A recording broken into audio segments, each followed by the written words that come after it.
Johnny Dolar. Johnny, this is Don Regal at Worldwide Mutual. Oh, sure, Don. Out in Chicago. No, guess again. You've been moved? Yeah? Where? I hope it's been a promotion. Well, Johnny, I'm sitting here looking out the window of my office at the vast blue expanse of the mighty Pacific.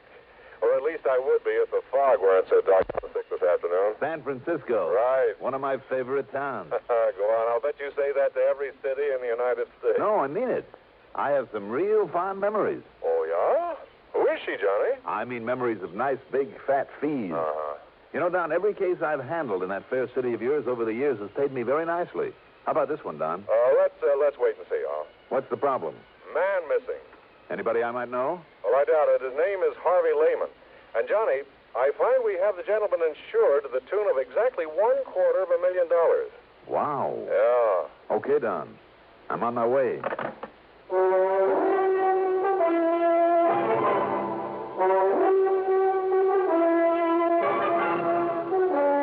CBS Radio Network brings you Mandel Kramer in the exciting adventures of the man with the action-packed expense account. America's fabulous freelance insurance investigator, Yours truly, Johnny Dolar.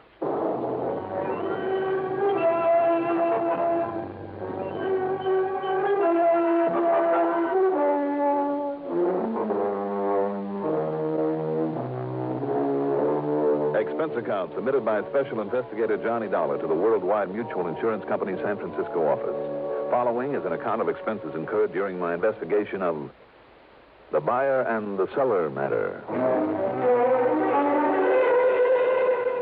Item 1, after a quick early dinner, is $6 for a cab out to Bradley Field, and item 2, $175.70 plane fare. It was quite late by the time we sat down at San Francisco International Airport, so item 3 is another $6 for a taxi into the Huntington Hotel, high on famous Nob Hill, where from my window I could look out over Telegraph Hill and Chinatown, Fisherman's Wharf, the Embarcadero, and other familiar spots of this wonderful, colorful city. First thing in the morning, I dropped in on Don Regal at his office right near station KCBS that carries these reports of mine on CBS Radio every week. You know, come to think of it, the last time I was in San Francisco, a couple of them in at KCBS helped me solve an important arson case. Yeah, I remember that one, Johnny. Where are you staying this trip? Over at the Huntington, as usual. Well, I hope you didn't bother to unpack your bag. Oh, why? Well, you may have a little more traveling to do. What do you think I did to get out here? Had my way, I'd stick around and enjoy this time of year for a little while. Well, no reason why you shouldn't. You can come back after you've cleared up this case for us. And believe me, I hope you can, Johnny. What's it all about, Don? Well, as I told you on the phone, the man's name is Harvey Lehman. As I also told you, he's disappeared. And if somebody's knocked him off, you'll have to pay a nice hunk of insurance. Yeah, exactly $250,000. But if that man ever had an enemy, I'm crazy as a bedbug. Well, I've always suspected that. Who's the beneficiary? His wife, Doris Lehman. They've been getting along all right? No, to be honest with you. Uh-oh, here we go again. Oh, no, wait a minute, Johnny. Don't start jumping to any fancy conclusions. Why not? That's a lot of money. Yeah, sure it is. But Harvey Lehman is only 48, 49. All right, so why wait around for him to grow old and die before collecting on him? No, Johnny. What I mean is that he has a good business going, and it'll be worth a lot more over the years than any hunk of insurance is now. Even 250 G's? Even that. Even if it means putting up with him over the years? Well, any putting up with it, Johnny, I'd say is on his part. How do you mean? Well, Lehman's a real solid, hard-working citizen who's so completely straight and decent that, well, he's the sort that other folks often take advantage of, especially his wife. Yeah? Domineering. She's overpowering.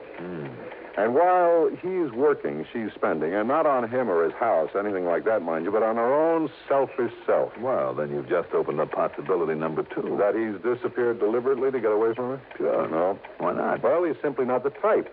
And there's a stubborn streak in him, Johnny, and I'm sure he'd keep trying to make a go of it in the hope that she'd get over this extravagance and nagging one day, and, well, I just don't think he'd give up. I know he wouldn't run away. Maybe.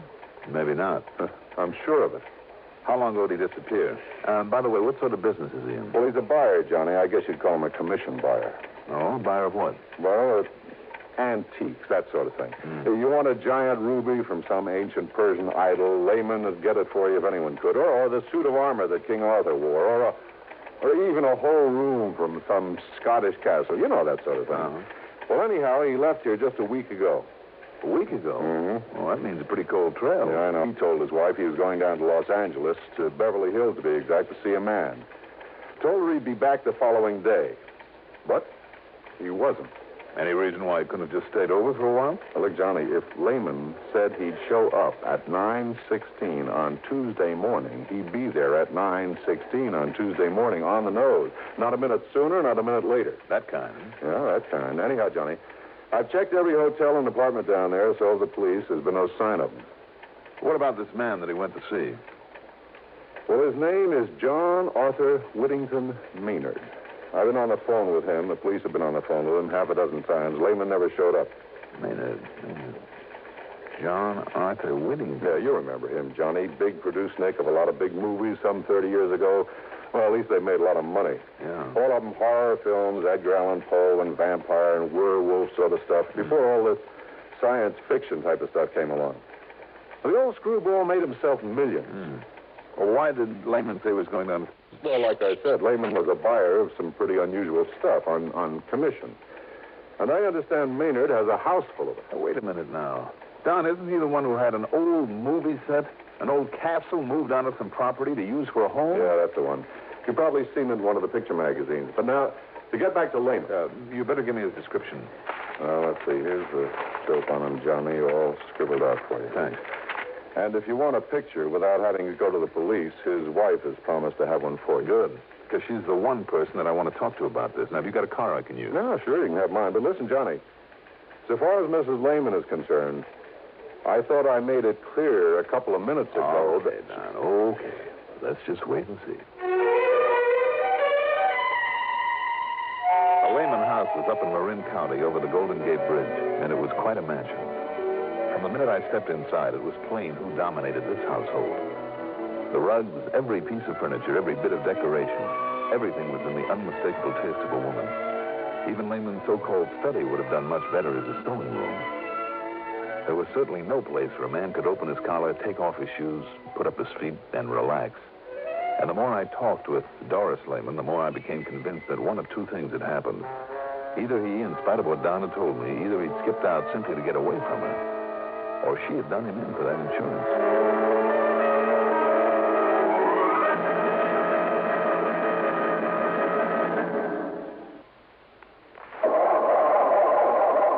Four cars left out at night, or in unheated garages. Don't ask for trouble, ask for DuPont, Xerox, antifreeze. Wintertime is trouble time for many of us who leave our cars out at night or in unheated garages. So don't ask for trouble. Ask for DuPont Xerox Antifreeze. Xerox outlasts winter. It protects your car against sudden drops in temperature all winter long. It won't boil away, even during a warm spell. And Xerox has an exclusive rust inhibitor, MR8, that protects all engine metals, including aluminum, against rust and corrosion. So, for safe, dependable protection, do as millions of motorists have done for over 20 years. Ask for Xerox Antifreeze. It's made by DuPont. Remember, Four cars left out at night, or in unheated garages. Don't ask for trouble, ask for DuPont, Xerox Antifreeze.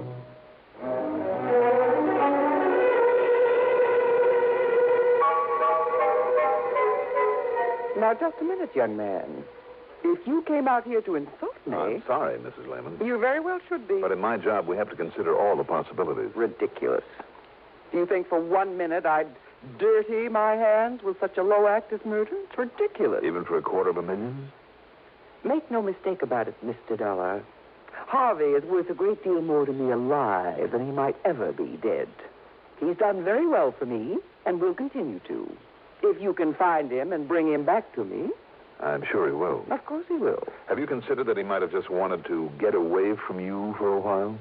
I beg your pardon. Harvey just run off and leave me? Well?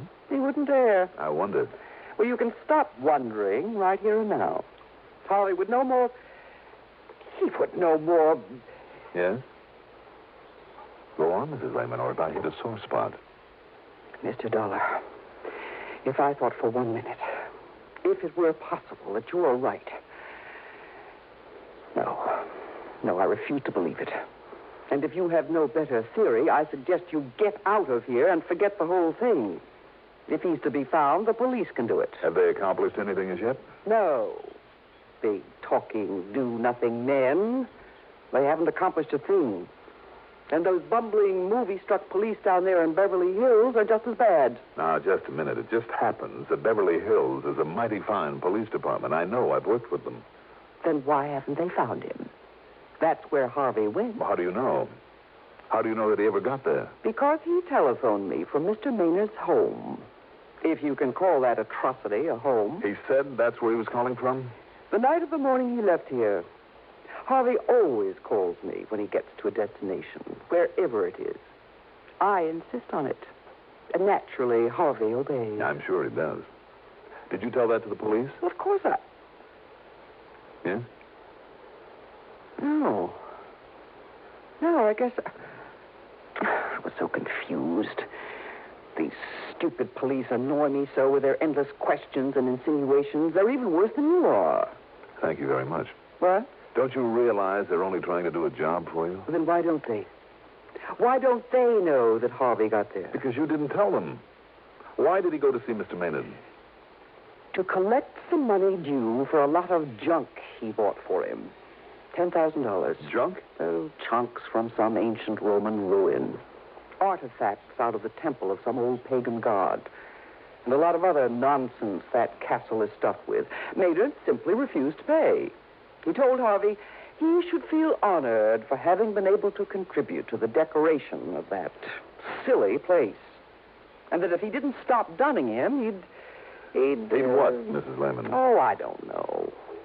All I know is that he threatened Harvey, and more than once. For simply trying to collect a bill? Well, you don't know that crazy old Maynard. Oh, I guess I don't. Anyhow, I got fed up with it. I told Harvey to go down there and collect that money or else. Why should I tell you this? I don't like you. It's none of your business. So just leave and forget about it. Goodbye, Mr. Dolar.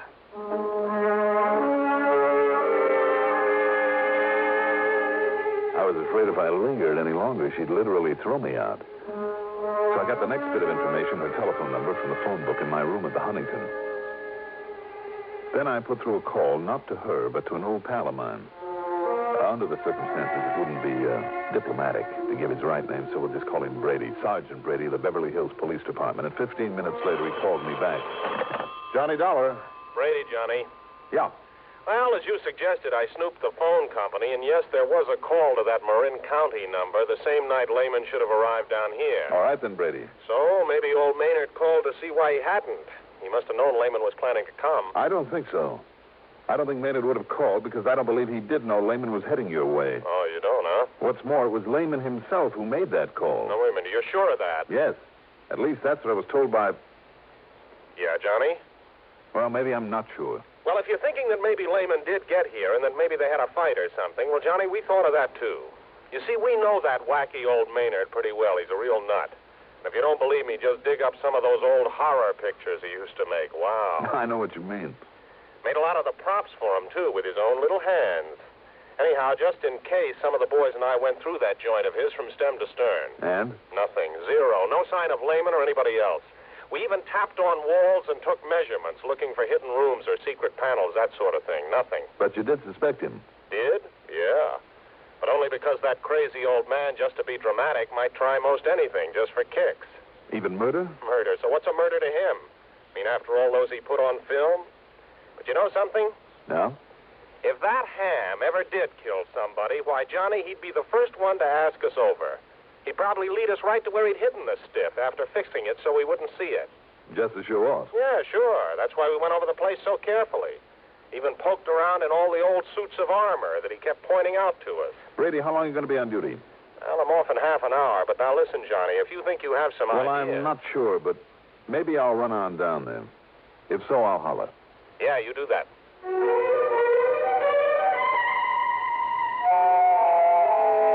Item 3, $83 even for a cab to the airport, a jet to Los Angeles, and a deposit on a rental car. I drove into Beverly Hills to police headquarters. As I suspected, Brady wasn't there, nor did a phone call raise him at his home. However, the officer on the desk promised to keep trying and gave me some directions, so I took off. After leaving a pleasant residential section, I took a narrow dirt road high up the side of a mountain.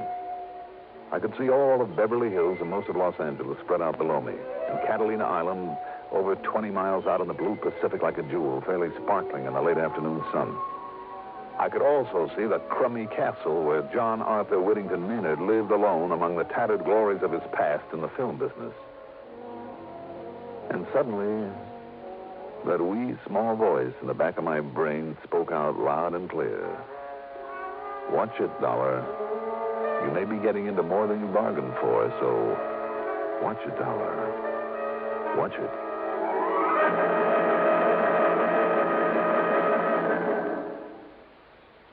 In thousands of communities throughout the nation, this is the time of year when we strive to help our less fortunate neighbors. Not that we don't try to help all year round.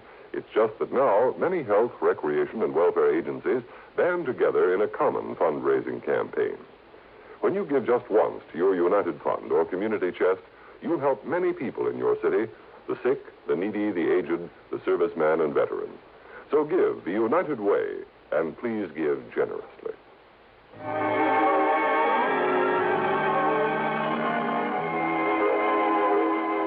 Picture it for yourself.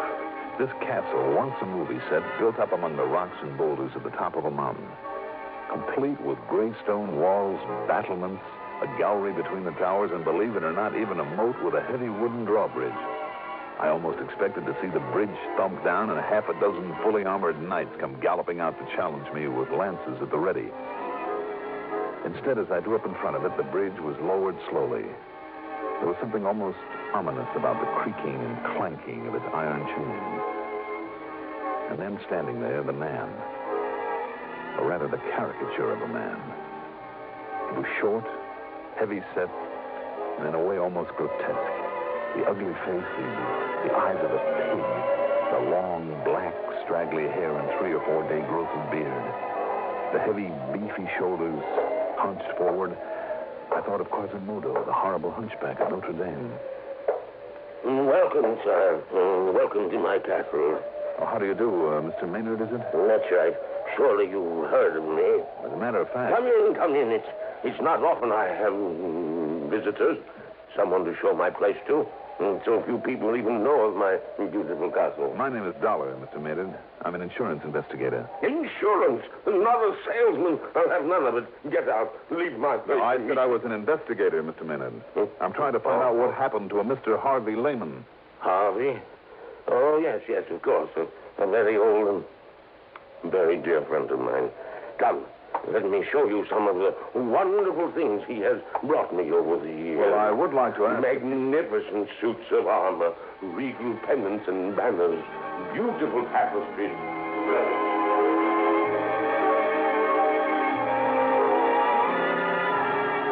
Pinning him down to talk about Harvey Lehman was almost impossible.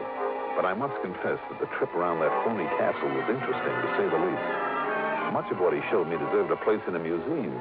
Real collector's items.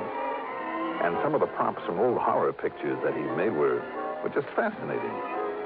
Especially down in one of the dank, dark, dirty dungeons. Ancient instruments of torture, the rack, the wheel, the Iron Maiden, a metal boot to be filled with boiling oil. From my pictures, Dollar. From my pictures. Realism, that's what I had in all of them. Because I was the greatest plotter of them all. When it came to mystery and torture and murder. Get back to Mr. Lehman. And can you think of a better place to keep them than down here in this dusty old dungeon, eh? Yes, very fitting. Now, in here, I must show you my wine cellar. There are still a couple of questions, though, that 29 years ago, I laid down the wines in here. That's all that time they've been aging in here. Cases and cases of them, rack after rack. Do you see them under the dust and cobwebs? Finest vintages of all. Yes, sure. Now, Mr. Maynard... Yes, 29 years ago, when I retired and moved into this place, I put these wines down here. So you said. You can tell how long by the cobwebs. Yes, I know. Spiders. Here undisturbed for 29 years. One thing more, though, about Mr. Lehman. No, I told you, Mr. Dollar.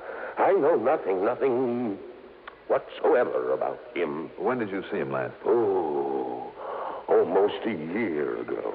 You sure about that? Yes, I'm sure. Oh, look here, this case of port. No label. But the finest vintage port. Mr. Maynard? Over here. And do you see them? The sherries. Magnificent sherries. And the longer they lie there, undisturbed, the finer they'll be. You never drink them? Drink them? Such treasures. Drink them indeed. Look at this one. The color of this ancient sherry. Hold it up to the light. There. Do you see? Yes, I'm afraid I do now. What? I see. Realism, you said. Didn't you mean what looks like realism? By the time it was shown on a movie screen? I don't understand, Mr. Dolar. Tell me the truth, Mr. Maynard. These torture machines, for instance, in the other room, and some of that armor upstairs. Some of that armor cost me a fortune because it's genuine. Maybe so, some of it. But how about the rest? You mean you could tell? That it's only imitation? Stuff that was made up for some of your old movies? But I made it myself. I have a skill in such things. I thought it was perfect. It would have fooled me, all right. Well, then I don't understand. Even as the dust down here and the cobwebs fooled the police, too, didn't they? What? When they came around here a few days ago for a look. Now, just a minute. I'll bet by way of showing off, you dragged them down to this wine cellar, too. You were so sure of yourself. Dolar. Phony cobwebs are almost like the real thing. Phony? All the dust. What is it, Maynard? Fuller's earth that you've scattered around? You don't know what you're talking about. The whole setup would have fooled me royally if you hadn't picked up that bottle of wine and held it up to the light. I'm going to take a look under some of these cases, Mr. Maynard. No! You leave them alone. Why? Because they cover up something you don't want me to see? No, don't do that. What was the name of that gruesome old picture in which you had a man buried under a cellar floor? I said stop it. If you don't, I'll pull this trigger. Oh, I see. There. That wild, silly guess of mine paid off. That's right. Harvey Lehman is buried under your feet, and you will join him there. Now, put down that gun, Mr. Maynard. Stand back, Dolar. You heard him, Maynard. What? Put it down. The police. I'll kill you. Watch him, Brady.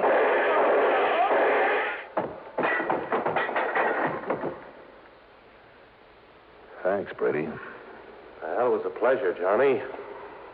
I'm sure glad you left word for me at headquarters. Oh, believe me, so am I. And he certainly fooled us when the boys and I went through here a couple of days ago. But how did you ever guess? A bottle of wine when he held it up to the light.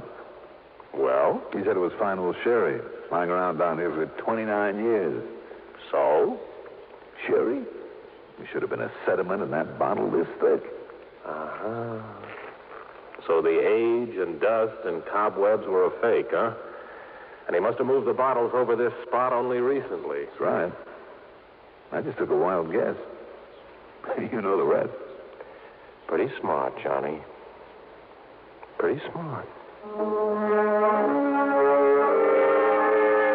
Needless to say, wild as the whole thing may seem, they found Lehman's body buried there in the cellar. Expense account total, including the trip back to Hartford by way of San Francisco to pick up my clothes, $477.30. Yours truly, Johnny Dolar.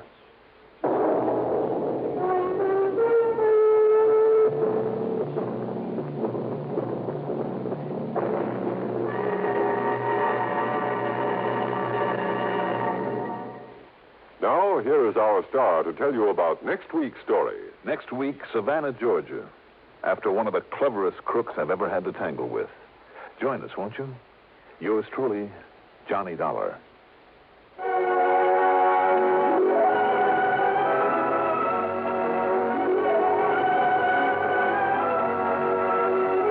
Yours truly, Johnny Dolar, is written by Jack Johnstone, produced and directed by Bruno Zerato Jr., music supervision by Ethel Huber.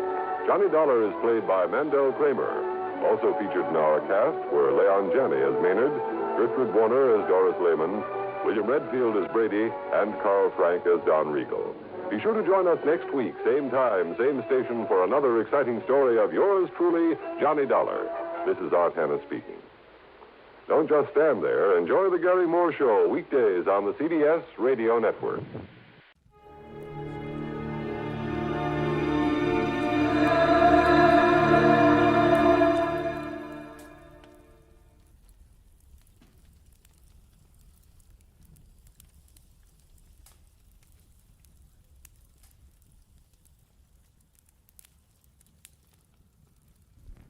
Get this and get it straight. Crime is a sucker's road, and those who travel it wind up in the gut of the grave.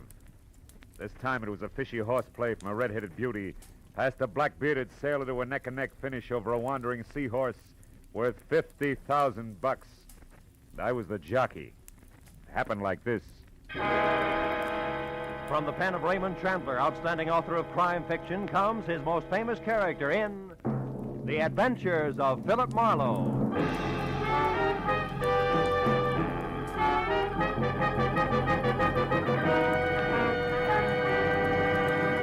Now, with Gerald Moore, starred as Philip Marlowe, we bring you tonight's exciting story, The Seahorse Jockey.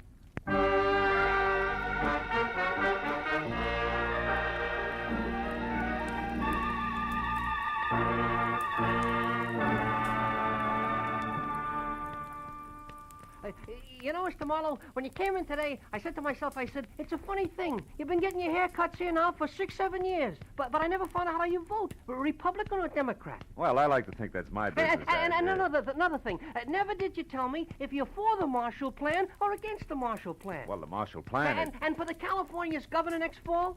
Well, there's no doubt in my mind. And the income tax... sit back, please. Yeah. Now, the income tax is fair or it's not fair? Well, eminently... Now, how come all this stuff, I don't know, what is your opinion? I can't imagine. Of course, my opinion, I tell people. I say political party is a matter of getting to... Oh, excuse me. Saved by the bell. Hello, Alvin's barbershop. Alvin speaking. Who? Mr. Marlowe? Yes, he's right here. Hold on, please. It's for you, Mr. Marlowe. Always interruption, ain't it? You're so right. For 60, well, never mind. Hello?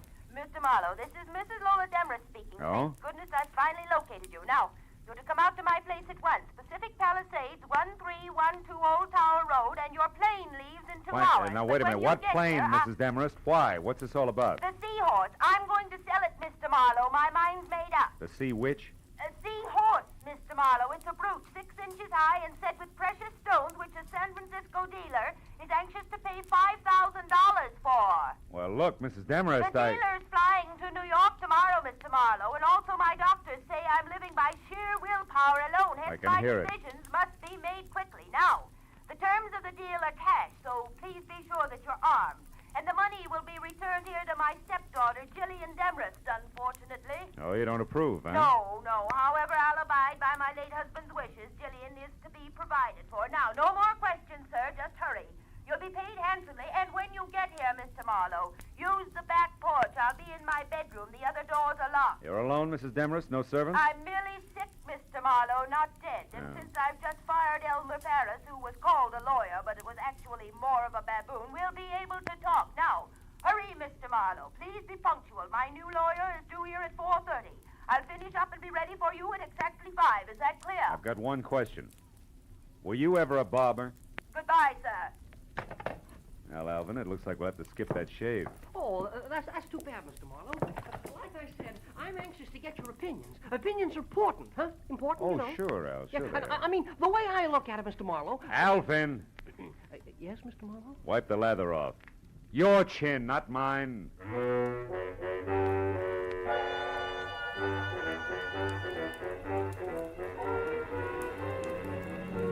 Pacific Palisades and my new client's home at 1312 Old Town Road was 40 minutes from L.A. The house was Victorian style, solid, made of wood, 2 stories high, and squatted close to the edge of a sun-baked cliff, 200 feet above the ocean. I parked behind what must have been the first Pierce arrow ever made, and started slowly along a gravel path that led to the rear, until I heard it.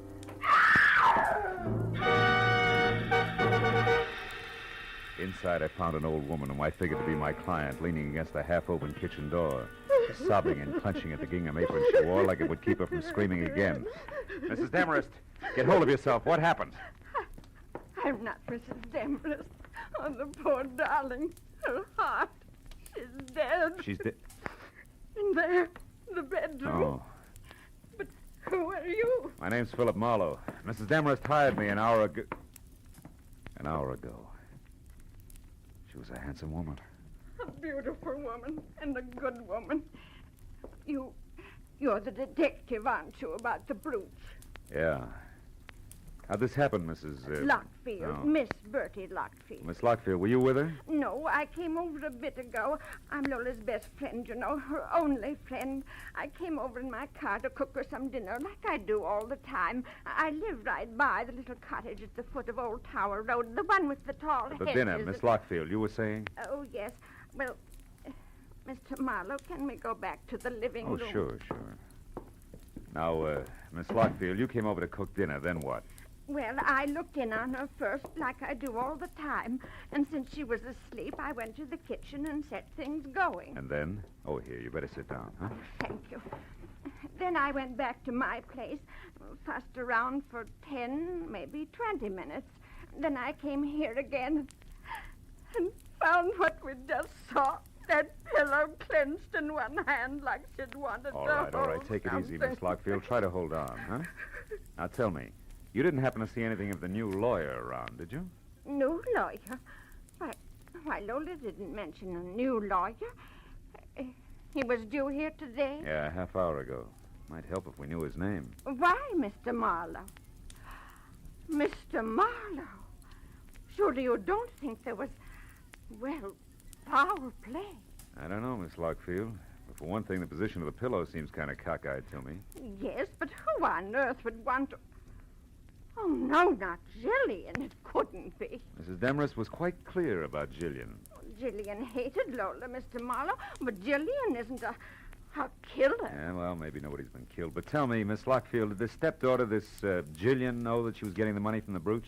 Oh, no, I doubt it very much. Although she did know that Lola had it, of course, And what? and that Lola's money was dwindling, Mr. Marlowe, and that she was selling her possessions one by one. Uh-huh. And therefore, Jillian might think that the seahorse brooch was hers by right of inheritance, huh? Yes. Yeah. Tell me, Miss Lockfield, do you know where Mrs. Demarest kept the brooch? Oh, yes, in the bedroom. I'll show you exactly where. Come. All right. It's behind the portrait of Mr. Demarest, and... Oh, the poor, Oh, poor come on. darling. Take it easy, honey, huh? Did you say behind the portrait, that one? Yes. There's a panel in the wall that slides. Uh-huh. Move the picture to your right, Mr. Marlowe. Then pull out on the panel edging. You'd better use the chair. Yeah. To the right. And out on the panel edging, huh? That's it. See? This velvet case? No, those are earrings. The brooch is much bigger. It's in a silk bag, Mr. Marlowe. Mr. Marlowe, don't you see it? No. And I don't think I will. Miss Lockfield, the velvet case is all there is. The seahorse is gone. I called the law and reported both the theft of the brooch and the death of Mrs. Demarest while Bertie Lockfield prompted over my shoulder. After that, I started through the place looking for anything that could possibly give me a lead on the wandering seahorse. 15 minutes later, all I could show for my effort was a telephone number, Surfside 10229. It meant nothing to me except it was written on a sheet of brown roll-your-own cigarette paper. When I dialed the number and got no answer, I dropped the paper into my pocket.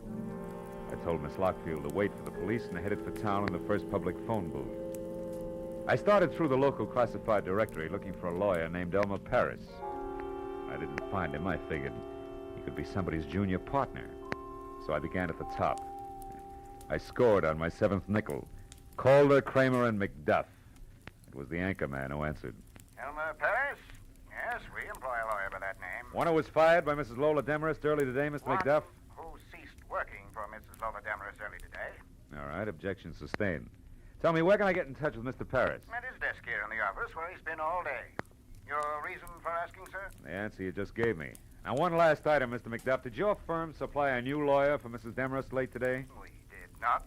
And, sir, we never will. Oh? Each lawyer in this office is, first, a gentleman, second, a competent barrister. The belligerent Mrs. Demarest has use for neither. Good day, sir.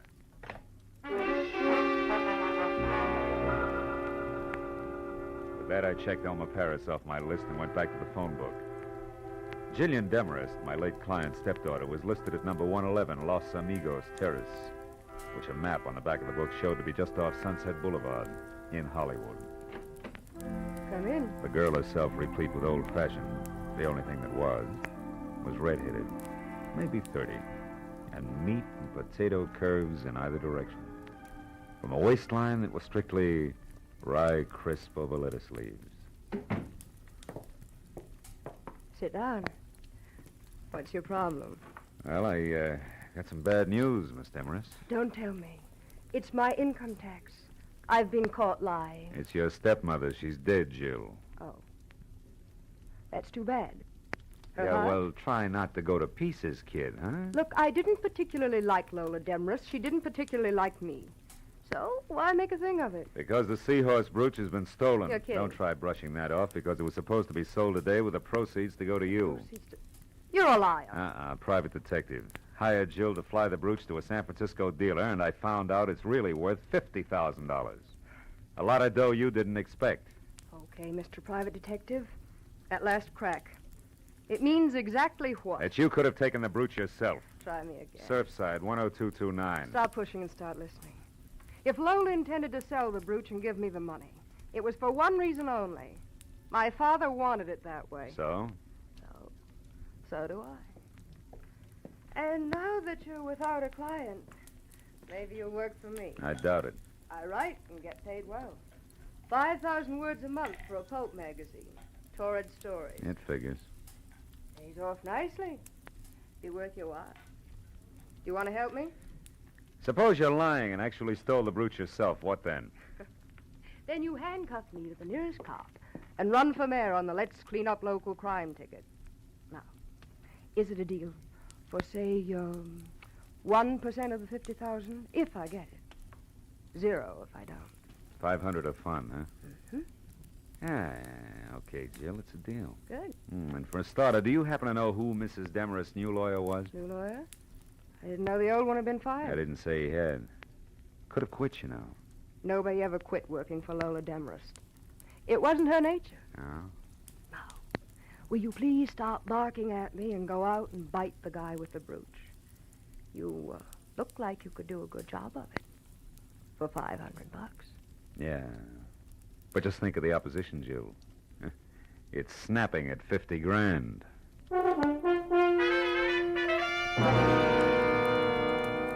I drove back to the foot of Old Tower Road in the smothered and ivy cottage labeled Miss Bertie Lockfield. I started for the front door, but only got halfway. That'll do nicely. Right where you are. Oh, fine. You're a friend of Bertie Lockfield's or a relative, which? A nephew, why? Because, nephew, Aunt Bertie's not home, and I want someone responsible to leave a message with. So you go looking for him with a gun, huh? Now listen, baby, Shut up and try to remember this. Tell your aunt that the new lawyer Mrs. Demarest hired will be in touch with her. Does that make any sense to you? No. But maybe if I knew his name, it would. I doubt it. And now, nephew, without any fuss, let me have your car. Hey, now, wait a minute. Come on. You'll find your car a block away from here where I left mine. Give? No. Happy motoring. Thank you, nephew. And don't forget the message. She backed away, got into my car, and started it without once taking her dead, fish-cold gray eyes off me. When she jerked away from the curb, it was too late for me to do anything but swear and start walking to my car. It was where she said it would be, so I got in and sulked as far as the first public telephone. It was time to try Surfside 10229 again.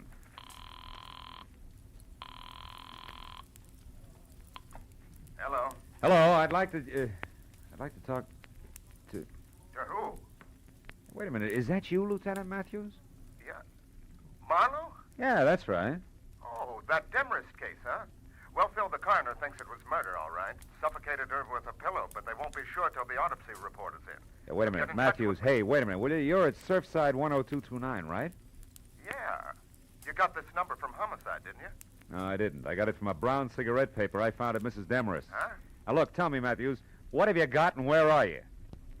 51 South Monroe Place. 51 It's South. a dead one, Phil. A guy who sported a beard. The name was Paul Crater. Oh, occupation lawyer, right? No, Phil, wrong.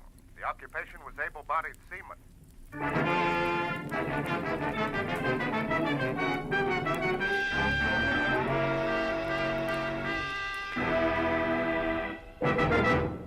In just a moment, the second act of Philip Marlowe. But first, Dr. Christian's latest patient comes up with a new problem for the kindly small-town physician this Wednesday. And it's the case of a man who's about to be evicted from the place to which he's come home to die. Add to this, the patient is an exceedingly lively, rip-roaring centurion. And you have the makings of a highly dramatic, amusing yarn.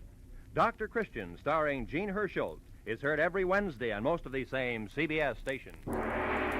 Now with our star, Gerald Moore, the second act of Philip Marlowe, and tonight's story, The Seahorse Jockey.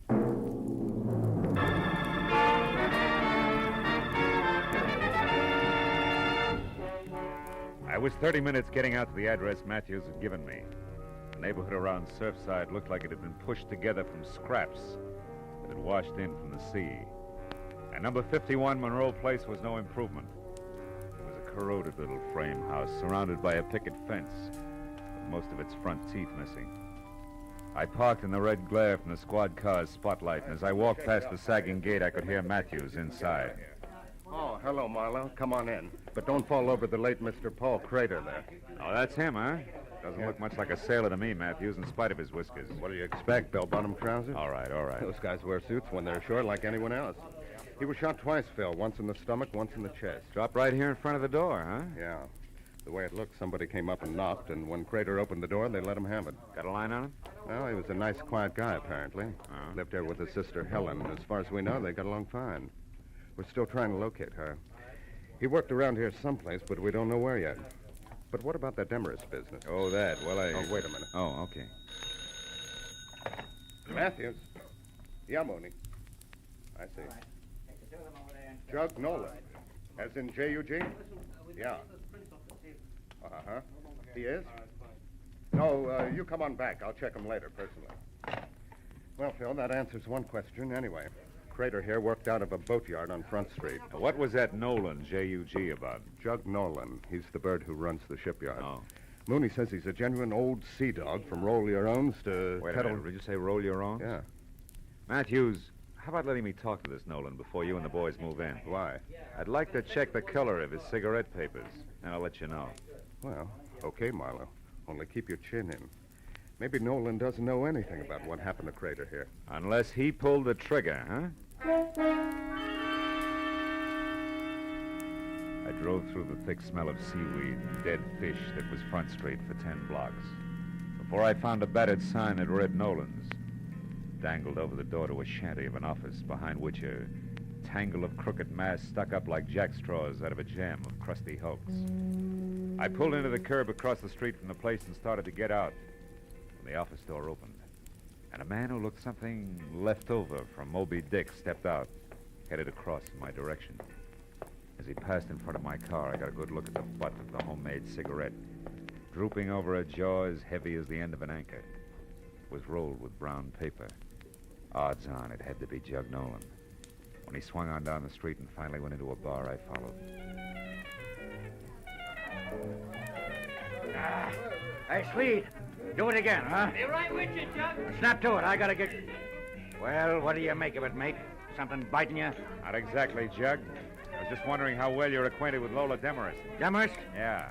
Well enough to know she's got vinegar in her veins instead of blood. Why? The old crackpot something to you? No, not now. She was my client earlier tonight. I'm a private detective. Name's Marlowe. Now, keep it. You were up to see her today. I'd like to know why. Go ask her. That's a little tough now. She's dead. Yeah? Well, better late than never, mate. Miss her, do you? I can stand the strain. What was your business with her? Boats. Sure it wasn't seahorses? Don't talk bills to me, mate. I said boats. 2 rusty, rotten scows covered with barnacles enough to sink 'em in another week. But to hear that old gal talk, you think each one was the Queen Mary. Hey, Swede! Yeah? Pour me that drink. Okay, Jug. Here, what's yours, mister? Scotch, Johnny Walker. Take them both out of this. No, you don't. I'll buy my own. And I'm tired of your questions, mate, so haul out.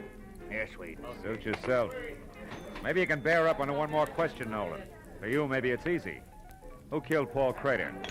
What was that? Somebody put 2 bullets in Paul Crater in front door of his house. I just came from there. Paul, dead. If you're lying to me, mate, I'll kill you in 2. Get your hands off, Jug. Why would I lie?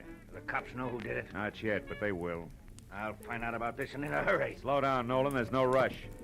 Crater's going to be dead a long time. I want to ask you... Get out of my way! Now, look, Nolan, I said I wanted to...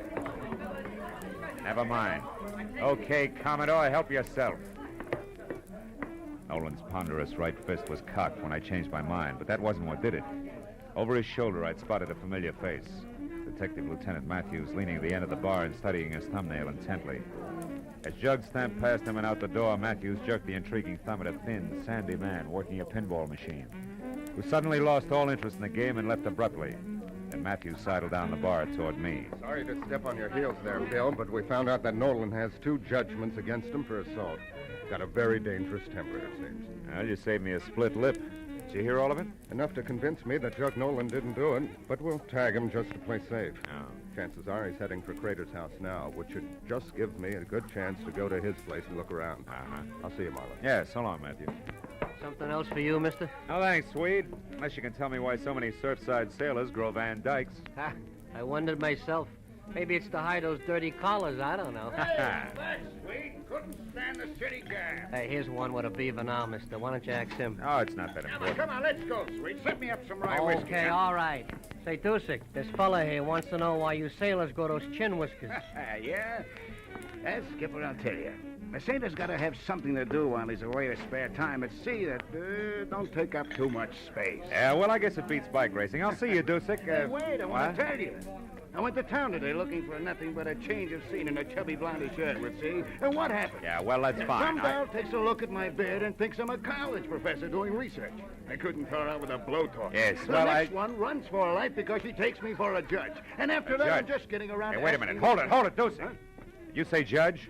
What's up, Skipper? You losing your rudder? Just the opposite. You've given me an idea that'll work. Yeah, and what? 2 murders, a beautiful sneer, and a missing seahorse. Wild, but it's beginning to make some sense. So long, sailor. I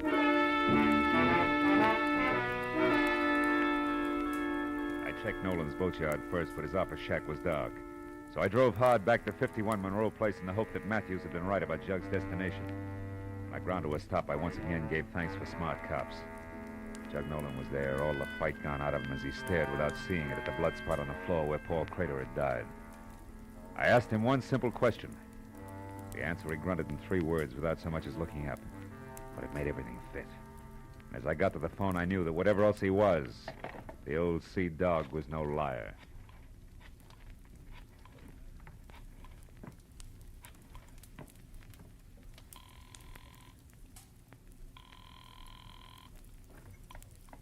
Hello? Is Marlowe, Jill? Oh, I've been waiting for this. What is it? Money or fun? All depends. Now listen close. I've got to have some help right away. What's wrong? Where are you, Phil? It doesn't matter, but this does. Get hold of that friend of your stepmother's. What's her name? Bertie Lockfield. And both of you meet me at your stepmother's house as soon as you can make it. It's important, baby. Don't fail me.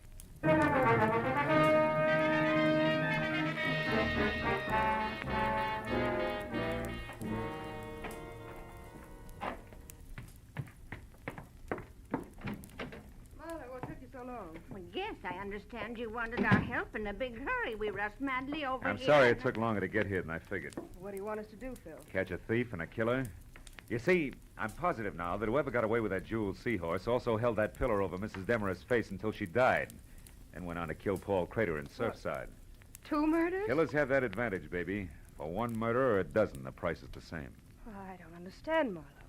Does the second murder have something to do with my stepmother's death? They follow like links in a chain, Jill. Lola Demarest called me at 4. She was expecting a new lorry at 4:30. When I got here at 5, she was dead and the jeweled seahorse was gone. However, the circumstances indicated that somebody who knew her had done the work. Then you don't think the new lawyer was the one No, who... but I do think the new lawyer came in, just as I did later, through the open back door. Stood right over there and overheard the entire business. Can you prove all this, Marlowe? Not yet. But if you found that new lawyer, you could. Right. That new lawyer's going to turn up soon, and when she does, we'll have something She? more. Yeah, she, Bertie. Lola Demarest's new lawyer is a woman. A woman? The distinguished man in suit and Van Dyke that you shot and killed in Surfside was the lady lawyer's brother, a seaman. You mean Bertie here? Yeah, Jill. The new lawyer who witnessed the whole thing decided to move in on it, right, Bertie? But it was blackmail. I got a note in my mailbox from a lawyer named Crater accusing me and demanding money. And since you were already in so deep, you figured another murder wouldn't matter. You got the lawyer's Surfside address some way and went there. And that's where you stumbled, Bertie, over a suit of clothes and a beard. Bertie, well, you were Lola's best friend. You'll never understand, you fool. So don't try. Bertie! Don't you try either, Marlowe. Make a move for your gun and I'll put a bullet in her back. Lola Demarest's best friend. I despised and hated her. The years I worked and slaved for that woman, pampering her, putting up with her sickness and her temper and her high-handed ways. She owed me plenty for those years. When it came time to pay, the money went to you, you cheap little snip. You'd done nothing for her. You were getting everything. Stand still, Marlowe. I came prepared, remember? So did I, Mrs. Lockfield. Helen Crater. Better drop it, Bertie. You're in the middle. Listen, we can still do business like you said in the note. Not now, sister. You forget three things. First, you tried to kill me. Second, you did kill my brother. Helen, you don't know what you're doing. And third, the female of the species is always deadlier than the male.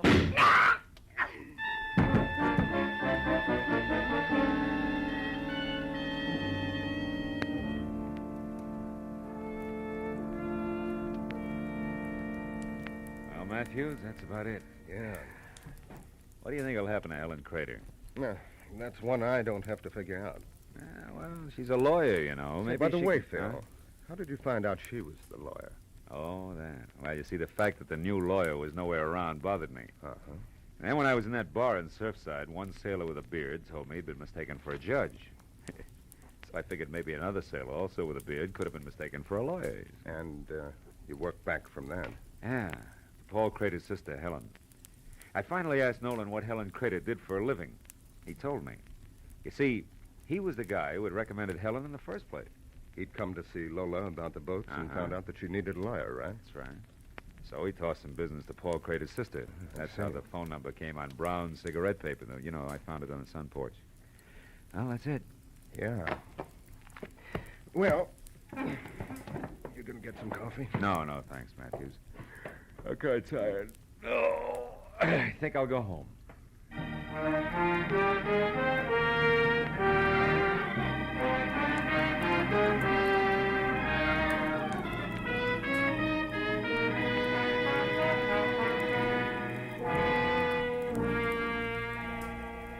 It's almost 3 in the morning. A silent, sterile hour at the short end of a long, long night. Everything that happened had been because of a jeweled seahorse. An ugly little replica of an ugly little fish. But then, as I thought about it, I realized that the trouble wasn't because of the seahorse. It was because of the people. Bertie Lockfield, Helen Crater, Lola Demarest. That's always the trouble. People. Yeah. To coin a cliche, it takes all kinds of people to louse up the world.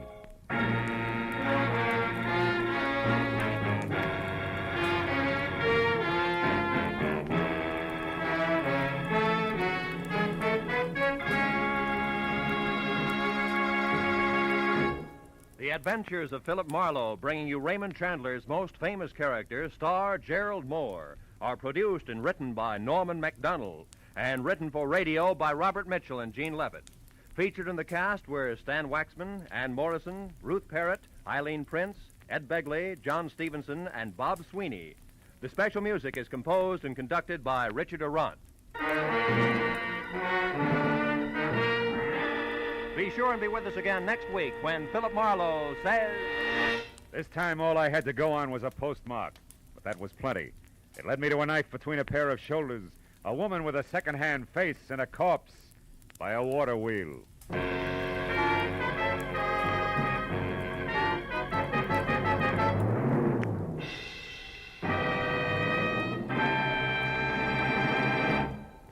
There'll be some grand singing on CBS this Wednesday night.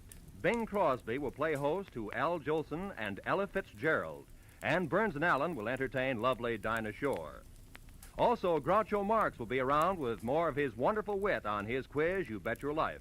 And, of course, Dr. Christian will be on hand with another famous story. They'll all be heard on most of these same CBS stations, so be listening. This is Roy Rowan speaking. Now, stay tuned for Pursuit, which follows immediately over many of these same CBS stations. This is CBS, where Wednesday night is Bing Crosby night, the Columbia Broadcasting System.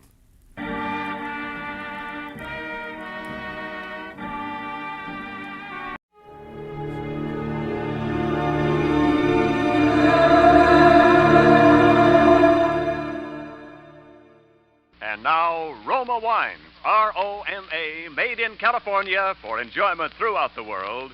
Roma Wines presents Suspense. Tonight, Roma Wines bring you Mr. John Lund as star of A Plain Case of Murder, a suspense play produced, edited, and directed for Roma Wines by William Spear. Suspense, radio's outstanding theater of thrills, is presented for your enjoyment by Roma Wines. That's R-O-M-A, Roma Wines. Those excellent California wines that can add so much pleasantness to the way you live, to your happiness in entertaining guests, to your enjoyment of everyday meals. Yes, right now, a glassful would be very pleasant, as Roma Wines bring you the young actor who has just made such an auspicious screen debut in the Paramount picture, To Each His Own. John Lund appears as Randy, with Kathy Lewis as Marion, in tonight's tale of Suspense. How are you feeling now, Judson? Lousy. You the doctor? That's right. Who are those other two guys? They're from the district attorney's office. Huh. Suppose I might have known. First thing I opened my eyes, I'd see those vultures hovering around. I suppose right, all right. Gonna tell us about it? Why should I? Just to keep the record straight and save us a lot of trouble. And you've got nothing to lose. How do you figure that? Because they're gonna carry you out of here with a sheet over your face before morning. Is that right, Doc? Afraid that's right. Okay. Take this down, Scotty. Gotcha. You can call it a plain case of murder. Spelled P-L-A-N-E. I make joke. Get it? Yeah. Very, very funny.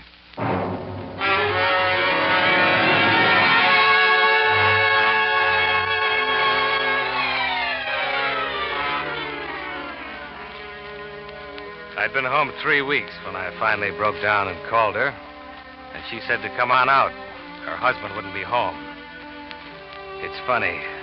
I'd already met Dorothy, but I called Marion anyway. Maybe I was crazy with hate even then. Maybe it was what I'd been through. Stuck in one of those civilian concentration camps out in the Philippines for 3 long years. And all the time dreaming about Marion. Making up endless little scenes about how happy I was going to be when it was all over with Marion. Till it seemed that all I was living and fighting for was Marion. The whole war was just for Marion.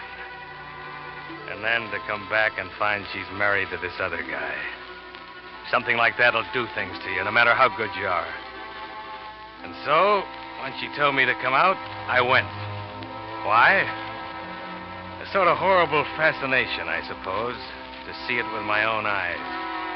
Because I already knew from everything I'd heard that she'd married the guy for his money. And that the Marion I'd been dreaming about all those years was just another cheap little gold digger. I went up to the big front door and rang the bell. She must have seen me coming up the drive, because there she was right away to let me in herself. My dream girl, Marion. Randy. Hello, Marion. Hello, Randy. You mind if I come in? Of course not. Come on in here. It's a little more private. What do we need to be private about? Oh, I thought we'd like to have a little talk. Sure. Let's have a little talk. Oh, Randy, please don't be bitter. Don't you see I couldn't help it? Ed's such a wonderful person. I know you'll like him. I can see why you like him. No, Randy, it's nothing like that. I thought you were dead, and then Ed came along, and, well, we fell in love, that's all. A person can't help falling in love, can they? You never tried to find out how dead I was, though, did you? Oh, Randy, I did. I tried every way there was. I checked on that. There's no record that you ever tried. But I did. I swear I did. Okay, skip it. It's really a lovely place you've got here. Yes, isn't it? You can see the property better from over here. Ed owns all this part of the valley, clear over to those trees. You can see him up against the mountain, you see? You see him? Uh-huh. What's he do with it all? Oh, nothing much. You see, Ed's real business is cattle. Of course, this isn't cattle country. He's visiting one of his cattle ranches now. Oh. He away quite a lot? Yes. Randy, tell me about you. I saw in the papers the big welcome they gave you and all you'd done out there. It must have been awful. Wasn't fun. Well, what are you doing now? Well, in a way, you know, a thing like that almost pays off. Pays off? Uh-huh. All that hero business. You know, I was out there for a commercial aircraft company, selling private planes to sugar growers and gold miners and so on. Yes. Well, the first thing that happens is that the company makes me vice president in charge of sales. $75,000 a year. $75,000? Uh-huh. And then the movies want to do my life story. And they discover that I've got such great executive ability, they make me a part-time producer. Another $50,000. Then, of course, a percentage of the picture and the story price itself will come to, about another $250,000. Why, Randy. And then, through contacts in the aircraft business, I run into some guys in the oil game, and that pays off. I don't know. I figure I'll be able to retire in 3 or 4 years with a cool $1 million. Oh, make more, of course, if I wanted to stick to it. But why be a hog? Why, Randy, that's wonderful. I never dreamed. Right then and there, I knew I had her. I don't know what had made me tell her all those lies to begin with. Just for the satisfaction of watching her show her hand and jump at it, I guess. But now I knew I had her. And as she talked, as I saw that greedy gleam coming into her eyes, I began to know what I was going to do about it. Well, Randy Judson, a big, rich, famous man. Oh, I'm so happy for you, Randy. They're even talking about running me for governor. Yeah. Funny things fate does. Well, Marion, I've got to run along. Oh, Randy, must you? Yeah. There's a new field we think is coming in today. Net $1 million a year if it does. Oh, well, all right. I'll walk you to the door. All right, thanks. Well, goodbye, Marion. Randy. What? Don't you want to kiss me goodbye? You know I do, Marion. Oh, Randy. Randy, seeing you again, I'm afraid I made a terrible mistake. Yes, Marion. I'm afraid you have.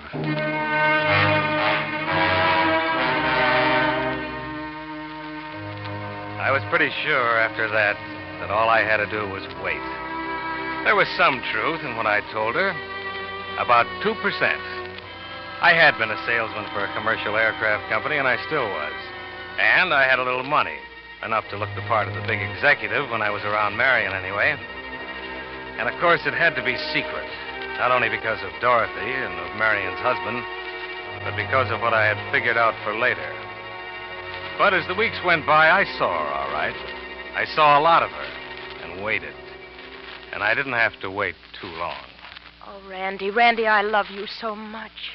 I know you do, baby. Randy, what are we going to do? I don't know, Marion. Well, there must be something we can do. Divorce? Oh, he'd never give me a divorce, you know that. Never. Yeah. It's just one of those things, I guess. Oh, Randy, I can't go on like this. Something's got to happen. Nothing's going to happen, Marion. It could. What could? Something, anything. Just so I could be free and be with you. There's only one thing that would do us any good. Things like that do happen. If somebody makes them happen. You want to kill him.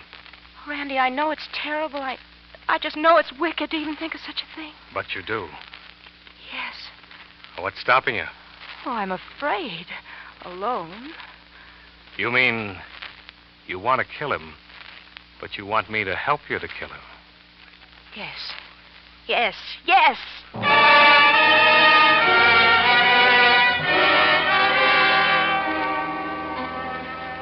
Marion, my dream girl.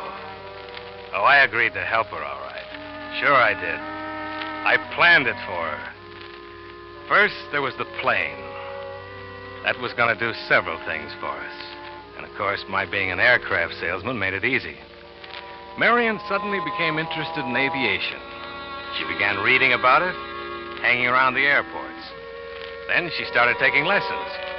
She learned fast, too, I'll say that for her. Soloed in 6 hours and had her license in 10. All this time, I stayed out of the picture and just waited. And went out with Dorothy once in a while. This was the build-up. It lasted about 6 weeks, until I got her call and went out there. My name is Judson, Mr. Dunham. Oh, how do you do? I've certainly been hearing a lot about your product lately. Oh, by the way, this is my wife. Mrs. Dunham? How do you do, Mr. Judson? Oh, my, she really is a beauty. It's a two-place job, you see. Plenty of room in the fuselage for baggage. Uh-huh.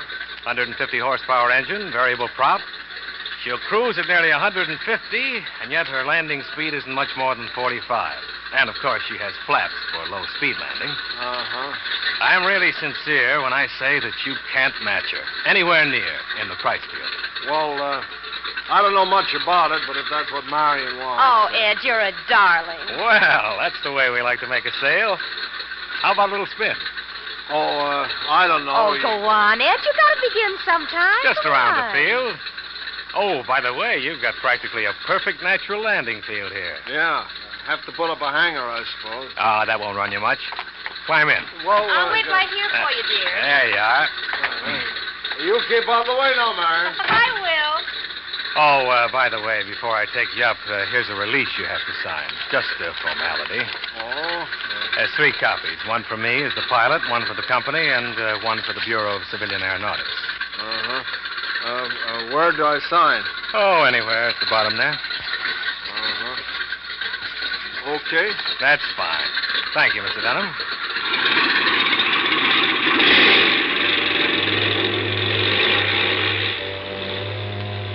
It's funny. In spite of everything they tell you about reading anything you sign, the average man will glance through the first copy and sign the others without looking, particularly if he's nervous or in a hurry. That's what he did. The first 2 copies were just something I dreamed up, because there's no such release anyway. But the last was a blank piece of paper. And when he signed that, he signed his own death warrant.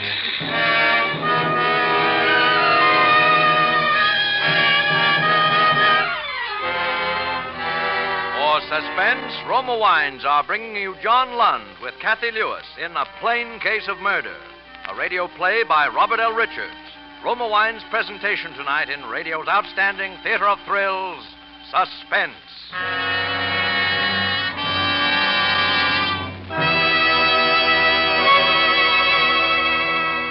Between the acts of Suspense, this is Ken Niles for Roma Wines.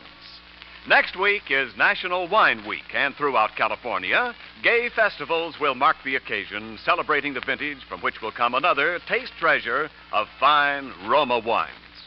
For this year, as always, Roma master vintners are choosing the choicest grapes of California's richest vineyards to bring you better tasting wines. With unmatched skill and the world's finest winemaking resources, Roma vintners patiently, unhurriedly guide this vast grape treasure to tempting taste perfection. Then, along with Roma wines of years before, this abundance of taste richness awaits selection from the world's greatest wine reserves for your pleasure. The result is finer taste, always in every Roma California wine, be it sherry, port, muscatel, Burgundy, or Sauterne.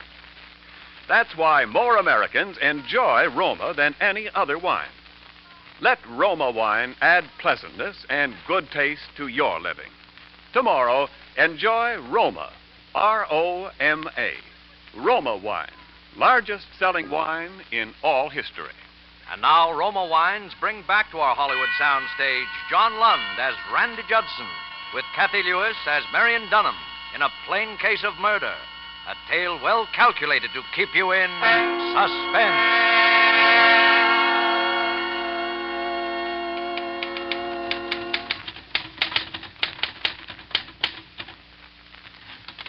Let's see what you got. Here. To whom it may concern, I can give no reason for what I am about to do, and I pray to heaven the reason will never come to light. But it is the only way. To my loving wife, particularly, I know this will come as a great shock, but at least I can leave her amply provided for. Goodbye, and Edward Dunham. Uh-huh. You sure he is leaving you amply provided for? It would look bad I took care of that some time ago. What about the typewriter? There's no question but what it'll be He identified as writes his. stuff on it all the time. He's had it for years. Oh. You want me to keep this, or will you? No, I'll keep it. All right, doesn't matter. You're positive the gun is registered in his name? Yes. And he'll be alone tonight? Yes, we've been through all this. I know. But I don't want any mistakes. This is no penny ante. Now, you got your reservations? Yeah, I checked again this morning. Okay. Now, you better leave in plenty of time. You want to be sure and make Phoenix before that little airport closes down. I know. I'll come down back of the house tonight a little beforehand, say 12:45. Be sure you don't use any throttle coming in. A long glide. Cut your motor as far out as you can. Yeah, I will. I'll be on time. You've got to get back to Phoenix before daylight. And when you put through that call to me, lay it on thick. I will. And don't worry. I'm not worried. No, I don't think you are.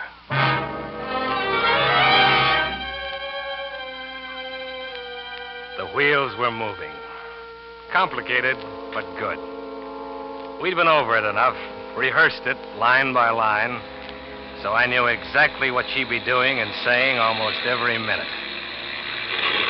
First, she'd be circling that little airport about a mile from the hotel and sounding as though she was in trouble. A little trick of thinning out the mixture that I'd showed her. And then she'd be coming in for a landing, taxiing over to the hangar. That would be a little before 5. Hey, sounds like she's acting up on you, huh? Yeah, she is. I didn't think I was going to make it. Oh, carburation, maybe. Exhaust valve sticking, I think. Yeah, that could be it, all right. Yeah.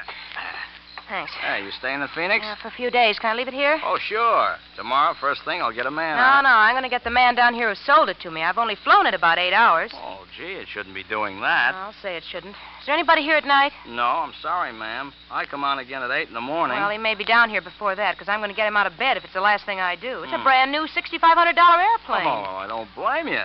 Well, in case you're out here before I am, I'll give you the key to the shop, so if there's anything you need... Thanks, but don't bother now. Just send it around the hotel. Okay. Where are you staying? Desert Inn, Mrs. Marion Dunham.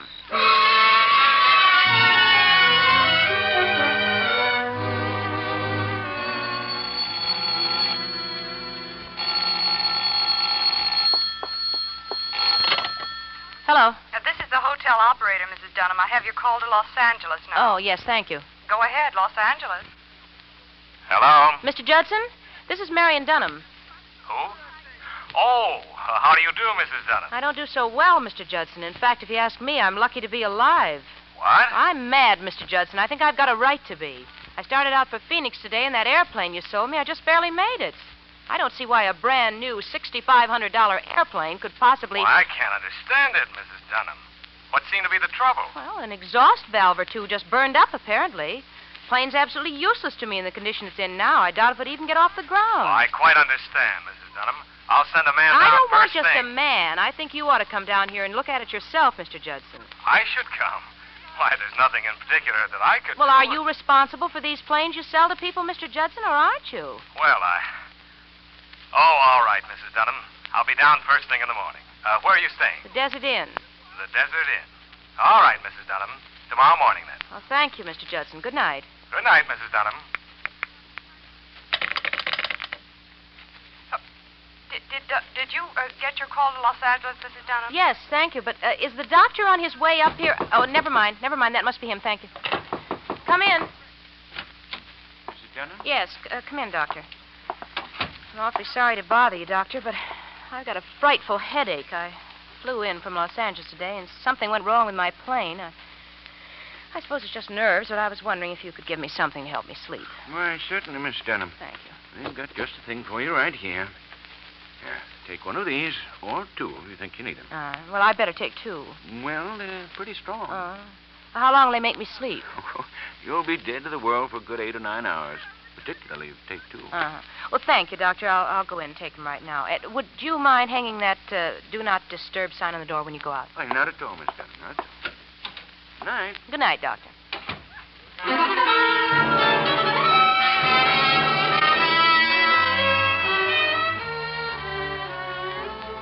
I was at the field back of our house a little ahead of time. And I had a little bottle of chloroform in my pocket. Oh, the plan was all right. Like I say, it was perfect. But it was just a little bit too perfect for Marion. Because when they found her lying there beside the corpse, every one of those little steps she'd taken to give herself an alibi would prove that she'd planned it. Premeditated. Murder in the first degree. They'd say it went wrong only because her husband managed to knock her cold before he died. The suicide note? There wouldn't be any. I'd see to that. And I'd even be a witness against her. Because instead of flying down to Phoenix with a couple of burned valves in my pocket to support her alibi, I'd fly down there and find there wasn't any plane or any Marion. And when she started that last walk to the gas chamber, maybe she'd begin to realize what I'd been through. My dream girl. I knew she'd sneaked out of the hotel a good 2 hours ago. And sure enough, I heard the motor. Then I heard her cut it. Then she was gliding in. And then we were walking together over towards the darkened house. Yes, everything went all right. What's the matter with you? You haven't spoken a civil word to me yet. Oh, I'm just nervous, I guess. You got your key? Yes, I got it. Be quiet now. It's dark. I got a flashlight. No. Knock something over. Shh. Who's there? Woke him. Who is it? I'll have to go to him and install him somehow. All right. Get in there. Get into the closet. Quick. Okay. It's me, Ed. Oh, what in the world are you doing, Bob? It seemed like an hour that I was in there, straining to hear and not being able to. She'd done it. I heard her running down the hall. She'd done it. I had my hand on the doorknob and was just about to step out when there was a click, and the knob wouldn't turn. Marion! Marion! Marion! That was the front door. I was locked in and she was gone.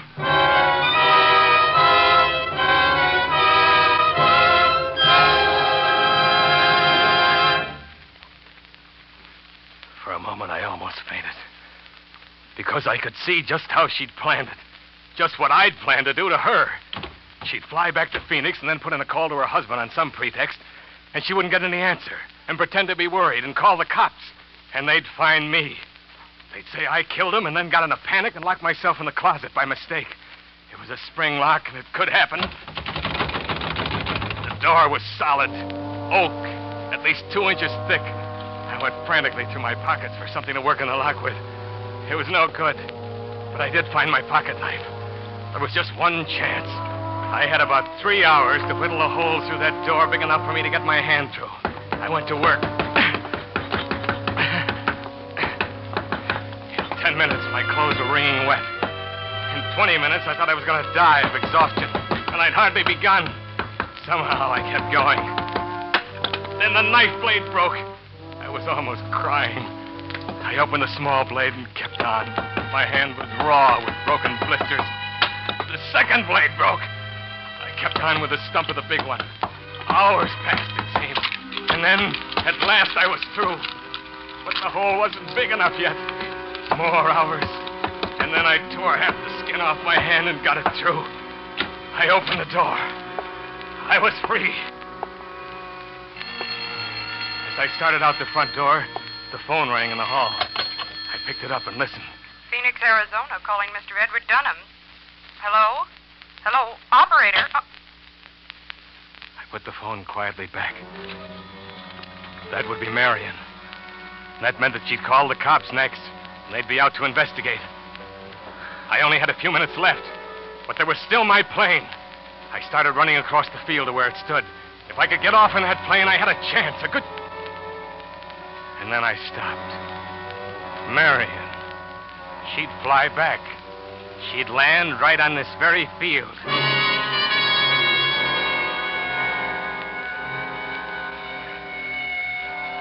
Sure enough, in about 20 minutes, the cops came. Then more cops. From homicide, I suppose. They prowled all over the place, but they didn't find me. I was hidden in that little clump of trees. And pretty soon, they went away. And I waited. 3 hours more. Then I heard it. Marion's plane. And then I saw her coming into land. And I was out there and up on the wing before she'd even rolled to a stop. Randy! The double cross, huh? You're a fine one to talk. You and your Dorothy. I suppose you thought I didn't know about her, that you got engaged to her the very day that you were going to frame me, weren't you? Well, I beat you to it and you'll die. Do you hear me? You'll die.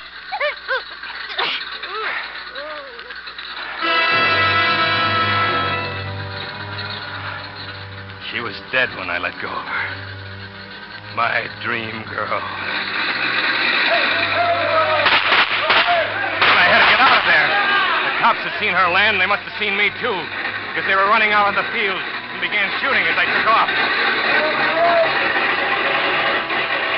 But something was wrong. Maybe Marion had even figured on this. I don't know. I remember fighting to pull it up, and then those trees coming at me. And the crash, and the fire.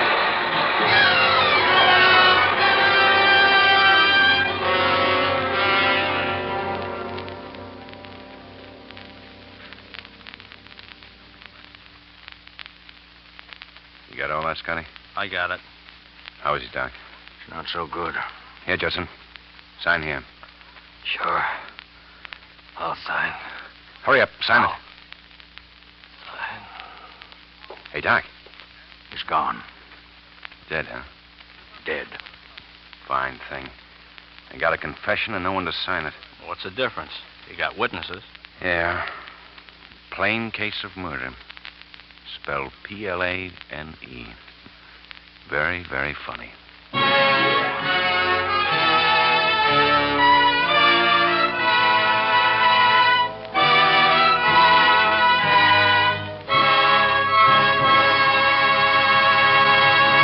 Suspense. Presented by Roma Wines, R-O-M-A, made in California for enjoyment throughout the world. And now this is Ken Niles bringing back to our Suspense microphone our star of the evening, John Lund. John, may we all congratulate you on a swell job of acting. And may I, too, offer you the thanks of the Roma Wine Company with this gift basket of Roma wines. Oh, thanks a lot, Ken. And my thanks to Roma for the basket. You know, at this point, I should be able to ad-lib an immortal line about wine. But all I can think of is a jug of wine, a loaf of bread, and now. And I don't recall whether Omer Khayyam specified Roma wine or not. Well, John, if Omer were living today, I'm sure he would specify Roma. Because for both host and guest, there's real pleasure in the tempting nut-like taste of Roma California sherry. Golden amber Roma sherry assures tasteful, gracious hospitality for the party giver, satisfying enjoyment for guests. No wonder famous hosts from Hollywood to Manhattan praise Roma sherry as the perfect first call for dinner. The all-occasion wine for entertaining anytime. Roma sherry before dinner. Sounds good to me. Well, John, Roma sherry is good because starting with choicest grapes from California's finest vineyards, Roma sherry is patiently, unhurriedly guided to tempting taste perfection by the unmatched skill of Roma vintners, by the unequaled resources of Roma's famed wineries. Then, along with Roma wines of years before, Roma sherry awaits selection from the world's greatest wine reserves for your pleasure. So, for better taste, always insist on Roma wines. Remember, more Americans enjoy Roma than any other wine. Ken, speaking of things that most Americans enjoy, who's for Suspense next Thursday? Well, it's going to be a particularly unusual and original show next Thursday. The play is called The Man Who Wanted to Be Edward G. Robinson. And our star, of course, will be... None other than Edward G. None other, indeed. He'll play two roles. He'll be a sort of a switch family Robinson. Well, I'll be listening. Oh, by the way, I hope nobody was too surprised that Mark Stevens and I switched dates tonight.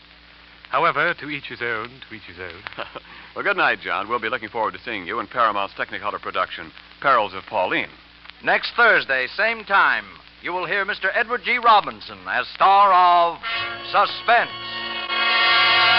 produced and directed by William Spear for the Roma Wine Company of Fresno, California. By giving generously to your local community chest, you can be sure that you are supporting most wisely and effectually the friendly, neighborly services which are a genuine help to your community day after day and month after month throughout the year.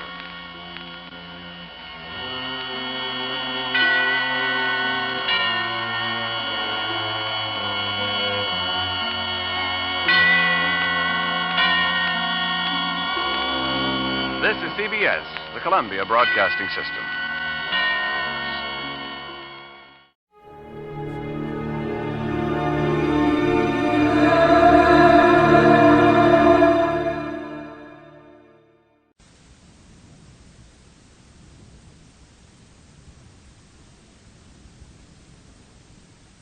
The Adventures of Sam Spade, Detective, brought to you by Wild Root Cream Oil Hair Tonic, the non-alcoholic hair tonic that contains lanolin. Wild Root Cream Oil, again and again the choice of men who put good grooming.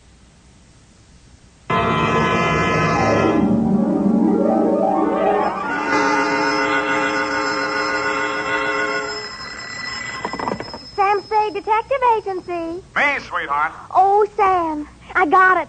Got what, my pet? A bank book, Sam. Well, you must advertise in the Lost and Found right away, Effie, and find the owner. There might be sickness in the family. Oh, but it's your bank book, Sam. What? Uh-huh, it has your name on it. Samuel Spade, account number 4. It's a forgery. Somebody's trying to pin something on me. Lock it up and don't touch it until I get there. Oh, all right. Did you make a lot of money on this one, too? Got the check right in my pocket, $500. Oh, Sam, we're making more money than a movie star. Well, almost. And all honestly, too.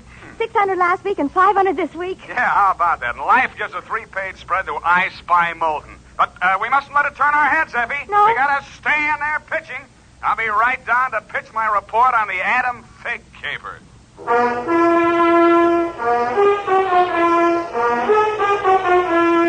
Dashiell Hammett, America's leading detective fiction writer and creator of Sam Spade, the hard-boiled private eye, and William Spear, radio's outstanding producer-director of mystery and crime drama, join their talents to make your hair stand on end with the adventures of Sam Spade.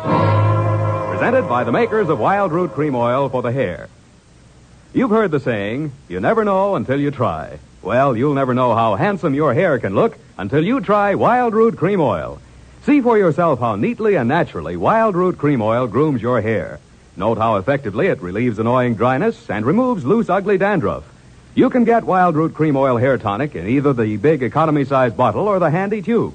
Or you can ask your barber to use it on your hair. But by all means, try it. Don't delay. Get it today. Wild Root Cream Oil. Again and again, the choice of men who put good grooming first. And now, with Howard Duff starring as Spade, Wild Root brings to the air the greatest private detective of them all in The Adventures of Sam Spade.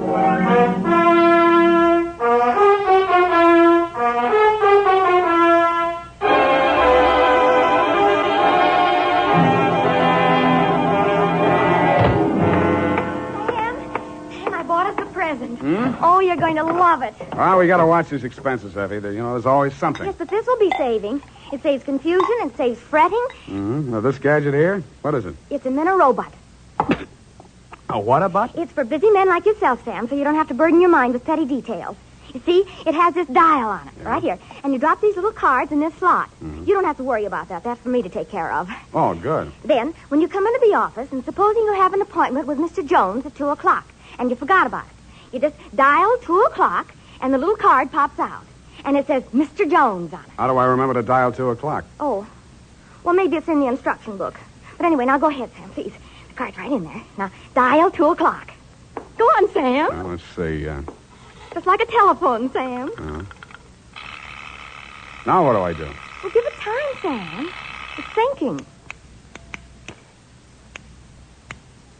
You must have forgotten. Jones. Mr. Jones. Effie, do you think it's dead? Oh, Sam, I don't understand it. It was working perfectly. Well, I'll take it straight back first thing in the morning. You'll have to. It'll never find the way itself. You got your book, sweetheart? Yes, Sam. I don't understand. It was working perfectly. Well, it's all right, honey. It doesn't matter. Date October 5, 1947 to Hillary Exxon Esquire from Samuel Spade, license number 137-596. Oh, honey, it's only a memo robot. Subject, the Adam Figg caper. Dear Mr. Exxon, October 2nd in San Francisco was one of those days that you see blown off the calendar by a gust of wind in the movies to denote the time is passing. It was a day for scraping off the minutes with a fingernail file and wondering whether the display ad I'd paid for in the classified section of the phone book wasn't just a waste of money. It certainly wasn't the day I'd expect a leprechaun to walk into my office. He said his name was Adam Figg. He said he was the butler at Exxon Manor in Los Nidos. The limousine, Mr. Spade, is waiting to take you away. We mustn't keep them waiting, must we? Of course we mustn't. Who mustn't we? Why, Mr. Hillary, of course, sir. Oh, Mr. Hillary. And old Mr. Exxon. The old gentleman is very ill. Dr. Feig's office is down the hall. Turn to your right, second door. Well, I assure you, sir, that Mr. Exxon is the best of medical care. Your duty will be simple, to prevent his death. Do I donate blood or just frighten away the evil spirits? Oh, it isn't quite that, sir. Someone is trying to kill Mr. Exxon. He's a very sick man, and I'm sure he'd prefer dying from natural causes. Uh-huh. I get $25 a day in expenses. Here is an ample amount in advance. But you should know, sir, that the old man is a nasty, cantankerous, villainous, crooked, intimidating... $500? Please, Figg, you're talking about the man I love. Los Nidos was at least an overnight caper, so on my way out, my lovely and charming secretary, Miss Perrine, handed me a brown paper bag which contained A, one pair of socks, darned, B, one shirt, ironed, and C, the apple which she always polishes for me the night before. We arrived at your large Southern-style mansion 2 hours later. Figg! Oh, Figg, where the devil have you been? The city, sir. I can't find the keys to the liquor closet. Where are all the maids? What happened to that cook we hired yesterday? Who is this man, and why is he wearing that necktie? This is Mr. Spade, sir, the detective. I'm Hillary Exxon. Come in, please. Go on upstairs, Figg. See what that girl is doing to my father. I don't believe she's a nurse at all. Very good, sir. In here, Mr. Spade. Pardon the condition of the house. The old man has been firing the servants again. Your father, you mean? Yes. Every time he gets shot at, he fires all the servants. He gets shot at pretty often? About once a year. In the fall. Uh-huh. You always hire a detective? No. Oh, dear. I'm not keeping you up, am I? No, excuse me, please. It's much worse this time. I can't get any sleep. Guns going off in the middle of the night. The whole household disturbed. When and where was he last shot at? Yesterday morning at about 1:30. I dug the bullet out of the woodwork myself, a .38 caliber, embedded in the door frame that leads to Miss Kaywood's room. That's his nurse. Was she with him at the time? No, Dad sleeps like a baby, full of sedatives. She sees to that. Shot come from outside? Yes, but we found nobody on the grounds. No traces of anybody. I don't know whether Dad knows who shot at him or not. He's such a closed-mouthed old devil. You don't care very much for your father, do you? To be frank, Mr. Spade, if hating weren't such an effort, I would despise him. He is without a doubt... Well, listen. Get out of here! There, that's just a sample. Well, come on, let's see what's eating him now. All right, now get out! Talk to me like that. I tell you I won't stand for it. Well, you don't have to stand for it. Take that silly painted face out of my sight. Don't you dare! Get out! I'm quitting, Mr. Exxon. I can't stand it another minute. Yelling, screaming, throwing things at him. You must have done something to set him off. But I didn't, I tell you. I didn't. This is Mr. Spade, Miss Kaywood. Oh, a detective? Will it make you happier to know that I'm a private detective, Miss Kaywood? Well, Mr. Spade, I only hope you can prevent a murder. If there's any way at all that I can help, Thanks. I'll see you downstairs after I've talked to the old man. You'd better go in alone. To the great Lord Buddha himself. That remained in the temple of... Do you have a throat spray downstairs? I seem to be congested. Oh, go away. Go away! Go away! Oh, well, wasting ammunition. Well, who are you? If you're a total stranger, come on in. Well, don't be afraid, son. Come on over where I can look at you. It's hard to keep my eyes open. Oh, I mustn't do that. Oh, so you're the detective, eh? That's right, Pop. If you want to take a little nap or something, I'll come back later. What did I say just now? Come back later? No. There's no reason for you to come back later. I'll say everything I have to say right now. The shot woke me. I didn't see anything. I don't know anything. I've got a million enemies. I can't remember the names of any of them. Why don't you try to remember? I could have them checked. You're wasting your time, Sonny. In my day, I've wiped out 100 men, and I'll outlive anybody who's gunning for me now. You must be proud of your past, huh? Proud? Sonny, a past like mine is the finest thing an old man can have. I've swindled my partners and betrayed my friends. I've turned state's evidence just to see my associate get sent up for 20 years. And they say my wife died under peculiar circumstances, and I got rich off her insurance. Now I'm done talking. Do me a favor, son, please. I've got to get a half hour, 20 minutes sleep alone. You'll keep them out, everybody. Please, will you? Sure, Pop. Go ahead. Go on, sleep. Oh, thank you.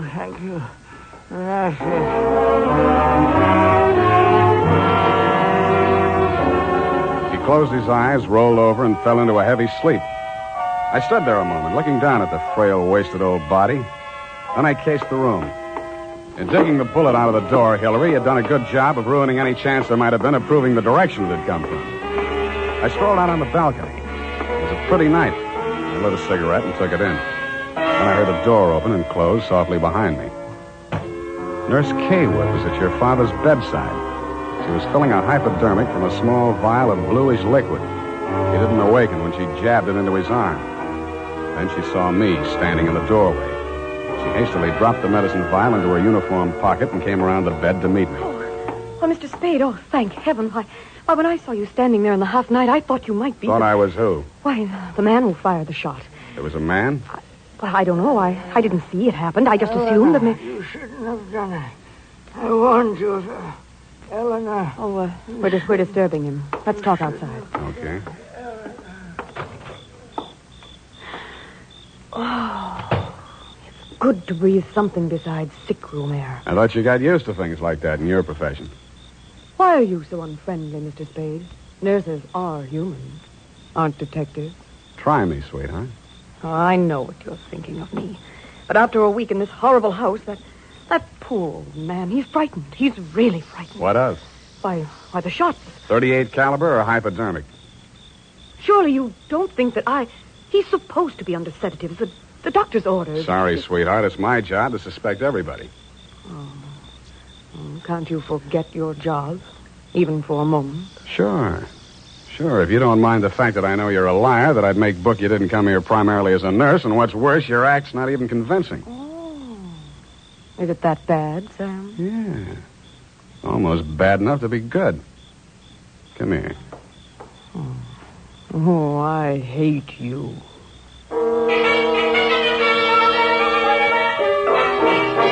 It was a very satisfactory love scene for both of us. For reasons of her own, Barbara wanted to keep me out of that sick room for a while, and she did. For reasons of my own, I wanted to get that medicine vial out of her uniform pocket, and I did. Then, as suddenly as we had fallen into love, we fell out again. After she'd gone to her room, I went back to my sentry duty around the house. Under a light on the front veranda, I examined the bottle from which Barbara had taken the injection for your father. It was labeled sodium thanatol and had been dispensed by a firm called Ibis Chemicals Limited in Cairo, Egypt. The scream filled the house, high and frenzied. I started running toward Barbara Kaywood's room. I slammed the terrace door open and found the light switch. Barbara was sitting upright in the center of a bed. Her face jerked up so abruptly that it seemed her neck had snapped. She clutched both hands to her chest and fell face down among the bedclothes, staining them with her blood.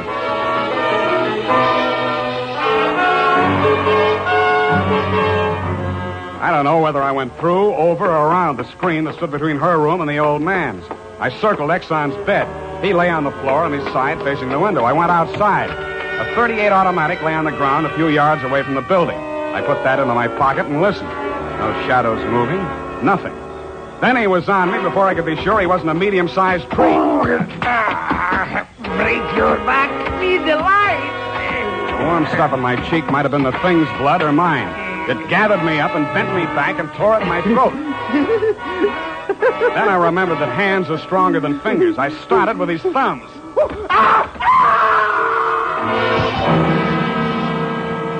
He lay there for a moment, then his huge body began to twitch. He was holding his fingers and sobbing like a baby. I pulled him up to his feet, poked him in the back with the flat of my hand. I followed him through an opening in the hedges and down a long, pitch-dark lane toward the lights of a squat brick house set on the top of a slight rise. As we approached it, a door opened and light streamed out onto the porch. The tall man framed in the doorway was the last person in the world I expected to see. Ah, Marcus, you brought it. Oh, master, very delightful service, but how much pain in fingers. Always complaining, Marcus.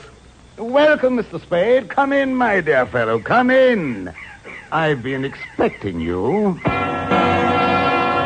The lost family fortune by blackmailing me.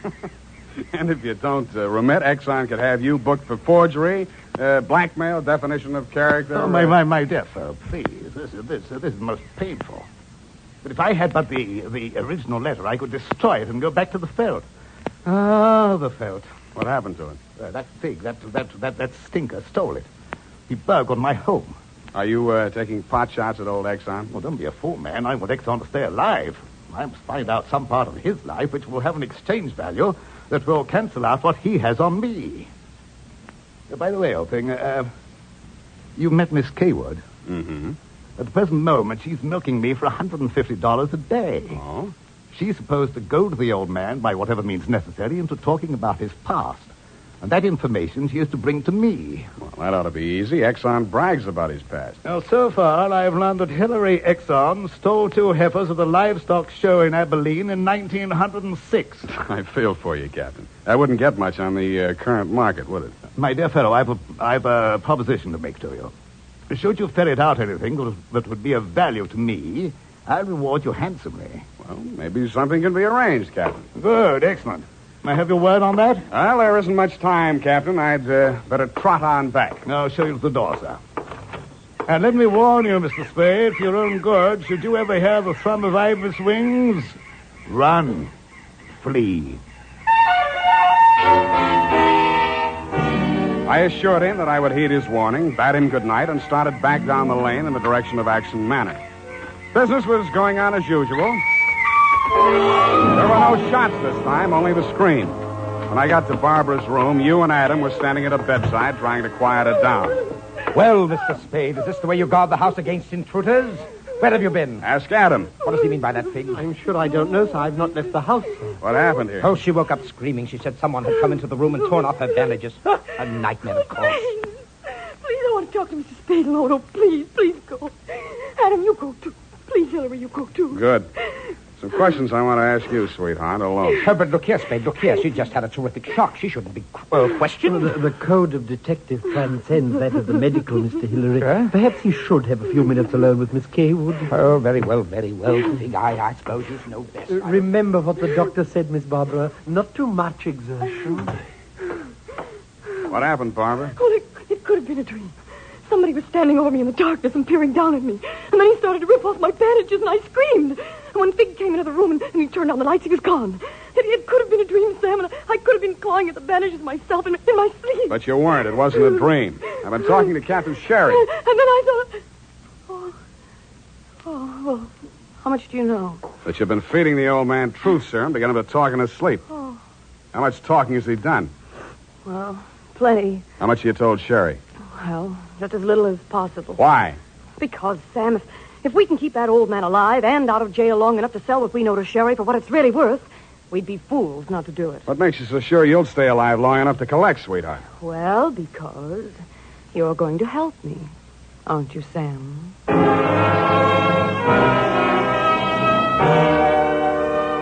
So I helped her, but not for the reason she thought. I made a lot of noise leaving her room and going to mine.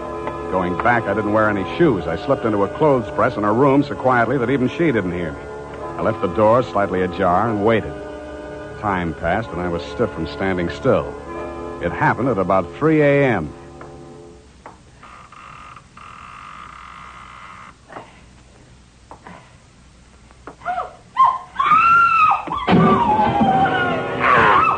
The crazy, feverish glare of his eyes told me that the threat of the gun in my hands meant nothing to him.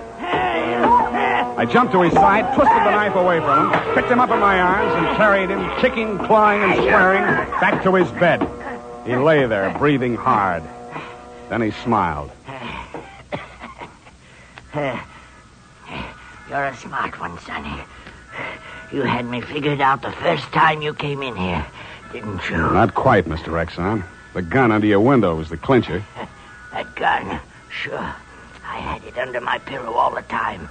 I got tired of shooting into door frames. Look, you're dying, Mr. Exxon. There's no use trying to make up stories now. You're right, Sonny.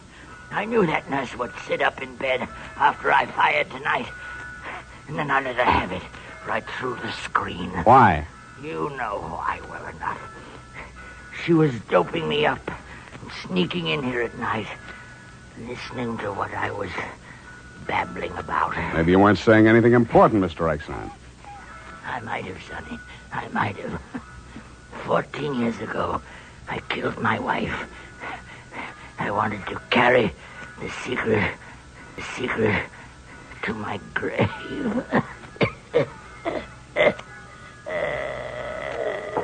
You nearly made it at that. Spade! What's happened? Is he dead? He's dead. Did he say anything, sir? Did he confess anything? You must tell me if he said anything. I didn't hear him say a word. Well. Yeah, Mr. Spade. Charged with a certain texture, a significant quality. There's a certain smell, yes. And omen. You can inhale it, sir. Journey thou to Nairobi on the veldt. Tarry 7 days, and you will collect the fabulous golden skull of Wizami, king of the Bojamas. Aha! Marcus! Yes, master. Unhook the hooker. Pack the marmalade. We are off to the veldt.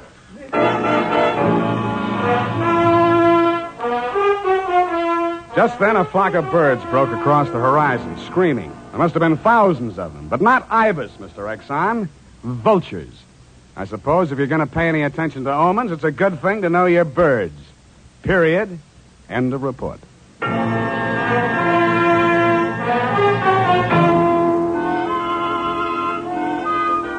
Right now, I have something to say to every man who doesn't use a hair tonic, to every man who says I don't believe in it or I don't need it.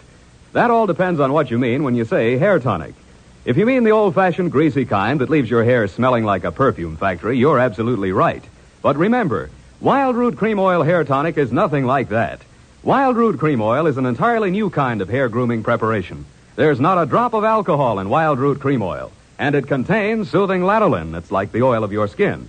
Most important, Wild Root Cream Oil grooms your hair the right way, neatly and naturally. Never leaves your hair sticky or greasy.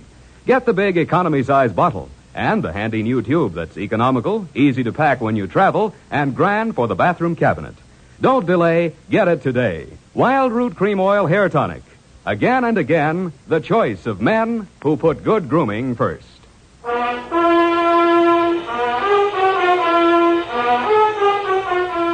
Effie, Sam, the memo robot works after all.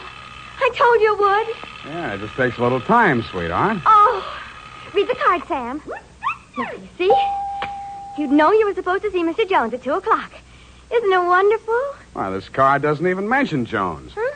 What does it say, Sam? Well, it says, journey thou to Friskin's drugstore, wager $5 on Ira W. in the third at Belmont Park. Oh, Sam, it's psychic. Tarry but a moment. Yes? Thou wilt lose $5. Oh, good night, Sam. Good night, sweetheart.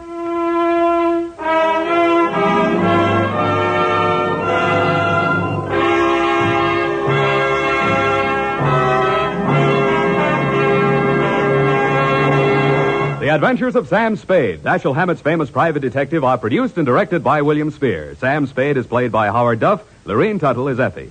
The Adventures of Sam Spade are written for radio by Bob Tallman and Gil Dowd with musical direction by Lud Gluskin.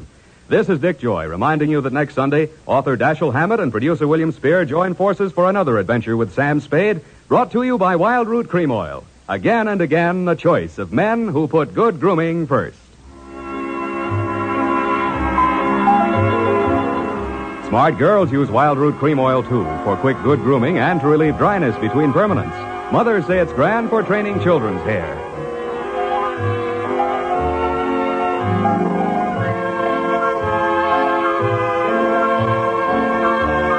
This is CBS, the Columbia Broadcasting System.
Adventures of Sam Spade, Detective, brought to you by Wild Root Cream Oil Hair Tonic, the non-alcoholic hair tonic that contains lanolin.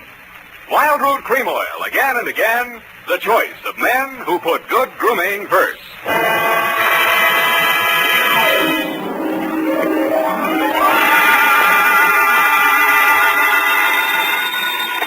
Sam Spade Detective Agency. Say moi, sweetheart. Oh, Sam, how did it go? Well, it wasn't exactly a 10-in-1 outfit. More of a mud show, dog and pony type, you know, rag front. Sam, what are you talking about?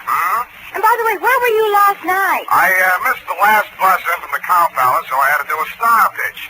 Connie talk at me. Oh, if you think I'm going to ask what a star pitch is, you're mistaken. What were you doing at the Cow Palace? Oh, just fooling around. Oh. Sam? Yes? Sam? Yes? Sam... You ask too many questions. Sweetheart, in the patois of the carnival, I'll be right down to pitch my spiel my pitch, and make with the canvas on the Bluebeard caper.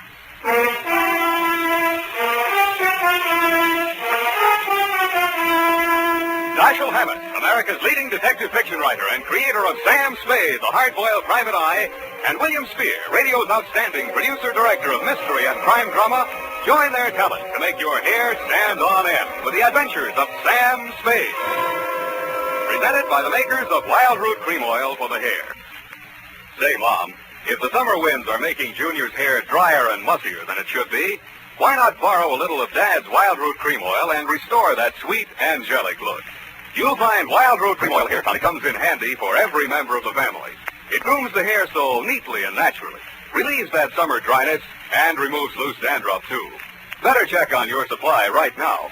If it's running low, then tonight or tomorrow, first thing, get Wild Root Cream Oil hair tonic. Again and again, the choice of men who put good grooming first. And now, with Howard Duff starring as Spade, Wild Root brings to the air the greatest private detective of them all in the adventures of Sam Spade.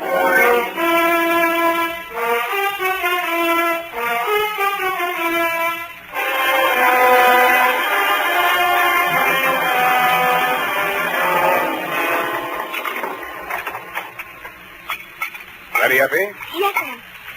By the way, what is a star pitch? Oh, your clothes. You look as if you slept on the ground. That's what it is. Date, August 8, 1948, to Detective Lieutenant Denny, Homicide Detail, San Francisco Police. From Samuel Spade, license number 127596. Subject, the Bluebeard caper. I will not offer as an extenuating circumstance the fact that business is bad all over. But it is true that I've been sitting in my office for 4 hours and the phone had not rung once. This one didn't phone. From the looks of him, he didn't have the required nickel. The hangover he was wearing under his eyes had cost someone a pretty penny, so I figured his credit might be good somewhere. Mr. Spade? Yeah? Oh, my head. Here, try this. Oh. Want it mixed? Oh, no soda. Couldn't stand the noise. Where'd you wake up? In these same clothes. Figures. It all started at my sister's engagement party. Mint juleps. They must have been full of flukum. Flukum? You don't happen to have an ice bag? It's customary for my clients to bring their own. Oh. Well, now here's a spiel. Did I tell you my name? The name he gave my secretary was Ned Towers. You want to stick with that? Yeah, Ned Towers, yeah. It's about my sister. She's... Her name? Sylvia. Sylvia Towers. Sylvia Towers. But it's not about her, really. It's about that Bluebeard. Bluebeard she's marrying. Jefferson Davis Calhoun. What about him? Oh, that marriage has got to be stopped. I found out that his name's not Calhoun at all. That he's been married 3 times under 3 different names. And that all his wives died mysteriously. And that he collected their insurance. And now he's talked my sister into insuring herself for $100,000 in his favor. When did you learn all this? In a barber shop yesterday. Oh. I went in to get a manicure, and I picked up this old detective magazine. Here's his picture. Look at it. I had heard of the case. In his heyday, the papers would call him the Mint Julep Romeo. And any name he happened to be using at the time had Colonel in front of it. None of his 3 wives had survived the honeymoon. Wife number 1, an aviatrix, bailed out at 10,000 feet over Mount Hood along with her husband. His parachute opened, hers didn't. They found the body the following spring. Wife number 2, a snake dancer, died of snake bite when she squared off with a full-fanged diamondback instead of her usual non-poisonous partner. The cause of death was never officially proven because the body was embalmed by mistake, it said there, before the coroner arrived. And finally, number 3, a professional stunt woman disappeared over Niagara Falls in a beer keg instead of her specially designed barrel and was never seen again. Well, Mr. Spade? Yeah, but are you sure your sister's fiancé, this Calhoun, is the same guy? Well, here's a picture of them together. Their engagement photograph. What do you think? Brunette? My sister? Redhead. That's him on the left. Redhead? Well, Mr. Towers, are we going to sit idly by and see another poor girl go to her death? How much money you got? About $100. I'll take 50 now. You are going to help her. How much does she already know? I tried to tell her. She's beautiful. She wouldn't even listen. I thought she might listen to you. I pray she will, Ned. I pray she will.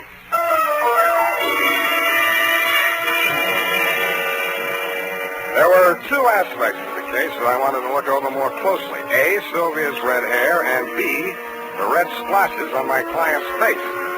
I had a hunch she might be suffering from more than a hangover. So I dropped him at the address of a medical friend of mine who specializes in poison. He said the tests would take most of the afternoon, so I decided to find out who was Sylvia, what was she, was she as kind as she was fair?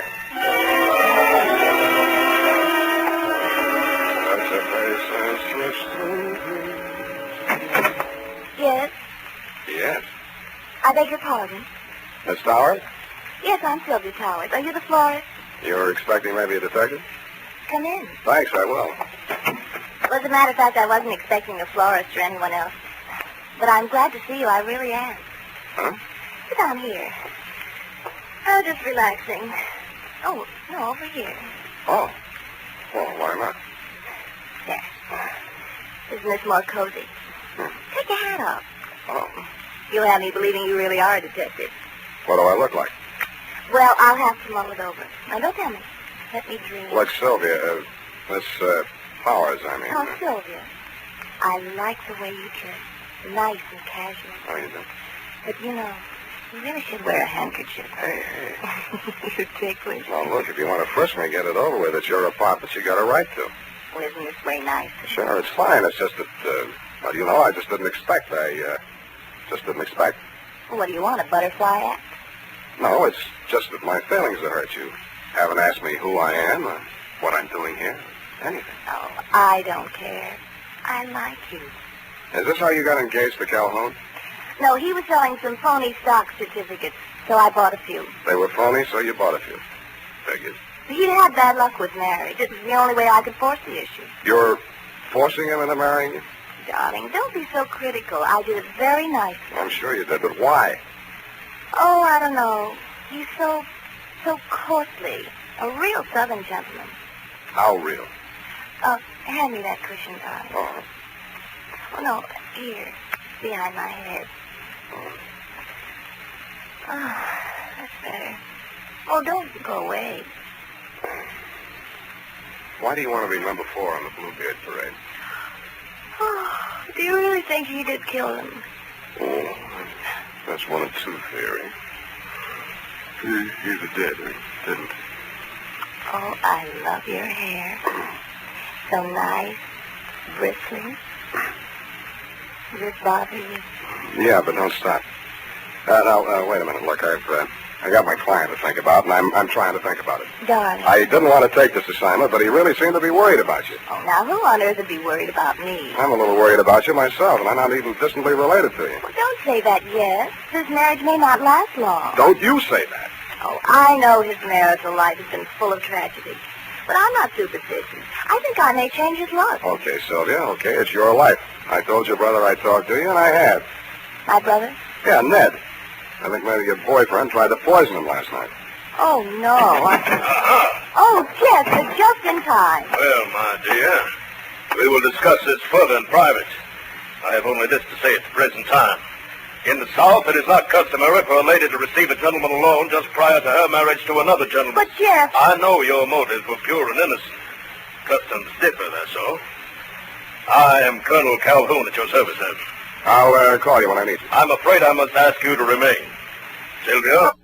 To tell you, it was just a flirtation. Yeah, I didn't think it. You mean he made certain proposals? Well, what did I do? What could she do? He said there were things in your past, Jeff. Yeah, that's what I said. Things that...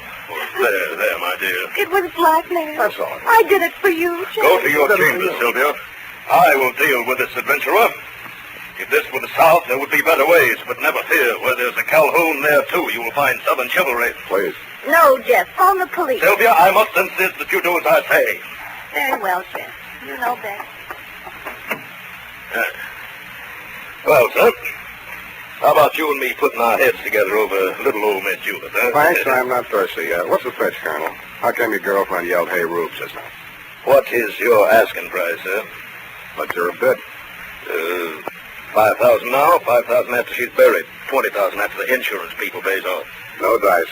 Caper's worth 100 grand. 50 for me, 50 to you. That is out of the question, sir. Okay, from here I go to the car. Now, son, let's not be hasty about this. It will require a slight change of plan, but I reckon I can swing it. All right, 50-50. When are you going to knock her off? You want her to fly the coop? Is there another way out of here? Well, not that I know of, but she's crafty. She's crafty. Well, come on, let's get it over. Yes, you're right. Maybe now or never. That's right.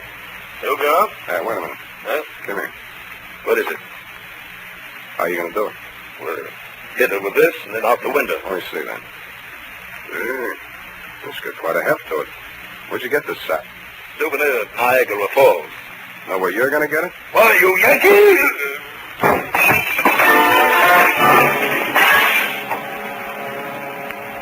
The souvenir of Niagara Falls was deadlier than I thought. The blow spun him around like a top, and he went down on the other side of the room, taking the bar and the mint julep ingredients along with him. I headed for the room Sylvia had disappeared into. But she had already disappeared out of it. I looked in the closets, the bathroom, under the bed, tapped the walls for secret panels, and then forced myself to look out the only possible exit, the open window. 10 stories, sheer drop to the street. 2 stories, sheer unclimbable masonry to the roof. Now get this, Dundee. No other exit, no horizontal ledges, drain pipes, niches, cornices, not even a helicopter landing. I asked myself, who is Sylvia? What is she?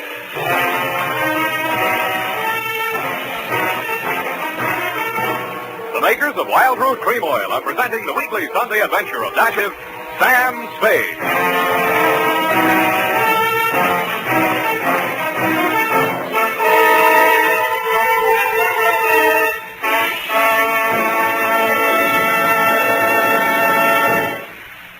If you want the well-groomed look that helps you get ahead, socially and on the job, listen.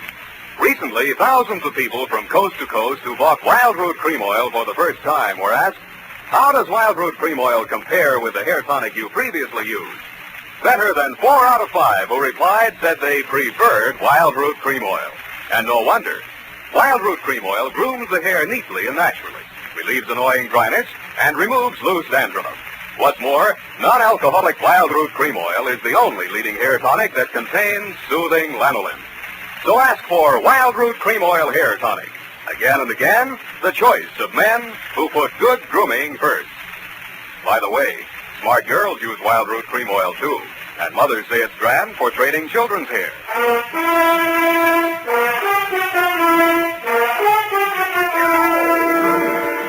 And now, back to the Bluebeard caper. Tonight's adventure with Sam Spade.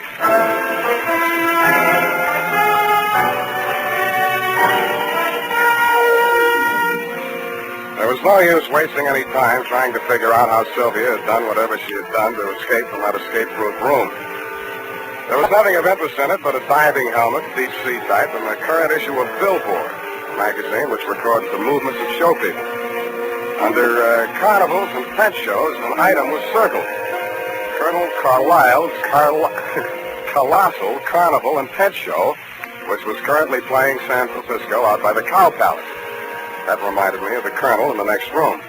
I went in to hit him again, but somehow his not being there didn't surprise me a bit. What I found on the roof did surprise me a little.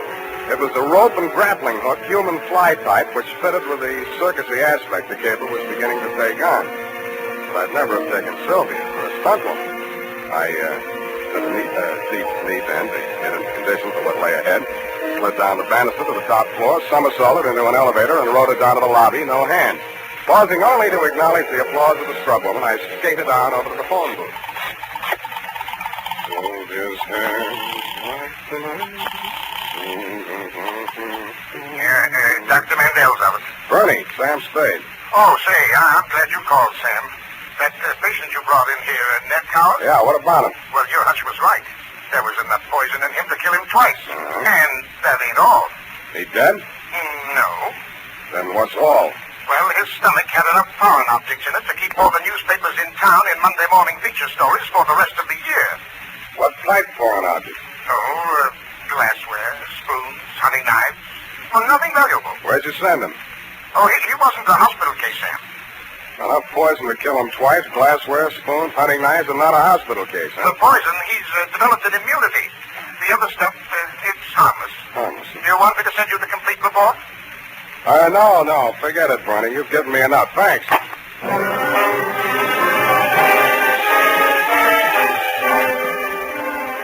From then on, Dundee, it was mostly entertainment.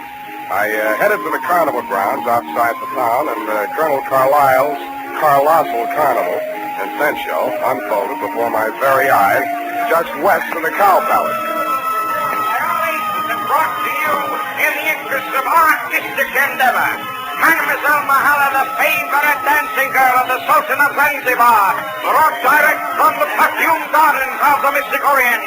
Every muscle of a gorgeous body shakes. And now, ladies and gentlemen, in the interest of science and the furtherance of national defense, one of the medical miracles of the 20th century.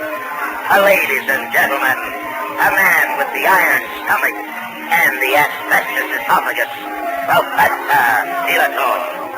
Professor, if you please, sir, give the folks the sample of your control over the fiery elements. I will light the torch and pass it to the professor. And now, Professor, if you will find... The coach dancer left me cold to be a fire-eating professor, I thought. It was none other than my client, a man who called himself Ned Powers. I moved as close to the platform as I could without setting fire to myself and caught his eye. When he caught mine, it singed my eyelashes. Hey, scramble, I got my act to do. I can't talk to nobody. Where's the colonel? There ain't any colonel, just for the banner tack. Where's your sister?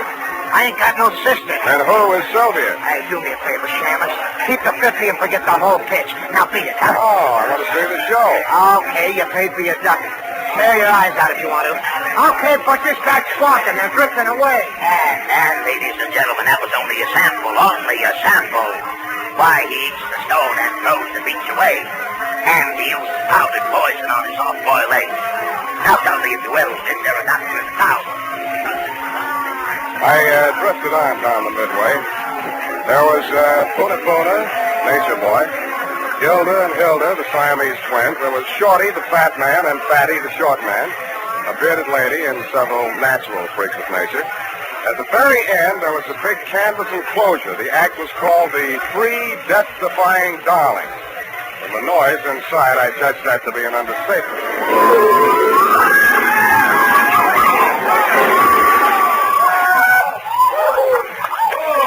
I bought a ticket and got inside just in time to see a trim, energetic blonde in tailored coveralls crawl out of the twisted wreckage of the car she'd just driven point blank into a concrete wall at an advertised speed of 80 miles an hour.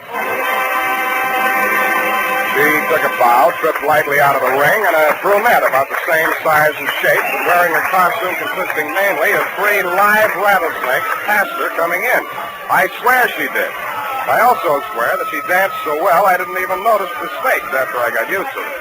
Before the lead snake had taken its final bow and wriggled out of sight, a redhead in green coveralls appeared at the top of a 60-foot tower. She climbed into a barrel, and some stupid fool pushed her off. The tank she landed in was no more than 3 feet across and couldn't have had more than a foot of water in it. But she emerged from the splinters with her face wet and some of the greasy carnival-type makeup washed off. The red-headed branch of the death-defying darlings was, you guessed it, that miraculous escape artist, the one and only Sylvia. I was anxious to meet the rest of the act, so I vaulted over the canvas for their trail of rescue.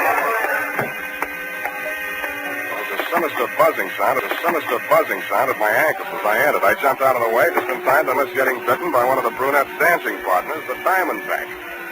Sylvia looked at me pityingly, grabbed it expertly just behind the head, and shoved it down into its basket. Sam, you should have known better than to come in here unannounced. Strangers make Salome terribly nervous. Then we're even. How did you know I was here? I didn't. I was looking for my client. Then you are working for Ned. Who else? Well, when I heard you bargaining with Jeff, I didn't know what to think. Before that, I'd been so sure. Look, sweetheart, I haven't been sure of anything in this caper from the start, least of all you. No matter how sure I get, I still won't believe it. Look at me, Sam. Touch me. I'm only flesh and blood. Yeah, well, anyhow, how did you meet yourself coming on with the snakes when you went out in the coveralls? Oh, zippers. I was wearing the snakes underneath all the time. Snakes? Doesn't the autocrash make them nervous? Oh, no, they're used to it. Mother trained them. That was after Father... Never mind your family. Let's talk about you. All three of you. Well, after Mother and Father... Well, the act was with recent, you see, and they wouldn't keep me on as a single. Yeah. So Jeff Calhoun worked out a routine so only one of me would be on at one time. I figured. How often do you come out of it alive? You mustn't say things like that, even in joking. I'm terribly out of condition. I haven't had a real workout since... Since you went over Niagara Falls in that beer keg? And by the way, how did you manage that? Simple. Relaxation. Secret of everything. I could teach you that, Sam, darling. Jeff could never learn it. How long do you think we'd get away with it, sweetheart? Aren't you taking rather a lot for granted? Maybe not enough. So far as I know, you've only been killed and resurrected 3 times. Darling, if it frightens you, I promise I'll never do it again. How did you drop 10,000 feet without a parachute? Oh, that Mount Hood stuff? I crash landed the plane, set fire to it. There were witnesses. Something dropped. Nothing but a weighted flight suit. Whose body was that they found? There are always bodies when the snow melts. By the time they get to them, they could be anybody. Oh, that's a relief. Now, what about that other body? Which other one, darling? When you were embalmed after the snake bite. Oh. Well, Jeff just claimed somebody from the morgue that nobody else wanted. Don't be so critical, darling. We didn't hurt anybody. Better not try to tell that to those insurance companies. Well, they should be happy. Jeff says it helps them with their taxes. Does it make you happy? Dying and being dug up every year or so? Well, it's better than doing it every night. But I couldn't go back to Jeff. He lost his nerve after Ned found out. You see, Ned's the only one left who knew me in the old days. If I were dead, he couldn't prove anything. Jeff really meant to kill me this time. What was Ned after? Blackmail? Oh, no, he wanted me back with the show. He hired you to frighten Jeff into letting me go. After all, I am the best threesome in the business. Well, anyway, in the stunt field. Did you see my review on Billboard? I saw for myself. You know something? I was thinking. With all you know about crime... Don't say it. Darling, it's so easy, and we could have a honeymoon every time I came back and we got married again. Thanks for the offer, but if I get married, I want my wife to stay alive every night. But I wouldn't really be dead. Only legally, for the insurance. Only legally, Sam. Come here. Sam, darling. Look, sweetheart, let's not relax. You're not safe. Not as long as that insurance policy's floating around with Jeff's name on it as beneficiary. He'd never think of looking for me here. Well, the same. You better take that policy into town in the morning and make some changes. Where is it? Oh, it's in my safe. You got a safe here in this trailer? Well, it's just a secret place. I only call it a safe. But it is safe. Yeah, I thought I'd find you here. But I hardly expected to see Mr. Spade. You don't surprise me a bit, Bluebeard. Oh, Jeff. Sit down, stop waving that revolver. What do you want? That policy. I heard every word you two have been saying. Not that that piece of paper means anything. You won't even be around when the bank's open. But having the original policy in my hand will save a lot of delay, red tape. Of course, Jeff. Where is it? Oh, what's the use? It's in the basket, right by the side of your chair. Wait a minute. Don't move, Spade. If you do, I'll blast you. Listen to me. Don't raise that lid. This is your safe. Still a child, aren't you, Sylvia? Don't do it, Calhoun. Don't do it.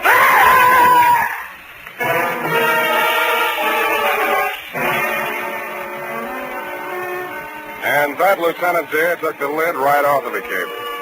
Due to my Boy Scout training, my split-second timing, and the fact that Salome's fang missed an artery by a 30th of an inch, I understand Calhoun will live long enough, which as far as I'm concerned is any length of time you care to name. About Sylvia, I really don't know how to advise you there, but if you're planning on charging her with attempted homicide, you'll find that there are 3 Darling sisters listed as U.S. citizens and residents of California. It might be hard to figure out which one of her to indict. Period. End of Nightmare Alley, Bluebeard Division. Any questions, Ep? Oh, just one, Sam. A grammatical error, but I'll correct it. And just whom do you think you are to be correcting my grammar? Who, Sam? Nominative case. Nominal. Nominative, Sam. The most frequently used cases in English are nominative, accusative, and possessive. Now, I'm referring to your sentence which reads, it might be hard to figure out which one of her to indict. Yeah. Of course, you meant them, since there are 3 Darling sisters. Her being singular. Indeed, her was singular, Abby. Oh, Sam, you make a joke. It's a very small one. Now, type that up and leave my grammar as is. It's colorful. Oh, very well, Sam. I'll just fix the syntax as I go along. Syntax? In California?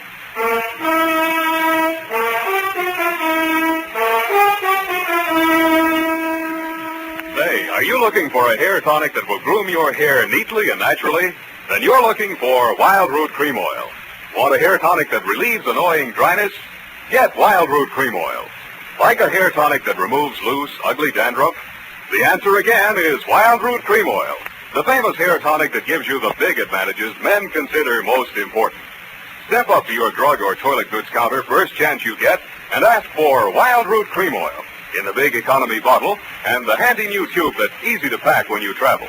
Also, ask your barber for a professional application of Wild Root Cream Oil Hair Tonic. Again and again, the choice of men who put good grooming first.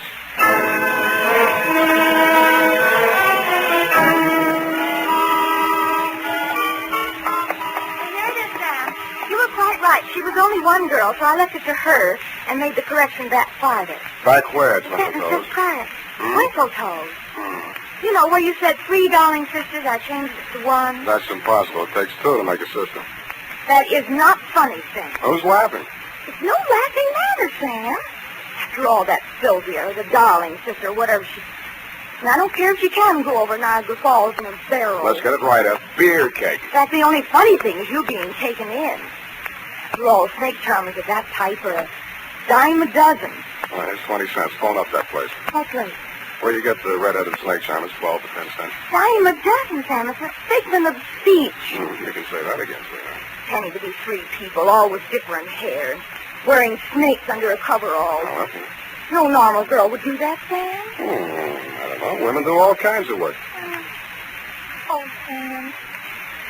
Why can't I be an adventuress like some girls are? I wouldn't trade you for 30 cents worth of snake charmers. Oh, that's the nicest thing you ever said. Well, next to the nicest. Good night. Good night, Salome.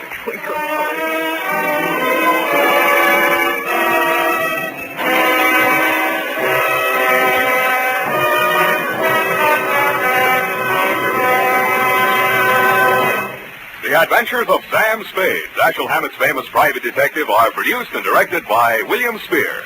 Sam Spade is played by Howard Dove. Lorene Tuttle is Effie.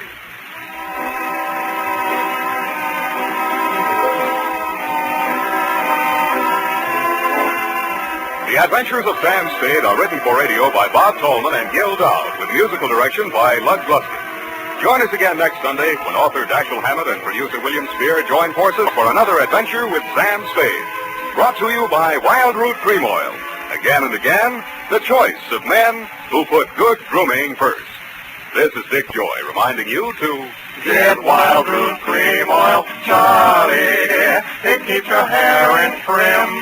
You see, it's non-alcoholic, Charlie. It's made with soothing lanolin. You better get Wild Root Cream Oil, Charlie. Start using it today. You'll find that you will have a tough time, Charlie, keeping all the gals away. Hiya, Baldy. Get Wild Root right away.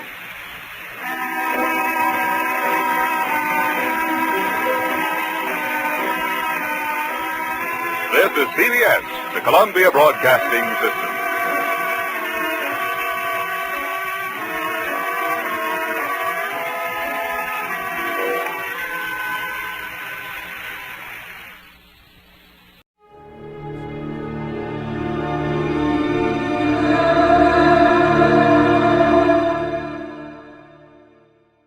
National Broadcasting Company presents The Adventures of Sam Spade, Detective. Sam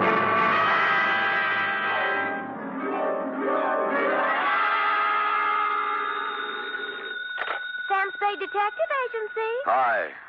Sam? Who else? Did you wind it up, Sam? Is it all over? If you're talking about the usual happy ending with the villains dead and buried and the lovers joining hands while the camera does a slow fade, it is not all over, sweetheart. What do you mean, Sam? The villains in this piece are for real, still doing business at the same old stand from one end of the country to the other. Oh, Sam, you sound so grim. Only because I have a grim tale to tell, little one. So warn all within earshot that if they seek bluebirds of happiness, sweetness and light, and love conquers all, to try another detective. Because even now I am on my way with something that might butt into your sleep for the next few days. To wit, my report on the Denny Shane caper.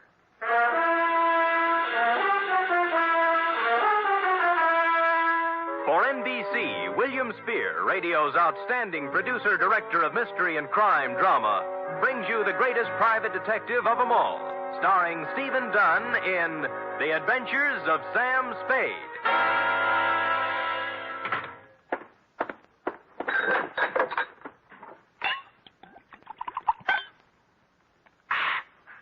Effie! Sam? Yeah. Oh, I'm sorry, Sam. I didn't hear you come in. Ooh. Oh, tired, Sam? Yeah. You look pale. I guess maybe I'm a little sick, too. Now, Sam, I warned you about heavy lunches when you're on a case. Not that kind of sick, Angel. This kind starts at your shoe tops, runs up your backbone, and kicks around in your head till you're... Where's the book? Right here, Sam. Okay. The date, fill it in. 2 John Q. Public.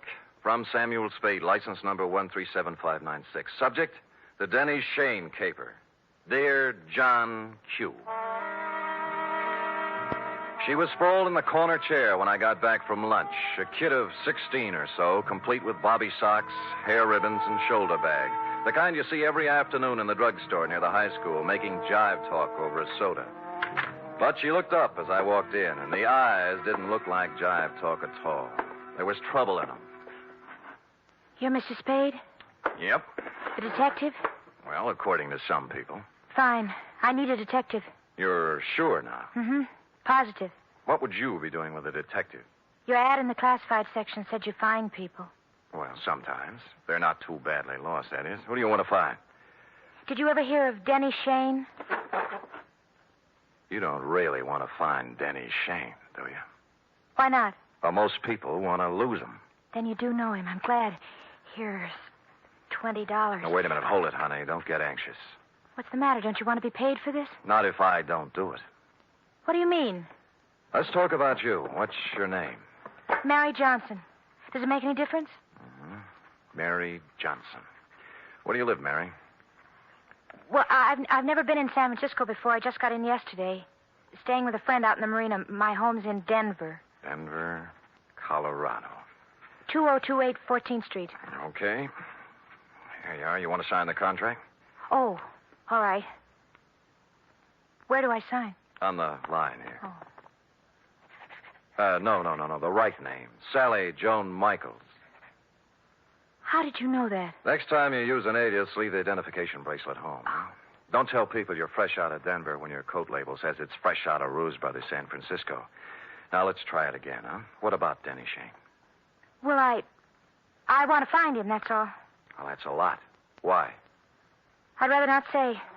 Well, in that case, Sally, I recommend another detective. You'll find there's an ad in the classified section just below mine. You mean you won't do it? Sally, if I may get pontifical for just a moment, Denny Shane is not the kind of character I would pick out for a kid like you. He has a reputation for booking horses, which is illegal, and welching his bets, which is worse. He is associated at one time or another with almost everyone in the files of the Kefauver Committee. And as for the girls he runs around Stop with... it, will you? Oh, so that's it. No, that isn't it. I've never seen Denny Shane in my life. If we do find him, you'll have to point him out to me. Really? He's been good to me. You see, all my life he's been good to me. Mm-hmm. And you've never seen him? No. Denny Shane is my brother, Mr. Spade. My mother died when I was born. I was adopted, but Denny went to an orphanage, and I guess he sort of ran wild after he got out. Yeah. What do you mean he's been good to you? Sent me money on birthdays and Christmases, sometimes in between. He always said if I needed help to tell him, but I never knew where to find him. We need help right now, Mr. Spade. My stepmother has to have an operation, and I know Denny will give me the money if I can find him. Why did you tell me all those black lies? I was afraid you'd call my folks. They'd be horrified if they found out. Oh. This is the truth now. Girl Scouts honor. Yes, Mr. Spade. Okay, you run home and study your algebra, and I'll look up Shane in court. No, I've got to talk to Denny myself. You're sure you want to come along? Oh, yes. Okay, but I'm going to have to leave you outside while I talk to his friends. Let's go.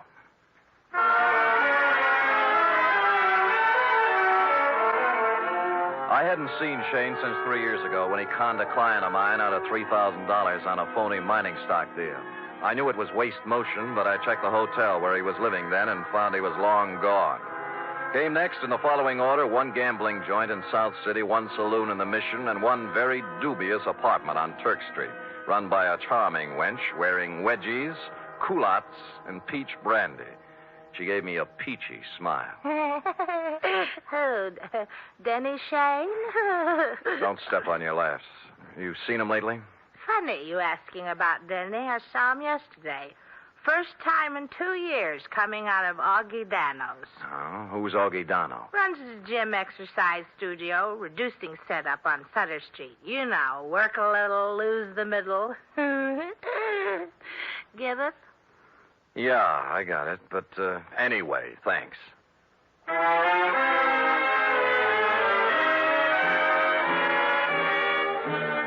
So we took off for Augie Dano's. We'd been together 2.5 hours so far and exchanged maybe 2.5 sentences. She'd just sit quietly in her corner of the cab with her hands folded on her lap, looking straight ahead. Sally. Hey. Oh, What's the matter, honey? nothing. Oh, now, come on. You can tell your Uncle Sammy something's eating you. Now, what is it? I told you. You're sure it has nothing to do with Denny and you? We settled that. I don't know, did we? You know, I got an ache in my bad knee. Is that good? Nope. I only get it when things are going sour on me. Well, here's Augie Dano's. Come on, you can go in, too. This place looks respectable for a change. The gold lettering on the door said Augustine Dano, Masseur, Scientific Reducing. And inside was an expensive-looking reception room with birch paneling, potted palms, and antique leather chairs, into one of which I stored Sally while I made bold to enter a door at the rear marked private. Oh, now there. Look what you made me do. I am sorry. Oh, dear me, you should be. My best perfume all over the... I'm sorry. I didn't mean to slam the door, lady. The draft. This is a private office, sir. There is a button outside clearly marked ring and wait. That I did not see, and once again, I am so sorry about spilling the perfume. Oh, my. Toujours, my regret. TV. $12 an ounce. Well, I regret TV, too. Now, look, how about announcing me to the professor? But now, if you mean Mr. Dano, he's quite busy with another... Rudnick, if the envelopes are ready, Oh, who's this? You've got me. My name's Spade. Spade? Spade. The detective? Yeah. Detective? Oh, what... Just a minute, Miss Rudnick. Would you have your nerve barging in like that? I thought you were a client. All right, Miss Rudnick. All right, here. Well, 4 bits. Now, buy yourself another quart. well, I never. This I can believe. Well, what do you want, Spade? Well, I'm looking for Denny Shane. Someone saw him walk out of here yesterday. Shane? That's right. Well, what's the matter? Some trouble or something? No. His kid sister's trying to look him up. Oh. That's funny. What? Well, that someone saw him coming out of here. I'd never heard of the guy. Of course, we got people in here all the time, salesmen, agents, friends of clients, But no Shane. Not that I know of. What's he look like? Oh, about my height, blue eyes, pale complexion, too thin to be coming here as a customer. Well, I wish I could help you, pal, but like I say, so many people come in and out of here, you know. Sure. Thanks anyway. Bye. Bye. Any luck? No, never heard of him. Come on. Too bad. Where to now? Oh, there are a couple of more places. After you. Cab's gone. Well, I told him not to wait. I thought we might have something to eat across the street. I'm not hungry, thanks. Look, you better call your parents. No, don't. I told him I was spending the night with a girlfriend so they wouldn't worry. That's another big black lie. Look, I'm tired of playing this way. I want it all. I told you. You're eating your heart out over something, and it's not Mama's operation. Now, it's something bigger, and it hurts worse. And don't tell me any different because it's written all over your face. Please don't ask me any more, please. Oh, skip it. Where's the cab? Don't take me home. That's just where you're going, honey. Well, What's the matter? look, coming up the street. Is that... Yeah, Denny Shane. You're sure? Of course I'm sure. I've got to be positive. I'll prove it to you. Denny? See? Yes. Denny, come here a minute. Oh, Sam Spade, isn't it? Yeah. Well, you recognize the kid? No. She's your little sister. Sister? What are you talking about? I haven't...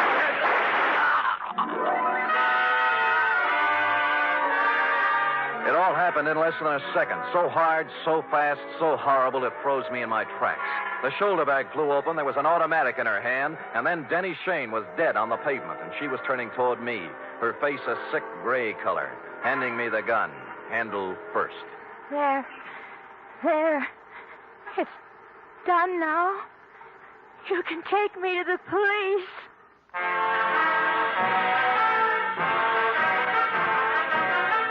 You are listening to the weekly adventure of radio's most famous detective, Sam Spade.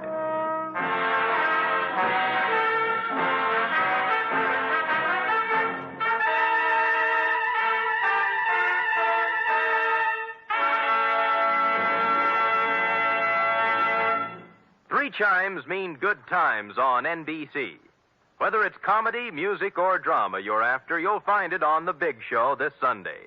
The dynamic Tallulah is your hostess, and her guests include Fred Allen, Jimmy Durante, Vivian Blaine, Jane Morgan, and Rudy Valley. You're invited every Sunday to The Big Show. And this Sunday also brings you a 1-hour adaptation of F. Scott Fitzgerald's exciting novel, This Side of Paradise, presented by Theater Guild on the Air and starring Richard Widmark and Nina Foch.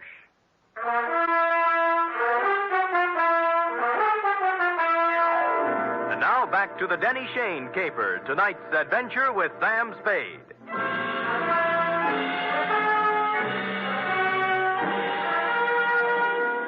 I won't try to give you the play-by-play for the hour following the shots on Sutter Street because I was in no shape to remember things in sequence. In less than a minute, we were in the center of a milling crowd. Cars jammed up. Horns began to blow. Then the morgue wagon and a squad of homicide dicks and flashbulbs going off like firecrackers. And Sally standing them all off with a frozen gray expression on her face that never changed. While I stood at her elbow, me, Sam Spade, who'd seen Lord knows how many murders with rubber in my knees and a feeling in my stomach like I was going to be sick. Finally, the squad car picked us up and headed for Dundee's office. Mr. Spade, Yeah? I've been waiting for you to ask me why I did it. I thought I'd leave that for the professionals. It won't do any good to ask me, Mr. Spade. Please tell him that, will you? It'll save all of us a lot of trouble. Everything I told you was a lie. I had to make you take me to him some way because I didn't know what he looked like. I hope you know what kind of a stew you jumped into, Sally, because from here on it's going to be pretty tough. I don't care what they do to me. I've had nothing to live for a long time now. What do you mean? Sounds stupid, doesn't it? 16 years old and nothing to live for. Ah, Sally. Tell them not to ask me any questions. Tell them I'm guilty. Sentence me or do whatever they do. I'll never tell them why. I'll never tell them why.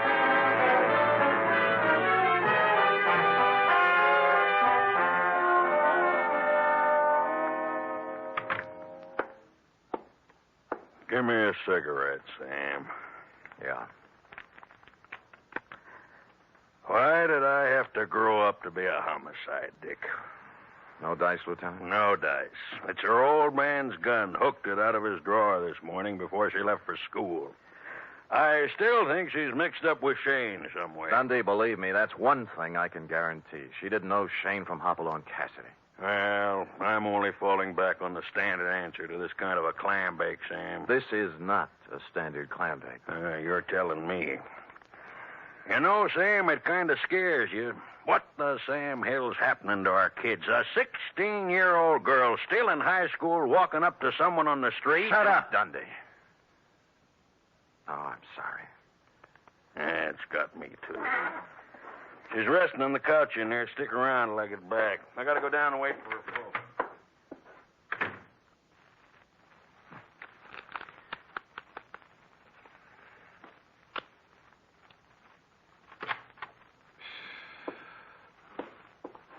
Oh, excuse me. I saw the lieutenant go out, and Come on in, sit down.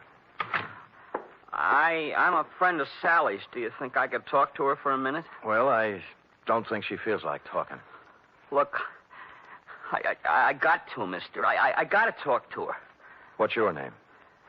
Eddie Tucker. I go to school with Sally. I've been waiting for 3 hours outside for a chance to talk to her. Can't I, please? What's it about? It's kind of personal. Okay, through the door there. Oh, thanks. And leave it open. Yes, sir. The minute he went in, I slid along the wall into a corner between the door jamb and a file case. And through the doorway, I could see them both in a mirror on the far wall of the inner office. Sally? What are you doing here? I had to see you, Sally. I heard about it, and I had to see you, that's all. You're wasting your time, Eddie. It's all over and you know it. You shouldn't have done it, Sally. You know what I promised you. I know what you promised me all the other times, too. This was for keeps, honest. So were the other times. All right, look. Look at this, see? Out the window. Watch. Now do you believe me? Eddie, it's not your fault anymore. I don't blame you, honest. All those promises... I'll keep this one, Sally. Honest, I will. No. You're a zombie, Eddie. You know what a zombie is? Someone who moves and walks around, but who's dead inside. Go away. Now. Go away. He got up slowly and walked past me out the door, rosy-cheeked, 17, with a tired, old man look in his eyes. A few minutes later, the matron came by, and I left her with Sally. The window in Dundee's office opened onto a second-floor roof below, and directly beneath it, I picked up what Eddie had tossed out. A set of car keys in a leather case, plus a third one that looked like it belonged to a school locker with the number 339 on it. And written in ink on the leather inside, like a memo, was Denny Shane, 778 Turk Street, apartment 4.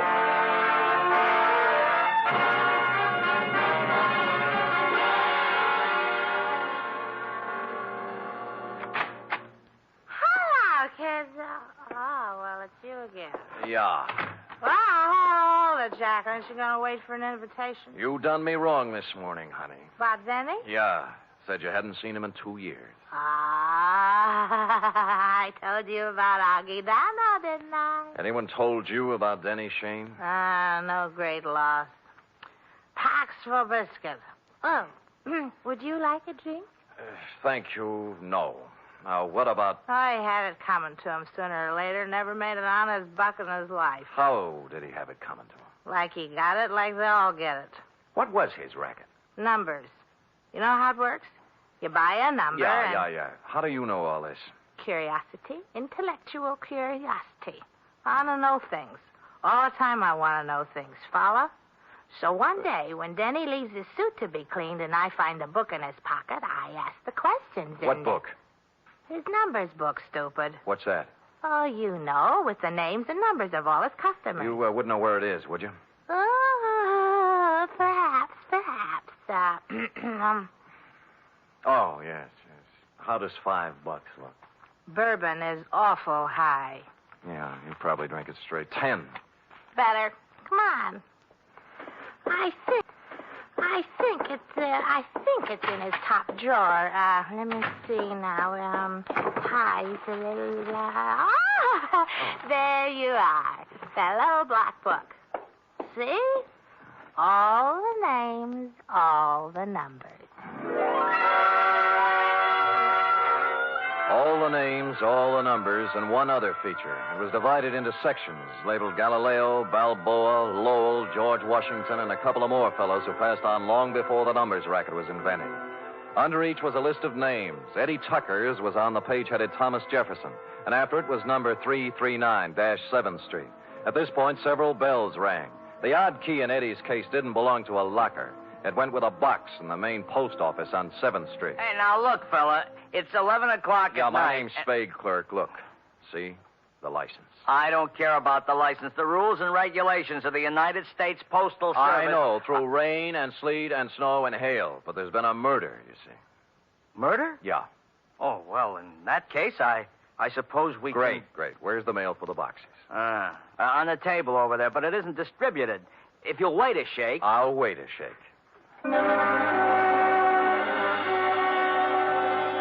It took more than a shake, but we got to it just before midnight. A scented envelope it was, addressed simply to Eddie Tucker, Box 339. And in it was the answer to everything. The tired old man eyes on the kid Eddie, the zombie. And Sally, who figured her life was over at 16 because Eddie was through. But who had sent it to him was something else again. Just a plain white envelope, the kind you get for a nickel a pack in the dime store. I looked at it a little closer, wondering what manner of stationer would deem it fitting to sprinkle perfume on the kind of envelope most people mail their bills in. And finally, a possible explanation took shape in my mind. You don't have to hit Spade on the head with a baseball bat. Any large-sized mallet will do. Not just a minute, Spade. I deserve an explanation. You'll get it. You'll get it, Augie. I'm in bed asleep. Where do you get off buzzing my bell this time of night? Patience. But look. You're alone? Yeah. Good. Yeah. Well, what are you taking your coat off for? Just relax, Augie. Yeah, there's the coat. Tie. And now the shoulder holster. Shoulder holster? There we are. Wait a minute now. What is all this? Well, you know the old saw, Augie. Work a little, lose the middle. What I need is exercise. Great. All right, you come around to the studio sometime. What's the matter with you? Are you crazy? Yeah, get up. I want to try it with the right hand. Look, Spade, They got ground rules over at headquarters now, Augie. No white lights, no rubber hoses, but they don't apply to private dicks. Get up! Listen, if you're looking for trouble, The right's even better. Okay, up you go now. Come on! Up against the wall. Now. Hey, let go of me, Spade. Let's talk, huh? Talk? Yeah, about Denny Shane, about the kids he smeared with his filthy hands. High school kids from Balboa High and Lowell and George Washington. Good kids, straight kids. I don't know nothing about you. Your outside man, wasn't it? Your roper. Turning up in drugstores and jive joints with those dirty little packets of heroin he passed out as headache powders. No, I don't know nothing about it. So he got him hooked hard, huh? Hey, There was no more, and then they got a mailbox number and a key. Then they raised money any way they could. I got nothing to do with it. My studio. Yeah, your studio's a front. Does the dame down there know what's in those envelopes she mails every day, or does she think they're statements? Come on, talk, Donald. Talk! Talk!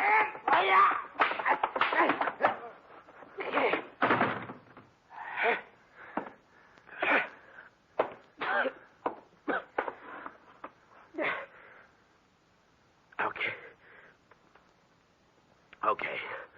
I'll talk. Which he did, a full hour's worth in Dundee's office, and a harrowing tale it was.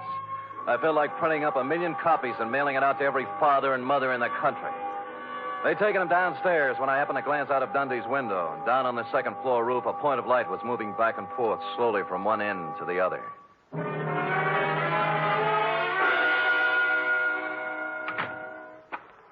Eddie. Where are they? Where are those keys? I've got to have them. Here. Oh, thanks. My car. I couldn't get home in my car, you see. You don't need to without kid keys. me, Eddie. I know all about it. Oh. I can't do anything about myself, Mr. Spade. I'm helpless. What she said. Zombie. You're not helpless. You can't handle it alone, maybe, but you're not helpless. Other guys have licked it, and you can, too, if you want it bad enough. I want you.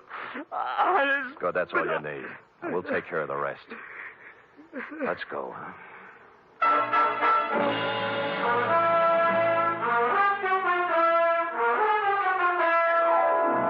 Like I said, this one doesn't have bluebirds at the end. Not yet, anyway. The bold fact is that Sally Joan Michaels is facing the juvenile version of a murder rap. However, the best criminal lawyer in town has volunteered to defend her, and the state will be represented by the most half-hearted prosecution that ever set foot in the courtroom. Eddie Tucker's entering a sanitarium tomorrow, making him luckier than some of the other kids in that little black book. What about yours, John Q? Period. End of report. Well? Oh, I don't know what to say, Sam.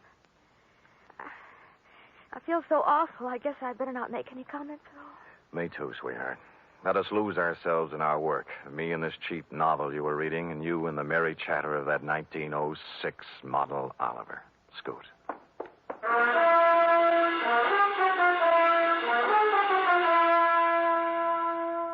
Three chimes mean good times on NBC. This Sunday, there's fun for you with two delightful families, the Blandings and the Harrises. Mr. and Mrs. Blanding stars Cary Grant and Betsy Drake as the troubled but proud owners of the famous Dream House. And the Phil Harris Alice Faye Show brings you Phil and Alice, plus Brother William, darling child Julius, and the ever-present Frankie Remley.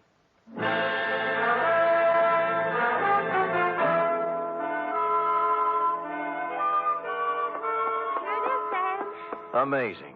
Oh, not really, Sam. There's nothing amazing. Don't sell yourself short now. I'm just a plain garden variety secretary, Sam. Look at that. Immaculate. Not a mistake. Oh, Sam. And in 26 seconds flat, in just the time it took that man to read a short announcement, you type out 5 copies of a 28-page report. In my book, that is amazing. All right, I admit it, Sam. I'm amazing. Good. And another thing. What's that? I'm hungry. Oh. And tonight is sauerbraten night at Schroeder's, and Max Nishi's letting girls in now. Cherub, as you may have gathered, I didn't collect a fee off this one. Oh, but Sam, I still have $10 you gave me last week to cover my back salary from 6 weeks before that, so we really... Schroeder's it is, yes. Let me go home and put on my other shirt. And I'll get my sauerbraten hat. Good night, Sam. Good night, sweetheart. She is amazing.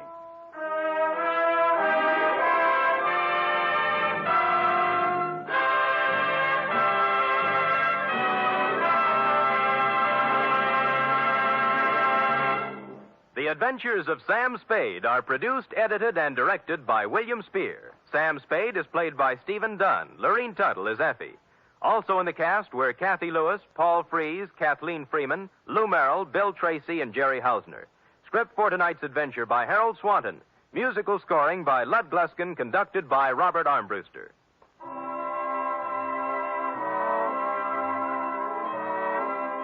Join us again next week, same time, for another adventure with Sam Spade. You can help in the fight to conquer cancer. Strike back at cancer by joining the 1951 Cancer Crusade of the American Cancer Society. Help science help you. Give generously to your local unit by mailing your contribution to Cancer, care of your local post office. Cancer is a major problem, and the fight against it deserves major support. Laugh with the magnificent Montague and Duffy's Tavern each Friday on NBC.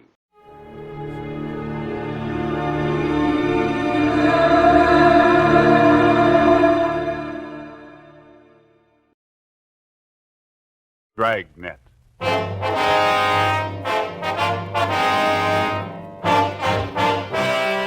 Dragnet, the documented drama of an actual crime. For the next 30 minutes, in cooperation with the Los Angeles Police Department, you will travel step by step on the side of the law through an actual case transcribed from official police files. From beginning to end, from crime to punishment, Dragnet is the story of your police force in action. It was Friday, March 16th. It was damp in Los Angeles. We were working the night watch out of homicide.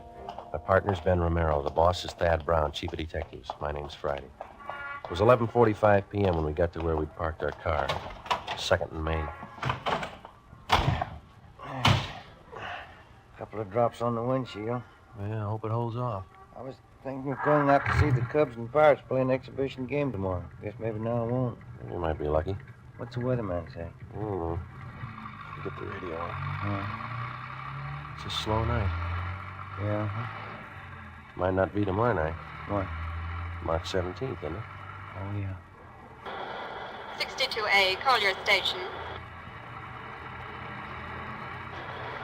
All units in vicinity of 102 South Virgil, 211 and shooting, code 3. It's a hot one. All units in vicinity Out of First 102 Street. South Virgil, 211 and shooting, code 3.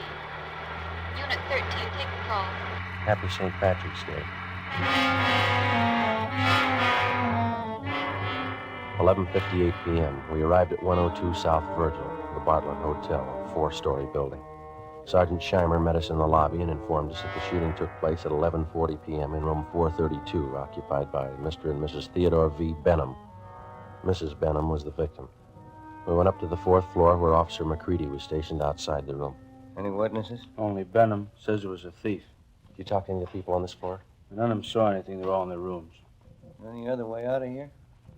Stairway in the rear leads to the roof. I took a look. Nothing up there. Mm-hmm. Where's Benham? Across the hall, lying down. Cox is with him. Okay, let's look at the body. We went into the room, a dreary place with a single light hanging from the center of the ceiling. The carpet was faded and worn in spots. On the north side were a closet and a bathroom. Against the east wall was a dresser. Across the room was a double bed, and at the foot of the bed, a window looking out over the roofs of adjoining buildings and the marquee of a movie house down the street. A steamer trunk was in the corner, and a straight-back chair was next to the door. The mirror of the dresser was smashed, and on the dresser, a Gideon Bible. On the bed was the body of a woman sprawled face down.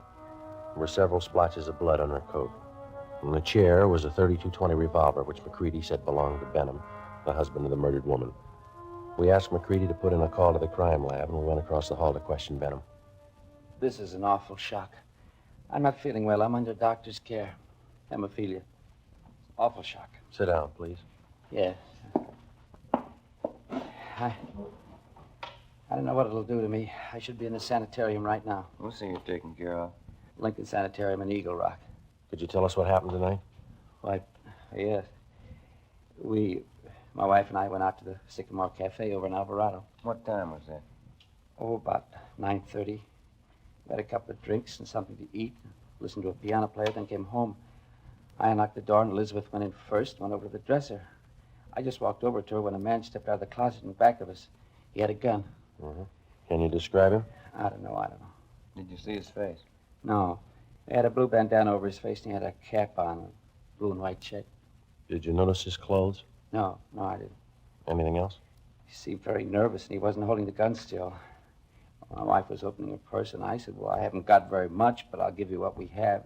And he fired and hit Elizabeth. I pulled my gun from my overcoat and started shooting. Are you in the habit of carrying a gun? No, I'd noticed suspicious-looking men following me lately, so I bought one. Is this the gun here? Yes. Then what happened?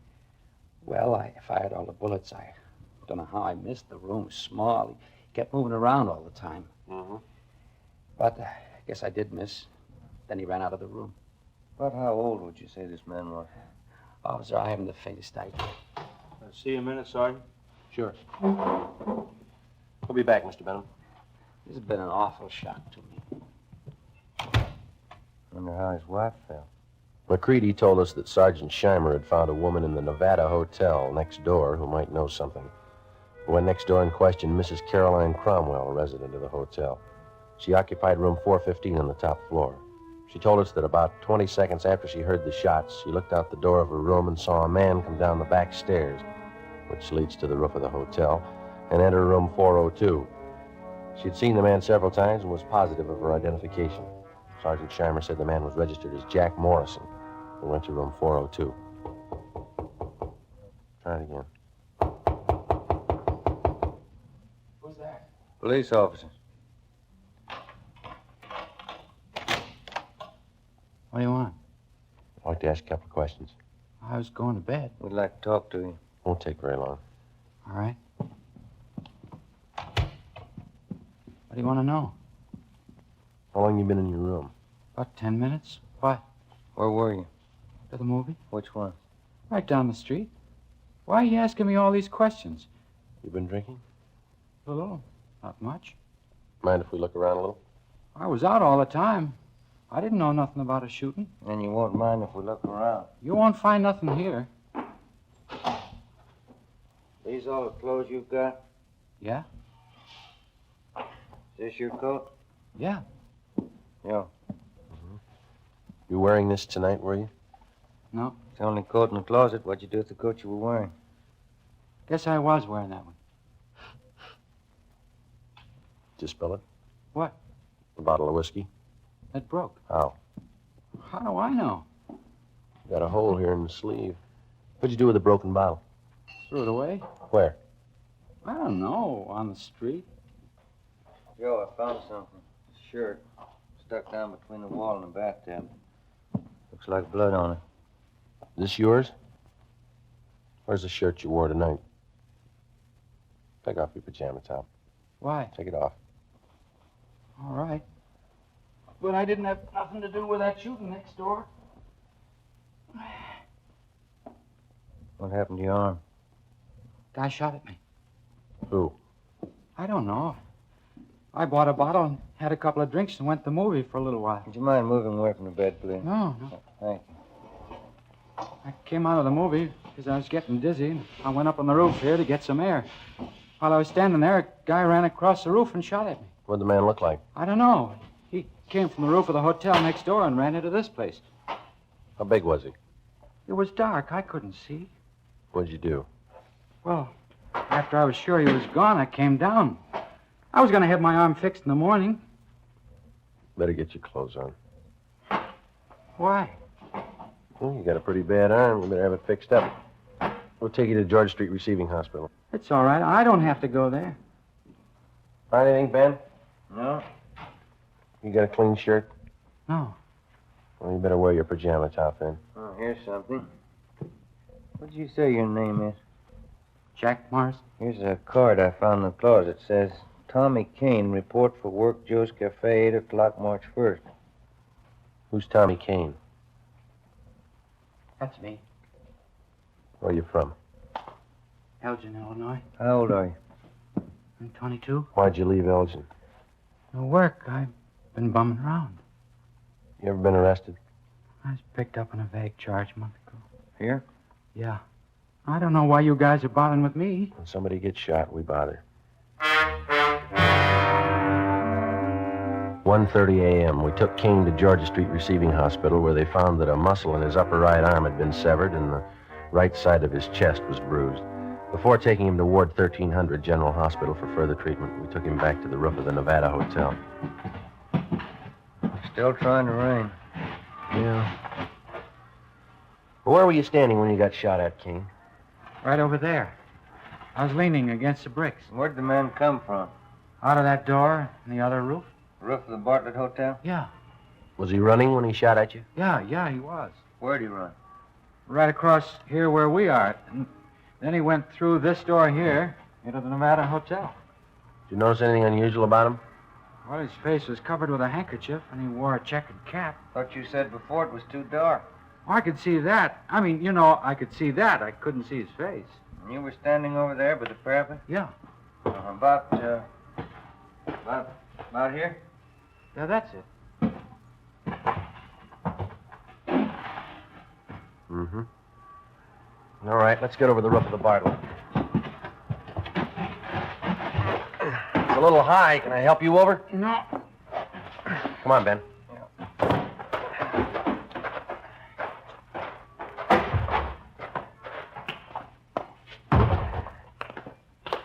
You ever been in this hotel before, King? No. Everything all right, McCready? Yeah. Crime lab's here. Checking the murder room. Benham awake? I think so. Benham, Yes? mind if we come in? Of course not. You ever seen this man before? Let me see. Can you stand over there in the light? My eyes aren't as good as they used to be. Okay. Move over there. How's that? That's better. This the man who shot your wife? No, that's not the man. We left instructions for another car to take Theodore Benham to the Lincoln Sanitarium in Eagle Rock. We took Kane to Ward 1300 General Hospital. 2:42 a.m. We arrived back at the Bartlett Hotel where police chemist Ray Pinker had finished his examination. 3 slugs, 38 caliber, and 5 slugs, 32-20, were found in the mattress and the walls, all on the same side of the room. On the floor of the room were found a piece of white cloth and some brown threads. Ray Pinker returned to the crime lab while Ben and I made a search of both hotels, the incinerators, the alley, and all likely places for the missing 38. It was not found. 3:48 a.m. Ben went to the record bureau to check on any possible criminal record Kane might have had. I went to the crime lab to see what Ray Pinker had found. Nothing on this one. Must have been a clean miss. And nothing on these 4 32-20s. Mm-hmm. Where'd you find those? Dug the 38 out of the window frame. 32-20s are in the south and east walls. How about the others here? Well, on these 2 38 slugs, I found minute portions of threads. They compare with the dress and coat worn with the deceased. Mm-hmm. Hi. Hey, Ben. I checked Kane's record. He told the truth. Nothing more than a vague charge, huh? No. How's this coming? There's threads on 2 of the 38 slugs. And on one of the 32-20s. Same kind of threads? Yeah, the same kind. 32-20. That's the gun Benham used. Yeah. Did you check the cloth yet? I will right now. Benham must have been shooting an awful while. Where'd you find that 32-20 slug, Ray? On the floor near the bed. Nothing on any of the other 32-20s. No. Yeah, this piece of cloth matches the shirt. How about the coat and those threads? Got only a couple of threads that might match. Let me have the coat. There you are. We better have Benham take another look at Kane, huh? Yeah, I guess so. I could use a cup of coffee. How about you? As soon as we get finished. How about it, Ray? Haven't got to make it. Yeah, they match. Well, that's it, huh? Oh, one more thing. Yeah? Fresh stains on the carpet of that room. What kind? Whiskey. March 18th, we picked up Benham at Lincoln Sanitarium and drove him to the General Hospital. 3 times he asked us to stop someplace so he could have a drink. We told him he'd have to wait. We arrived at Ward 1300 at 1:40 p.m., and Kane was brought out. Take a good look, Mr. Benham. No, that isn't the man. I'm sure of it. All right, Kane, tie this handkerchief over your face. No, this way. That's right. Now put on this cap. Okay, now stand over there, please. Now, a little further. That's good. All right, Mr. Benham? You know, his eyes and forehead look a little familiar, but I don't know. Well, my nerves are all shot. I can't be positive. I'm a sick man. All right, Kane. Wish I could help you, boys. So do we. Come along, please. You don't have to take me back to the sanitarium. Just take me to a streetcar. I'll make it all right. We'll take you. Sergeant, Yeah, could I see you a minute? sure. Yeah? Did you notice anything when you first brought Kane out of the ward? No? You must have been closing the door. Yeah, I was. And that man, Benham, he winked at him. We took Benham back to his sanitarium. On the way, he asked if he could be excused from testifying at the inquest and preliminary hearing. We told him it couldn't be done. 7 p.m. Ben and I returned to the General Hospital and took Kane into a small room adjoining the prison ward. After 3 hours of interrogation, he stuck to his story. Cigarette, Kane? Thanks. How's the arm? All right. Hurts a little now. When you guys going home? When we get a straight story. I've been telling you all I know. Yeah, you've been telling us the same story for 2 days, but it doesn't hold water. What do you mean? How do you account for the fact that parts of your clothing were found in that room? I told you before. You must have made a mistake. No, it's no mistake. Mr. Benham's starting to think he recognizes you. What? Why'd he wink at you? You didn't wink at me. We got somebody here who saw him. And he seems to think whoever did the shooting didn't take the gun with him. When we drove him back to the sanitarium, he asked us if we found it yet. He thinks we will. How long has Benham lived in L.A.? A long time. How long? Why do you want to know how long he's lived here? Is the dead woman really his wife? Well, certainly she's his wife. Why? Where's he been since the shooting? In the sanitarium in Eagle Rock. What's the matter with him? Hemophilia. You know what that is? No. You sure that was his wife? Positive. She wasn't a stool pigeon? Stool pigeon? Where'd you get that idea? You guys never saw her before. Never. You never heard of her? Kane, what's eating you? Did you check on her? We always do. You don't make mistakes on anything like that, do you? Not off. Look, she was a pretty nice woman from all we could find out. Happily married for 30 years. Something's wrong. What, Kane? What's wrong? All set up. Yeah? Yeah. What'd Benham say about me? We told you. He says you look a little bit like the man. Did you say anything else? He winked at you, Kane. Why? She wasn't a bad-looking woman. Wasn't she, Kane? All right, now how about it? You guys swear that was his wife? Yeah. Okay, I'll tell you where the 38 is. Where? The mattress on the roof of the Nevada Hotel. Benham cut a hole in it that day. He told me to hide the gun there after the shooting. All right, let's have a look. I don't want anybody to know I'm telling you this. Why? Benham's a real smart guy. He's got a gang. He's in on it as much as I am. Yeah? He double-crossed me. He tried to kill me. If I'm going to jail, he's going with me. Maybe he will. Kane told us that he had known Benham for about 2 months. During that time, Benham helped him along by giving him a couple of dollars every once in a while. On March 11th, Benham got Kane a room in the Nevada Hotel and gave him $20 to buy a gun, which Kane did. On March 15th, he gave Kane a blue bandana and a checkered cap. On March 16th, he told Kane that he'd been sent by a gang in Chicago to kill a woman who was a stool pigeon. He promised Kane $100 for his help. Early that evening, Benham told Kane how to enter their room and where to hide. When they came home, Benham stood by the door. Kane stepped out of the closet and, after a few words, shot the woman. As he moved toward the bed, Benham started shooting at him. Kane ran from the room and hid the gun in the mattress on the roof, then went to his room and flushed the cap and bandana down the drain. 11:15 p.m., Ben and I found the gun where Kane said it would be. 38 Special Detective Colt revolver, 2-inch barrel, number 381327.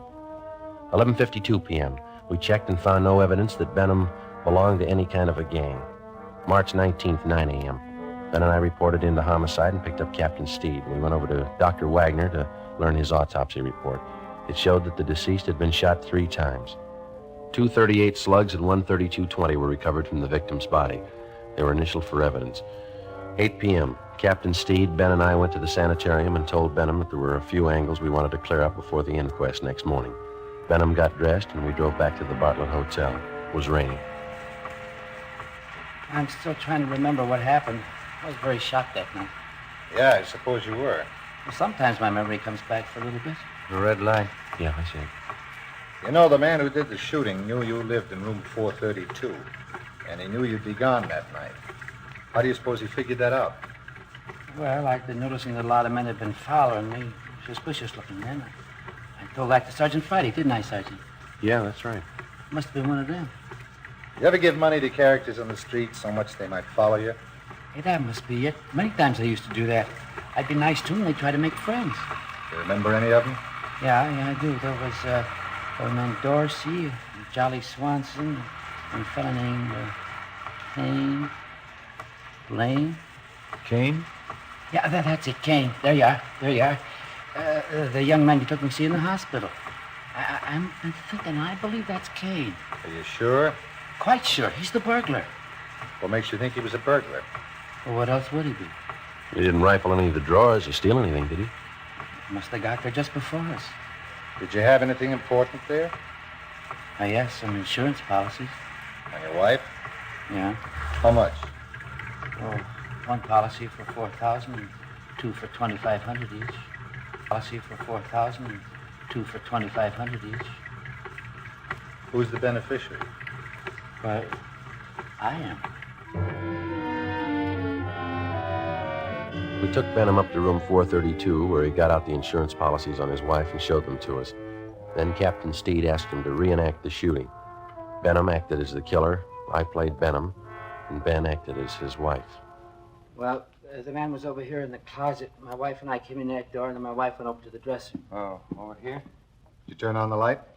Oh, yeah, and then I closed the door and went over behind her. Like this? Oh, she was closer to the bed. Here? Yeah. Were you standing next to her? Yeah. Did you start to take off your coat? Well, I was just going to when this man stepped out of this closet here. How far? Oh, here. Yeah, right here. And then what? Well, he held the gun in his hand and asked how much money we had. Elizabeth said we didn't have much. From here? Yeah, but she turned around. Like this? Yeah, that's it. What happened then? Well, then I said I haven't got very much, but I'll give you what we have. And he started shooting. Yeah, but you said before that your wife started looking in her purse. Yeah, that's it. She did. I forgot. And that made him think she was going after a gun. How do you know? Well, I suppose that's what he thought. He shot and Elizabeth fell on the bed. I pulled out my gun and started shooting, and the man ran out the door, and that's all. That's exactly what happened, huh? Just as I remember it. Will it help you? Not very much. What's the matter? Well, if you were standing where I am, there'd be bullet holes on that side of the room there, wouldn't there? They're all on this side. I see. I got it. Come with me. Where are you going? On the roof. What for? I want to show you something. It's raining. There are 2 umbrellas in the closet. I'll get them. Why do you want to go up there? I think I know where that gun might be hidden. I'll bet it's there. Here, you take this umbrella. Thanks. We'll take this one, Captain. Let's go.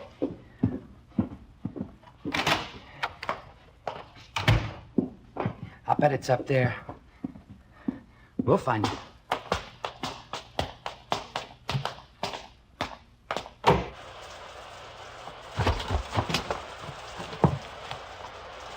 You got your flashlight, Ben? Yeah. Should be around here somewhere. What? The mattress. My wife used to take sunbaths on it. Where would it be? Just about here. I don't see any. You sure it's up here? I bet it's on the next roof. Didn't you say Kane lived in that hotel? He probably moved it. Flash your light over there behind that elevator shaft. There? Yeah, there. You see it?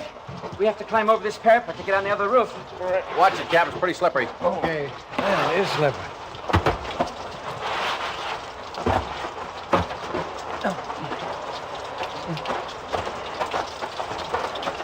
This mattress here? That's it. Take a look, Joe. Right. No, nothing here. Did you look all around there? Did you look in the corners? No. Well, that'd be a good place to hide a gun, don't you think? Here, let me see. Might be a hole cut in one of them. No. Maybe the other corner. No. Or maybe this one. Yeah. You see, the mattress has been cut. No. No, it's got to be here. Where is it? It's here, I tell you. It's here. I know it's here. I'll find it. I'll find it. You wait. You'll see. I'll get it. I know it's here. I'll find it. You wait, I'll get it. I'll get it. It's getting wet, Joe. We got the 38. Kane told us about it. You ready to talk? Yeah. Insurance. That why you did it? Yeah. I'm a sick man. Let's go, Benham.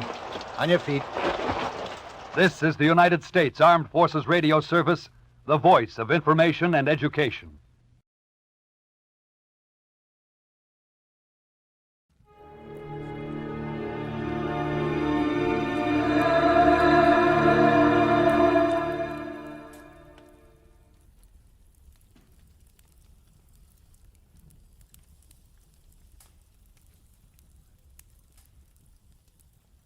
Most Saturdays at this time, we spend an exciting half hour of adventure and action with America's public hero #1, Hopalong Cassidy. Well, even two-fisted cowboys take summer vacations when they can, and Hoppy is no exception. But Hopalong and Topper will be back with us riding the CBS air trails again 3 weeks from tonight, September 22nd. Get this and get it straight. Crime is a sucker's road, and those who travel it wind up in the gut of the prison of the grave. There's no other end, but they never learn. From the pen of Raymond Chandler, outstanding author of crime fiction, comes his most famous character in The Adventures of Philip Marlowe.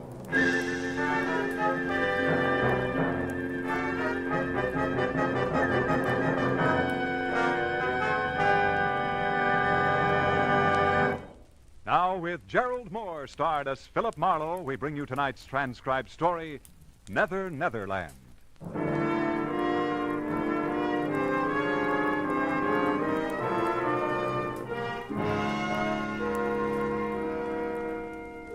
There are times when life makes no sense at all. When confusion is the keynote and all we do is run in ever-tightening circles. The 1 and 1 is 2 school is closed and nothing comes out even. In the 30 hours just passed, I'd wrapped up a case and considerable of my youthful zest along with it. I was bone-tired. When I reached my apartment, sank deep into my bed. It wasn't so much to sleep, but to die a little. And I was not long dead.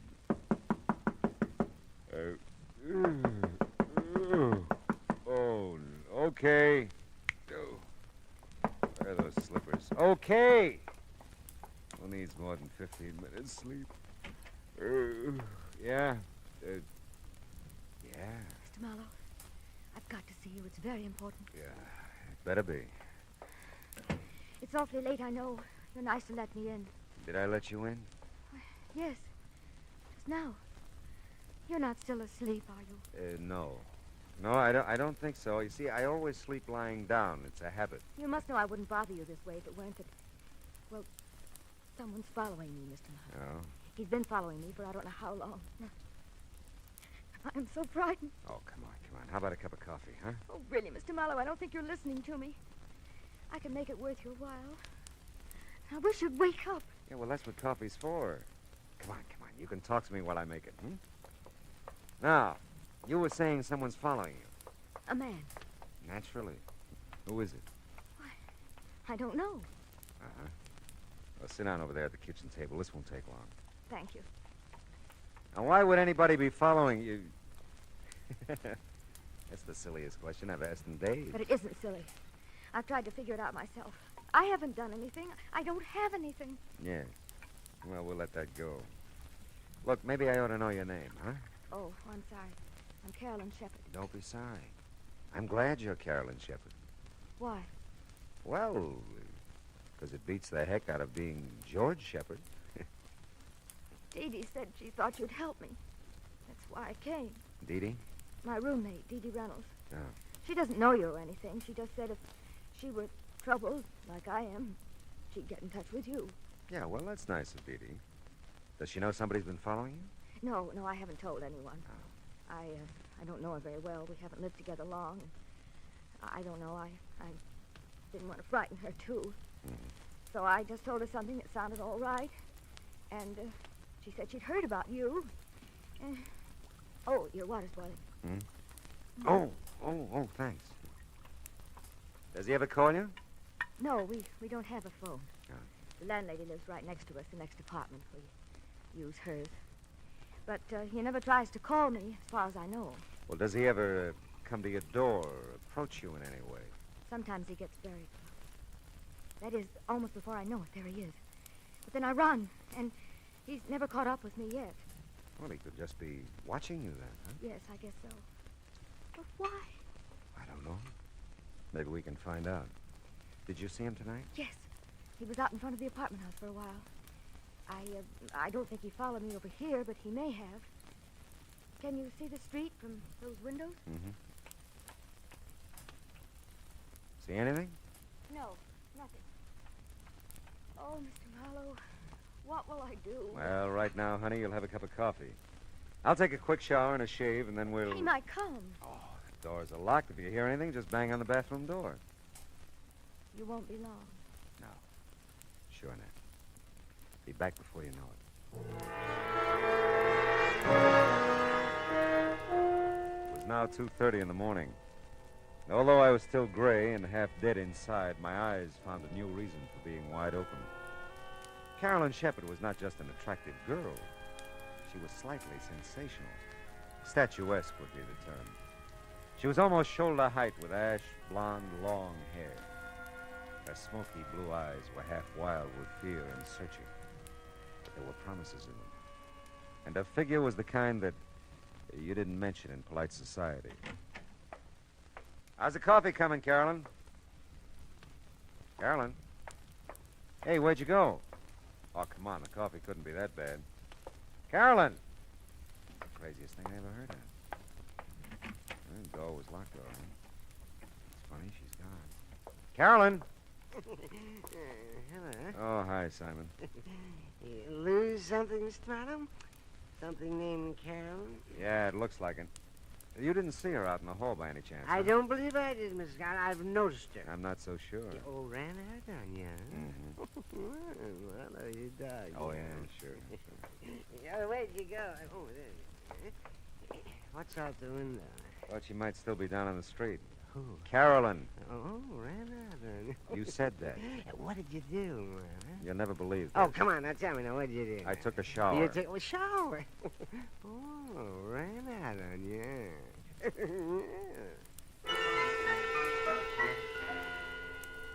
Simon was listening badly, but enjoying a good laugh when I left him.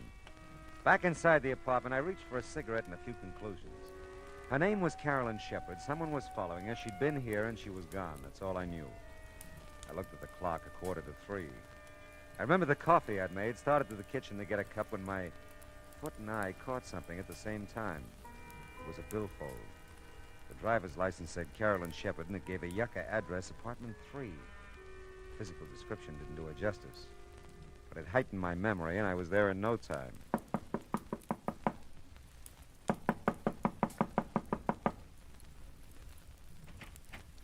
Yes, what is it? I'm looking for Carolyn Shepard. Oh, you were? Well, she isn't here. I don't know her, but I'd like to meet that young woman sometime. It's a pleasure, believe me. Now, look, I'm sorry. You're always sorry. Between the freeway by day and the traffic at this door by night, on account of Carolyn Shepard, body can't get any rest or sleep. I'm really sorry. I know it's late, but Late? you see... I can't imagine what kind of a person she is, that men can knock on her door, or any door they think is hers at all hours. I'm not going to stand for it. I'm going to move. And someday I'll meet this young Shepard person, and I'll give her a good thrashing. You do that, but just tell me one thing. I'll tell you nothing. How long have you lived here? 6 weeks. 6 of the most miserable weeks of my life. Thanks. Very much. My goodness, what's going on out here? I guess I have the wrong address. I didn't mean to wake everybody up. Why, you didn't wake me up. Just Mr. Norton, I guess. Well, I guess it's insomnia. I just practically never sleep nights. You ought to get together with Mr. Norton. He tells me he has the same kind of trouble. He isn't a very pleasant old gentleman, is he? No. Oh, my. I guess I should introduce myself. I'm Hester Hutchison. I'm the manager of the building. Oh, well, maybe you can help me then. I'm trying to locate Carolyn Shepard. This is the only address I've got for her. Oh, I'm sorry. You're sorry? Carolyn did live here, but she moved about 6 weeks ago. And for some reason or other, I never understood really, she didn't want to leave any forwarding address. I see. Well, thanks, Miss Hutchison. Oh, not at all, not at all. I hope I didn't disturb you, really. Oh, my goodness, no. As I said, I'm sort of given to this insomnia or whatever it is. Well, as a matter of fact, I just baked a coffee cake. Sounds silly, I know. But I get some of my best ideas at night. And tonight it was coffee cake. Coffee cake, huh? If you'd care for some, I'd be, well, you'd just be more than welcome. Oh, that's nice, Miss Hutchison. But you see, I get some of my best ideas at night, too, and I got one right now. About going home to bed.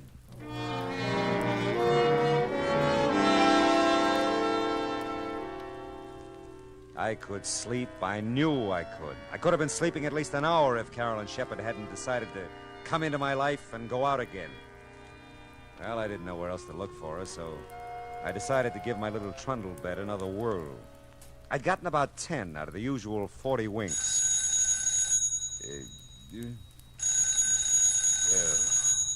Oh, no. Yeah? Mr. Marlowe? I think so. I'm Dee Reynolds, Mr. Marlowe. Well, that's swell. I guess she isn't, but is Carolyn Shepard still there? No, she is... Who'd you say this was? I'm her roommate, Dee Reynolds. She hasn't come home, Mr. Marlowe. I'm so worried. I came next door to phone. Has she been gone long? Yes, she has. Now, look, Dee. Oh, I was afraid of that. Oh, Mr. Marlowe, something's happened. happened. Wait a minute. What's happened? Well, I just know she's been killed. Easy. Listen to me, will you? Poor Carol. Dee Dee. Listen, Dee Dee, where do you live? Dee Dee. Oh, fine.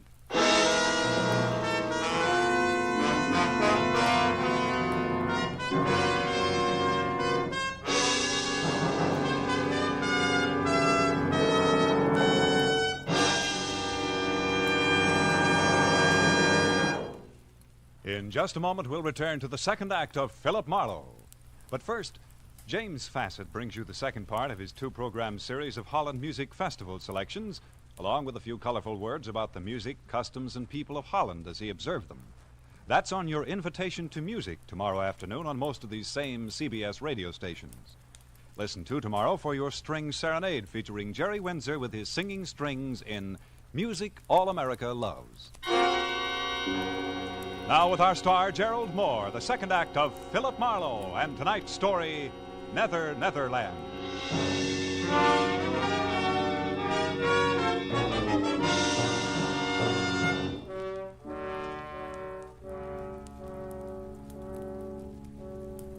I was wide awake again and furious. Because somewhere in Los Angeles there was another telephone recently put on its cradle. And I didn't know where it was or how to make it ring. Somewhere in Los Angeles, too, were a couple of near-hysterical females, neither of whom had any regard for my sleeping habits. Dee Dee had jumped to a conclusion about Carolyn that I wasn't buying, probably because I didn't want to. Well, it was beginning to turn gray outside, and the jarring thump of the paper grazing my door told me a new dawn was with us. Oh, yeah. You still looking for that girl, Mr. Marlowe? Morning, Simon. You still bouncing off walls? I am confronted with something of a problem, Marlowe. So am I. Someone in the night, mind you, has moved my apartment. No. Yes, I've looked all over the neighborhood, and it is gone. Yeah, well, you just hang on. It'll be back. Oh, it has to be. It just has to come home to me. Oh, say, did you ever find her, Marlowe? Her. No, never did. Yeah, you were taking a shower there. Yes. Oh, Marlowe, you dog. Fine. You like coffee cake, Simon? Oh, my dear Marlowe, I not only like it, I respect it. And I'd be proud to join you in some of it. I'd just be proud. No, not me, Simon. About 3 blocks from here, over on Yucca. Ask for Hester. I thank you, Marlowe, from my heart of hearts. I thank you. Hail and farewell, Simon. Go. Well, let's see what's in the paper. International situation. Inflation. Holy smoke.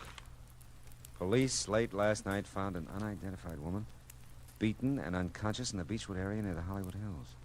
The young woman, tall and blonde, was taken immediately to the police receiving hospital in Hollywood, where her condition is reported as serious.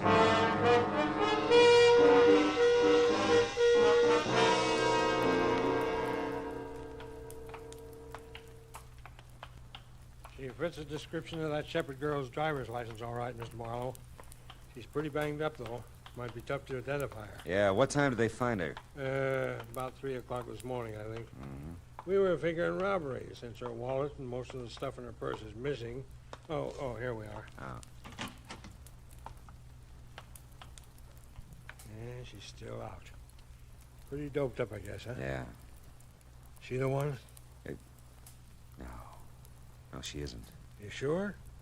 Yeah, hair is too blonde. Well, maybe she's had a quick dye job since you saw her last, huh? Very funny. Well, we'd like to wrap this thing up, you know.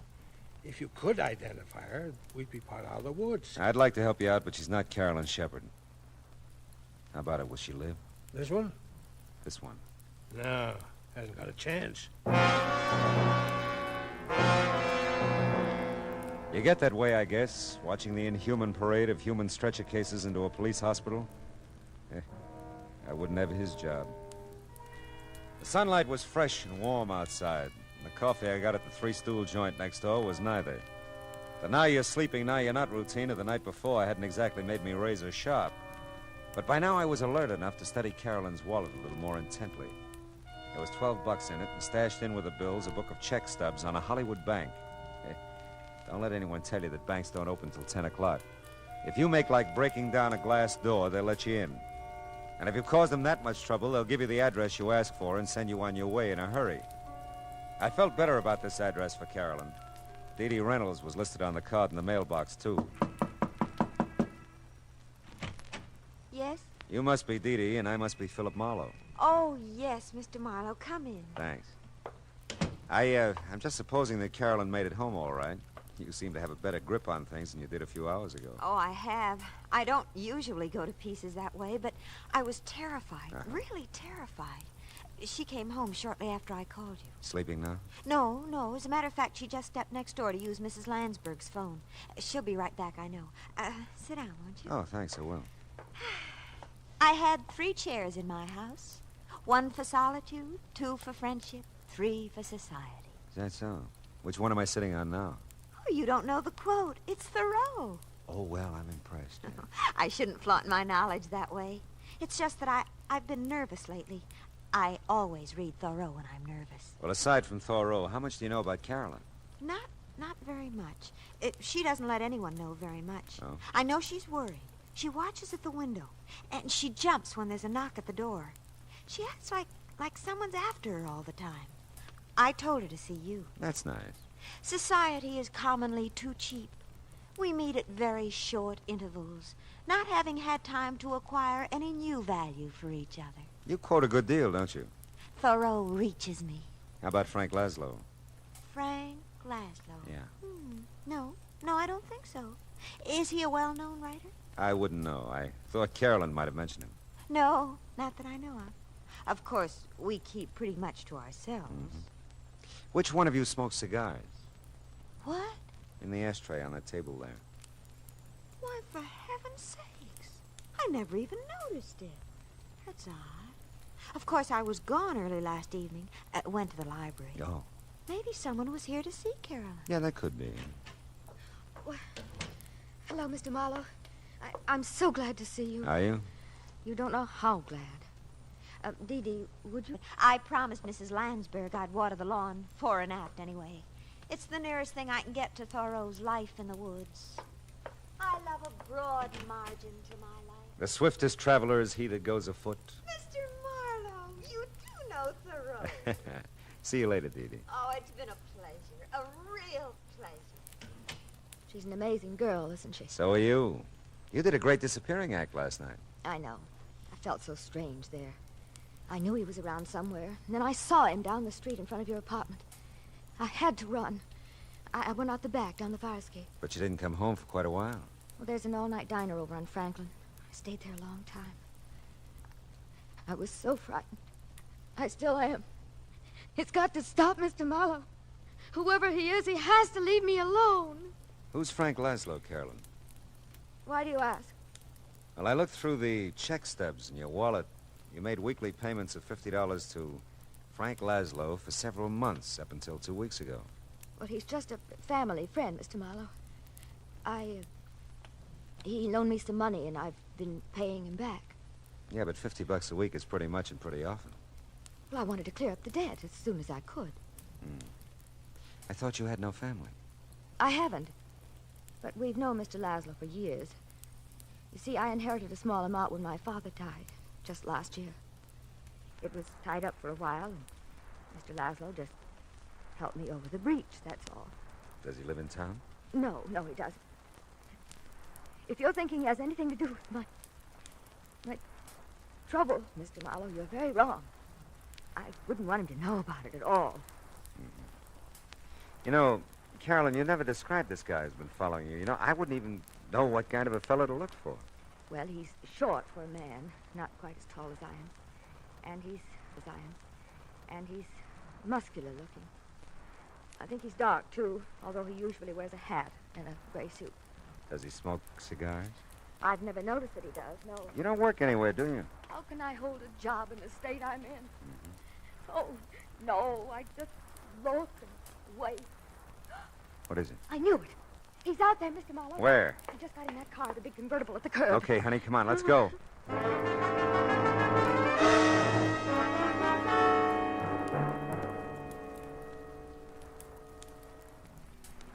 He must know we're following him the way he's driving. Yeah, you can lose us with that job, too. Those babies can really take off. Look, he's moving over into the right lane. Probably going to turn. Well, we're going with him. Hang on, honey. We can't lose him. We can't. We won't. He's pulling into that parking lot.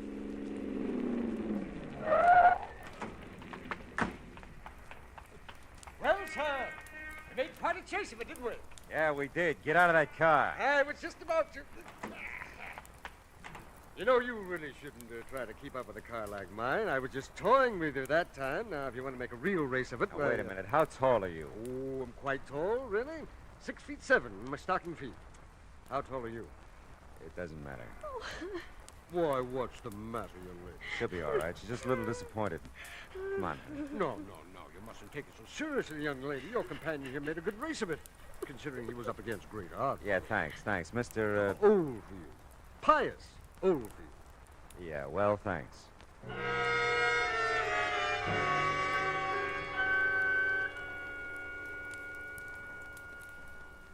Oh, I don't know how I could have made such a mistake. But he did look like him, Mr. Marlowe. Until he stood up, I really thought... All right, honey, forget it. You're pretty tired and upset, and you're almost home now, huh? I don't want to be alone. He'll come. Don't worry, I'll stick around. Nobody will bother you. He must. He must.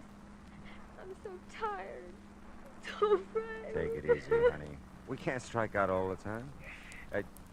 Hey, looks like Dee Dee's made a friend watering the yard. Oh, no. What? Mr. Marlowe, this time I'm sure of it. It's him. I know it is. Cigar and all, huh? Okay, baby, we'll see. Come on. No, I can't. Come on, Carolyn. You gotta get with it, No, girl. I can't. Dee Dee, give me a hand, will you?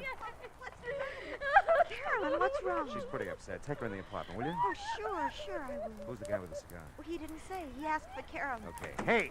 Hey, you! Hold it! I don't think so, buddy. I said hold it or I'll ram that cigar down your throat. You don't look so tough. That's how I fool them. You... Are you hurt? No, go back to Carolyn. Get her in the apartment. Well, she's in Mrs. Lansbury's. She's not making much sense either. Just Nothing's crying making and any mumbling sense. things. Oh, he's really out cold. Yeah, isn't now he? look, take a look in there. His auto registration. Read it to me. Oh, let's see. Frank Laszlo, Uh-huh. something Kling Street, Barstow, California. I thought so. Did you? Never mind. Go back with Carolyn now and stay with her. If she says anything, memorize it like you do with Thoreau. But where are you taking Where him? I hope he belongs. I'll be right back.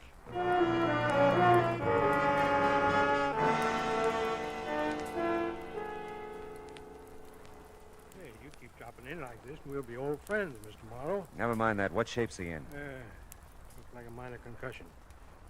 He'll be around in a little while. Who hit him? A very dear friend of mine. Look, keep him here, will you? And keep an eye on him. I'll be back maybe with another customer for you. Hey, we'll make you a rate. And you can save us both some time if you get one of the boys at the station to call Barstow. Find out anything they can about Frank Laszlo and a girl named Carolyn Shepard. You can reach me at the Landsberg phone number I looked up on Cherokee.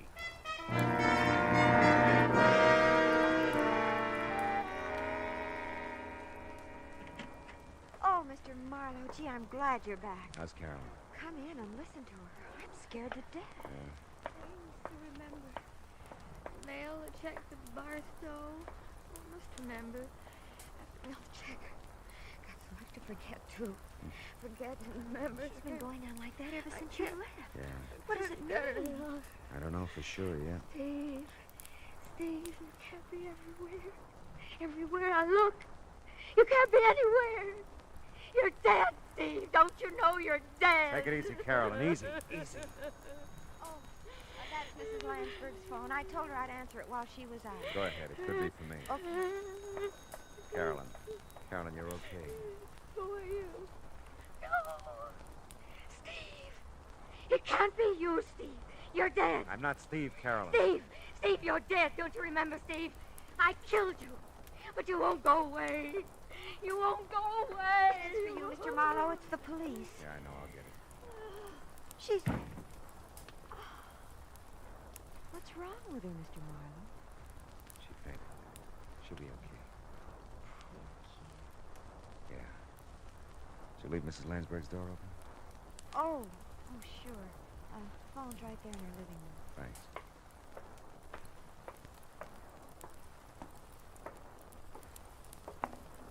Yeah?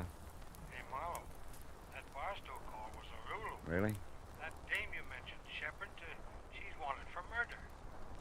Who'd she kill? Her husband, Stephen Shepard, last March. What about Laszlo? Well, they're not sure out there. He was questioned at the time, but they couldn't get anything on him. The dame apparently just vanished until now. Last time they had Laszlo in for questioning here a couple of weeks back, he said he didn't know where she was.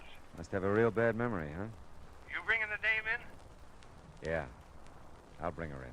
She all beat up, too? I can send the wagon. No. I'll bring her. Just keep a straitjacket handy.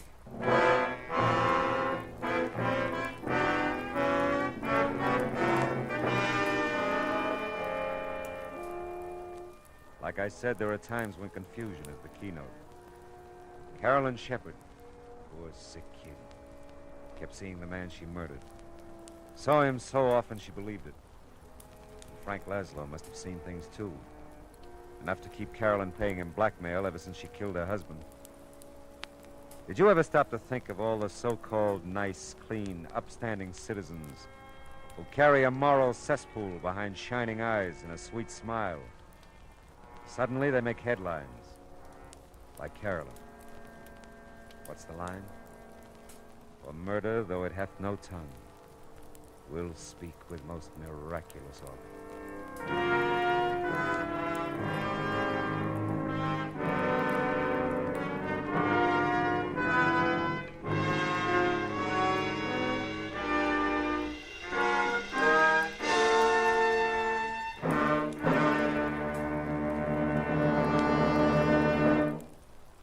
The Adventures of Philip Marlowe, bringing you Raymond Chandler's most famous character, starring Gerald Moore, was produced and transcribed tonight by Cliff Howell and written for radio by Kathleen Height. Featured in the cast were Lorene Tuttle, Verna Felton, Shirley Mitchell, Howard McNear, Ted Osborne, and Cy Kendall. Gerald Moore may currently be seen in the Santana production Sirocco. The special music for Philip Marlowe is composed by Pierre Garrigank and conducted by Wilbur Hatch.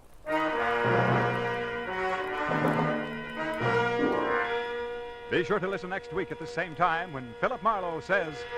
This time my plans for a fishing trip got caught in the line of a beautiful girl who didn't know upstream from downstream. I was in deep water for a while, but I finally caught my limit by using a special kind of bait.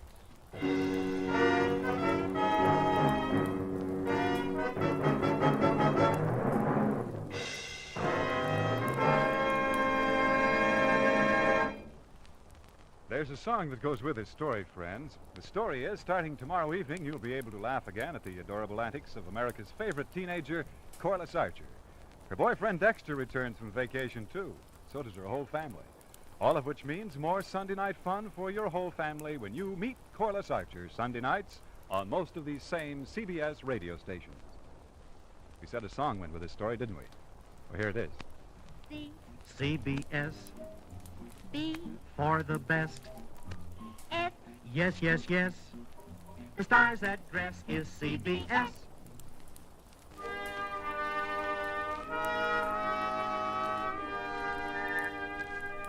This is Clarence Cassell saying, remember, for the sweetest music this side of heaven, it's Guy Lombardo time, Sunday evenings on the CBS Radio Network.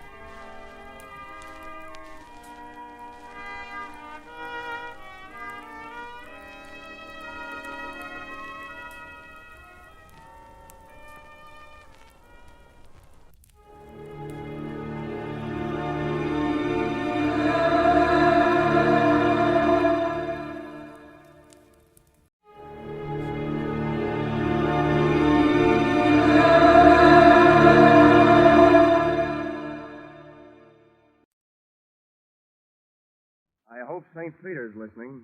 This report may one day help qualify me for that pass through the pearly gates. This case almost rushed me up there.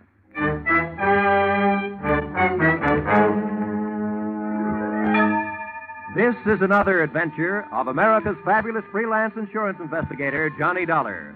At insurance investigation, Johnny Dollar is just an expert. At making out his expense account, he is an absolute genius.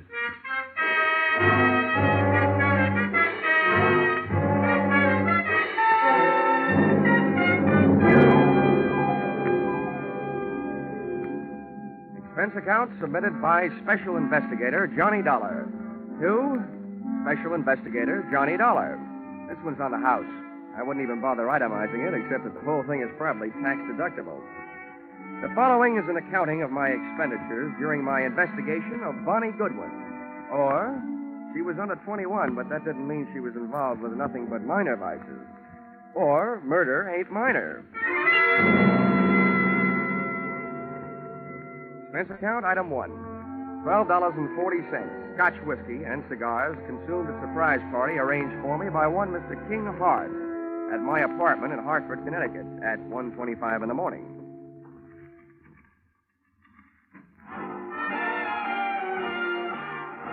Well, who are you? And which one of us is in the wrong apartment? Neither one of us. I'm King Hart. I came down from New York to see you. I hope you don't mind my helping myself to a cigar while I was waiting. Well, no, not at all. I'd even join you in a drink of my scotch, only I don't think I could squeeze it out of the cork. I'll send you a case. Send me a copy of your pass key while you're at it. Maybe I can drop in on you sometime. This verges on the illegal. Let's not waste time trying to scare each other, huh? Let's talk business. What is your business? Well, that verges on the legal. That's why I need you. In your racket, you're well enough known to do me some good. In mine, I'm too well known to do it myself. Do what? Find a girl for me. Now, wait a minute. I'm in the insurance business. So's the girl. She's a beneficiary of my insurance policy. This is a very unusual case. I was a sucker. The way that policy is written, I need her signature to do what I want to do. Change the beneficiary? Yeah. I'm all set to marry an honest dame. She's lovely. Well, I'll tell you, Mr. Hart. I make it a habit to work for big insurance companies, not individuals. Sorry. How come? I can't look up your credit rating in Dun & Bradstreet. Look it up in this wallet. Go ahead. Don't be bashful. Mm-hmm. Yeah, well, you're solvent. Corners of these bills look like a tally on a baseball scoreboard. 1 run on the first and then 3 goose eggs. Help yourself. Not so fast. Your money may be okay, but about your story. What about it? Look, there's any number of good licensed private detectives that you could have gone to. Philip Marlowe, Sam Spade, and Richard Diamond. And he would not only have solved your case, he would also sing you a song. Why did you come to me? I thought you had me straight. I don't like detectives. I'm allergic to coppers, pro or semi-pro. So's the girl. Look, Dollar, all you have to do is find the girl, get her signature on the form, and bring it back. Is that so tough? Yeah, my wisdom tooth still finds it a little tough to chew. I'd like to see the policy. Sure, I brought it with me. Here you are. Wow, this is a motive-sized policy. $100,000. How'd you ever get it, Mr. Hart? When I took it out, I was a haberdasher. Uh-huh. Specializing, no doubt, in bulletproof vests styled by Hart, Schaffner, and U.S. Steel? Oh, yes. Beneficiary, Bonnie Goodwin. That's her. Well, before I can start looking, I should know where she stopped being around. Chicago. You'll find that and a lot of other stuff about her stapled to the back of the policy. My, you're the very model of efficiency. I should be. As a model prisoner, I ran the accounting department at Leavenworth for 5 years. Thanks for not being bashful about your past. Makes it easy for me not to be bashful about asking you for something. What's that? My assignment in writing. I just don't want anybody to get the wrong idea about my association with you. That's okay. All right. You'll pay for the ticket. I guess I'm ready to take the ride. How much? A $3,000 retainer, and I'll bill you for my expenses. It's a deal. And don't hesitate to travel first class. Don't worry, Mr. Hart. Don't worry.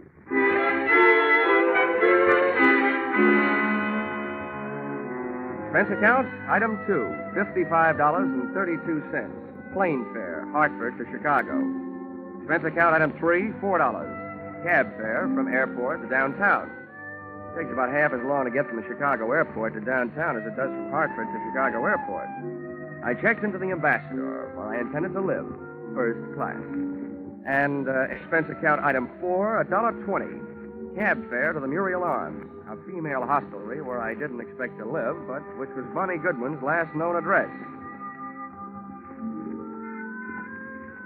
Even at noon, it looked like a good place to start an investigation by either the police, the fire, or the sanitation department. You ain't gonna sing on me. I stand my constitutional right. Yeah, what did they give you for an answer? 30 days.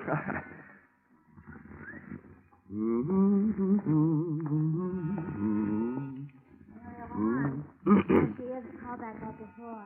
Hello, Muriel Arms. I'm sorry, Miss Graham left a no disturb until 2:30. Hello, Muriel Arms. Call back after 2:30, please. Pardon me? Muriel Arms. No, she isn't. She'll be back in 5 days. Hey! Yes, sir. Where can I find the room clerk? That's me. Oh, good. I'm looking for a girl who used to live here. Her name's Goodwin. You remember her? Oh, the little princess? Yeah, I remember. I'm trying to forget her. Well, I'm trying to find her. You know where she went from here? No, and I don't care. One of the girls said she saw her hanging around Emma's place back over on Rush Street. You'll hear it before you see it. I'm sorry, mister. That's all I got time for. These calls are piling up. Hello, Muriel Arms.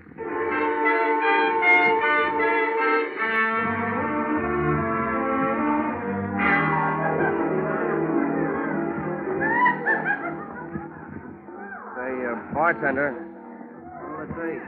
where can I find Emma? I'm Emma, and no jokes. What do you want? I'm looking for a girl named Bonnie Goodwin. She ain't around.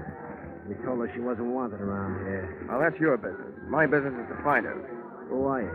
From the law? Well, from the law of averages, the insurance business. If you're selling insurance, you're going the right way. She needs some.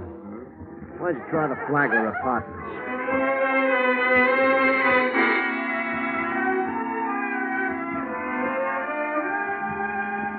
Not only did the Flagler Apartments fail to produce Bonnie Goodwin, but so did about 18 other wayward way stations scattered from the Loop to the far north side. She was an easy girl to follow, but a hard girl to find. One of the things I learned along the trail was that Bonnie's heart was apparently no express train. It made a lot of local stops. And one of the things I was reminded of during the tedious search was a philosophy passed along to me at a tender age by an old Pinkerton operative. He said, being a detective is 90% legwork, just like being a mailman with no address on the letters.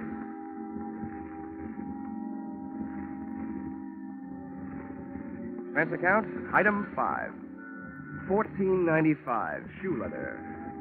My brogans and my nerve ends were worn to a frazzle by 8 o'clock that night when I went sniffing up my latest lead, which took me to the desk of a tasty little flea bag on Dearborn. Oh, it felt like you were picking up the 7-year itch just walking into the lobby. Hiya, Sonny. Are you looking for somebody? Yeah, and if I don't find her soon, I think I'll just sit still and let her find me. One of your guests, Bonnie Goodwin. You know her? As much as I know any of them, I guess. Is she still here? No. Well, do you know where she is? No, all I know is she moved out of here. Because I asked her to this morning. Tell me, what makes this kid so popular? She makes me nervous. I don't like the people she brings around. You mean me, Grandma? Or do you mean you don't like her choice of friends? I didn't say they were friends.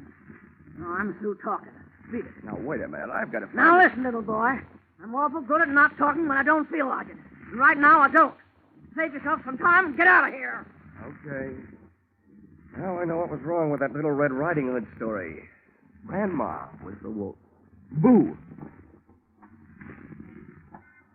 Oh, nuts. Hey, mister. Hmm? What? Hey, I think I want to talk to you. Go away. Don't bother me. You were asking about Bonnie, weren't you? I'm a friend of hers. Oh? Well, where can we talk? Well, we better get away from this lobby window. Come on. Where are you headed? Out of town? Huh? Oh, the suitcase? Mm-hmm. No, I just came back for the last of our things. Bonnie and I took an apartment today. Oh, your roommate, huh? Yeah. What do you want with her? Wait a minute. Can you think of any good reason why 2 men should be following you? Where? Don't turn around. Where can I meet you? You're not going to leave me. Just long enough to get where we're going. Where's a good place? The hangover house on North Park. Who do I ask for when I get there? What's your name? Jenny Page. Why can't I go with you? I want to find out who's being followed, you or me. Now, there's a hack stand. You take the first can, Yeah. I'll take the second. Bill and Darby take the third, and then we'll know.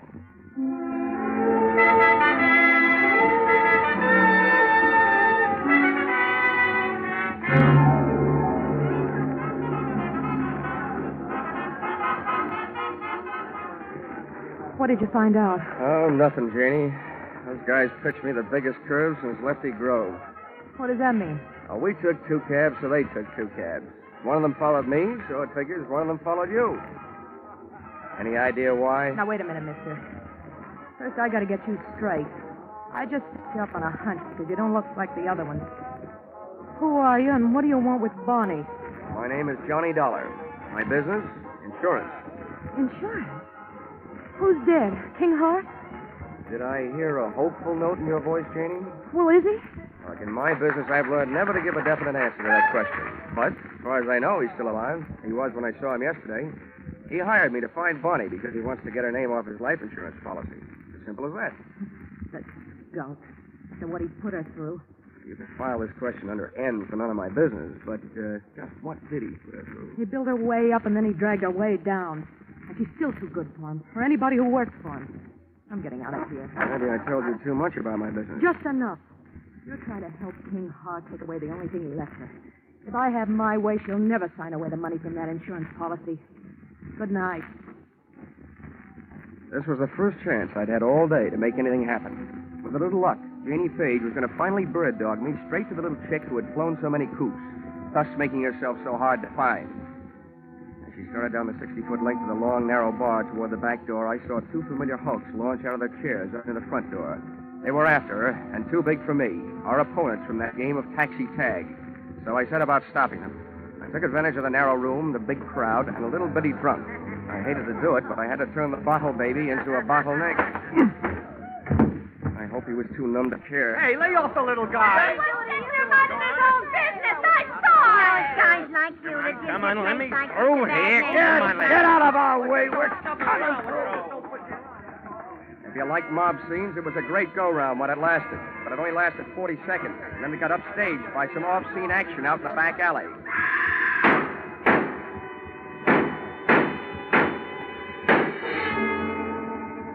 The crowd went out to look. I didn't. Somehow I knew. My live lead had turned into a dead one. And the morning news flash over my hotel room radio read the funeral services over what little remained of my hopes. Guns roared on Chicago's north side again late last night when 6 slugs tore the life out of a 105-pound brunette in an alley shooting reminiscent of the early 30s. Listed at the city morgue as dead on arrival, the body was identified as that of 19-year-old Bonnie Goodwin, ex-girlfriend of the notorious hoodlum King Hart.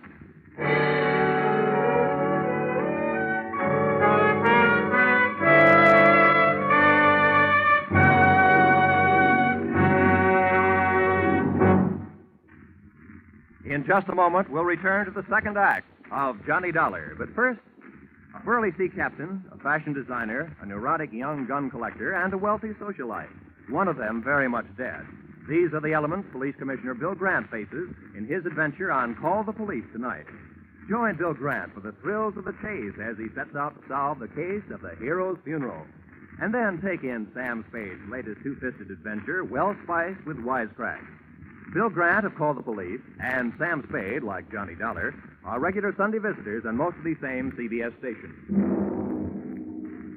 Now, with our star, Charles Russell, we return to the second act of yours truly, Johnny Dollar.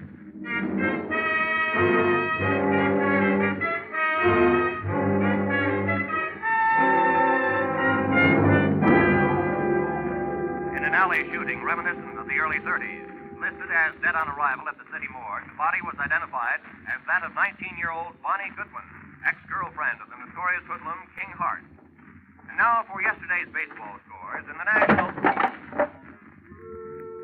Expense account item 6, $22.50. Replacement of one hotel room radio, which I punched on the dial. After it had told me that the girl I'd been using as a bird dog the night before was really the bird. That I had spent an hour with Bonnie Goodwin, looking for Bonnie Goodwin. I agree that isn't the proper way to turn off a radio, but the fight up to that time had been one-sided. I had to throw one punch even if the fight was all over. But then the bell rang, calling me out of my corner for another round. The bell on my telephone. Hello. Hello, Dollar. Yeah? This is King Hart. I just got in town at the airport. Well, 9 a.m. News travels fast. You got private lines to the major morgues of the country? A friend of mine phoned me last night. Joe Emma. What the devil happened, Dollar? I'm not sure, Hart. It could be that you used me for a leadoff man on a relay team. You hire me to find the girl, then hire some gunmen to follow me. And when I find her, boom. Now, wait a minute, Dollar. From now on, it looks like you don't have to worry about who's going to collect on your insurance. Do you, by any chance, collect on hers? It's out of my line these days, and flying 800 miles just to be at the scene of the crime has never been one of my habits. I'm not so sure you just flew in, but I'm dead sure that I'm not on your payroll any longer. Dollar, listen to me. You listen. I didn't follow through last night because I didn't want to be picked up as a material witness. First, I'm going out to prove a few things that'll keep me from being picked up, and then I'm going to make my report to the police. Aren't you jumping the gun, Dollar? You know more about guns than I do, but I learned a lot about Bonnie Goodwin while I was tracking her down yesterday. And one thing I learned, I like her kind better than I do yours. There wasn't anybody around to help her last night when she needed it. But I'll bet she had plenty of help making her first big mistake. Probably from you.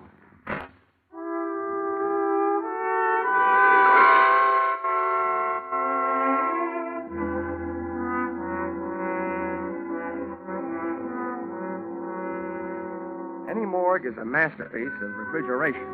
Just thinking of one can give me a real cold chill. When I walk into one, I feel an icicle forming on each separate vertebrae in my spine. And when I start walking out of one, I feel the ice begin to melt. You do yourself any good? Maybe. Thanks for letting me go through a thing. Here, buy us a cigar. Oh, this I'll buy a box. It's a big tip. It should be. You've been a big help. I'd gone to the morgue to find an address, and I'd found it. In the suitcase, monogram BG for Bonnie Goodwin. I also found that the body had been identified by her roommate.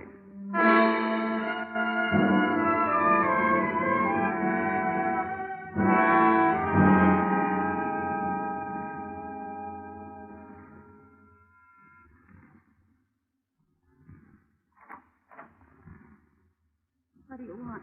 I was a friend of Bonnie Goodwin's. I want to talk to you about her. You're no friend of hers. I knew them all. Leave me alone. There's nothing to talk about. She's dead, isn't she? Yeah. I have a pretty personal interest in it. Why? I was with her just before she walked into the alley. And you might be interested to know that she was using your name. How do you know? You don't know my name. Janie Page.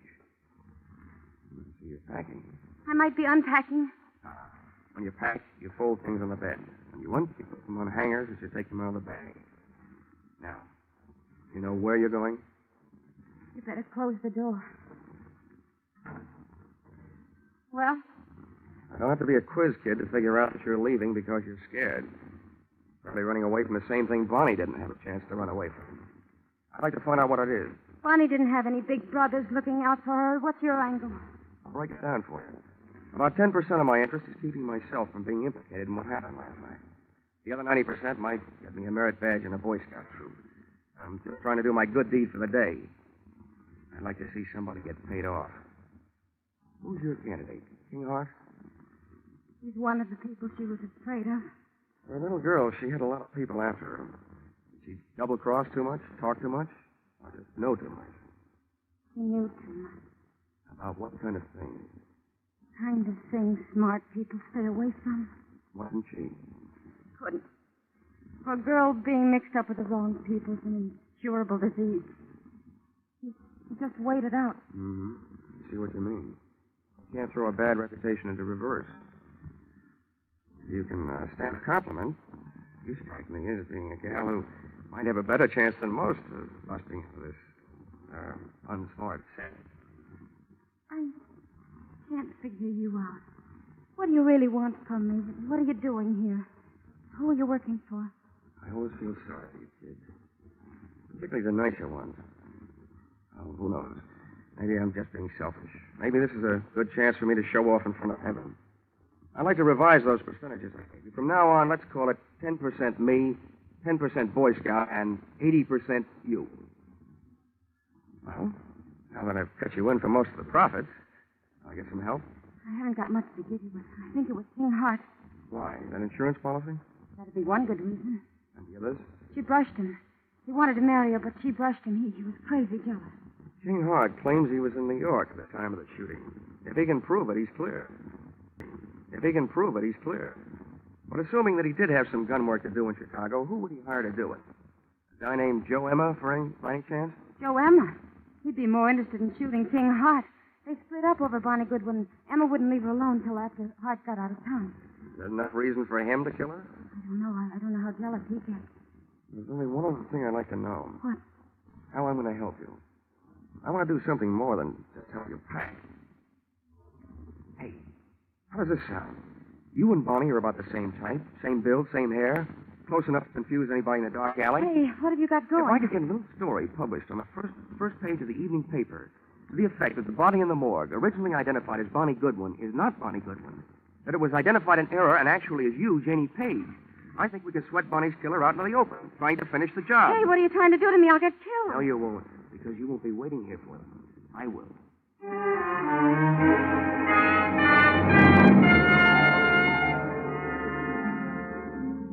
Expense account, item 7, 5 cents. Phone call to an old newspaper friend. Expense account, item 8, another nickel, one evening newspaper. Which proved to me the power of having old friends, and which I hope would prove to me the power of the press. The story, including the girl's address, was right above the weather report. And it looked like a fair night for Chicago, but a stormy night for me.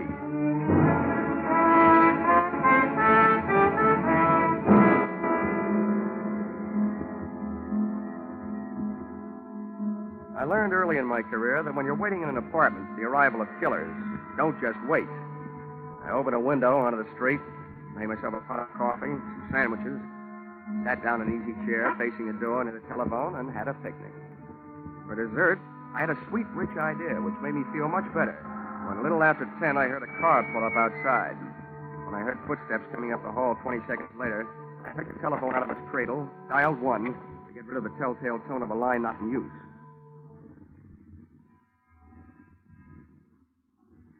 Come on in. It's unlocked.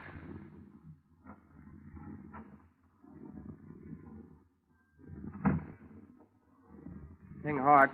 Repeat, King Hart. What are you up to, Dolar? I'll tell you what I'm up to. At the other end of this phone line is a police lieutenant listening. He knows that you're here with me, so don't get rough. I don't care who's listening. Where is she? Who? You know who, Bonnie. That body down some more than her. I wish I had this much luck fishing. People seem to bite easier. I suppose you're here because you missed her the first time. Don't be stupid. I'm trying to save her life. Where is she? She's sitting next to the lieutenant who's listening on his telephone. I don't believe it. Come on. You can talk to her. Okay. But you better be right. Here, take the phone. Right over the head. Oh!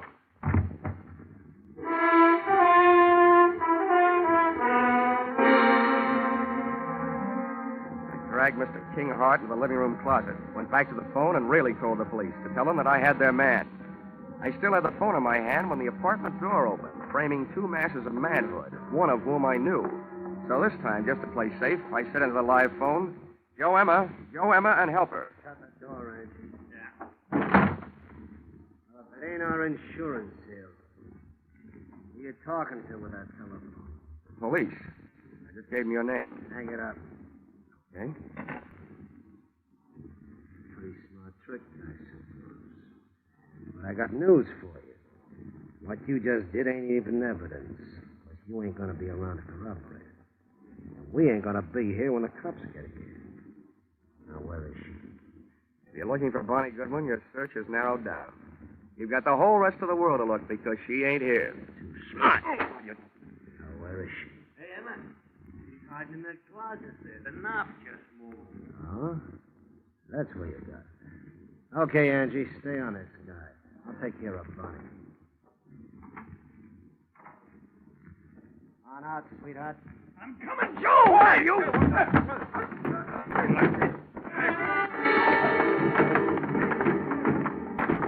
Joe Emma had expected the pleasure of kicking a girl around, but instead found himself being belted around by a man.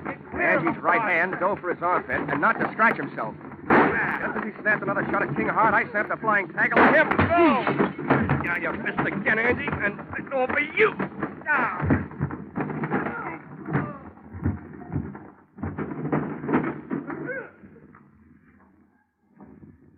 Congratulations, King.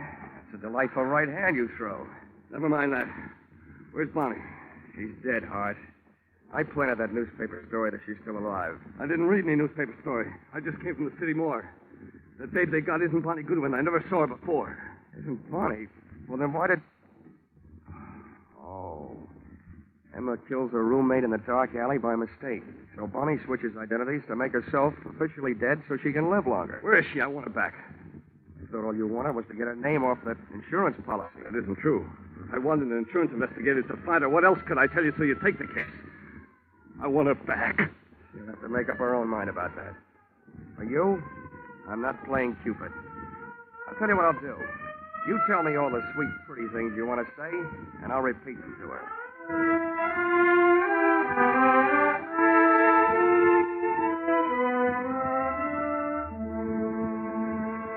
Expense account, item 9. $28.40. dinner, while repeating all the sweet, pretty things King Hart had wanted to say to Bonnie Goodwin, and telling her all the unsweet, unpretty things I felt about his kind of guy. Don't worry, Johnny. I'm not going to him or anybody like him. Well, where are you going? Back to my hometown, I guess. Your hometown didn't seem to do a very good job of giving you a start the first time. How far from Chicago is it? It's only about 28 miles north of here. Here. Here's an envelope. But what's in it? You'd better buy yourself a ticket that'll take you about $3,000 worth west of here. Oh, Johnny, Thank you.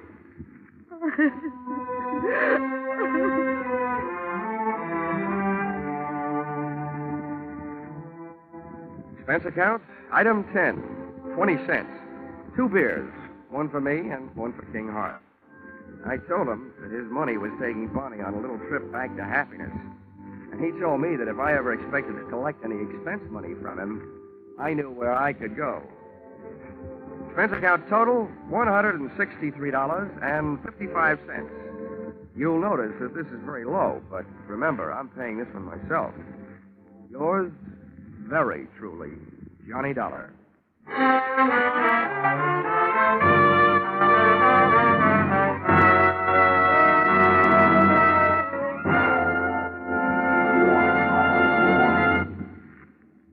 Yours truly, Johnny Dollar, directed today by Gordon P. Hughes, stars Charles Russell, with script by Paul Dudley and Gil Dowd. Featured in the cast were Georgia Ellis, Paul Dubov, Martha Wentworth, Lou Krugman, Gene Bates, and Larry Dobkin. The special music is written and conducted by Leith Stevens.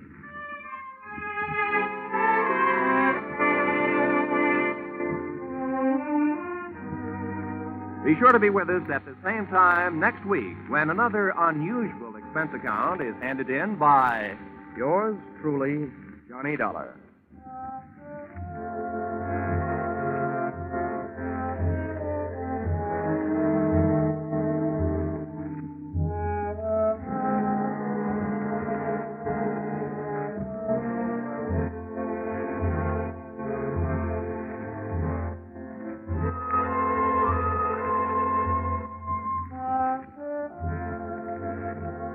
Cheek to cheek, I'm in the mood for love.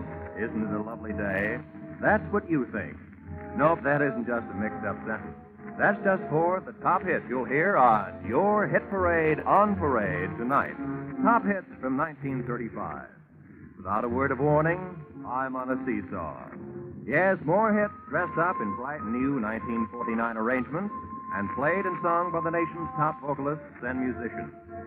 Be sure to hear your Hit Parade on Parade this evening in Jack Benny's time on all of these same CBS stations. This is Roy Rowan. Your Hit Parade on Parade follows immediately.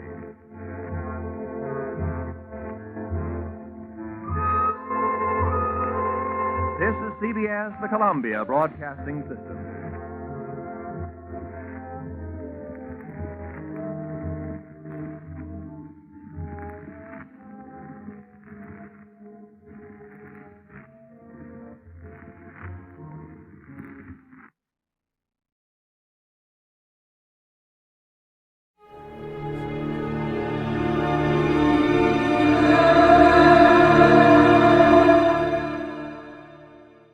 Now, the Roma Wine Company of Fresno, California presents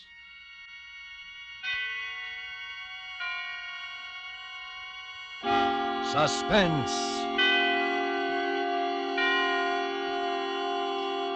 Tonight, Roma Wines bring you A Shroud for Sarah, starring Miss Lucille Ball, soon to be seen in Metro-Goldwyn-Mayer's Technicolor musical Ziegfeld Follies. Suspense, radio's outstanding theater of thrills, presented for your enjoyment by Roma Wines. That's R-O-M-A, Roma Wines. Those excellent California wines that can add so much pleasantness to the way you live, to your happiness in entertaining guests, to your enjoyment of everyday meals. Yes, right now a glassful would be very pleasant as Roma Wines bring you Miss Lucille Ball in a remarkable tale of suspense.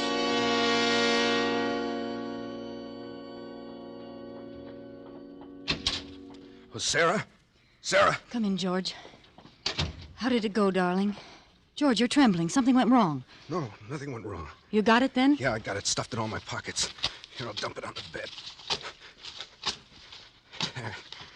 Here you are, Sarah. 17 grand. 17,000? It's more than we expected. Yeah. George, you're acting queerly. Did everything work out all right? Sure it did. It was duck soup, just like old times, Sarah. Remember how every job clicked? Sure fire when we used to plan them together. George. Yeah? You're lying, aren't you? Sarah, you really love me, don't you? Do you have to ask? Would I have come back otherwise? 10 years is a long time. I thought you'd be changed. I never thought you'd come back like this out of nowhere. I don't even know what you've been doing, where you've been living, what name you're using. You haven't told me a thing about yourself. I will, George. I will, as soon as we get out of this apartment. As soon as we're really together, darling. That's the way you want it, isn't it, Sarah? Of course. Why do you think I never got a divorce? I didn't, you know. I didn't even consider it. No, you didn't. And you could have. You certainly had a right with me up for 5 years on a felony. I'm glad you waited, Sarah. You won't regret it. I'm sure I won't, George. But let's not talk about that now. We have a train to make. You know, Sarah, you're as good to look at as you were 10 years ago. Oh, you're just making talk, George. And you haven't answered my question. I want to know what went wrong. I'd given up hope, Sarah. I didn't expect to see you again. But I came back. I've done 2 stretches, Sarah. 9 years in jail out of 10. I wouldn't have pulled another job if you hadn't shown up. You won't go away again, will you? Only with you, George. Sarah, the scent of your hair. I used to dream of it. Those long nights in jail. Now it's real. Holding you like this. With your hair in my face. George, you're hurting me. Your arms.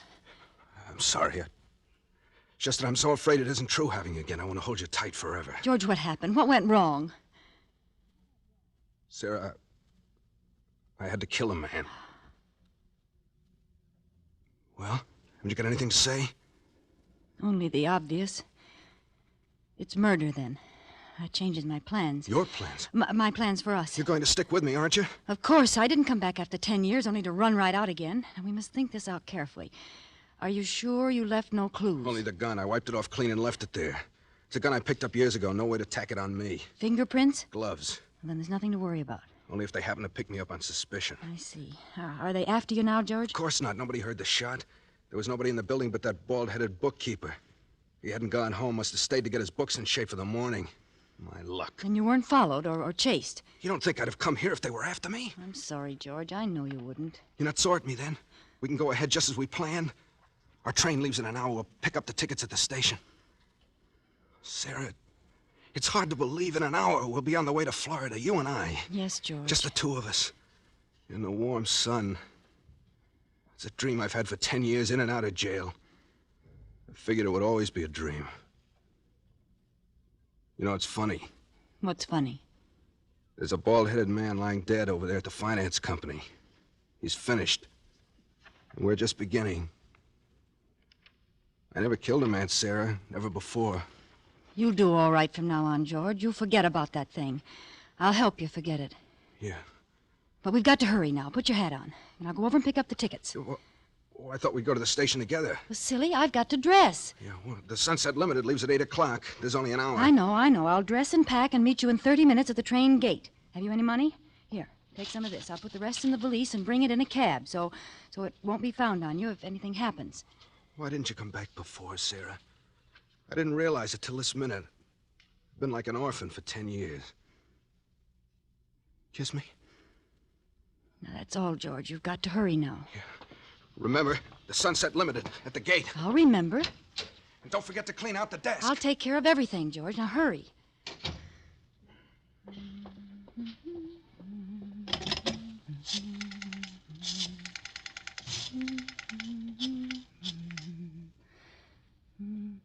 Hello?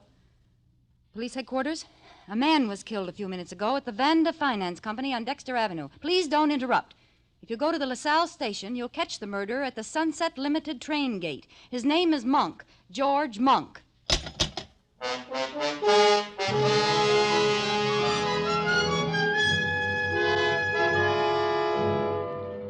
For Suspense, Roma Wines are bringing you as star Miss Lucille Ball in A Shroud for Sarah by Emil C. Tepperman. Roma Wine's presentation tonight in radio's outstanding theater of thrills, Suspense.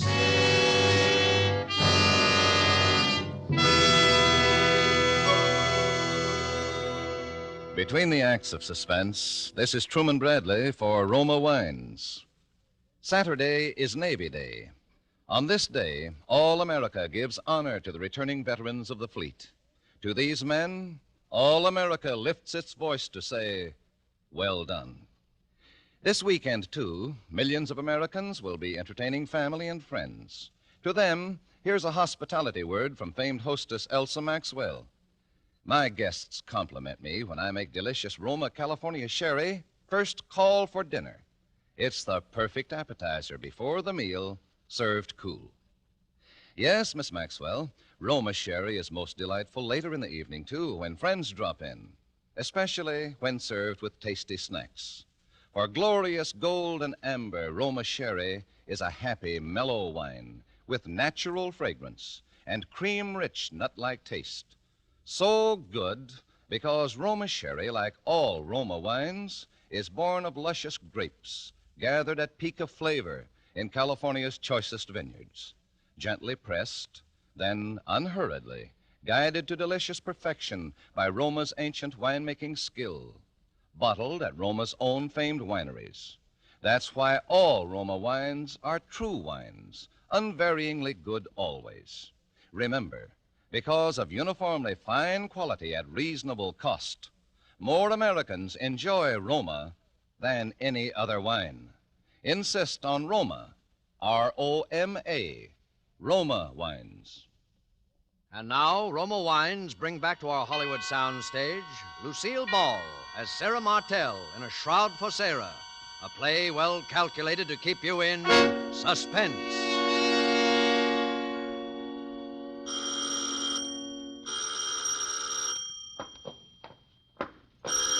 Coming. I'm coming. Oh, I knew it was you, Sarah. Only you would ring so insistently when you know I'm handicapped by this infernal crutch. Good evening, Peter. How's our next governor? Aren't you going to kiss me? I've been away 3 days. Is it necessary, my dear? Peter, are you going to let the neighbors see me standing out here with this valise? Kiss me, you idiot. You can stand it if I can. Very well. Satisfied, my dear? Now that we've performed for the neighbors, shall we go in?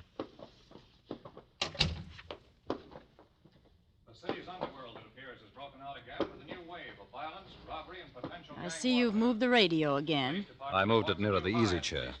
This crutch makes it hard for me to get around. I hope you don't mind, my dear. I mean, it's being more convenient for me. Is that the news? I want to hear it. Police are seeking George Monk, an ex-convict who shot and killed a finance company bookkeeper and escaped with $17,000 in cash. What do you want to turn that up Bookkeeper for? had It's evidently nothing been but a surprised sordid by the murder. robbery Oh, shut up. and shot without warning. But there's a mystery angle here which sets this case apart from the ordinary holdup. Police are seeking an unidentified woman who tipped them off a few minutes after the murder, naming George Monk and telling them just where he could be picked up. Unfortunately, one of the officers sent to apprehend the murder was recognized by Monk, who made his escape in the crowded railroad station. What's the matter, my dear? Why did you turn the radio off? You look as if you'd seen a ghost. Leave me alone, Peter. Well, well, what sort of villainy were you up to in Chicago? Sarah, come back here. Where are you going? I'm going up to my room. I want to unpack. Good night, Peter. Burglary in Chicago. A mysterious woman who tipped off the police. Just a moment, Sarah. I said good night, Peter. $17,000. Sarah, I want to know what's in that valise. Why are you hanging on to it like that? Stay where you are, Peter. Don't come up these stairs. What's wrong? Are you afraid to let me see what's in that valise? No, I'm not afraid. Just don't come up any closer. Well, that same little pistol of yours. Would you shoot me with it again, my dear? If you come a step further. Drop the gun. You're not going to shoot me now, just before election. You want to be the governor's lady, don't you? Stand still, Peter. I'm sorry, Sarah. I've got to know what's in there. Take another step, I'll shoot. You're a fool, Sarah. Clever and ruthless, yes, but nevertheless a fool. Look at all the terrible things you've done to satisfy your ambition. Even murder now.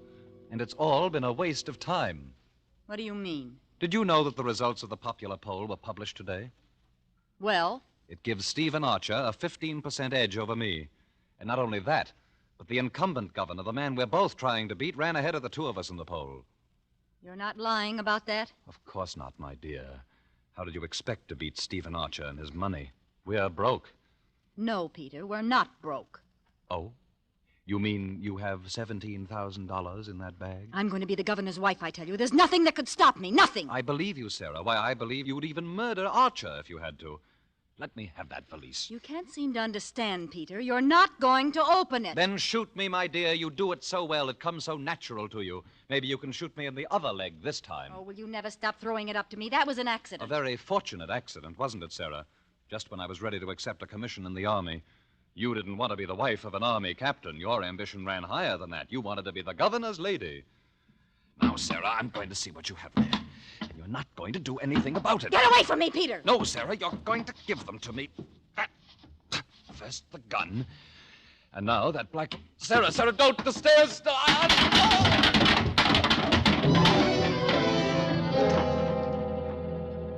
Sarah. Oh, Sarah.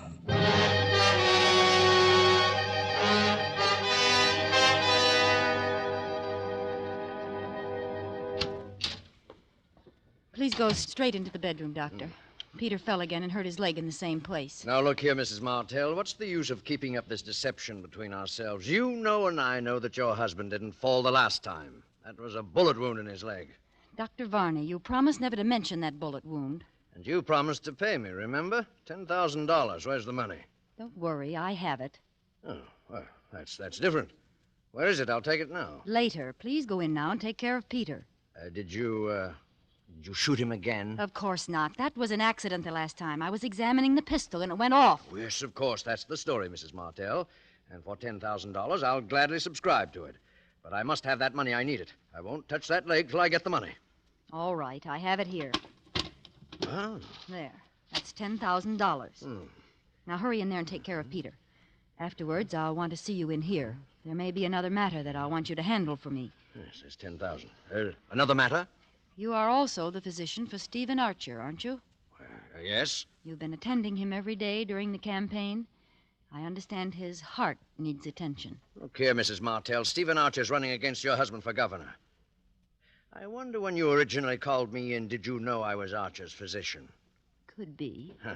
Well, I'm sorry I can't discuss Archer with you. Why not? Why not? Why, the ethics of my profession. The ethics of your profession. Please, Dr. Varney. If your fellow practitioners knew what I know about you, you wouldn't have any profession. I won't listen to any more from you. I'll take care of that leg of your husband's, but more than that, no. Oh, but I'm sure you'll change your mind, Doctor. Whatever your proposition is, the answer is no. Even if I were to offer $50,000? $50,000? There, now, I knew you'd be interested. Now run inside like a nice fellow and tend to Peter. I must go out for a few minutes, but please wait for me.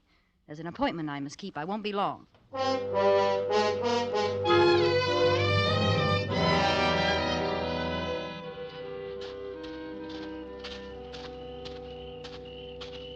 Mrs. Martell? Yes? Right here. Good evening, Mrs. Martell. Park is rather a dark place to meet, isn't it? I thought it would be best this way. Especially if we're going to discuss the things you hinted at over the phone. Mr. Archer, let's come to the point quickly. Do you want to win the election? Frankly, yes, very much. Would it be worth money to you? A great deal of money? Just what is your proposition? You're a wealthy man. Would $100,000 be too much to pay for the governorship? 100,000. I've spent several times that much on the campaign already, but I don't see how you could deliver the election. Listen to me closely, Mr. Archer. Yeah? I learned that in yesterday's poll figures, you ran 15% ahead of my husband. That's quite true. But neither you or Peter will win. You're both taking strength from each other, and the governor will be reelected. So your solution is for Peter Martell to withdraw at the price of $100,000. Exactly. If one of you withdraws, the other will surely win. That's absolutely true. But I happen to know that Peter Martell would never make such a deal. No, he wouldn't, the fool. But for $100,000, I will put him out of the race. You? Would you believe it if I told you I hated that man's very shadow? I have heard rumors here and there. I want to leave him. I want to be rid of him forever. Where could I go without money? What could I do? He's so disgustingly honest that we're always broke. He couldn't even pay me enough alimony. I've got to think for myself. I begin to see... Now, suppose that tomorrow, 2 days before the election, I were to file suit for divorce. I could leave for Reno tonight. It would be in every newspaper tomorrow. Would certainly eliminate your husband. You'd pick up all the votes Peter would lose, enough to swing the election. And your price is $100,000. You agree? I'd be a fool not to. Of course I agree. The moment you file your divorce papers in Reno, I'll have $100,000 credited to your account wherever you specify. No, I must have it in advance. No, my dear Mrs. Martell. In advance. It's out of the question. How do I know you'll go through with it after I pay you? And how do I know you'll pay me after I go through with it? Don't you trust me? Do I have to answer that? It looks like a deadlock. I'll tell you what I'll do. I'll take half now and the other half in Reno after I've filed the papers. $50,000 tonight, eh? It must be tonight. I'll leave in the midnight plane.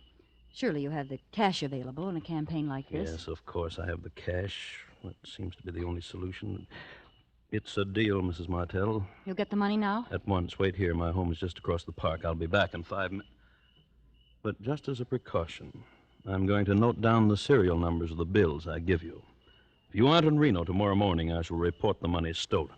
Don't worry, Mr. Archer. I promise you. After tonight, there won't be anything to worry about.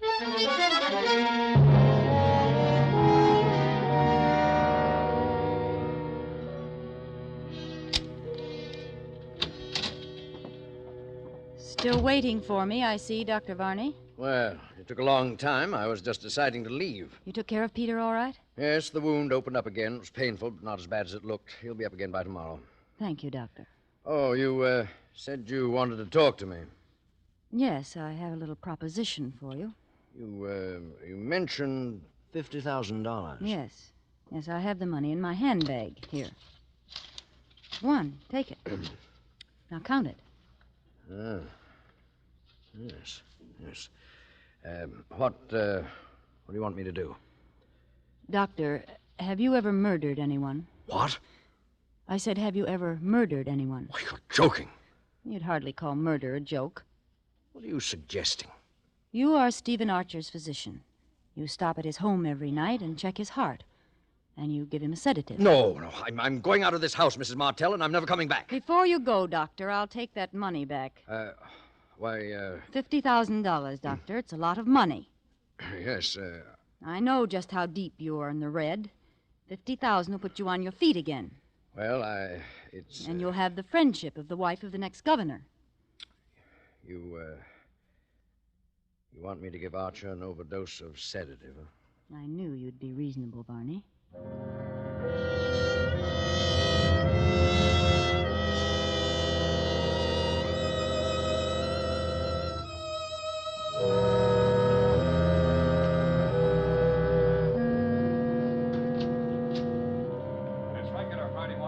Good morning, my dear. I see you're at the radio already. Aren't you up early today? I thought all the Borgias slept late. I wanted to hear the news. Indeed. Could it be a person by the name of George Monk that you're so anxious to hear about? What do you mean? Why do you mention that name? The black valise, my dear. Remember, I'm still anxious to know if it contains $17,000. Have you taken the newspaper in yet? No? Oh, I'll get it. There'll be something in this morning's paper that I'd like you to see, my dear. Stephen Archer, candidate in the three-cornered race for governor, was found dead in his bed, apparently from an overdose of sedative. All indications point to accidental death. Except for the fact that a large sum of money was missing from the safe. However, if the money was stolen, it'll do the thief no good, for the serial numbers were carefully noted down on the desk pad on Mr. Archer's desk. What was that? Archer dead? Yes. Sarah, I read the signs of your fine Italian hand. Did you have a hand in it?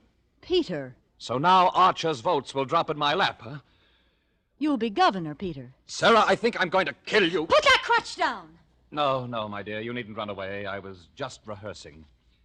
I'm not ready to kill you yet. Perhaps someone else will do it first. I'm going to wait for the result of my experiment. Experiment? What do you mean? See, here. What? What is it, Peter? Just an ad in the personal column. I had it inserted in every newspaper between here and Chicago. Let me see that. It's the first ad in the column with display space around it. I wanted to make sure it was seen by the right person. Read it, Sarah, read it. All right, if it makes you happy, I will read it. George, was her name Sarah? Or did she use another name? I mean the one who left with the little black valise and all the money in it. If you have at least 17,000 reasons to find her, and if the traveling isn't too difficult under the circumstances, I suggest you come to Capital City. The address is... Peter, you didn't! Isn't it cleverly worded, my dear? I had to phrase it so that only George Monk and no one else would catch its meaning. You put this ad in all the papers? Exactly. You see, my dear, if that little black valise did not contain $17,000, you have nothing to fear. But if it did, well, then I may be spared the chore of killing you. I'll let George do it.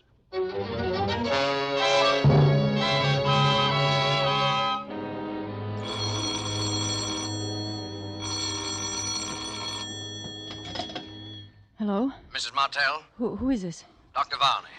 Oh, What do you think it was? I thought... Never mind. What do you want, Varney?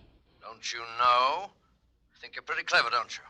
What do you mean? That was Archer's own money you gave me last night, that $50,000. Varney, are you insane? Don't you realize you're talking over an open phone? I only realize I murdered Archer for you for nothing. That $50,000 I can't use. The serial numbers have been broadcast. My dear Varney, I haven't the faintest notion what you're talking about. How clever you are, Sarah Martell. How clever. And how dangerous. Yes, too dangerous to live.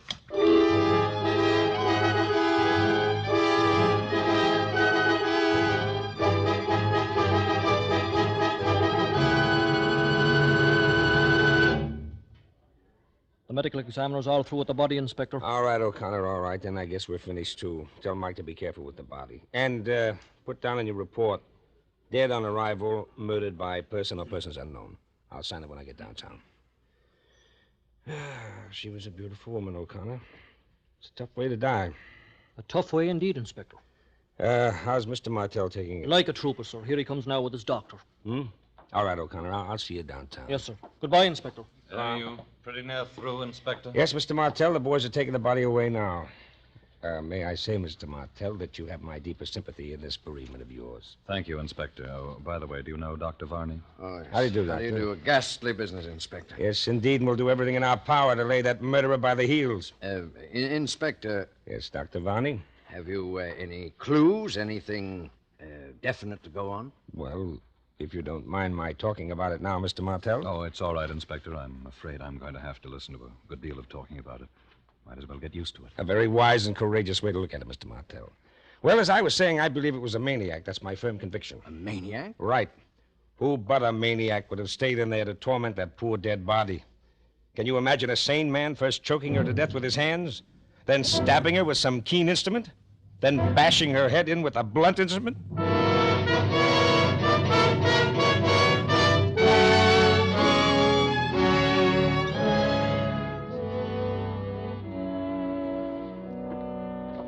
Well, Varney, that was quite an ordeal. It was terrible. Varney. Yes? You hated her very much, didn't you? No more than you did, Mr. Martell. I won't deny it. It's true. You haven't been using your crutch this morning. Huh?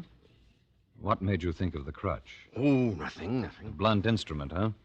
That's all right, Varney. I don't mind your asking. I was thinking along the same lines myself, only it was the keen instrument I had in mind, say a scalpel. Now, look here. Skip it, Varney. I was just making conversation. Oh. You know, there's something I don't understand. Yes, Varney? Yes? Nothing at all. Nothing. I know what you want to ask.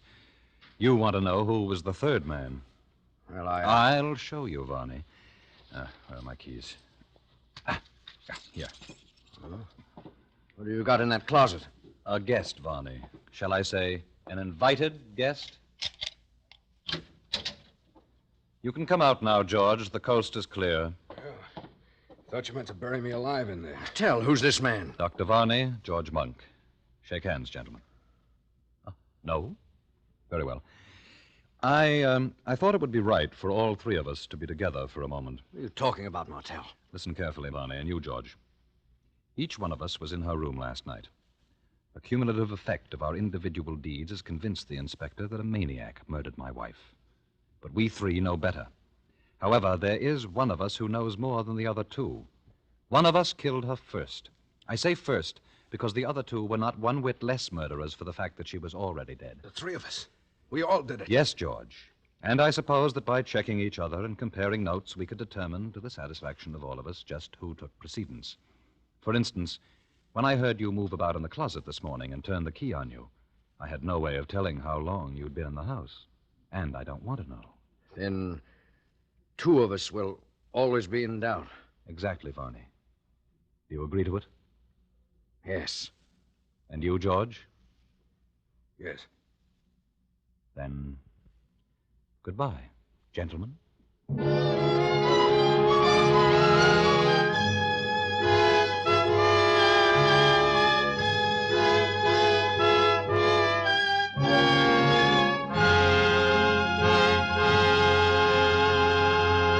Roma Wines have brought you Lucille Ball, a star of A Shroud for Sarah. Tonight's study in Suspense. This is Truman Bradley for Roma Wines, the sponsor of Suspense. When unexpected guests make a mealtime call, well, anything can happen. Famed hostess Elsa Maxwell makes this timely suggestion. Invite them to stay for potluck and make the dinner exciting by serving Roma California Burgundy. For no matter what the dish, the fruity fragrance and piquant taste of robust red Roma Burgundy makes the food so much more enjoyable, adds friendliness to the table talk. That's right. Glassfuls of good Roma Burgundy, served cool, makes any simple meal more exciting, more delicious. But don't wait for unexpected guests. Try Roma Burgundy with dinner tomorrow. You'll enjoy this vintner's masterpiece. Like all Roma wines, this is wine at its best in uniform quality, yet costs only pennies a glass. Always insist on Roma wines. No other wine offers you so much for so little. Next Thursday, you will hear Ronald Coleman in Suspense, radio's outstanding theater thrill. Presented by Roma Wines, R-O-M-A, made in California for enjoyment throughout the world. There is an immediate need in most hospitals for auxiliary and non-nursing personnel. Approximately 90,000 men and women must be recruited if hospitals are to provide patients with even minimum services. The present critical lack of hospital workers of all kinds is substantially reducing the amount of nursing care per patient because nurses must spend so much of their time on non-professional tasks. Although the need varies in different sections of the country, there is an overall need for orderlies, laundrymen, chefs, electricians, plumbers, janitors, and so forth. Men and women, both skilled and unskilled, who want to work in a hospital in any capacity, can now get secure, well-paid jobs with a post-war future.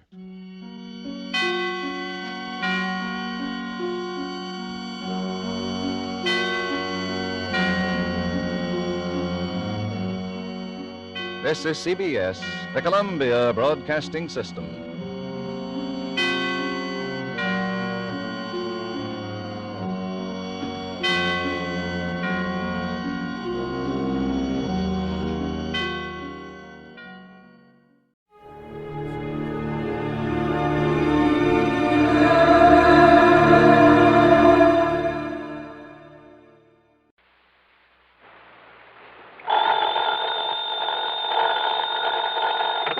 Johnny Dolar.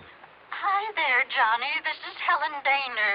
Helen Daner? That's right. I live out here in Morro Bay, California. I see. Insurance with one of the companies you represent, the Greater Southwest Insurance Company. Oh, yeah, I do a lot of work for them. But also, Johnny, do you mind if I call you Johnny? Well, no, not at all, Miss Daner. Or is it Mrs.? It's Miss. Or better still, just Helen. As I started to say, I not only have that insurance, but, Johnny, I never miss that radio program of yours where you tell all about those exciting cases you solve. Sometimes I just don't see how you do it. Well, I hope you never find out about the ones I miss out on. But now, Miss Daner... I don't think I've missed a single one of your programs. Good. I'm your most loyal listener, and I think you're wonderful. Well, thanks. And that's why I'm calling you instead of the police about this. Well, look, Miss Daner, Oh? Yes. Calling about what? Johnny, if the police weren't able to nab them, Isn't that what you say, nab them? Yeah, sure, but go on. Well, Johnny, these terrible people might suspect that I'm the one who told the police about them. What people, Miss Daner? And if that happened, well, I guess you can just imagine what they might do to me. Well, who are these people you're talking about, and just what is it they're up to? All right, Johnny. Now listen carefully. Yeah. Yes? Miss Daner?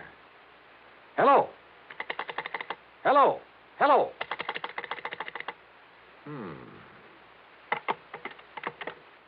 Oh, come on now, Dollar. Don't be a sucker for a...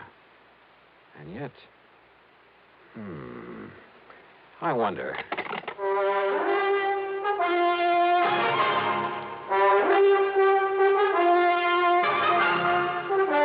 Bob Bailey in the exciting adventures of the man with the action-packed expense account. America's fabulous freelance insurance investigator. Yours truly, Johnny Dollar.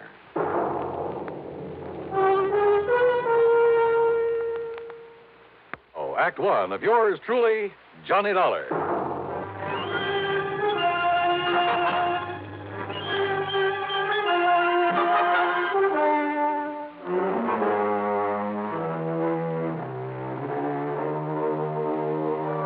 Expense account submitted by Special Investigator Johnny Dollar to the Greater Southwest Insurance Company, Home Office, Los Angeles, California.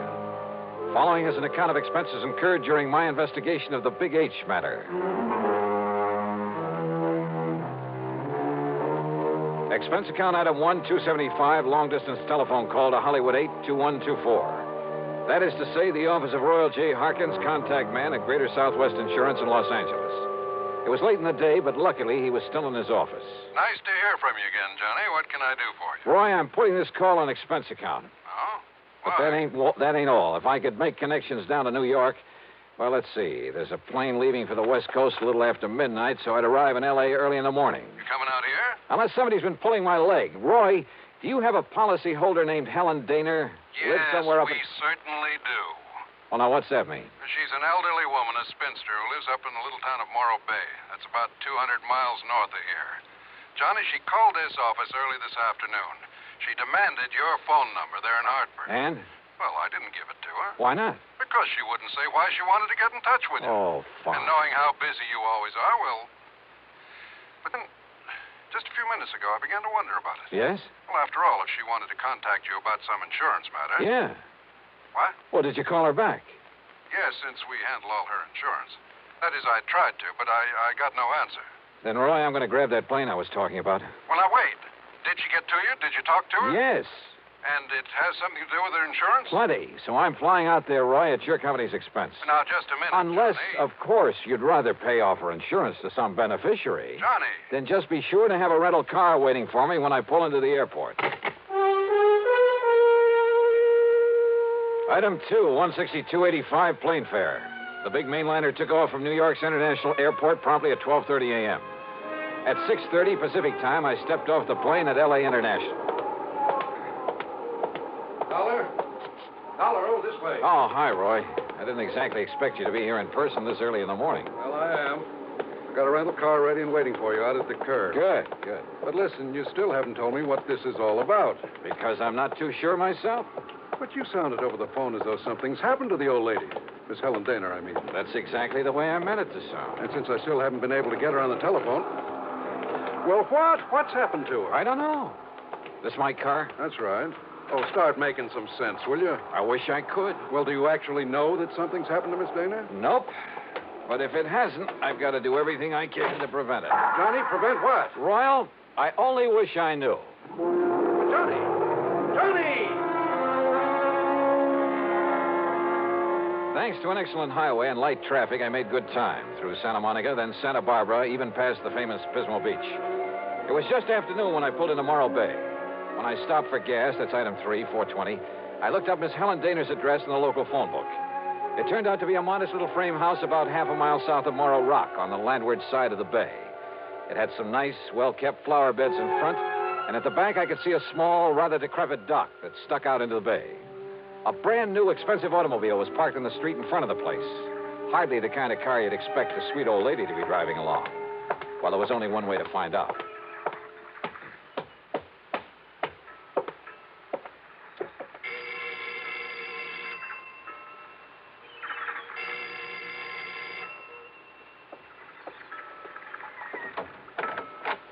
Yes? Miss Helen Daner?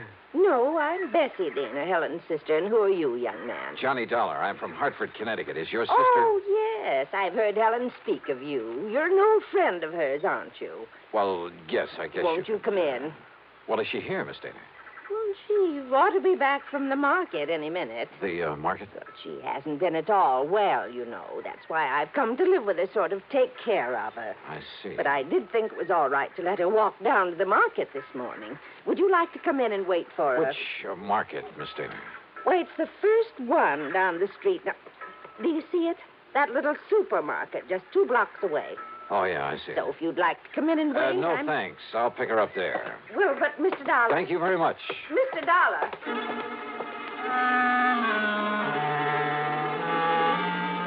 There was something very funny here, but I wasn't sure just what.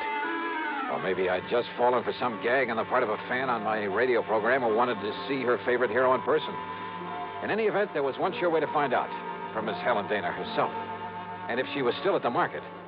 But as it turned out, I got that well-known kick in the face. Why, of course I know Miss Helen Noir well, sir. Then will you please point her out to me? Miss Helen Daner? That's right. Oh, but she isn't here, sir. Oh. Then perhaps she went to some other store. Most certainly not, sir. What? We deliver everything that she orders to her little house up the street. Well, that still doesn't prove well, anything. You see, Miss Helen hasn't been out of that house for weeks, hasn't budged. You're sure of that? Why, of course I'm... Why, what's the matter, sir?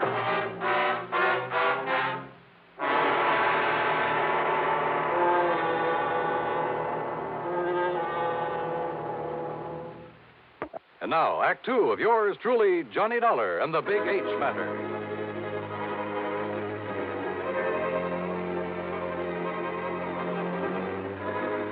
If old Miss Helen Daner, who telephoned me in Hartford, asked me to come out here to Morro Bay in California, if Miss Daner hadn't budged from her little house in weeks, why had her sister told me she was at the market? Could all this somehow tie in with the people, the terrible people she tried to tell me about on the telephone? I jumped into my car and drove back to the little home on the bay.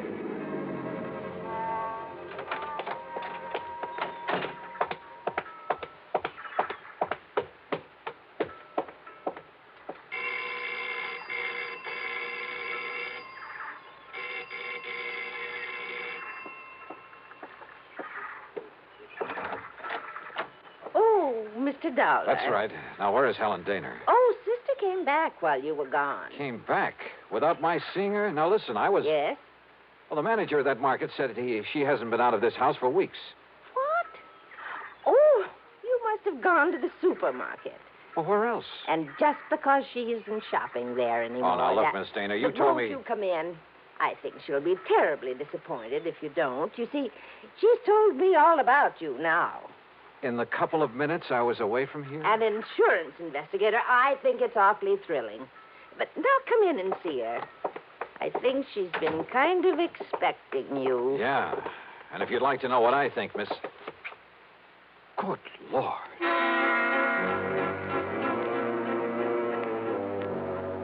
In the middle of the tiny living room was a heavy oaken armchair. Sitting in it, tied down to it, was a sweet-looking gray-haired lady of maybe 70 or 75. A handkerchief was lashed tightly across her mouth, and the eyes behind her old-fashioned steel-rimmed glasses were filled with tears and a look of utter despair. I swung around to her so-called sister and was struck by two things. She seemed to have suddenly lost about 20 years. Her face wore an unpleasant smirk, and in her right hand was a .38 aimed at me. Don't move, Mr. Dollar. This gun is not only loaded, but cocked, and it has a hair trigger. Stand perfectly still, because it'll be right in the middle of your back.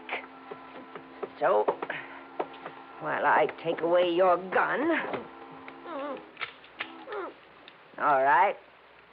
Now, sit over there in that chair against the wall. You'd better do as I say, Mr. Dollar.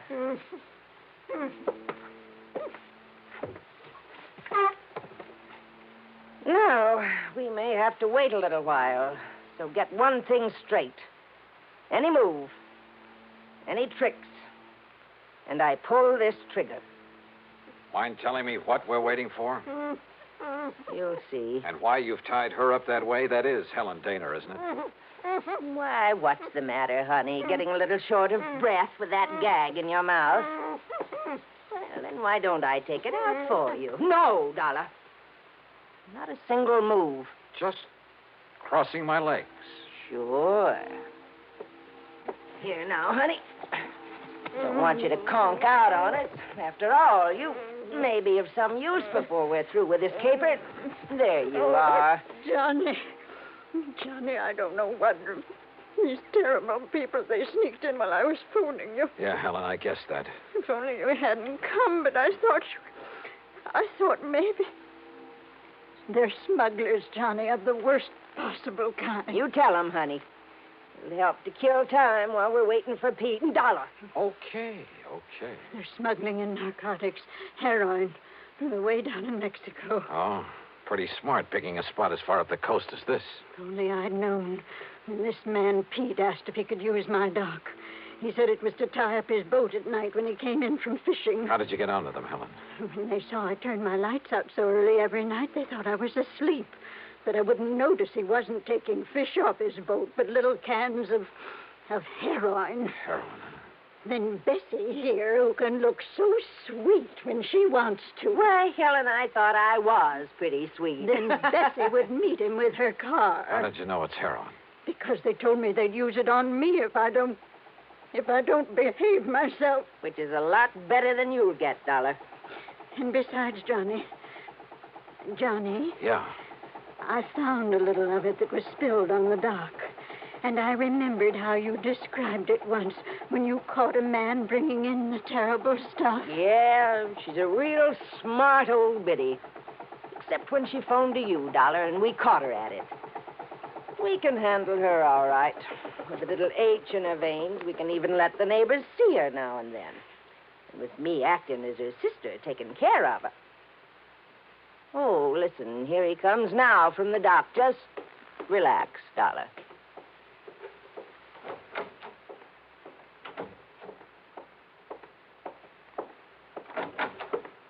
Well, what a charming little party. Johnny, this is... Nice work, Bessie. Dollar, huh? That's right. You want to take care of him, Pete? So you made the mistake of coming out here. Believe me, mister, it was a mistake. I said, are you going to take care of him? Why, of course, right away. We don't want him lying around here. Which is to say, Dollar, we're going to do something I haven't thought of since the old days in Chicago. You and I are going to take a little ride.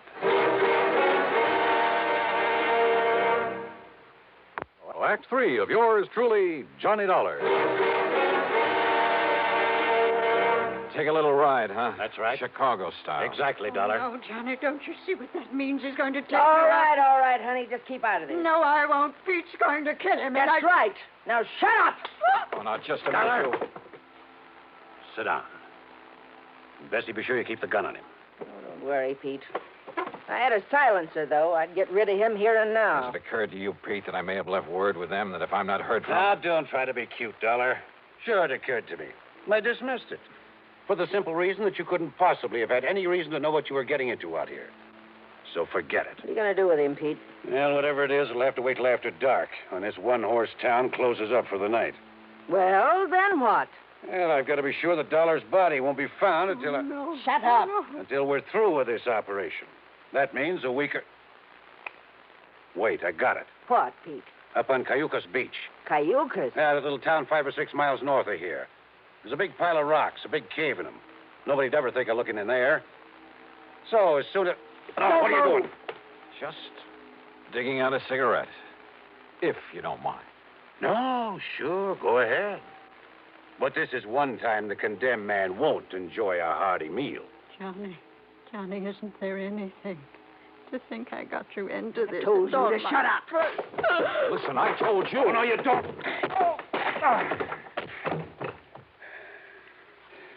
Finish him off, Pete. No.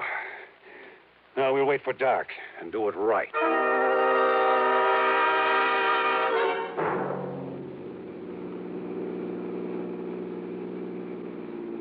I guess he had really slugged me, because by the time I fully came to, it was night. I was in the back seat of a car driving along the highway beside the ocean. Pete was at the wheel. Beside him, leaning over the back of the seat watching me, was Bessie. And the .38 in her hand was aimed straight at my head. You're sure the old lady won't be able to work herself loose, Bessie? I'm sure.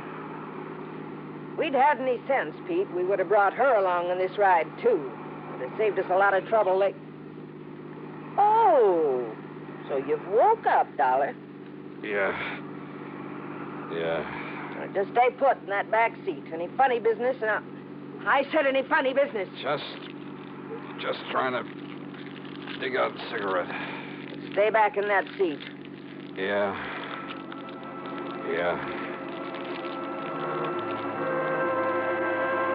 She didn't take her eyes off me for a second, or the gun either. As clumsily as possible, I struggled with a pack of cigarettes, rolling and squeezing it, and hoping the tobacco was plenty dry. Then, having apparently failed to pull out a cigarette, I turned the pack upside down over my hand. And the fine tobacco poured into it. I took a deep breath. What's the matter, Dollar? You need some help with that. Oh, no! No, my eyes! Hey! My eyes! Oh! Instinctively, she dropped the gun, put her hands to her eyes, now filled with tobacco dust. With what little strength I had, I picked up the gun and slammed it against the side of Pete's head.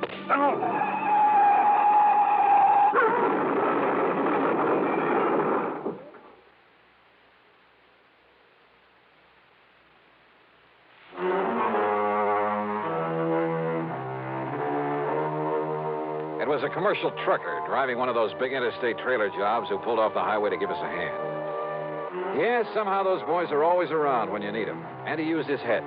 When he found my credentials in my pocket, he saw the whole picture in a flash. So he hailed down the first police car that came along and turned both Pete and Bessie over to them. Miss Helen Daner, bless her heart, the spunky little old character was tickled pink to be involved in the whole thing. Yeah, she just can't wait to go to court and testify against those two. Expense account total, including the trip back to Hartford, $447.45. Yours truly, Johnny Dollar.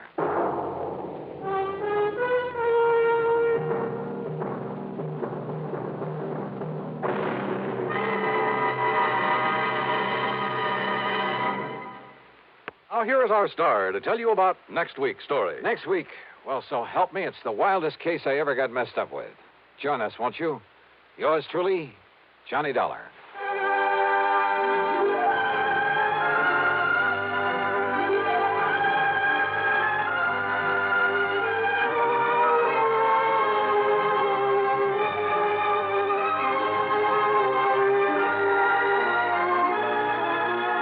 Yours truly, Johnny Dollar, starring Bob Bailey, originates in Hollywood and is written, produced, and directed by Jack Johnstone. Heard in our cast were Peggy Weber, Virginia Gregg, Bartlett Robinson, Joseph Kearns, and Russell Thorson. Be sure to join us next week, same time and station, for another exciting story of yours truly, Johnny Dollar.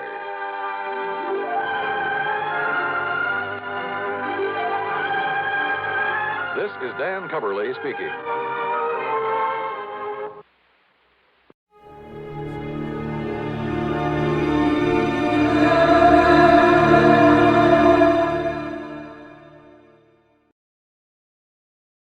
Wrigley's Spearmint Chewing Gum, the refreshing, delicious treat that gives you chewing enjoyment, presents for your listening enjoyment Edmund O'Brien as Johnny Dollar. Your call to Blood River is ready, sir. One moment.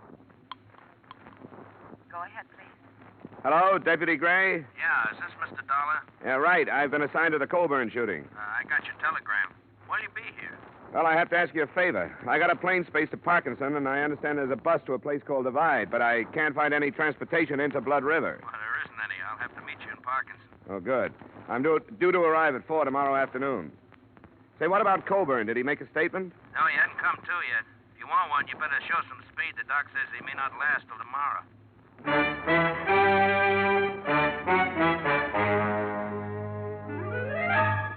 The makers of Wrigley's Spearmint Chewing Gum bring you Edmund O'Brien in another adventure of the man with the action-packed expense account. America's fabulous freelance insurance investigator. Yours truly, Johnny Dollar.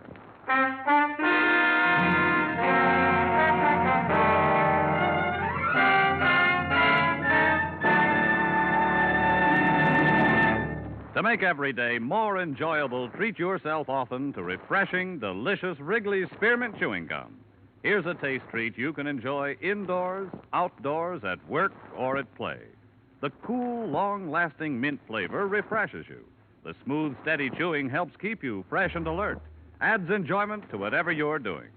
Wrigley's Spearmint Chewing Gum. Healthful, refreshing, delicious.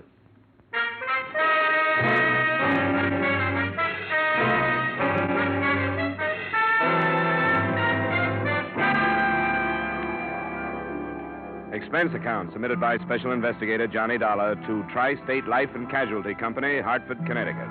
The following is an accounting of my expenditures during investigation of the Blood River matter.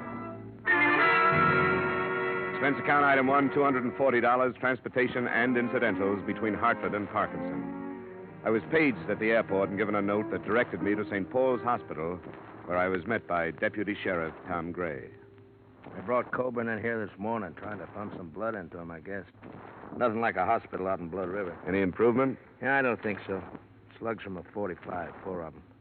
If it was me, I'd have left him where he was. Moving him 40 miles didn't do him no good.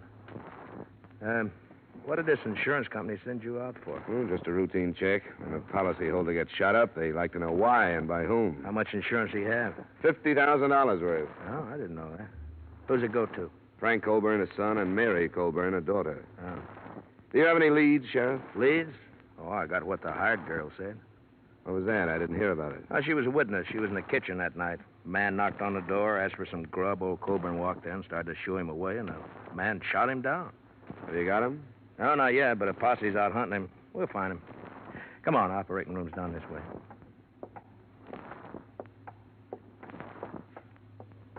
Tom, have you heard any news? Not yet, Mary. Hello, Frank. I didn't know you two were here. Yeah, we came in as fast as we could. This is Dollar. He's from your pa's insurance company back east. Miss Coburn, Frank. Who sent for you, Dollar? The insurance company was notified of the shooting. They asked me to come out. Why?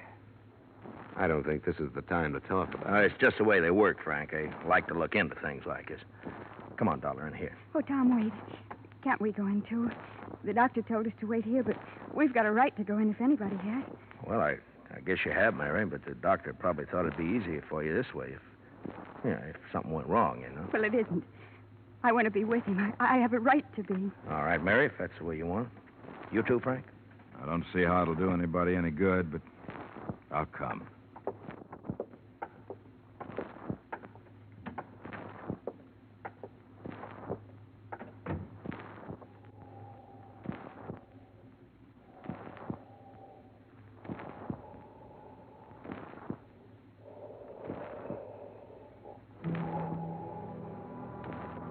The son, Frank, was a huge man, well over 6 feet in his high-heeled boots.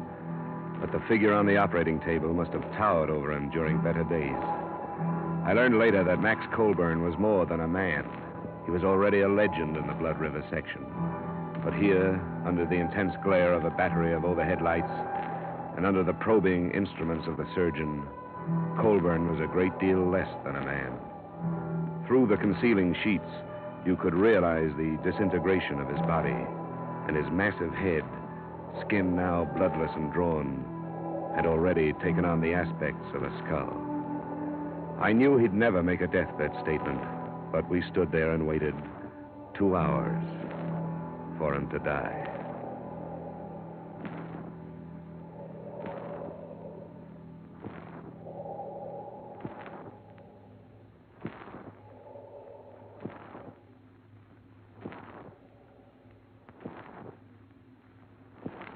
That's all, nurse. Jot down the time, please, and notify the coroner. Yes, sir. 6:15. Oh, now, Mary, don't do that. It won't do no good. Oh, Tom, what'll I do? What'll I do? You'll be all right, Mary. Frank, take her out of here, will you? Come on, Mary. There's nothing anybody can do now. If it had been me, Doc, I'd never brought him in. Old Bull might have made it in Blood River. I'm sorry, Gray. He had to be moved. No facilities at all out there. It's your business, I guess. It was point-blank range, Gray. Multiple punctures of the stomach, single puncture of the right lung. He had to be moved. How do you do? Johnny Dollar, Doctor. Oh, I'm sorry. Dr. Fulton. Mr. Dollar is representing the insurance company. How do you do? I'm sorry I couldn't save him, Dollar. You did everything you could. Yeah. Who was it that shot him? Do you know? Not yet. I hope you'll find him. Max Colburn was a fine man. Yeah, the best. What are you going to do now, Dollar? Go to Blood River?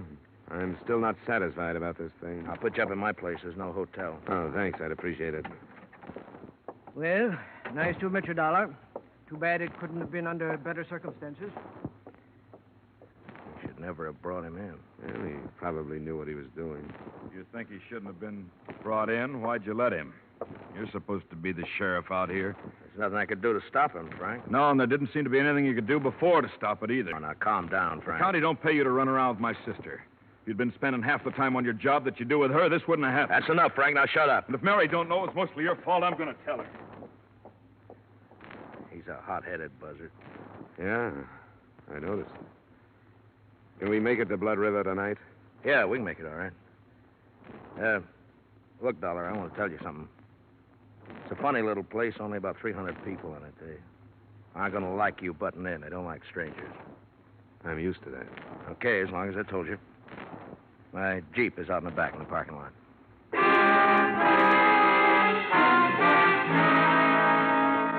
It was only 40 miles to the village of Blood River. It took us until 9:30 to get there. But long before then, I had begun to feel the place. It was at the foot of a range of mountains that rose sheerly from a narrow, choked valley.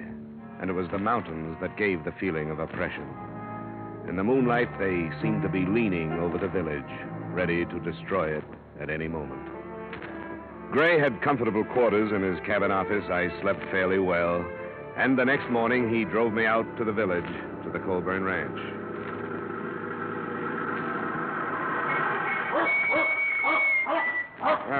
Quite a layout. Only 400 acres now. Colburn used to own the whole valley. There's open range up in the hills there. Well, this is the best fattening range in the whole... Will you get away, Duke? That dog dangerous? Yeah, could be, I guess. He's the old man's dog. He knows something's wrong, but he don't know what. That's right, isn't it, Duke, boy? Yeah. Now, go away, go away. Go on, boy, go. Well, come on, we'll go up to the house. Our girl will be in the kitchen, I suppose. Oh, cut it out, Duke. He's all right. Now, shut up, will you? He don't see many people dressed like you. He's got nothing on me. I don't see many dogs like him. Millie, it's Tom Gray. I don't want to talk about it no more, Tom. I told you what I saw happen. Here's a man from back east. He wants to talk to you. Why? You tell him what I said. I did, Millie, but he wants to hear it from you. I see it all happen again. That's why I don't want to talk about it. But I will if I got to. Well, thanks, Millie. I'll make it short as I can. Go on, Duke. Now, you stay outside, boy. Go on, go on. There. Well, this is where it happened, Dollar. He's lying right there. This way with his head on the table. Two of the slugs hit the wall there. Hey, you see the marks? Yeah. Was he lying face up? That's right. Went over backwards. Shot from about here, I'd say. Is that right, Millie? I don't know. I went in the sitting room when I saw there was going to be trouble. How much did you see? I told Tom. It was after supper and I was cleaning up. A stranger come to the door and said he was hungry. I yelled to Mr. Colburn. I have to ask him about things. And he started right away to run him out. I fed a lot of strangers. I never heard him act that way before. Did it sound like he knew this stranger? I couldn't tell.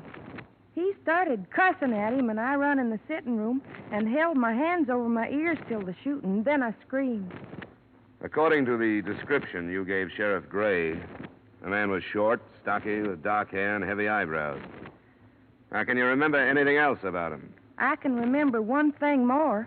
He was wearing some kind of a coat and had a newspaper in one pocket. Mm-hmm. Would you recognize him again if you saw him? Oh, yes. I'll never forget him. Why haven't you caught him, Tom? We'll get him. Did you see him after you heard the shots? No. I run back in here and saw Mr. Colburn. Then I run outside screaming. Randy come out of the bunkhouse, but I didn't see the man. That's Randy Drew. He didn't see this stranger coming or going. Colburn's son and daughter, where were they? They wasn't here. I don't know where Miss Colburn was, but Mr. Colburn wasn't home yet from riding fence. Millie. What? You telling the truth? Yes. You aren't protecting anybody. Of course I ain't protecting anybody. Why should I do anything like that? Who would it be? I only asked, Millie. That's all I want here, Sheriff. Good enough. Thanks for the help. Millie.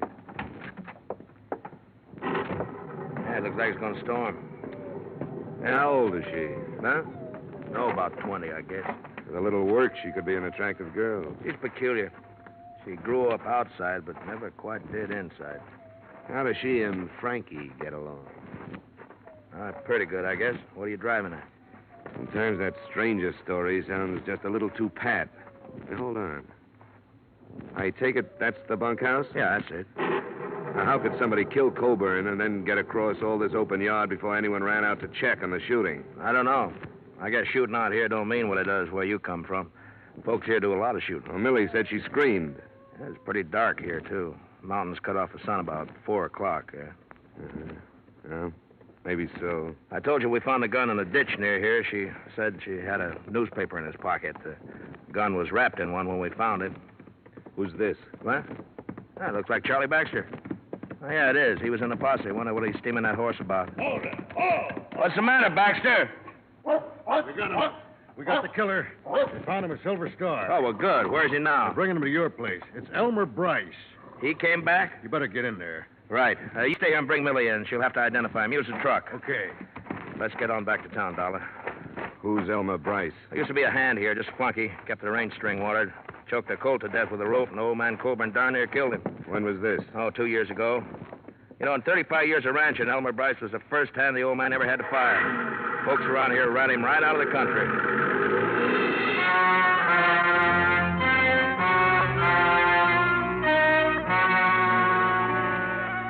The thunderstorm swept in over the mountains and began to drench the valley during the trip back to the village. A group of maybe a dozen curious were huddled in slickers outside Gray's office waiting for a look at the prisoner. He arrived by car, went through the formalities of arrest, and a few minutes later, Colburn's hired girl walked into the office and faced him. That's him. He's the one. You swear on the Bible, Millie? Yes, I could never forget him. Okay. You can go on back to the ranch. Thanks for coming in. I'm glad they caught you. Oh, Millie. When they kill you, maybe I can sleep without seeing it happen all over again. That's enough, Millie. All right. Hey, the one, Millie? Well, Bryce, you're under arrest.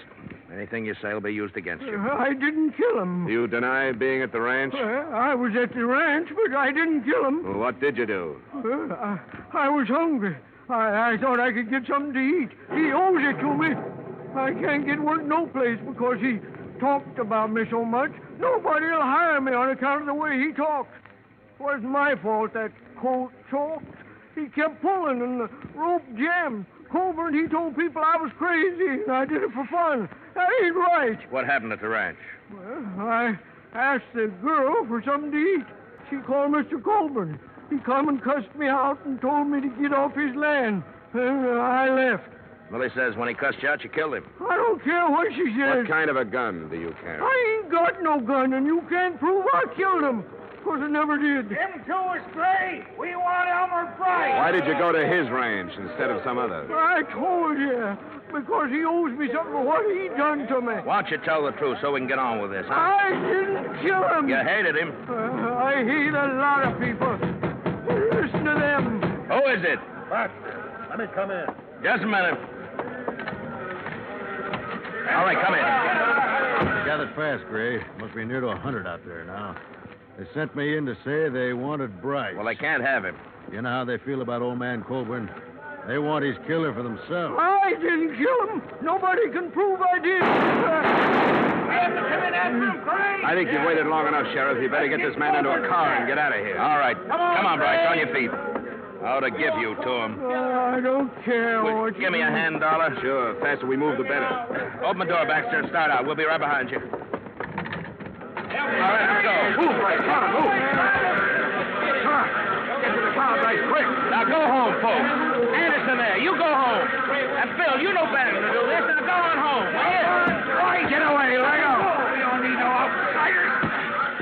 Ben, take care of this outsider. I got the killer. Use your head. This won't do any good. This is Acker, you crazy. You ain't gonna stop it. Oh!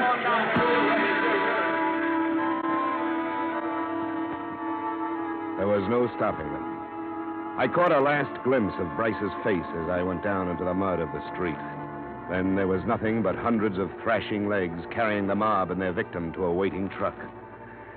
Blood River was in the process of living up to its name.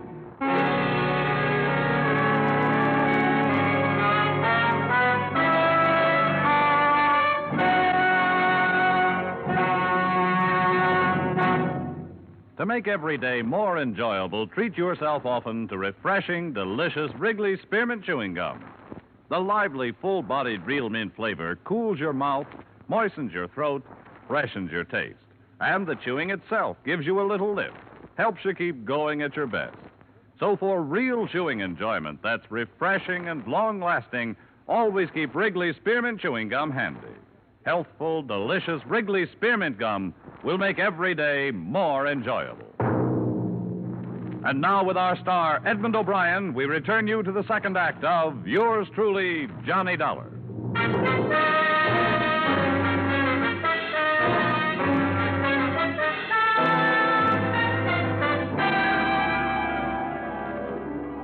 Deputy Sheriff Gray had fared worse than I. A boot heel had stunned him. So it was 15 minutes before we got underway in the Jeep. We found Elmer Bryce on the road to the Colburn Ranch, hanging from a bridge. We took his body back to the sheriff's office in the now silent village. You got to understand how they felt about Colburn before you can begin to understand their actions. I'll never understand. I've never been part of a mob. And neither have I. Neither have they. But this is something special. The old man is going to break up the rest of his land and parcel it out. He's done it before. He was loyal to the Blood River folk, and it meant they could have the land of their own.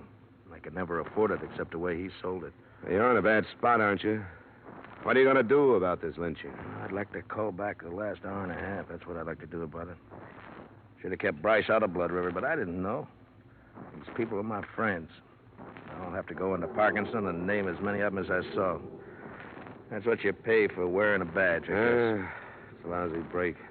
Is there anything I can do? I think I better strap on a gun. For the first time since I got this job. See there on the desk the receipt I made out when I took Bryce's personal things? I better have that. Is it there? Yeah, it's here. Sheriff? What? What's this? Who signed this? Charlie Maxwell. He signed because Bryce couldn't write. That's his X just above there. He couldn't write? Well, no, he wasn't much for brains. You saw that. He couldn't write his own name, but he carried a newspaper around with him? Why? Just to have it handy for wrapping guns? Or did he learn to read without learning to write? Well, it's going to be a strange kind of justice, Sheriff. If he was telling the truth and your village killed an innocent man, those that go free will live with that for the rest of their lives. I'll leave the Jeep with you. I'll drive Maxwell's pickup into Parkinson. Yeah, thanks. There's some of my clothes and boots you can wear. Better get out of them wet ones. And just take this advice, will you? Don't go throwing your weight around. It's going to send them crazy. Be careful. It's going to send them crazy. Be careful. I'll be back after supper.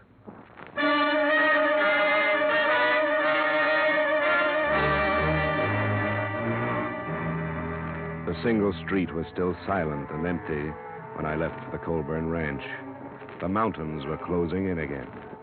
There should have been lights in the windows of the houses, but instead they were dark. And I could feel the eyes of the people who stood inside them, watching me pass. Finally, almost at the edge of town, a knot of men stepped from a doorway and waved me to a stop. Where's Tom Gray? He went into Parkinson. What for? To report the lynching. Lynching? Hear that, boys? He says somebody strung up the killer. I don't believe it. From what I hear, he hung himself. And Goodwin. Why are you trying this out on me? I'm not here to arrest you. I couldn't if I wanted to. What are you doing here? I'm still looking for Max Colburn's murderer. Bryce hung himself. He shouldn't have, because he wasn't guilty. Who says that? Sheriff Gray and I. There was nothing against him but your personal feelings and some circumstantial evidence. He's the one who done it. He even said so. Said what? That he went to the ranch first off. Why else would he do that? He was hungry. Now, come on, get out of my way. If you people think the rest of the story will help your peace of mind any, I'll try to get it for you. But Bryce was innocent. Think about that for the time being. Come on, move it, Ben. I'm coming through. Let him go, Ben. Come on, boys. He can't hurt us.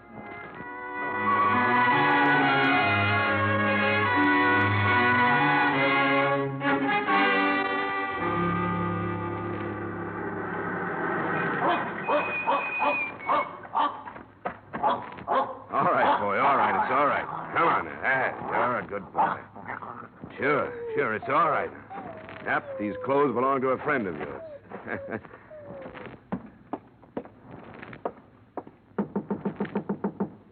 Who is it? Johnny Dolar, Miss Colburn. Oh, Who is it, Mary? it's Mr. Dollar, Frank. Oh, yeah. Come on in, Dollar. Thanks. We heard about Bryce. I'm sorry it went that way. Any man, I don't care what he is, has a right to a trial. Yeah. Lynching is one of man's least pleasant habits. This one especially, it looks like Bryce was innocent. No, he wasn't. Millie said he was the one. There could have been a lot of things wrong with her statement. She didn't see it happen, she only heard it. Somebody else could have taken advantage of Bryce's visit and done the shooting himself. I don't follow you. He did come out here, he admitted it, but I don't think he killed your father. He hated him. Mary, stop that. Sure, he hated him. Everybody knew it. With that and Millie's statement, who would bother to look any further than poor dim-witted Elmer Bryce? Oh, Frank. Oh, Frank. Shut up, Mary. Go on in the other room. Wait a minute. What's the matter with her? She's upset. Frank, you killed him. Shut up. You'd like that to be true, wouldn't you? You said you would. You said you would, and you killed him. I'm going to the sheriff, Frank, and don't try to stop me. She's off her head. Like everybody else in this blasted hole. Yeah? Why should she have said that? Because I lost my temper one night. Told the old man he better blow his own brains out before I did it for him. Because he forgot how to think with them. When was that? A couple of weeks back. Maybe I was hot enough to mean it at the time, but I cooled off. I wouldn't kill my own pa. Well, there goes your sister, Frank. Sheriff Gray mentioned that he was going to sell the rest of his land. Was that the cause of the trouble? Yeah. He didn't care what happened to his kids. I told him with all the war talk, this was the time to hang on to it, restock the herds, and get ready to make some money. Ranch is yours now. That's right. Mine and Mary's. Where were you when your father was killed? I was riding fences up by Red Knoll. Do you have any way to prove that? Any witnesses? You don't run into anybody up that way. That's our land. Folks stay off it. What about it, Frank? What about it? There's a lot stacked up against you. I know it. You can depend on my sister. You and anybody else who'd like to string me up for it. What about Millie? Was she in it with you? In it?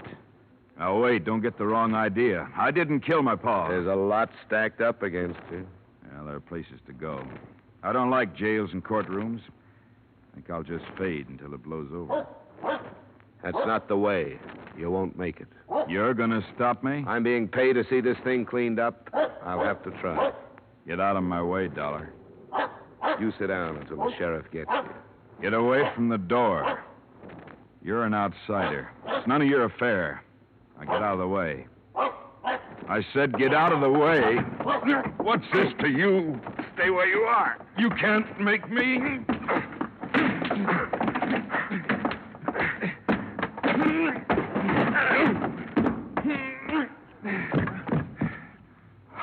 No, I don't want to have to kill you.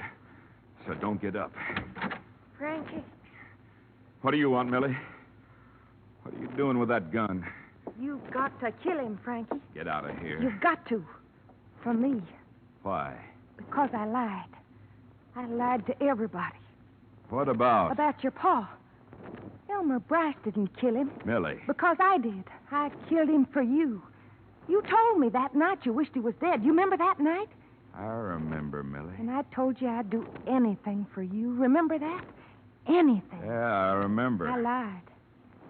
Elmer Bryce came, but I stayed in the kitchen and heard everything he said. I knew he hated your pa, and after he ran away, I thought about it. You're crazy, Millie. I waited for a while, and when I knew nobody saw that man leave, I yelled to your pa again. And when he come in, I shot him. And that night, I threw away the gun. What's the matter with you, Millie? You know what's the matter. Now, you can't run off and leave me. You've got to help me. I can't help you. You got to kill this man. I won't do it, Millie. Then you've got to take me away with you. I'm not going away now. I don't have to. I didn't have anything to do with it.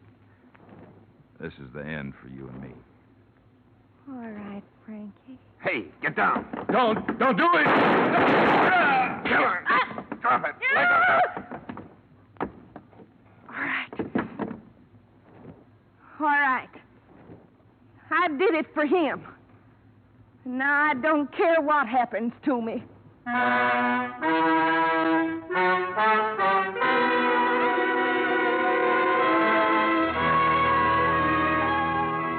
As far as I was concerned, that was it. Frank Coburn lost a lot of blood, but not his life.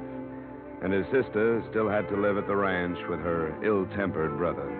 The hired girl who brought all this about was taken by the sheriff. When I left Blood River, the state had moved in to see what it could do about the lynching. But what that is, I don't know. The entire village was guilty of murder, and what could anybody do about that? All I know is that the original murder was not committed with the idea of insurance fraud. And in spite of the mess I got into, that's what I was hired to learn. Expense account item 2, same as item 1. Expense account total, $740. Yours truly, Johnny Dollar.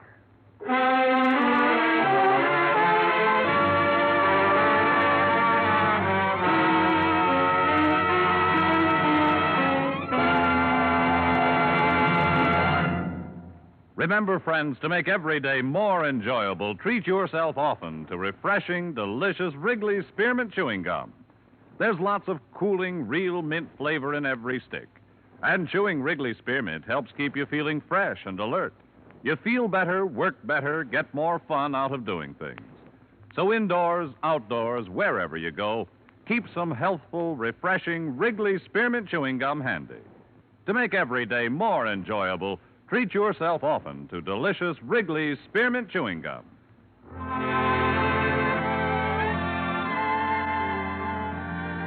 Yours truly, Johnny Dollar, is brought to you by Wrigley's Spearmint Gum and stars Edmund O'Brien in the title role, written by Gil Dowd with music composed and conducted by Leith Stevens. Edmund O'Brien can now be seen starring in the Columbia Pictures production 711 Ocean Drive.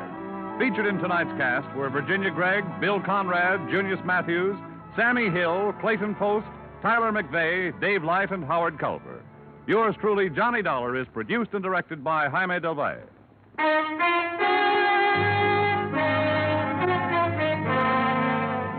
The makers of Wrigley's Spearmint Chewing Gum hope you've enjoyed tonight's story of Johnny Dollar and that you're enjoying delicious Wrigley's Spearmint Chewing Gum every day.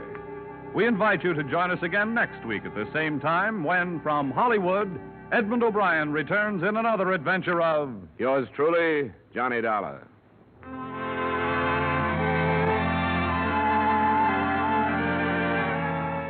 Bob Stevenson speaking. This is CBS, the Columbia Broadcasting System.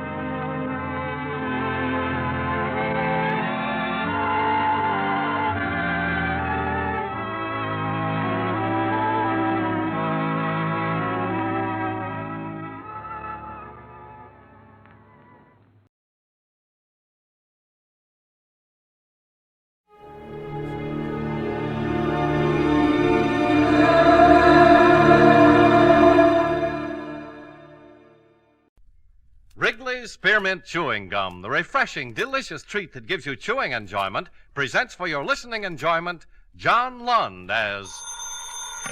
Johnny Dollar. Philip Shaw, Johnny. Oh, fine. What have you got for me? Mr. Dale Martin is insured with National. He owns a gym, one of those bodybuilding places. Man was killed there. When did it happen? This morning, about an hour ago. Now, we don't know if it's an accident or not. The police are over there now. Anything to work on? Nothing. That's why I called you. Better get over there right away. I'll do it, but I don't take off my shirt.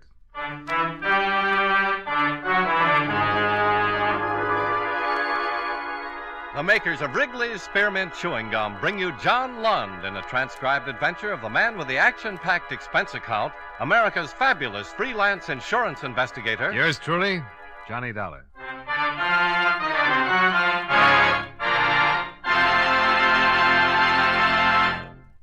Wrigley's Spearmint Chewing Gum refreshes you. Wrigley's Spearmint Chewing Gum gives you real chewing enjoyment. Yes, for chewing enjoyment plus refreshment, it's Wrigley's Spearmint Chewing Gum. The lively, delicious flavor of Wrigley's Spearmint cools your mouth, helps keep your throat moist, and gives you a nice little lift. The good, smooth chewing of Wrigley's Spearmint helps keep you feeling fresh and alert, adds enjoyment to whatever you're doing. So for chewing enjoyment plus refreshment, treat yourself often to Wrigley's Spearmint Chewing Gum. Healthful, refreshing, delicious.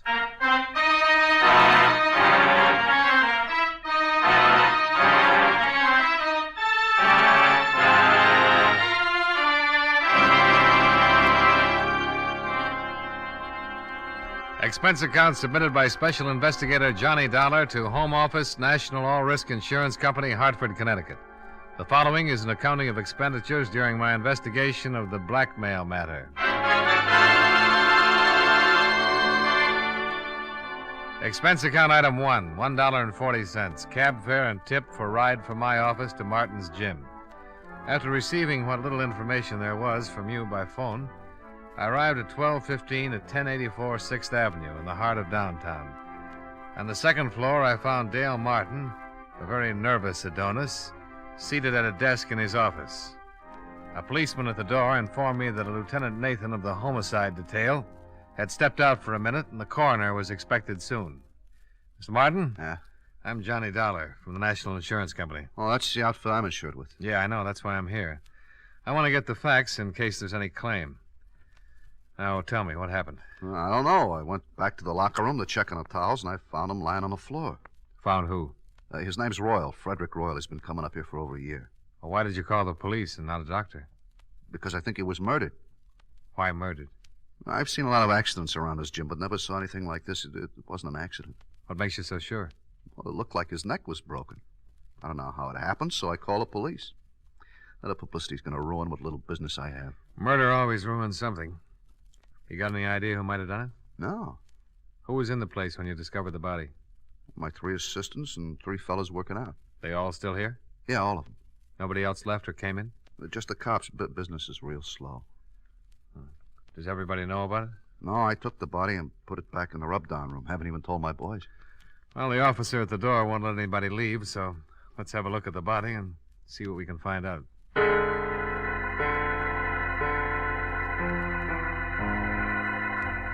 Martin left one of his boys to answer the phone, and everyone else was keeping busy wrestling with weights as he led me through the locker room.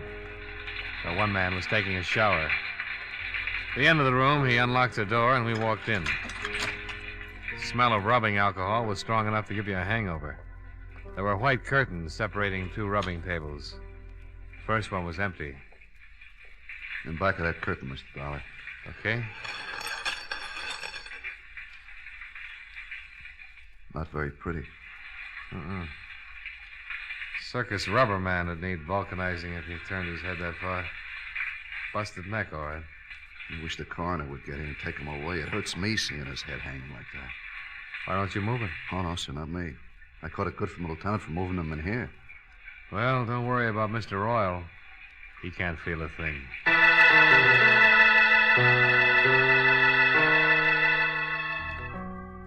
Lieutenant Nathan arrived with the coroner, and the latter confirmed our diagnosis. Nathan had Martin keep his clients and assistant muscle men busy. They started comparing biceps and forgot anybody else was there. Nathan was an old friend, so I didn't have to convince him that I was there on business. You saw the corpse, Dollar? Yeah, it took a pair of pretty strong hands to do a job like that. Yeah, that makes everybody around here a suspect. Got any ideas? You'd have to know a man pretty well to let him get that close to you without starting something. Yeah, somebody could have been rubbing a kink out of his neck and got carried away with his work. Yeah. Why don't we start asking some questions? Yeah, I'll go out and round up everybody. Might as well start at the beginning.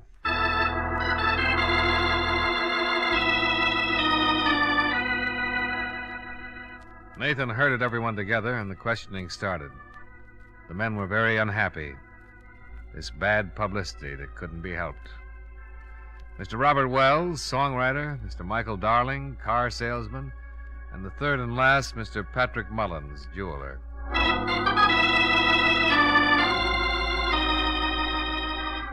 3 prosperous men, 3 prosperous denials. The assistants came next, the 3 men who worked for Martin.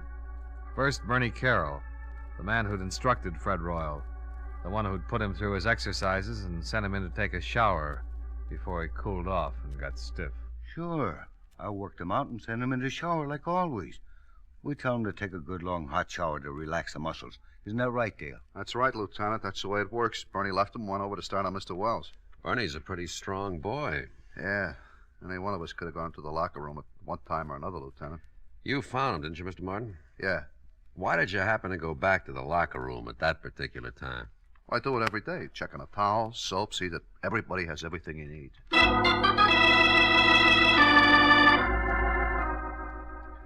Question after question, trying to nail down alibis, trying to make them stick or tear them apart. According to everybody so far, it was a big mystery. Next man, Jack Olson. Yeah, I went back by the locker room several times. Why? Well, there's an electric coffee maker on a table against the wall back there. I want to get some coffee. Mm-hmm. The other times? Well, once to look at the appointment board and see what's coming in, later to get some chalk for my hands. Chalk for your hands? Yeah. Keeps your hands from perspiring and making blisters, you know, when you're working with heavy weights. You're fairly new here, aren't you, Jack? 3 weeks. How'd you know that, Dolar? Well, the other boys all have heavy calluses. They don't use chalk. You know quite a bit about this weightlifting stuff, huh? Oh, sure. I used to lift candy bars when I was a kid. All right. Call in the last one. The last man, Johnny Morgan, and his story was no different than the others. Yes, he'd walked back past the locker room. No, he had not slipped in and popped Mr. Royal's neck while he was preparing to take his shower. The coroner removed the body, and all the rest went down to the precinct to sign formal statements. They were all released and sent home, pending further investigation. I hailed a cab and rode home with Dale Martin. Would you like some apple or carrot juice? Well, I'll try anything once. Good for you. Yeah, I figured that. You didn't kill him, did you, Martin? Don't be silly. He was the best customer I had. I wouldn't kill off my business. Here. Thanks. You have any ideas, Dollar? Nope. How long did you say Fred Royal had been coming to your gym? Over a year. What do you know about him? Not much. He was a wolf, like the girls. Always talking about the gal he was out with the night before. I got tired of his gab. I put him straight. You know what business he was in? Whatever it was, he had a lot of money. Wore a new suit every time he came around. Oh, excuse me. Hello? Oh, just a minute. For you, Dollar. Oh, thanks. Hello? I got something on the dead man. Got a record. Blackmail. You know where he lived? We're checking. Oh, wait a minute. Martin, you wouldn't by any chance know where Fred Royal lived, would you? Well, I send a bill to him every month. I got my books here in the apartment. I'll get the address. Oh, Nathan, Martin's got his address. I found something else in his personal effects. Key to a safety deposit box. Boys are checking to see which bank. Here's the address, Dollar. Fred Royal, 673 East Weeping Willow Circle. I told Nathan I'd meet him at Royal's place. I downed my liquefied carrots, said goodbye to Martin. Half an hour later, the lieutenant and yours truly, Johnny Dollar, were tearing Mr. Fred Royal's apartment to pieces. Nothing. Yeah, I came up empty, too. Hey, What's the matter? here's a date book. Good. Maybe we've been working on a holiday. See, here's a name. Barbara Carroll. Carroll. That's the name of one of Martin's muscle trainers, Bernie Carroll. Same name on some of the other pages. The 5th, Barbara, 6 o'clock. Again on the 2nd, Barbara, 8 o'clock. Again on the 28th and the 22nd. Wonder if there's any connection. Oh, might be his sister. Let's give it a try. Bernie and Barbara Carroll. Sounds like something they'd play at the Palace. Well, let's go see their act.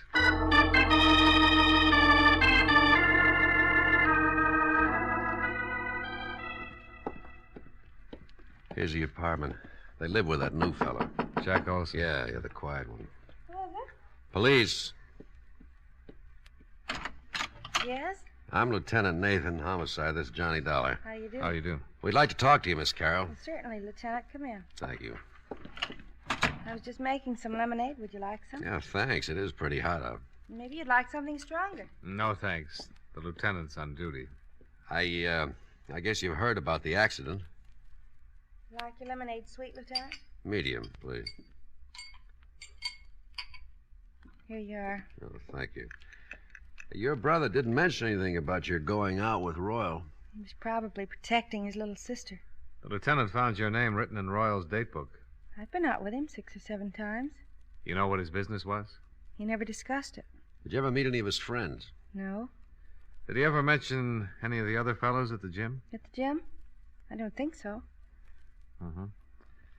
Jack Olson lives here, doesn't he? That's right. Whose picture is that on the piano? Oh, that's Jack's father. You don't have any idea why anyone would want to kill Royal, do you? No. How did Jack Olson happen to move in here with you and your brother? Bernie asked him to. When he went to work for Martin, he was living in a terrible place. One small room. I told Bernie he could move in here if he shared the rent. Mm-hmm. How well did Olson know Royal? He'd seen him at the gym. Seen him here when he came to pick me up. Where's Olson now? Working, I think. Well, thanks, Miss Carroll. We'll be talking to you again. More lemonade? Later, maybe, Miss Carroll.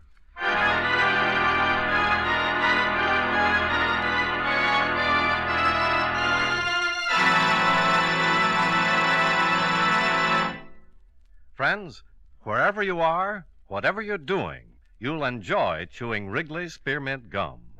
Chew Wrigley's Spearmint while you're working. The lively, full-bodied flavor of Wrigley's Spearmint gives you a refreshing little lift. The smooth, pleasant chewing of Wrigley's Spearmint Gum helps keep you feeling relaxed and satisfied.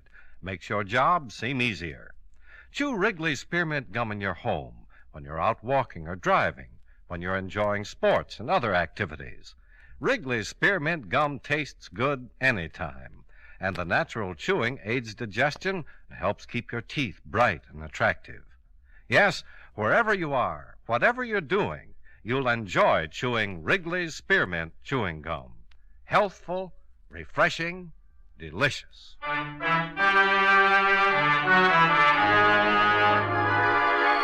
And now, with our star, John Lund, we bring you the second act of Yours truly, Johnny Dollar.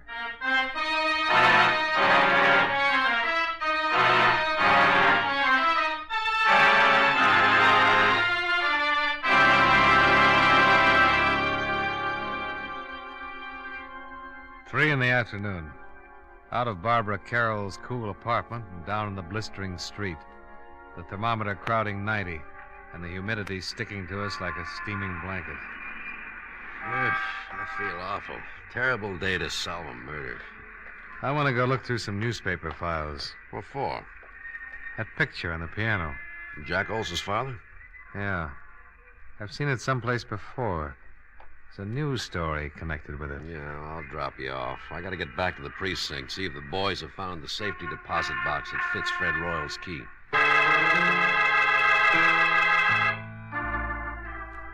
Nathan dropped me off at the newspaper, and I went down to the morgue to do some hunting. The air conditioning made the job easier, and by 4 o'clock I was headed for Nathan's office. We found the bank and the safe deposit box. Oh? Anything turn up? Yeah. Royal was doing some pretty fancy blackmailing. Here's a bundle of evidence and a list of names. Mm-hmm. Well, I can understand why someone would pay to keep these out of circulation. Yeah. Lousy photography. What'd you find out? Here. Newspaper clipping. Oh, picture of Jack Olson's father. Same as the one on the piano. Prominent banker leaps to death. William Barrett? The boy's name is Olson. That's what he calls himself. William Barrett. Give me that list we got out of the deposit box. I've just been looking at it. William Barrett's name is on here, all right. That article you've got on his suicide mentions that he left a son and a wife. Yeah. Well, let's go pick up Jack Olson, or Barrett, or whatever his name is. Well, it might not have meant a thing, but at least we had found one person who had a strong connection with Frederick Royal other than socially. The boy who called himself Jack Olson was the son of one William Barrett, deceased, and one of Fred Royal's blackmail victims. Barrett had jumped off a tall building, and according to the newspaper, he had left no reason for his actions. There was a possibility that Fred Royal's blackmail had driven him to it. And if that was so, his son would have had a very strong reason for wanting to break Mr. Fred Royal's neck. We climbed into a squad car and hurried back to Barbara Carroll's apartment, where Jack Olson lived as a boarder. Now, let's go. Hey, wait a minute. Oh, what's wrong? Jack Olson, coming out of the building. All right, we pick him up on the street. He's hailing a cab. Come on, let's see where he's going. Wouldn't it be easier to just ask him? Oh, stop trying to ruin my afternoon. You know, there's nothing more relaxing than a pleasant drive through quiet, peaceful old New England. We started tailing Jack Olson's cab. Across town. Along the Merrick Parkway. Across a bridge. He's headed for Long Island. Well, your Connecticut badge won't be much good over there. We kept going across the Sound, past the outskirts of a couple of waterfront towns and onto a long highway. Pretty expensive cab ride. Pretty expensive. Pretty important. Yeah. Well, they're turning off on that road. Hope we don't lose them.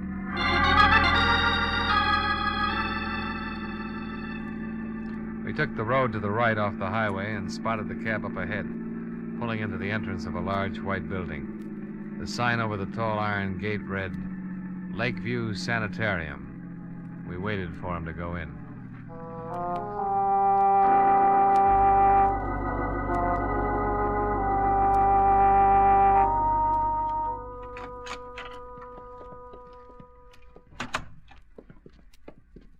Yes?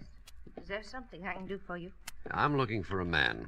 Oh, any particular man? Oh, who's in charge of this place? Dr. Fedder. Well, run him out, please. I want to talk to him. Which one of you is the patient? Patient? Can't you tell? Look, just go get Dr. Fodder. Fedder. Oh, Fedder, okay. Go get him and tell him Lieutenant Nathan wants to talk to him. Lieutenant Nathan? Of the cavalry. Huh? Oh, well, I'll get him right away. Lieutenant. You think that's funny? Oh, well, I liked it.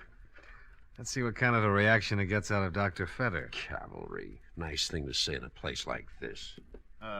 Lieutenant Nathan? Yeah, that's right. I'm Dr. Fedder. Oh, this is Mr. Dolar. How do you do? How do you do? Now, are you related? No, but we've been friends a long, long time, haven't we, Nate? Yeah, I'm a police officer, Doctor. Oh. We've been following a man. He came in here a few minutes ago. Is that right? The lieutenant thinks he might be a killer. I can handle this, Dollar.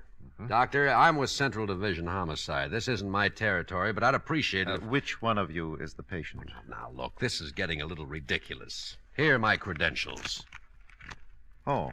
The man we want came in here a few minutes ago. Well, Mr. Barrett is the only one. And his real name is Barrett. Who's he seeing? His mother. What's wrong with his mother? Mrs. Barrett is seriously ill. Have anything to do with her husband's suicide? Everything to do with it. I doubt if Mrs. Barrett will ever recover. We went back out to the car and tried to put it all together. Jack's father had jumped off a roof. He was being blackmailed and couldn't take it. The shock of his suicide had driven Mrs. Barrett into a permanent breakdown. And Fred Royal had been responsible for the whole thing. Motive enough for Jack to get a job with Dale Martin so he could get his hands on Fred Royal's neck. Cavalry. Oh, stop groaning. Tell me what you think of my theory. We still need a confession. We'll get it. Mind if I make a pest of myself and ask how? Let's ride back to town and see Dale Martin.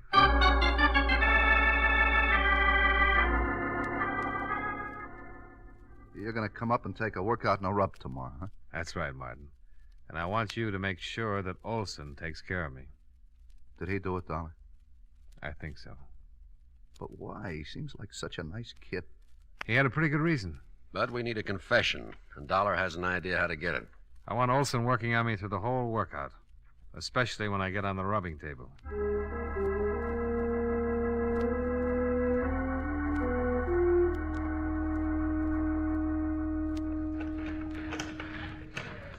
You're in pretty good shape, Mr. Dollar. Well, I'm carrying a few extra pounds. I will knock that off of you in a hurry. Don't try to talk while you're using the pulleys. Hi. Hi, Martin. He's in pretty good shape, Mr. Martin. Now, let's see. Better not do too much on the stomach the first day. I'll see you later, Mr. Dollar. Nice fella, Martin. Yeah, very nice. Tell me, have you found out anything about Mr. Royal's death? Oh, the police have got a few ideas. Lieutenant and I went up to see your roommate's sister. Yeah, Barbara told me. I hope you don't suspect her. She kind of liked Mr. Royal. She wouldn't have any reason to kill him. All right. Let's go back to the rub table before you cool off. Huh?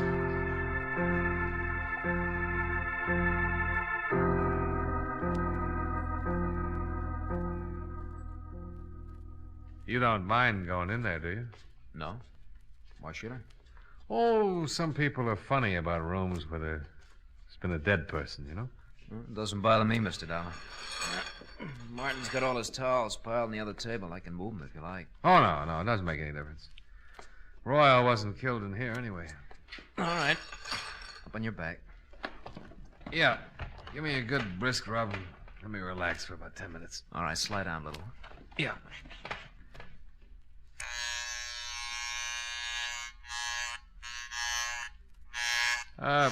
What'd you do before you came to work for Martin, Jack?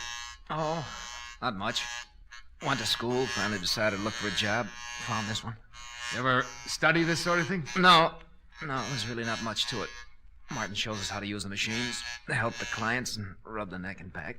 Well, then all you need is a good build, a strong pair of hands, huh? Yeah, I guess so. Your family live in Hartford? No. I noticed a picture of your father on Barbara's piano. Fine-looking man. He's dead now. Oh, sorry. So am I. Your mother still living? No. Oh! Oh, I'm sorry. Am I rubbing too hard? Oh, no, it's okay. Well, you certainly got the strength for the job. Yeah, I'll turn off the vibrator and just use my hands. Did the police find out anything about Mr. Royal? Yeah. He was a blackmailer. Ow! Oh, I'm awfully sorry. I'm a little nervous today. Maybe I better get one of the other fellows to finish your rub. Oh, no, that's all right. I'm just a little tied up. The neck is stiff. Try and relax. Guess I keep thinking about Royal and his broken neck. You think I might break yours, Mr. Dollar? Well, wouldn't be hard. If I was good and relaxed, you could snap it in a second. Yeah. Guess I could. So Mr. Royal was a blackmailer, huh? Yeah, had a record. They're the foulest people on Earth. Yeah, they certainly are. Could ruin a lot of lives. Probably why he was murdered. You think he was blackmailing someone here in the gym? Oh, not necessarily. Well, if he wasn't, then no one in the shop would have a motive for killing him. Well, I've got a theory about that. I think someone in this gym hated him so much that they waited until no one was looking and Royal was all alone. And they slipped in on him and twisted his neck until it broke and he strangled. Well, why would they hate him so much if he wasn't blackmailing him? He might have been blackmailing someone very close and dear to the killer. Maybe the person Royal was blackmailing couldn't stand it. Committed suicide. It's an interesting theory. Take your family, for instance. Ouch! I'm sorry. You weren't relaxing. Supposing Royal was blackmailing a member of your family. Your father, for instance. I can't rub your neck unless you relax more. Maybe your father couldn't take it. Maybe he couldn't pay him anymore, and instead of disgracing his family, he committed suicide. Just turn your head a little to the side, Mr. Dollar. That better? Much. Well, if that happened to my family, Mr. Dollar, I guess I would kill Mr. Royal, not mind a bit. How does your father die, Jack? He jumped off a roof. Now, if you just turn your head a little more, I'll try to pop your vertebrae, huh? We followed you out to Long Island yesterday, Jack. I'm going to adjust your neck, Mr. Dollar. It's better if you relax so it won't hurt. Well, if you wanted to, you could pop it anyway. I couldn't stop you in time. No, I don't guess you could. There, now the other side, huh? Did you kill Fred Royal? Yes. Relax. All right, Mr. Dollar. Let's go down to the police station. Lieutenant's outside with Martin.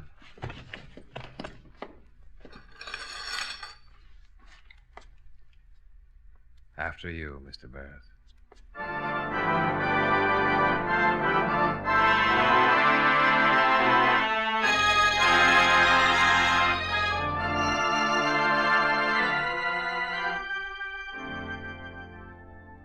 Nathan took Jack Barrett down to the station and got from him a signed confession. I went with Martin. And with every drink, I saw another Barrett. So finally, I gave it up and came up here to my office. Expense account. Item 2, $4.53. 1/5 of very dry gin. Martin forgot his health and hygiene for a couple of hours and finished what I didn't drink. Item 3, $16.75. Cab fare for a ride up through the country, all by myself. Expense account total, $22.68. Yours truly, Johnny Dollar.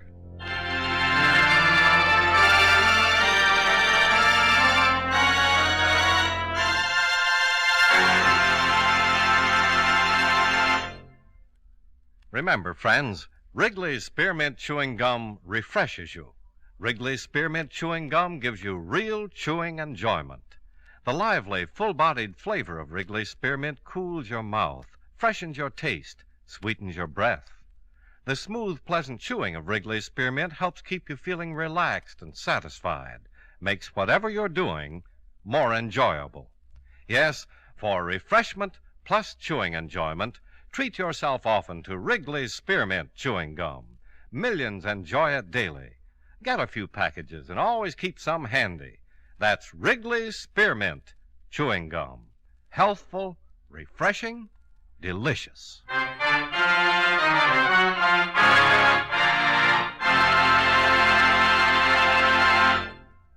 Yours truly, Johnny Dollar, brought to you by Wrigley's Spearmint Chewing Gum, stars John Lund in the title role and was written by Blake Edwards with music by Milton Charles.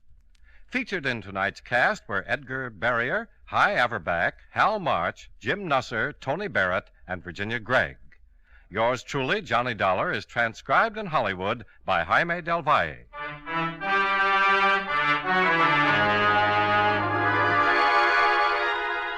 The makers of Wrigley's Spearmint Chewing Gum hope you enjoyed tonight's story of Johnny Dollar and that you're enjoying delicious Wrigley's Spearmint Gum every day.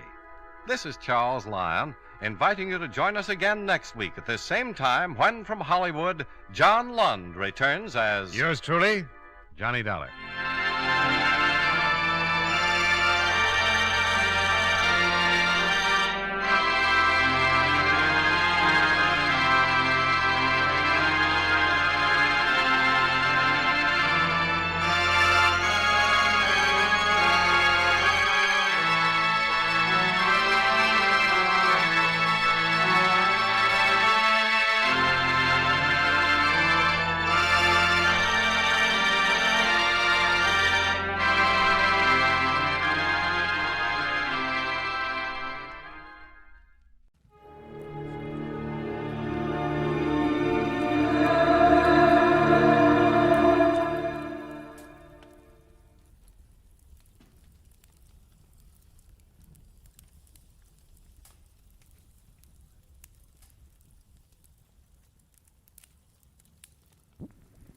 Get this and get it straight.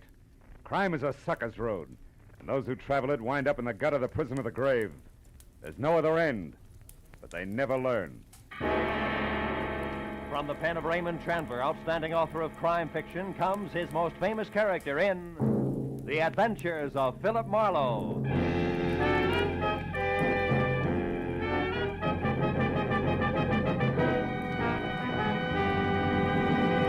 Now, with Gerald Moore, starred as Philip Marlowe, we bring you tonight's exciting story, The Uneasy Head.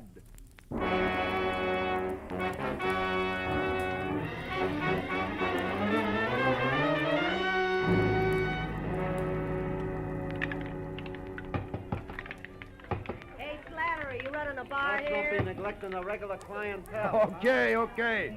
Everybody relax. Remember, them also serve who only stand around and wait. I'm calling them like I see them. Hey, you're dry again, chum. Another shot? Yeah. Say, Slattery, you happen to know a guy named Sammy Arch? I was supposed to meet him here at 6. That was an hour ago. Hey, you are, chum. Another shot. What's yours, friend? Rye, wander on the side. Rye and a little help. Slattery, I asked you a question. Listen, chum, I sell whiskey. I sell gin. I sell beer.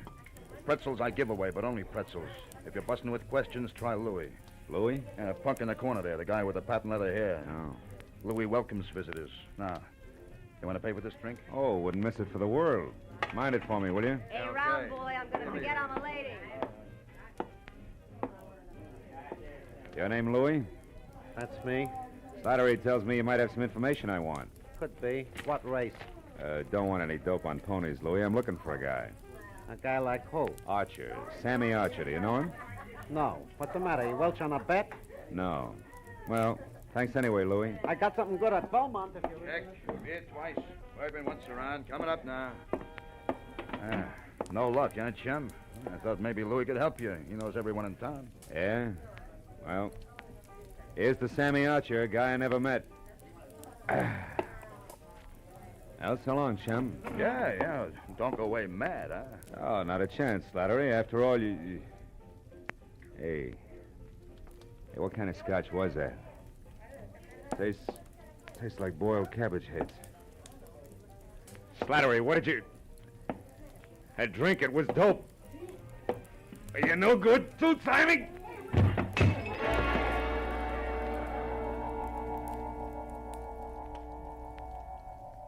For a long time, 100 years maybe, I felt good. The temple was beautiful. Chinese beautiful. Everywhere lacquered woodwork that had the deep bottomless luster of a pigeon blood ruby, and 1,000 shelves filled with 10,000 smiling ivory Buddhas, and a lovely streamlined dancing girl, beaming in a white silk mandarin robe waiting my pleasure. But then suddenly the 100 years ran out. The lacquered woodwork was a bar, the Buddha's lines of whiskey bottles, a white silk mandarin gown and apron, the lovely dancing girl, Slattery.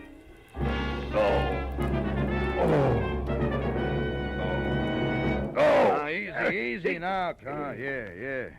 Chum, come on, try this. It'll bring you around. Yeah, thanks, Oh, it's you. How dumb do you think I am, Slattery? Hey, easy. No way. You got it wrong, chum. I didn't slip you that Mickey. Come on now. Lay back. You're going to be okay. How long have I been out? Oh, about an hour. You're in the storeroom behind the bar. Now, just take it slow, Mr. Marlowe. How do you know my name? Oh, I checked your wallet when you folded, chum, and saw you with a big shot private dick from Hollywood. Yeah? That gave you my vote. Really? Oh, yeah. I heard all about you, Mr. Marlowe. The time you nailed that lousy Paul Miles who was hitting all the bars for some old-time protection. Yeah, but you should have said who you was. Yeah. Oh. Hey, Slattery, got any idea who got to my drink? No. It must have been the bird next to you, rye and water on the side. Remember? You know him? Here, come on, help me up. Yeah, sure. Oh. Steady, easy, now. There we are. No. Never seen him before. He shoved off when you went to see Louis. What'd he look like, Slattery, think? Oh, well, he smoked a cigar. Yeah? He had kind of a red face and was wearing a camel hair overcoat. Oh, yeah. He was nervous. He kept playing with a book of matches. He tore them out one at a time, and then he bent them up. See? Bent him up, huh? Yeah. You don't know his name, where he hangs out? No, zero, chum, except that Louis heard him ask someone about how to get to Palm Springs, but, Mr. Marlowe, I do know about Sammy Archer. You do? Yeah, I didn't want to talk up before Mr. Marlowe because I didn't know you. Slattery, where can I find Archer? Well, you ain't putting him on the spot for someone, eh? No, nothing like that. He called my office today, said he had some kind of a business deal with a guy he didn't trust. Wanted me to meet him here at the bar, get the details, and play bodyguard. Now, come on, tell me, Slattery, who is Archer? Where can I find him? He's a second-story man, Mr. Marlowe. He's a... You mean that... Yeah, he knocks off fancy places. Beverly Hills most of the time. He's strictly a prowler. Oh, fine. Well, you could probably tag him over at 31 West Grand. He's got a basement apartment there. But, look, you ain't gonna be careless about the dope I gave out, are you now? Don't worry. I'm not gonna work for him, Slattery. I still handpick my clients. Well, then, why are you going there? For a lead, Slattery. A lead on a nervous guy in a camel hair coat. You see, I also handpick my enemies.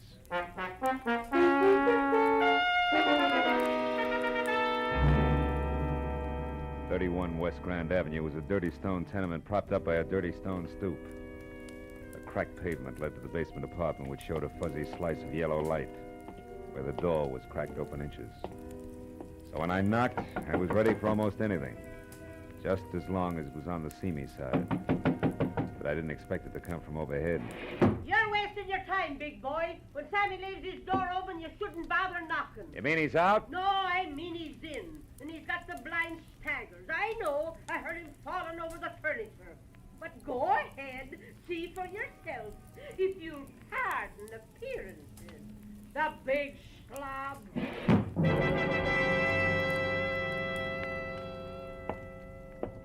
The lady was right. A tinny radio led me to the basement room where I found the 2 scarred wicker chairs and a single end table on hand turned over. Drawers open and overflowing pieces of discarded clothing everywhere. And in the middle of all that, sprawled along the edge of a threadbare couch that was weak in the springs, Sammy Archer. He was facing me, eyes closed, and wearing a faded blue bathrobe 2 sizes too big for him. And next to one hand that rested on the floor was an empty gin bottle sitting on a clipping, torn out of a fashion magazine. On one side, an ad for a Bendix automatic washer. On the other, a picture of a diamond tiara, a jeweled crown, which the caption said belonged to Mrs. Bessie Dunsmuir of Palm Springs, California's most celebrated hostess. Well, it was a good time to awaken mine host by shaking well. Hey, Sammy. Archer, come on, pull yourself together.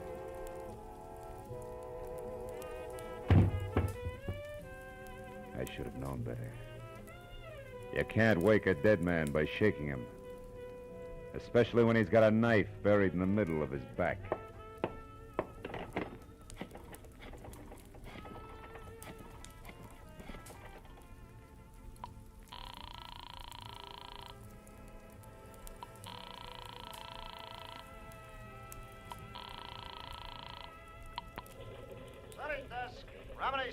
Phil Marlowe, Remini. Oh, hiya, Phil. Tribune got time for a few questions? Oh, we're up to our ears with the Dunsmuir story. What do you got, Phil? Beauty, beast, or traffic accident? Skinny guy with a golf ball complexion and the name Sammy Archer. Ever hear of him? Sure, a 2-time loser out of Joliet. Jewelry. Team with a fence named Christy Roach. Roach, huh? Say, tell me, Tony, what is he... Hey, wait a minute, Remini. What did you just say about Dunsmuir? Huh? Oh, that. Didn't you catch PM sheets? No. Someone got away with a precious tiara last night. Was insured for $100,000. They tag anyone for it? Not yet, but they're working on it. Seems that a gardener left her Palm Springs lash up the same time as a crown of diamonds. Gardner, huh? Yeah, was working under a phony name. Well, this Christy Roach, what's he look like? Oh, big red face, wears a cigar front and center. Thanks. Now I'm really getting someplace. That means what, Phil? 2 feet from the corpse, Remini, there's a textbook on gardening. Corpse? What corpse? Hey, where are you, Marlowe? 31 West Grand Avenue, where somebody stabbed Sammy Archer to death. Now listen, Remini. If you sit on this a while, I think I may be able to wrap it all up for you after a quick trip to Palm Springs. Why not use us or the law? What's your angle, Phil? A very personal one, kid. Like what? Like a Mickey that shredded the lining of my stomach. I don't like that kind of treatment. It's bad for the ego. I'll call you later. Goodbye.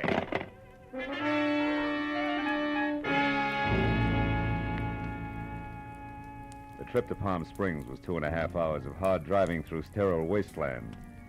And there was plenty of time for me to add what always came out to the same thing. Sammy Archer, posing as a gardener, swiped the Dunsmuir tiara to peddle through Christy Roach, whom he feared.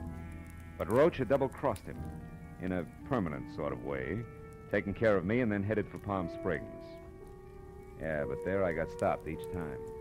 Why Palm Springs? Unless, of course, Archer's apartment turned inside out meant that the tiara was still hidden someplace in a desert hamlet. Yeah, that really would make it a cinch to find.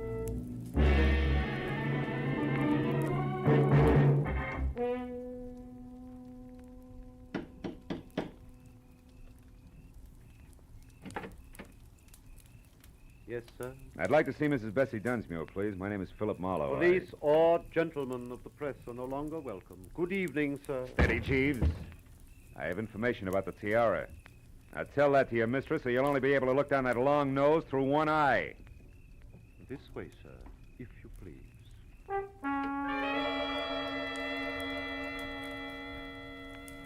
The interior of the Dunsmuir shanty was strictly colossal. From a foyer the size and shape of the Union Station to a plush, leather-lined den that was about as cozy as a parking lot. And Mrs. Bessie Dunsmuir herself fitted perfectly. Because as the renowned party giver glided into the room, I saw enough jewelry on her arms, ears, and neck to match Tiffany, carat for carat. She listened intently while I brought her up to date. After that, she ushered me into an uncomfortable chair, rang for Long Nose, and then asked a sensible question. Mr. Marlowe, this Sammy Archer, what did he look like? Well, he was thin, Mrs. Dunsmuir, and sandy hair. Does that fit your ex-gardener? Precisely. Now perhaps we're actually going to make some progress. The police here haven't, and... come in, Martin. Oh, a lecture, Mr. Marlowe? Oh, no, thanks. No.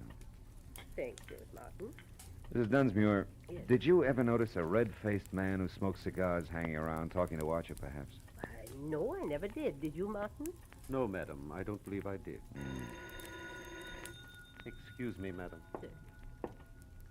Good evening, Dunsmuir resident. Who's calling, please? One moment, sir. Mr. Endicott, madam. Endicott? I don't seem to know any Endicott. Hello? I'm sorry, Mr. Endicott, but I don't seem to recollect... what? You... Well... Yes.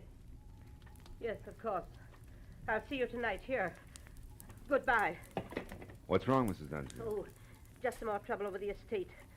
Ever since my husband passed on 3 years ago, we've had a mountain of trouble with his investments. I see. Well, about the tiara, Mr. Mrs. Marlowe, do what you can about locating it. You'll be rewarded handsomely by the insurance company if you're successful, I'm sure. They stand to lose $100,000. Yeah, but Now, can't you tell me anything about Archer? I'm afraid not. I don't believe I ever said more than 2 words to him. Now, excuse me, Mr. Marlowe, and thank you for your interest. Martin, Madam. please show the gentleman out.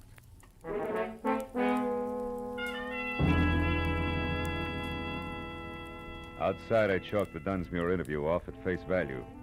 Proof positive that Sammy Archer and the sticky-fingered ex-gardener were one and the same. Then I headed for town on the first public phone, which was at a mobile gas station. There I swapped a $10 bill for a pocket full of quarters and started calling people back in L.A. who might know more about Christy Roach and the kind of connections he could have in Palm Springs. But after 4 near misses, I quit and stepped aside to let a big man with a beefy face that belonged on an English bulldog take his turn. However, he had other ideas, and he pointed them out bluntly with a shiny automatic. I wonder if you could help me, Sonny. I'm looking for a diamond tiara. You gotta be kidding. I wear a fedora besides Hold that... it right there. I have news for you, Sonny. While you were gabbing into the tube there, the station attendant left, closed shop, went into the bar next door. Out of earshot. So? So we're alone. And that means I'm going to do very little. Stay right there, Marlowe. Well. Christy Roach. Red-faced, cigar and all. Glad to see you. Shut up. Come on, we're getting out of here. Without our buddy there? Don't worry about him, Marlowe. He'll keep that way. Maybe a lot longer than you will.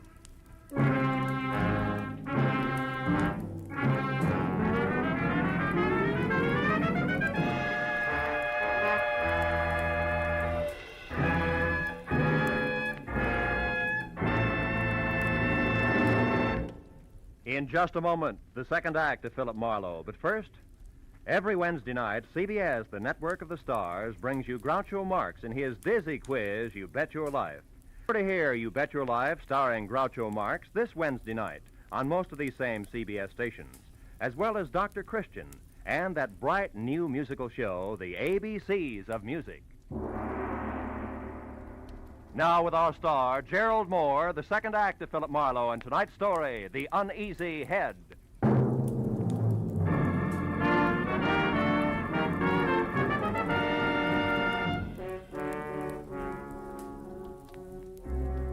the way Christy Roach had brought his gun barrel down on the bulldog's scalp, I knew he meant it when he jammed the same gun into the small of my back and marched me to my car. He didn't relax until we were driving down a dark side street toward the center of town. Well, kid, you jumped right out of the frying pan into the fire.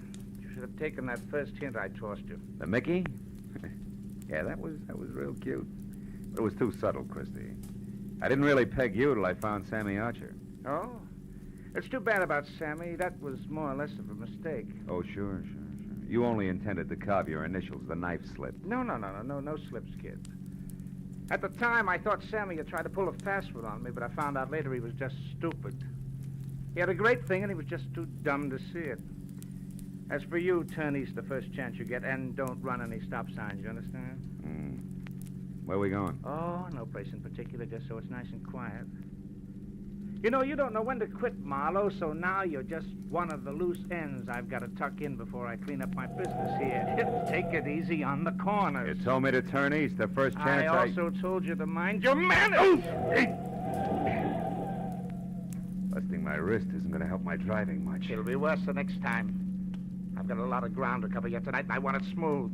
That's too bad. Because there's a bump coming up fast right now. We picked up a tail. Huh? Take a look. Cops. Yeah, cops. Call it, laughing boy. You're the skipper. Do we race them out of town, or do I pull over? Pull over. Pull over. I don't know what that beef is, but play it straight, kid, because if it comes to shooting, you'll be the first to drop.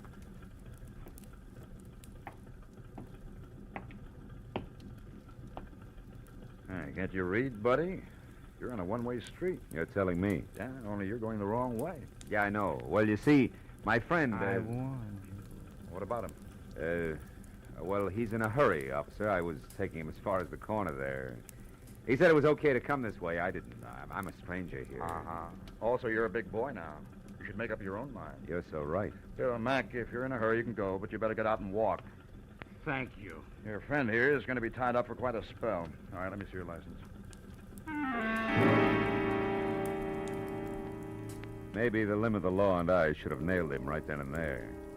But there were still too many loose ends, and I wanted Christy Roach to clear them up for me. So I watched him walk out of sight while I listened with half an ear to a lecture on blind drivers.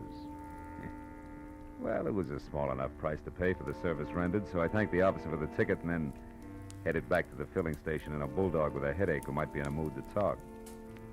But when I got there, I found he hadn't waited around.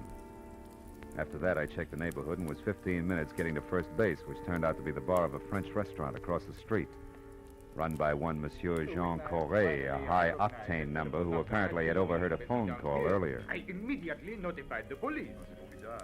Nothing, they said. Ah, believe me, my friends, the lowliest gendarme in Paris would have more sense. Throw away an important clue? Never. I tell you, our police... Mr. Corret, can I see you a minute? I? But of course, monsieur. What is it? Well, it better be in private, huh? It's about the Dunsmuir case. Ah, nom de nom. Step this way, monsieur. All right.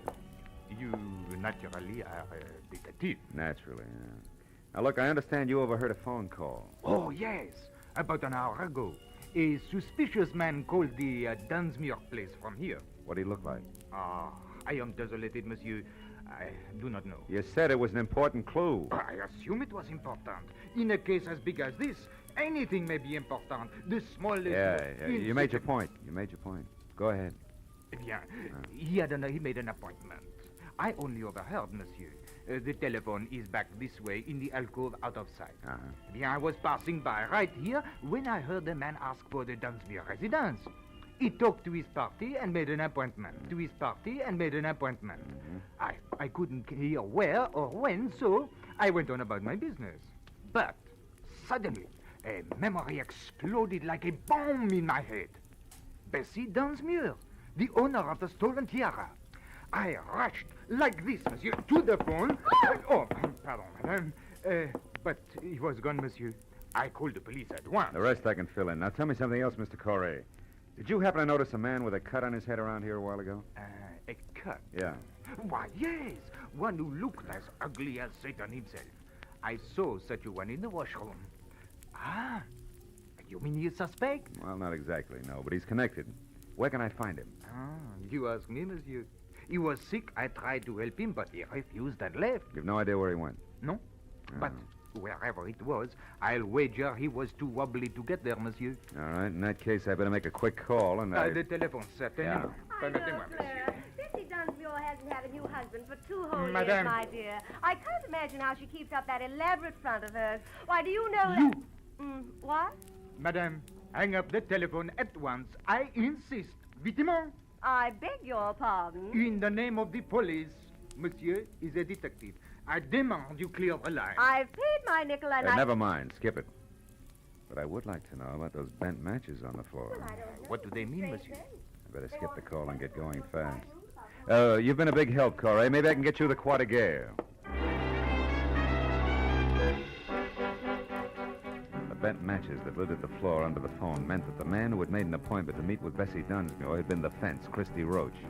And to top it off, she'd lied about it. Didn't make any sense. But I added it to the rest of the question marks and made a beeline for Bessie's mansion. I parked a block away from the place, walked back, and let myself in through an iron gate at the side, and wound up in front of a car half hidden in a clump of hibiscus bushes. A man was leaning in the open door with a match in his hand, reading the registration on the steering post. It was the bulldog I'd seen first at the gas station. When he saw me, his hand dived under his jacket for a gun, but I was on him before he could get it out. Oh, my head. You're due for another dose of the same, Buster, unless I get some fast answers. The time for games is over, and even a private detective can run out of patience. You're a private dick. Yeah. You... I don't get it. This car here belongs to the guy who helped you. Fence. Christy Roach.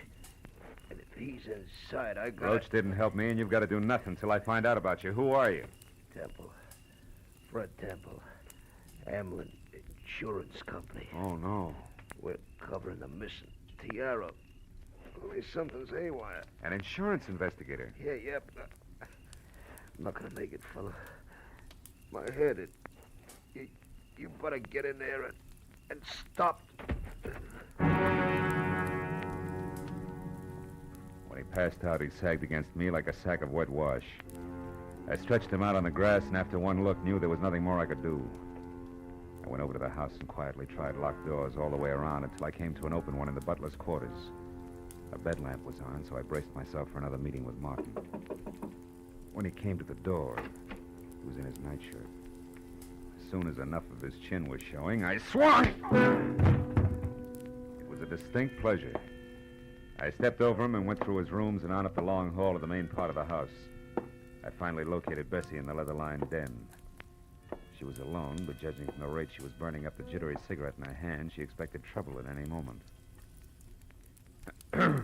Marlowe, how did you get in here? Why are you here? Just checking up on a lie, Bessie? Lie? I don't know what you're talking about. Your late date tonight. Incidentally, he's due any second now. His car is outside. On my grounds? Yeah. Surprised? What's so important about that? Now, look, you better tell me all about it, Bessie. No. Get out of here. Get out. Later. Right now, this setup is so full of holes, even the truth is leaking out. First, Roach the fence, figuring Sammy Archer, the guy who swiped your tiara, was pulling a fast one. And he changed his mind and got a new angle. Second, you brushed me off because actually you're afraid of finding the tiara. And third, the insurance company that's covering your loss is suspicious. Yeah, it's screwy, but it can only add one way. Like the tiara that was stolen from here yesterday is worthless. Are you insane? It was famous, fabulous, worth a king's ransom. Yeah, the original, maybe. Not the cheap duplicate. I may be fuzzy on the details, but the big picture's easy. You dismantled the original and sold it probably quite a while ago. But not before you made a duplicate to keep up appearances so gossips wouldn't know you were going broke. Also, you kept up the insurance on it for the same reason. And the duplicate was stolen. People knew you'd been robbed, so you were forced to claim the insurance, but you knew that if the fake was recovered legally, you'd be prosecuted by the insurance company and disgraced. Sure, Christy Roach knows that, too. He's coming here for blackmail, isn't he? Why else? Come on, Bessie, you might as well... You might as well... Might as well what? What are you looking at? A cigar butt there on the floor. Oh. It's burned a hole in your rug. What happened to make Roach drop a cigar, Bessie? Where is he? I don't know what you're... Stay away from that desk. I mean it, Bessie. Next time it's for keeps. Now stay back. Where is he? In the closet there. I didn't know what else to do. You are right about the blackmail. About everything. I had to kill him. He'd have wrecked my life. Yeah. Just your way of life. That was top-heavy anyway. I guess so. But I thought I had to have it that way. Well, at least I'll give them all a big laugh on the way out. Bessie Dunsmuir's a great entertainer.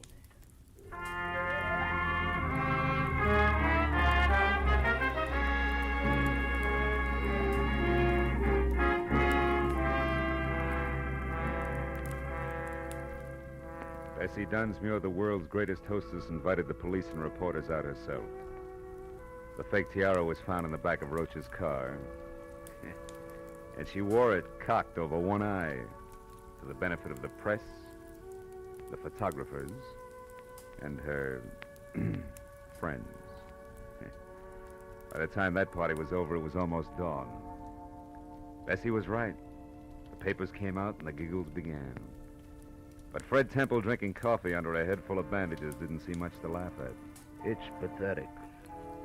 Something awful sad there someplace, Marlowe. I agreed. Uneasy lies the head that wears a crown, even a phony one.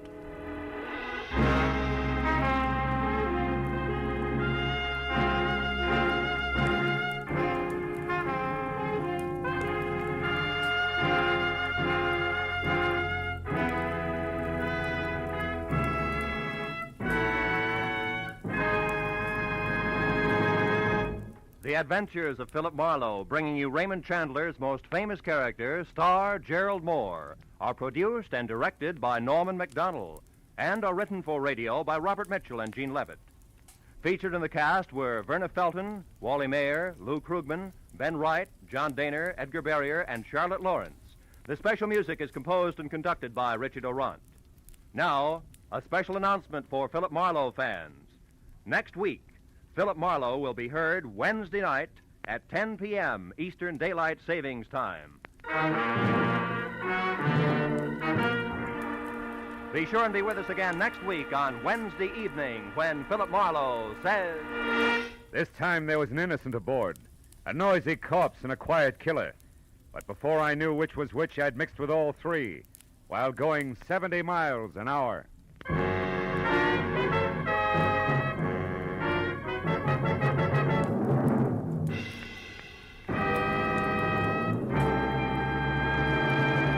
Now that warm weather's here, many of us will be doing more driving and more walking. It's the duty of every motorist and every pedestrian to take every precaution so that we may cut down on the terrible injury and death toll exacted by traffic accidents. These accidents don't just happen. They're man-made. Somebody causes them. Make sure that you're not responsible for a traffic accident. Walk and drive carefully. The life you save may be your own.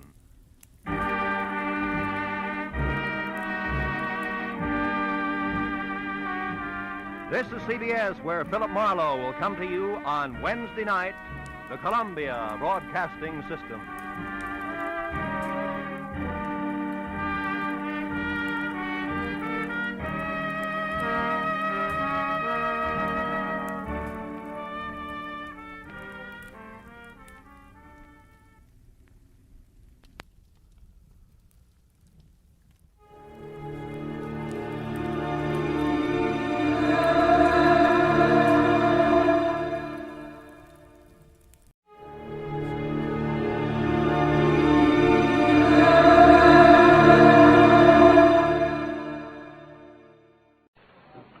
The National Broadcasting Company presents The Adventures of Sam Spade, Detective.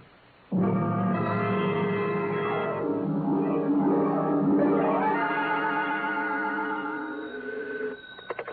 Spade Detective Agency. Miss Perrine? Who did you think it was, Sam? Not a Harry? You don't know what a hot guess that is, Cherub. Really, Sam? Mm-hmm. You think I'm the femme fatale type? In a black velvet gown with a veil? What chance would I have? Sam, you've given me new heart. Deservedly so, Wonder Girl, and in femme fatale, you have hit upon what might be called the keynote of the saga, which even now I am itching to tell you. A saga? More, a tale, Effie, well calculated to keep you in... Oh, no, we better put that another way. But while I mull a subtitle for this Oriental tapestry, find yourself a copy of something by Eric Ambler or E. Phillips Oppenheim and bone up on the ground rules of international intrigue. Ooh, international? Ooh, yes. The next 39 steps you hear will be me walking up to the door in my black Homburg and velvet collar, with my pockets bulging with plans for submarines, supersonic airplanes, and secret fortifications, and my tongue a wag with a report which will echo around the embassies of the world as the Cloak and Dagger caper.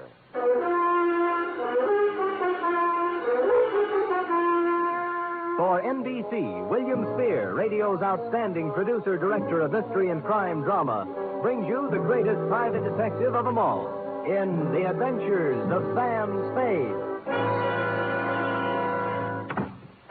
Sam? Who else? Sam, I thought you were kidding. About what? The black Homburg Hamburg and velvet-collared overcoat. Yeah. But underneath the overcoat, Em, Same old Sam. with the same old suit and the same old shreds. Who did it this time? Thereby hangs the tale. Huh? It's hanging out the back of your trousers, Sam. What? Your shirt tail. Well, better keep the coat on. Jawaharlal won't mind. Who? Jawaharlal Barra. It's his coat. We'll go into that right now. You ready? Yes, sir. To Jawaharlal Barra. Jawaharlal, Well, speaking. From Samuel Spade, license number 1275596. Subject? The Cloak and Dagger caper. Dear Jawaharlal. I'd been out Friday night until 4 a.m. watching wedding presents. So when Saturday turned up rainy, I did the mad, impulsive thing and decided to stay home. I plugged the phone, built a fire and a tall drink, invited Freddie, the neighbor's cat, in for a short milk, put my feet up and my head down, and reached for a magazine. A picture of peace, Jawaharlal. Freddie lay on the coffee table, purred, and busied himself spinning the hand-rubbed Lazy Susan my unpredictable Aunt Adelaide gave me for Christmas. The magazine turned out to be Time, with a picture of an austere Asiatic gentleman on the cover. 2 pages, and I have the kind of headache you can only get from reading the news these days, so I turned it in on a slick pulp with a breathless yarn about an international gumshoe and a satin-lined cloak who kept running into women with bosoms full of papers.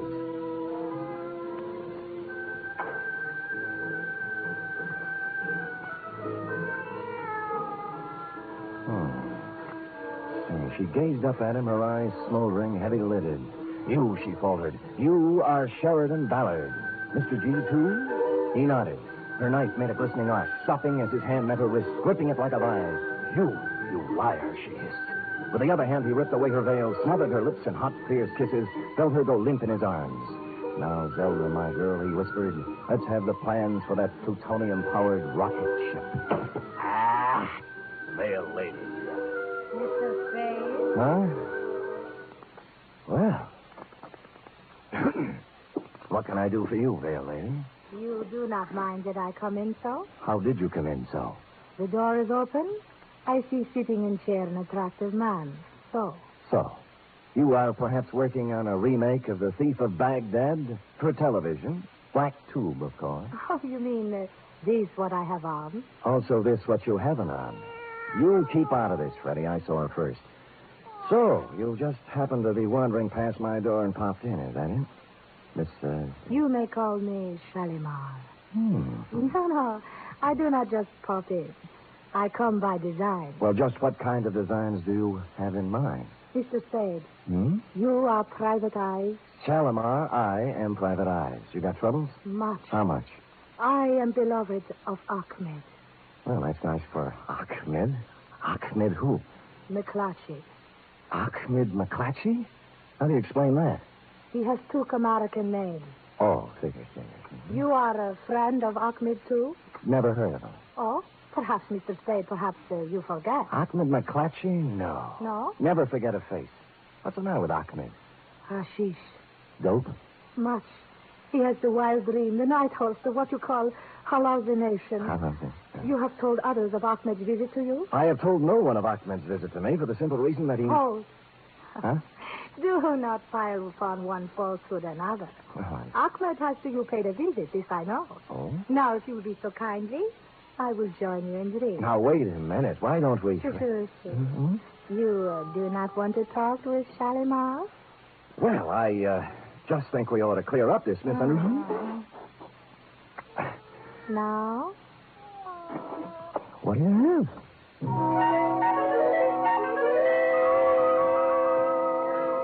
Had I been the Sultan and she Scheherazade, the book would have gone on for 20 more volumes. It was all there, the veil below the eyes, the jackets and long satin pants, plus a superabundance of what sultans look for when they are employing a harem.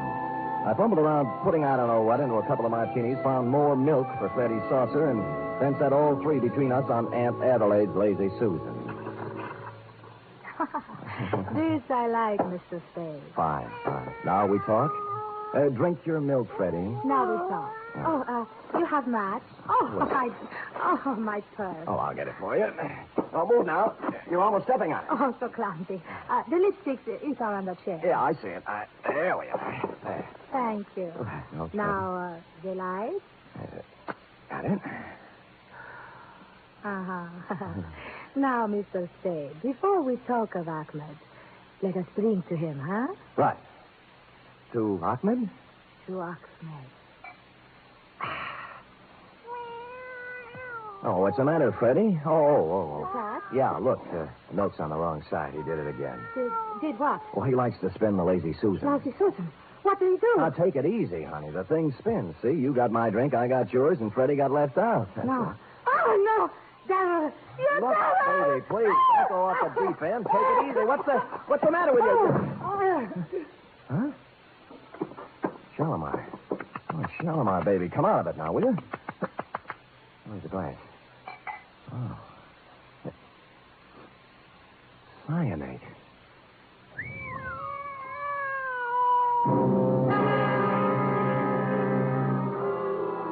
So that took care of Shalimar. The purse had nothing except the usual feminine claptrap, hairpins, makeup, and cigarettes. No keys, no identification, nothing except for a locket around her neck, which was something you don't run into every day. A strange hand-wrought disc-shaped thing with what looked like the face of a clock on it. 12 Arabic symbols where the hour should be, and a pair of hands pointing to 4. In some Jawaharlal, it was the sort of thing Sheridan Ballard, the man called G2, yawns over, which struck Humdrum me as a little bit out of the ordinary. It struck Lieutenant Dundee of Homicide the same way. Look at me, Sam. Look into my eyes. Dundee, I didn't know you cared. Well, no, I am not an idiot, Sam. I've been in this business for 25 years. Mm-hmm. I've looked at a lot of stiffs in my lifetime, Yes? but this is the first hoochie-coochie girl in my book who ever walked in out of the rain and tried to poison a total stranger. Well said, Dundee. Here. So, use your head, Sam. Where have you seen her before? I told you I don't know her, Dundee. And why did she try to kill you? Ask her. This whole thing's impossible. Harem costume, poison, Shalimar. Fantastic, I know. I'm sorry. All right, get out of here. The print man, the ME, and the photographers will be here in a minute, and you'll only get in the way. Where'll I go? Anywhere. Find out who this dame is. Who's going to pay my fee? Well, scram. Bidding farewell to the gentle lieutenant, I took off into the rain, bound I knew not where. I bought a paper and settled down in a one-armed coffee joint, drank 3 cups of coffee, and came up with 3 leads. First, the ballet master at the Opera House. Scheherazade, we are not doing till 3 weeks yet. The costumes are all picked up still, and I am missing no ballerinas. Now again, golden apple princesses. 1 and 2, and 1 and 2.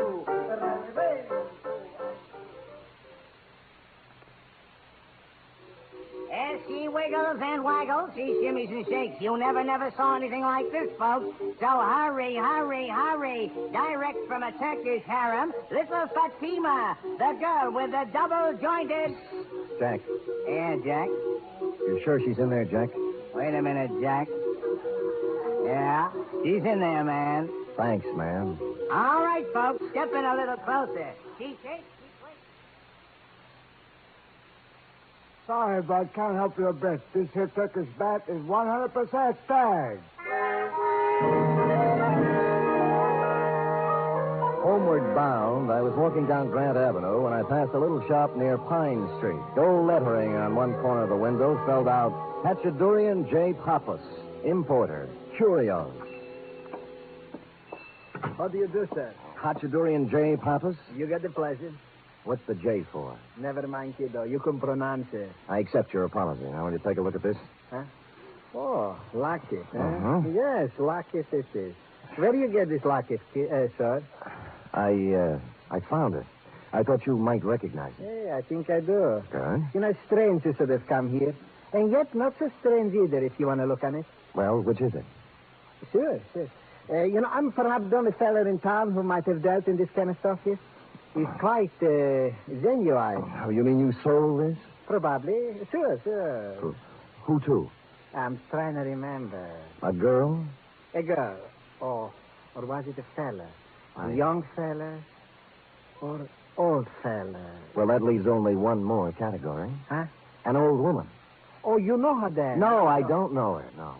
You know, I wish I could remember to whom I sold it to. Yes. It's been such a long time, you know. Of course, I can look it up and call you, Sport. Good. Here's my card.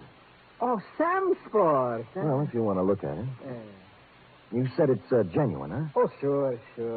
Secret Society medallion. 16th century. It's from the Indian state of Kashmir. Kashmir? Sure, kiddo. Kashmir. What's the matter with you? Don't you understand English?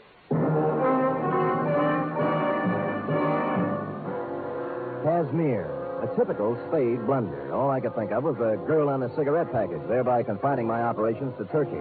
But this opened new doors. The first, the most obvious, and ultimately the correct choice was a flossy nightclub known to the town's well-heeled party folk as the Vale of Kashmir. It was dark when I got there, but the front doors hadn't opened yet. Around at the side, an alley led up to the trade entrance, next to which stood a huge, wedge-shaped character with a swarthy complexion marred by a scar down one cheek. And to make him even more Oppenheimish, he was wrapped in a black, tent-sized opera cloak. I nodded politely, he spat, and I went inside. The Vale of Kashmir is a sumptuous bistro even on ordinary nights, and this night was obviously to be more than ordinary. The table across the end of the floor was banquet-sized. The place was hung with Kashmiri flags, and the picture of an old man who looked familiar was hung from the middle of one wall. The maitre d' was talking to an important-looking gent near the long table, and I walked over to him, pausing only to note one of the dancing girls practicing in a corner in her Cellar Matter-type costume. Felt like I was close to home. And the curry, you understand? Not too hot, yes, Excellency. It shall be as you wish. The florist will be here promptly with the flowers. I trust you will be prepared to take care of them. Excuse me, gentlemen. My name is Spade. Rajputsi, sir, at your service. Please, Mr. Spade, we have... No, not at all, my good man. What is it, Mr. Spade? Are you in charge here? I am the head waiter, sir. This gentleman is the Kashmiri proconsul. Oh, forgive me, Your Excellency, but... Yeah, sorry. Not at all. Do you have a dancing girl here named Shalimar? Shalimar? No. What? Probably use another name. How about Ahmed? McClatchy. Right. Where is he? A former employee as of this afternoon is Ahmed McClatchy. Who is he? My chef. Today, of all times, he does not show up. You know where he lives? Oh, I can look it up, but... Please, sir, the proconsul and I, the banquet tonight, the arrangements, the Prime Minister himself. Sure. Just one more thing. A proconsul. Have you ever seen one of these before? What is it? A secret society medallion, they tell me.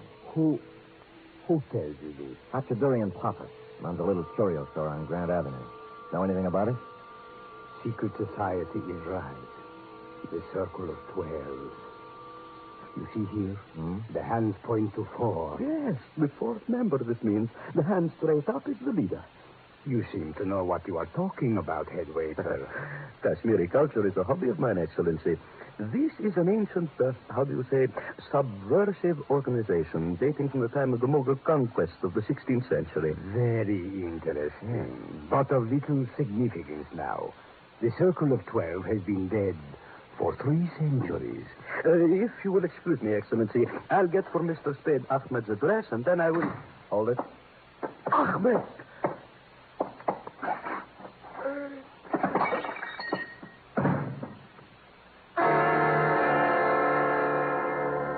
He just made it to the table, swept the sugar bowl off it, and followed it to the deck. When I saw the dagger in his back, I grabbed my gun and set sail for the alley, looking for the cloak that went with it, but he was gone.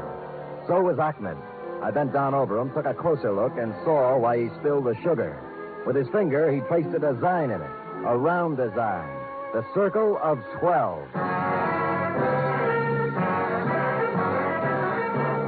You are listening to the weekly adventure of radio's most famous detective, Sam Spade.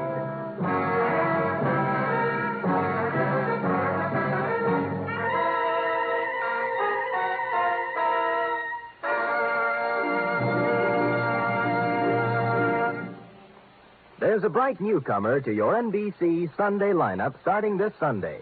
It's Mr. and Mrs. Blandings. Now you can follow the further delightful adventures of the beleaguered Blandings in their famous dream house every Sunday. Starring as Mr. and Mrs. Blandings will be Cary Grant and his charming wife, Betsy Drake.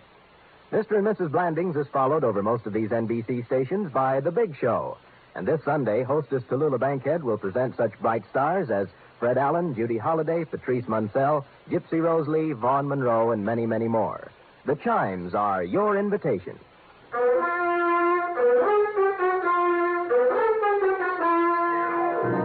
And now back to the Cloak and Dagger caper, tonight's adventure with Sam Spade.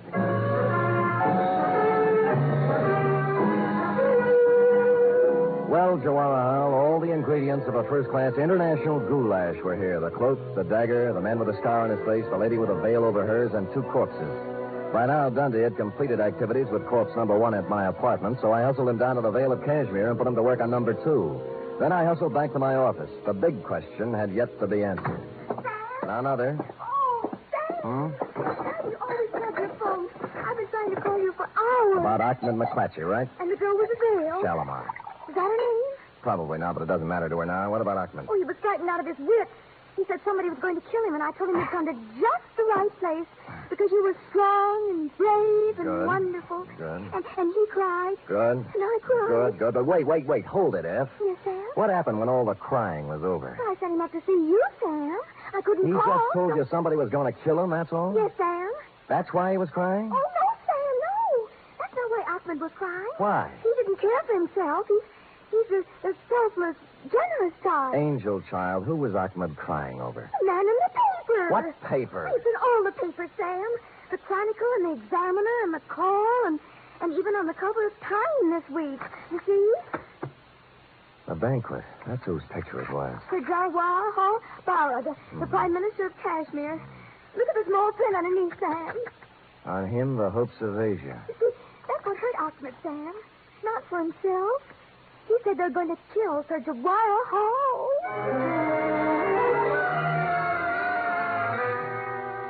Two paragraphs later, my taciturn secretary let slip the information that Shalimar had arrived at the office 5 minutes after Ahmed left and departed for my home and hearth loaded for bear. The hullabaloo over you, Jawara, was due to the fact that you were at this moment arriving on the steamer Pacifica, en route to Washington with, as the article put it, the destiny of the Middle East in your briefcase. 10 minutes later, I was fighting my way through the mob at Pier 42. Not just a mob, mind you, but an assortment of bands, a Hindu delegation, the full membership of the Sanskrit Society at the University of California with a huge banner reading, Jawara Hal, we're with you, and an overripe soprano on a pedestal singing, Pale Hands I Love. I struggled through this to the curb just in time to see you pull away in your special limousine, then climbed over some more backs to a phone booth. Pale hands I love you. I'm Shalimar. Kashmiri Consulate. Rajput Singh speaks. Look, this is Sam Spade, Mr. Singh. Oh, yes. Has the Prime Minister arrived there yet? He's due any minute. Why? Well, you better call out the guard. They're going to try to assassinate him tonight. My good man, do you realize My good man, I know whereof I speak. The cook at the restaurant. Ahmed. Yes. That is what... Yes, you're getting the idea, all right. It's the old Circle of 12 with a brand new paint job. Now get on it. My next move may sound to you like a combination of negligence, indolence, and ennui, Jawara Al, but I must remind you that I was not employed on this caper, was receiving no stipend for risking my ever-loving neck, and had added up the figures in the problem of primary interest to me, namely, the lady who tried to kill me on page 2. I therefore entrusted responsibility for your health and that of the Middle East to the proconsul, made my way home, put on my slippers, and set the lazy Susan on the floor this time for Freddie to play with. Where was I? Oh, yeah. Now, Zelda, my girl, he whispered, let's have the plans for that plutonium-powered rocket ship. Somehow, this all seems logical now. Never, she breathed. Rather death, Mr. G2, than to betray my country. Quiet, Freddie. Oh, no, not the buzzing now. Oh, no. Mr. Spade. Oh, hello, proconsul. May I? Do. I have taken every precaution. The Prime Minister, he's on his way to the banquet now. Good. There's one thing I must ask of you. Oh? Absolute secrecy. Yes. The mere knowledge of that such an organization as this... Circle of 12? Yes, exists would give added strength to a disloyal opposition in our country that may express itself in a manner disastrous to our purposes in sending Jawaharlal to Washington. You understand?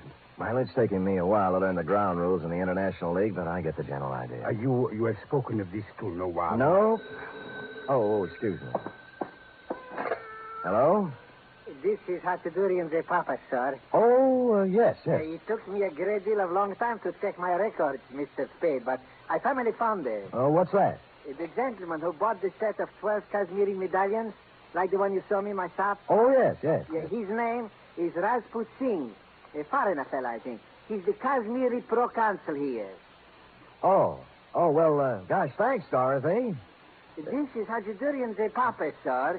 I found it just now. Look, Dorothy, after all you've done for Alice, the least she could do is thank you. And you can tell her that from me. Now, bye, honey. So long, kiddo. Silly kid.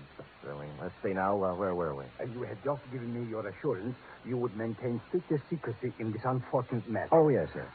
Now, I must go. They're expecting me at the banquet. Thank you again, sir. Not at all. Your service to our country and the world will find expression, I hope, on some later day. Good night. Good night. Freddie, please, not now. Down the phone. Well, Cloak and Dagger in the flesh. Going modern on me with that gun, Put down the phone. What if I told you I'd already made the call? I'd say you were lying. The line is tapped outside. You figure the angles, Hefty. In my business, I have to. When's it coming off? For the Prime Minister, any minute. For you, right now. Oh. He's got you fooled, too, huh? They're right there. Who? Rajput. You're a fall guy, you know, doing the heavy stuff. If it kicks back, you get it, and the other 10 laugh. You think you could talk me out of it, huh? Why, that's the last thing in my mind. I'd never...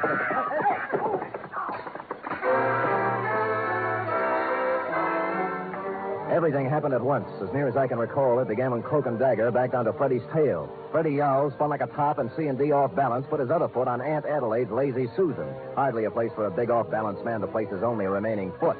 About then, I kicked him in the stomach, grabbed at the gun, which skidded into a corner, and we went over and over for a while. C&D tore at my suit with his claws and teeth. I beat his head with an ashtray, and Freddie sat quietly in the corner and washed himself. At length, tiring of the ashtray, I beat his head on the radiator. And dear Cloak and Dagger gave it up with a long, unhappy sigh.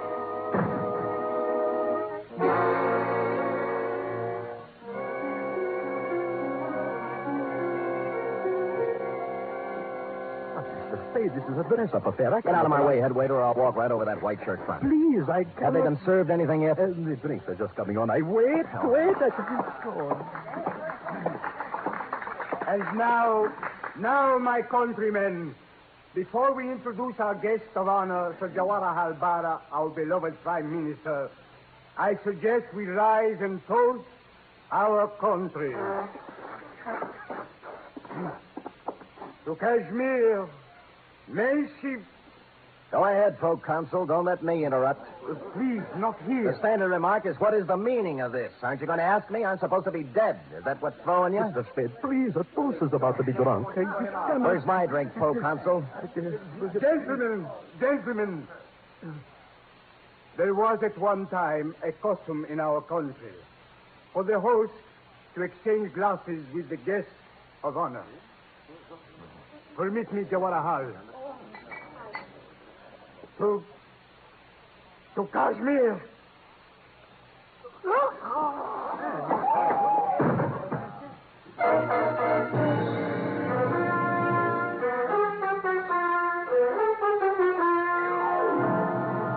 And the moral of this story, if there is one, is when danger threatens, don't hire a bodyguard, buy a cat and a lazy Susan. Period. End of report. Oh, Sam. Why do people do these things? Oh, we all have different loyalties, have different ideas about duty.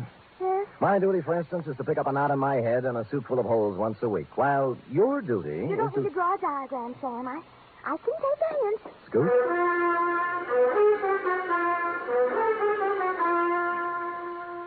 3 chimes mean good times on NBC. This Sunday, Theater Guild on the Air presents a light, laughable, lovable comedy. It's The Fortune Hunter, and it stars Gene Crane and John Lund. You're invited Sunday to another outstanding 1-hour production by Theater Guild on the Air. And a reminder, there's a bright newcomer to your big Sunday lineup on NBC. Mr. and Mrs. Blanding, starring Cary Grant and Betsy Drake.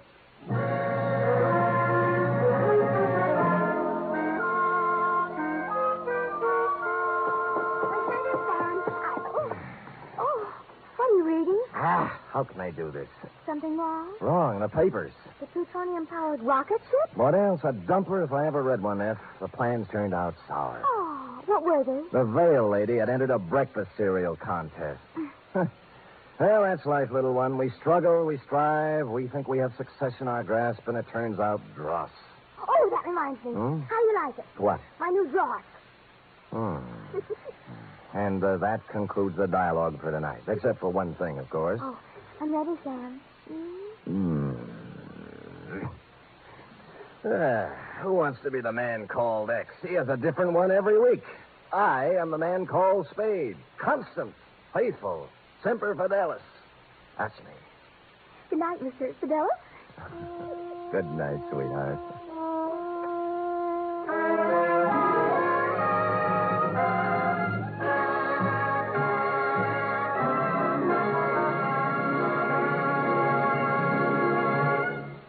The Adventures of Sam Spade are produced, edited, and directed by William Spear. Sam Spade was played by Stephen Dunn. Lorene Tuttle is Effie. Script for tonight's adventure by Harold Swanton. Musical scoring by Lud Gluskin, conducted by Robert Armbruster.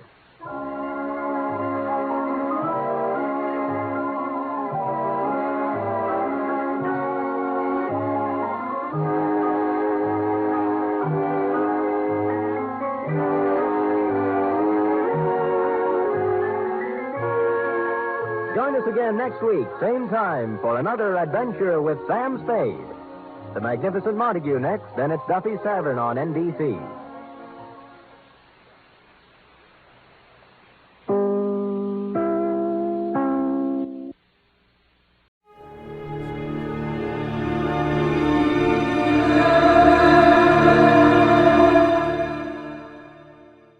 One has Johnny Dollar. Dave Hopkins, Johnny. Camden Life and Fidelity. Got a German visa? Why, I sleep with it under my pillow, Davy. Huh? If you want, Berlin, your next port of call. Want it? Now, what's the story, Davy? It's like this, Johnny. A client of ours, Sam Harvey, category 50,000, 20 paid life. A couple of years ago, Harvey went to Berlin as consulting engineer for a machine tool firm. 6 months ago, he upped his policy from 10 to 50,000. Good head on his shoulders. Just listen, huh? Also, he changed beneficiaries from his mother to a woman he married over there. Well, that's allowed, isn't it, Davy? Well, maybe, maybe not. Yesterday, we got a cable from Berlin police. Herr Sam Harvey is newly dead in the Rhineland. Well, Johnny? Okay, Dave, you named it. Berlin.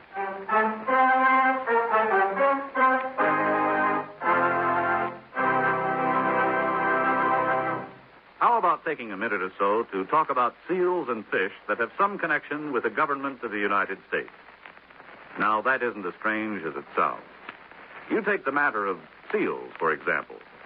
There are two types of seals that are the responsibility of the Secretary of State. First, there's the Great Seal of the United States, which is stamped on all official documents. The Secretary of State makes sure it's always on hand when it's needed.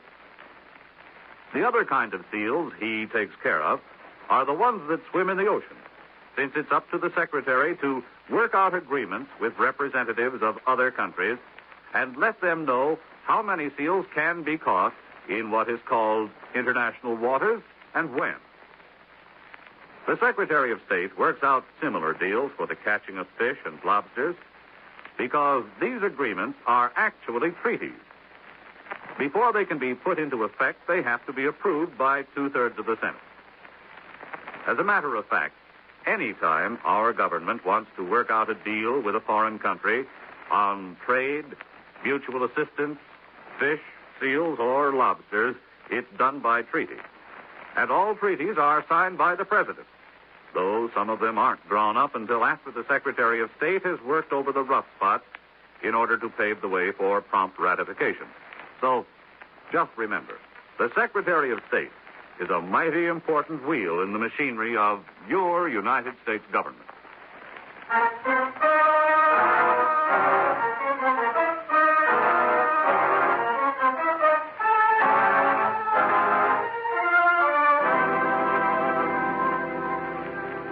Expense account submitted by Special Investigator Johnny Dollar to Home Office, Camden Life and Fidelity Company Limited, Camden, New Jersey. The following is an accounting of expenditures during my investigation of the Berlin matter. Expense account item 1, $546.73, airfare and incidentals to Berlin via New York City. Item 2, $3.10, cab fare, Tempelhof Airport, American Zone, to the Waldenstern Hotel. where I registered, sent my luggage to my room, then went on to the red granite pile called police headquarters on the Wilhelmstrasse. Here, a sub-lieutenant saw my credentials, listened to my story, and ushered me to the proper Oberlieutenant. Meissner, Wilhelm Meissner. I'm Johnny Dollar. And you wish to know of the death of Sam Harvey, no? Everything you can tell me. No. Last Tuesday, the body of Herr Harvey was found in the harbor there. Papers he carried made possible his identification, and his being an American national, therefore proper authorities were notified, as well as proper information on proper forms, as well as... Can I see these forms, Lieutenant? Of course.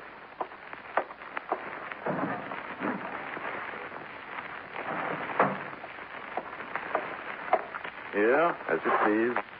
Thank you. Says here his body was found just north of Spandau. Where's Spandau, Lieutenant? British zone. Well, what would Sam Harvey be doing there? Please.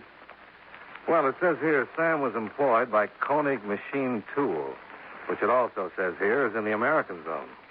So I'd like to know, Lieutenant, if you have any idea what he was doing. I will show you something. It will make things easier. Good. Map of Berlin. French zone, British zone, American, Russian. Uh-huh. And here is Spandau, on the harbor there. Above it, north, French zone. So? My guess is your Sam Harvey died somewhere in the French zone, was thrown into the harbor river, which currents carried him down to here, to the harbor there, where he was found. But that's only a guess. Unofficial. Official, it would be written down, but it is not. Why do you make a guess like that, Lieutenant?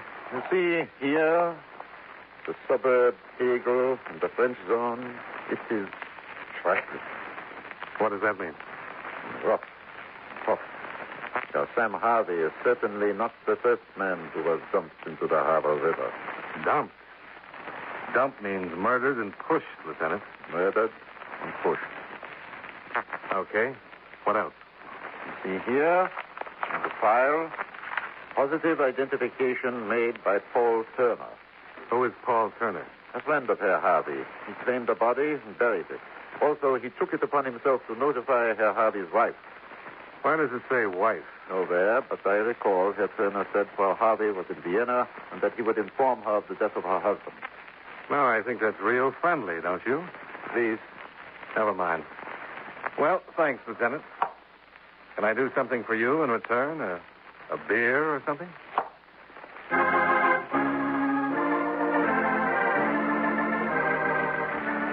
Expense account item 3.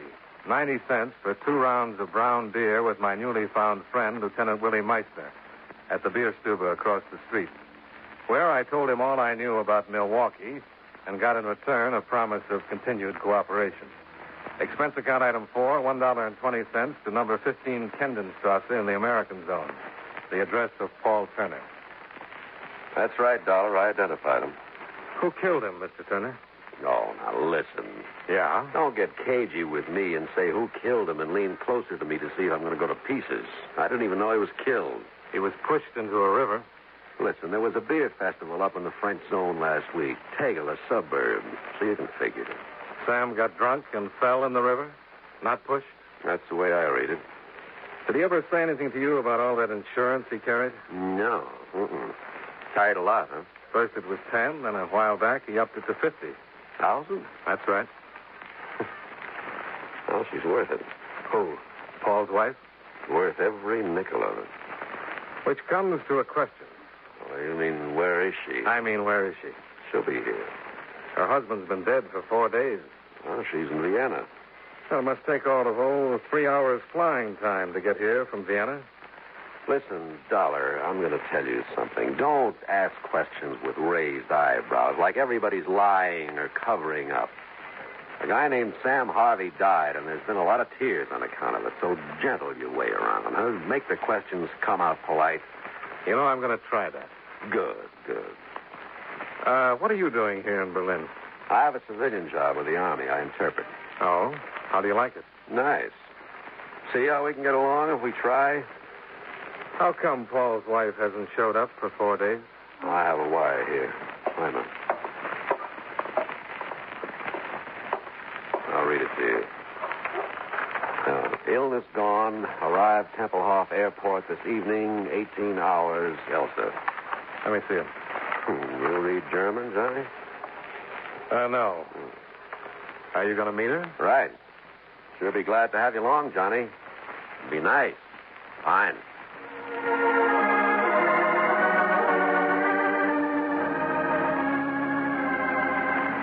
Expense account item 5, $3.40. Full tank of petrol for Paul Turner's Volkswagen. He had his hand trapped in his pants pocket. We had a little time before Elsa's plane landed at Tempelhof, so we rode around Berlin, a 3-zone. The 4th didn't encourage sightseers. At a little before 6, we got to Tempelhof. Flug 39 vom Prag, Budapest und Wien. Passagiere und Gepäck, Ausgang 3. Oh, she's a little ahead of schedule. Yeah. You'll know Mrs. Harvey when you see her? You know, you ask polite, but you don't listen polite, Johnny, kid. I told you Sam's wife is worth every penny to 50 grand you say he left her. Now, would I say a thing like that if I didn't know her when I saw her? Well, you hadn't mentioned it. Now, before he married her, the three of us went around a bit in Vienna. Then Sam married her. And Elsa stayed in Vienna. I haven't seen her since. 6 months now. Why did she stay in? Yeah, that must be Elsa. See? Black dress, heavy black veil, black gloves. Classy dresser, that Elsa. Yeah. Come on. Elsa?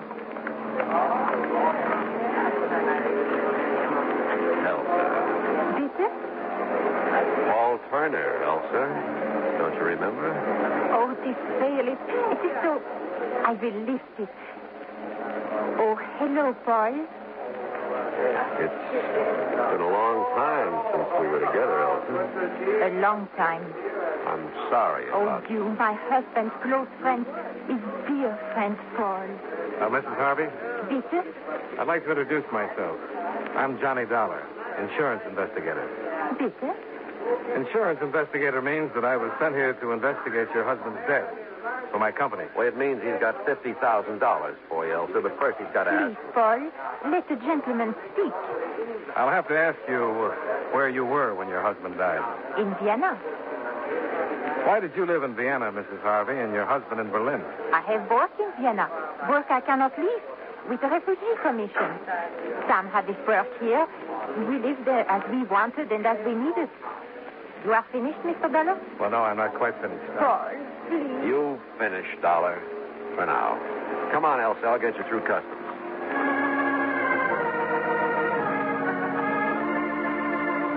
Expense account item 6, $2.20. Cab fare back to the Walden Stern Hotel. Item 7, $1.50 supper. Knockwurst and sauerkraut washed down with black beer. After which, 10 hours sleep with no dreams.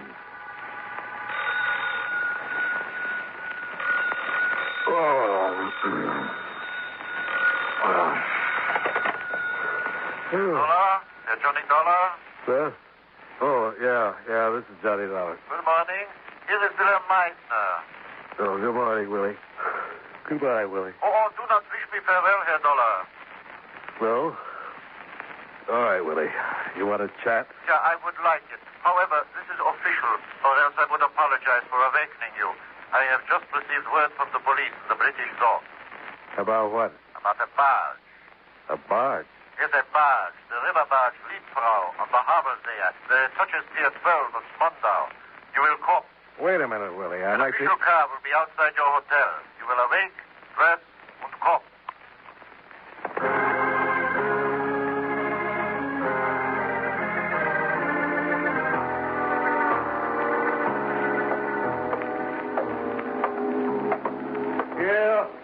Here, on the barge, Dollar. Come here. Yeah, here, Dollar. Well, only yesterday it was Willie and Johnny. What's happened? Come here, please, to the pilot's cabin. In, Herr Dollar. Wow.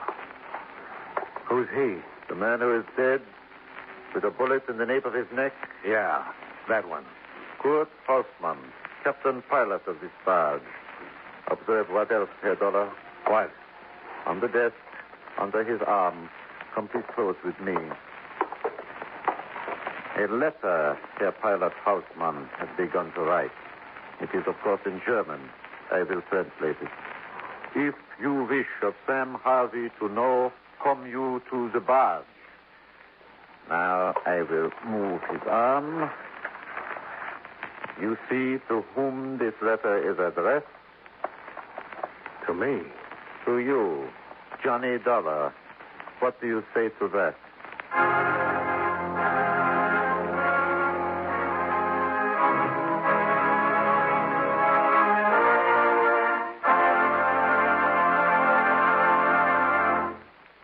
You know, many great men have attained the highest office in our land, the presidency of the United States.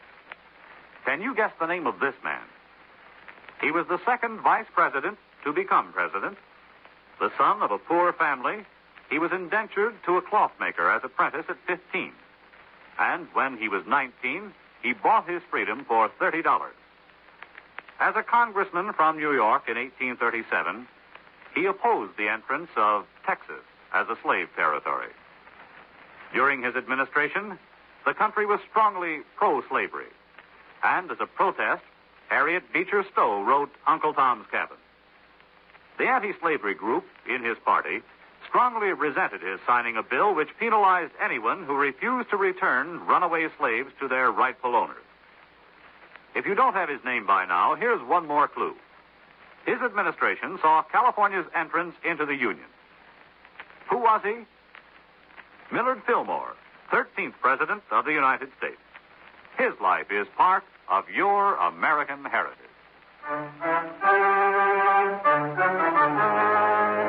And now, with our star, John Lund, we bring you the second act of Yours Truly, Johnny Dollar.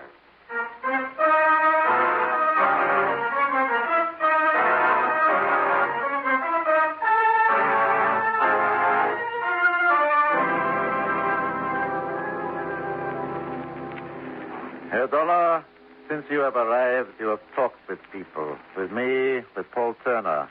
At Tempelhof Airdrome, with a widow. What words did you speak to them, Johnny Dollar, that makes this man dead? Read it this way, Willie. I'm on a job. Insurance investigation. Yeah, into the dying of Sam Harvey. Into the murder of Sam Harvey. $50,000 worth. So, perhaps you have discovered a thing which I, too, should know of the death of Sam Harvey, which will explain this death. If that is so, then tell me. So far, I've found nothing. Nothing you don't know already. Not one thing. Please. I tell you, I don't... Please. I believe you. Well, you've got a way with you, Willie. Schöne Danke. You want to tell me things now? Happily, I do. This Kurt Hausmann. Who is he? Pilot of a river barge. What else? Thief, petty, also grand. What else? Before he grew out of it, a black marketeer. And after that, what? Smuggler. From west to the east zone. Also vice versa. Very rich. And still you let him get away? Please. Go ahead.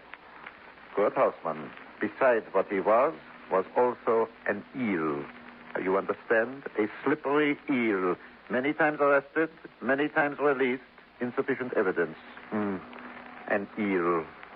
And he's murdered on the Havel River and found at Spandau, near the French zone, where also was found the body of Sam Harvey, where... Please. Forgive me. Near the French zone, where also was found the body of Sam Harvey.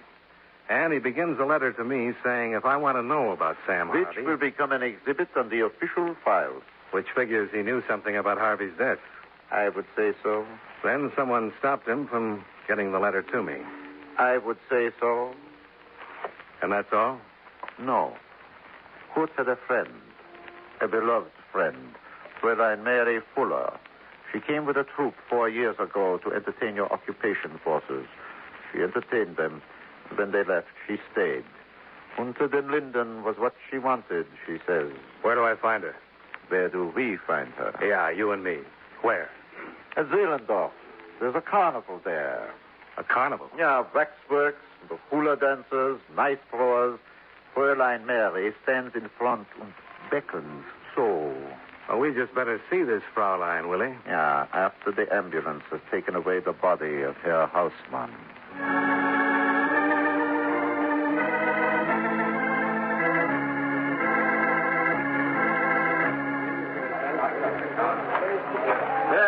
There she is. Hey, now, your culture's right inside. We got a snake charmer and we got a... Now, here's a Yankee Doodle, if I ever saw one. And dandy. Hiya. And look who you've got to be with. Fräulein. Go away, Willie. I'm earning a living. It is necessary to talk to you, Fräulein. You too? It'll be my pleasure. Doll. Something has happened, Fräulein. Court. What about him? He is dead. Fräulein, I'm sorry, but sometimes it becomes necessary for me. There's a bench over there. He's a bum. You know that, don't you? Sure you know that. Fräulein, please, sit down. Thank you, Willie.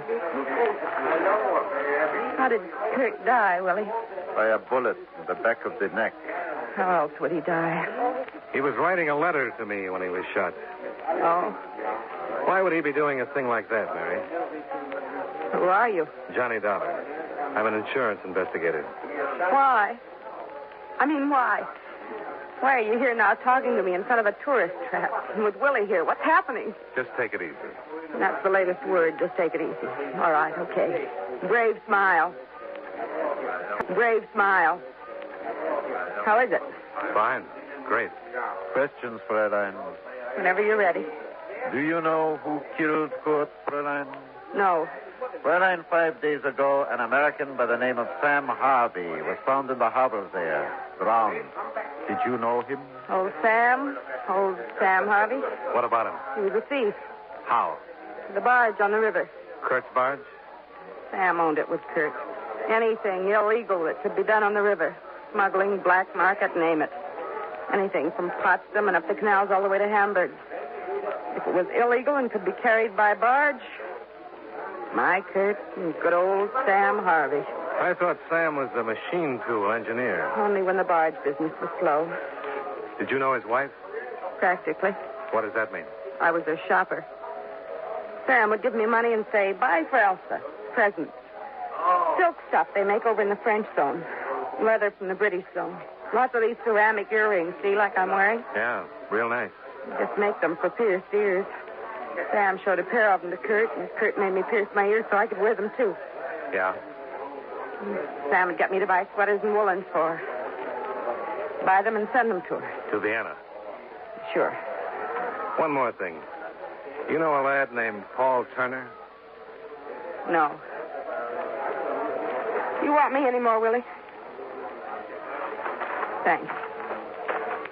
Hey, mein Herr, Fraulein, now come on in. Now come on in. We got a snake charmer. We got a nice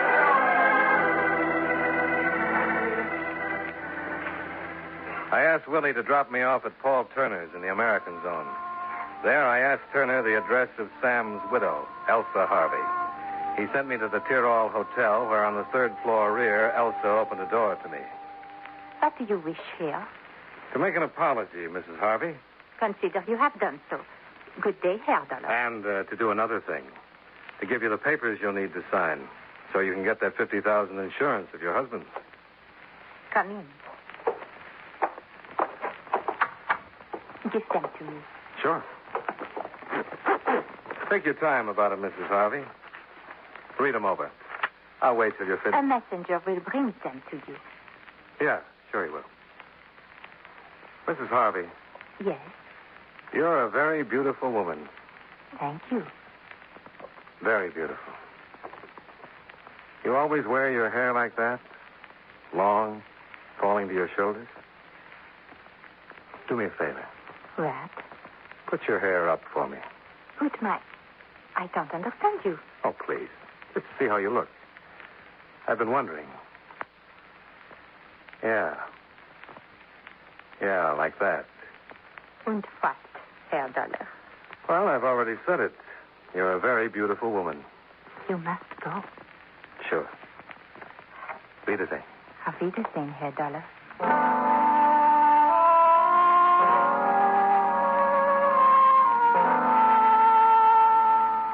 Expense account item 8, $1.30. Cab fare to the small carnival in Zehlendorf. And a girl who stood there and dared people to come in. To ask her for an address, I guess she must know. She'd sent so many presents to it.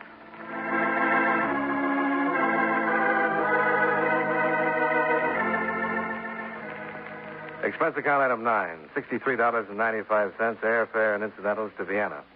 Expense account item 10, cab fare, $1 even, to a red brick apartment building 5 stories high and a block square. Frau Harvey? That's right. Mrs. Harvey is dead. When? Yesterday morning, early. Listen, did she get a wire from Berlin last Tuesday? Yes, she did. But of course she could not read it. I gave it to the other lady. What other lady? Her friend, who lives across the hall, who was kind to her and took care of her, who paid for her funeral. And who moved out right after it was over? Yes, but how did you know?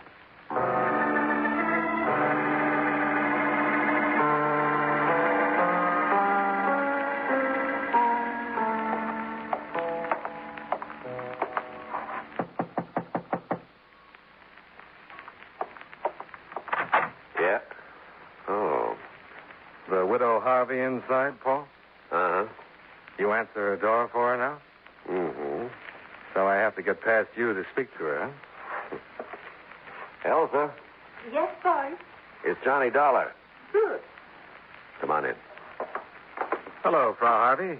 Here are the papers, Herr Dollar. I have signed them. Oh, fine. Thank you. What are you doing? Tearing paper. Are you going crazy, Dollar? No. I always tear up policies this way, Paul. What is the meaning of this? What's your real name? My name? Cut it out, honey. This Dollar's no slob. How much do you know, Dollar? All of it. For instance? Well, I just got in from Vienna. A girl died there. Sam Harvey's wife. Mm-hmm. See, I told you he wasn't any slob, honey. She was sick. Then she died. Her husband died. Why shouldn't I have the money in the policy? I took care of her It's and not legal. That's all, honey. How could he know, Paul? How could he possibly know? By a stupid little slip. Earrings for pierced ears. Like Sam's wife had and like you don't. Which made me go to Vienna to make sure. And I did, and I'm sure. Okay, Dollar. Okay, what? You tore up the policy. Blow. Paul, you knew this girl was a phony right away at the airport. But you went along with her. I asked myself why. You got an answer? You're trying to hide something, too. Murder? Yes, something's got to give, Dollar. Sam's murder? Carl's?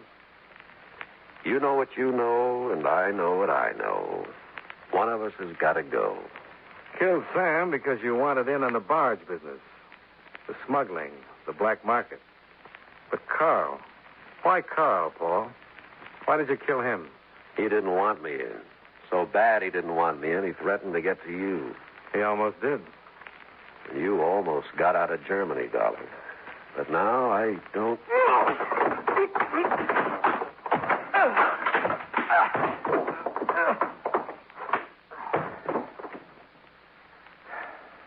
Mr. Dollar? Yeah? I hurt no one. I took care of her when she was sick. Even when she died, I paid to bury her. I took a chance, and I lost Mr. Dollar. Who can say I harmed anyone? And in Vienna, it's not very pleasant. Oh, please. It's not for me to say. It's for another fellow. Name of Willie. Nice man. Very nice.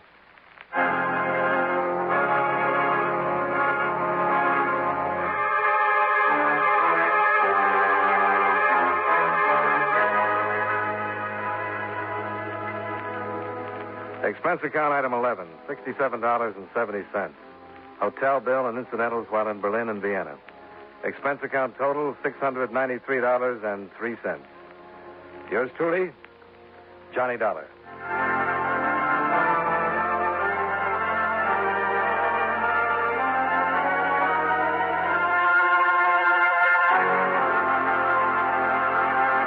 Yours truly, Johnny Dollar, stars John Lund in the title role and was written by Morton Fine and David Friedkin with music by Eddie Dunstetter. Featured in tonight's cast were Benny Rubin, Edgar Barrier, Jerry Gaylor, Hal March, and Virginia Gray. Yours truly, Johnny Dollar, is produced and directed by Jaime Del Valle.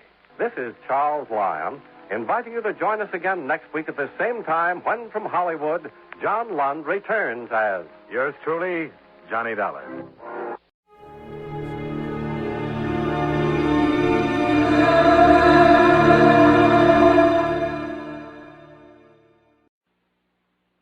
John Lund as Johnny Dollar.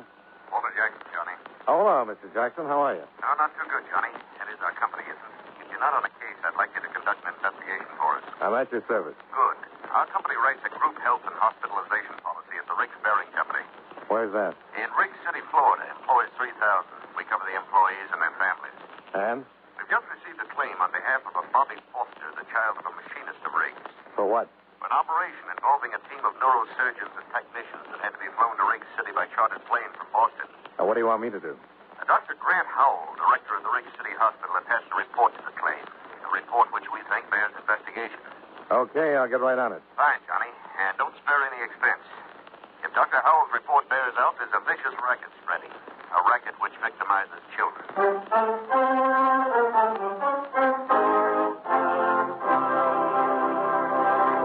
At this point in our program, I'd like to give you something to think about. Probably one of the most quoted Americans in our nation's history is Benjamin Franklin. It was Franklin who said, "Early to bed, early to rise makes a man healthy, wealthy, and wise." And never leave that till tomorrow, which you can do today. And, of course, the Lord helps them that help themselves. But probably one of his most familiar quotations is, "There are only two things in life of which we may be certain: death and taxes." Of course, what bothers most of our taxpayers is that death and taxes don't come in that order.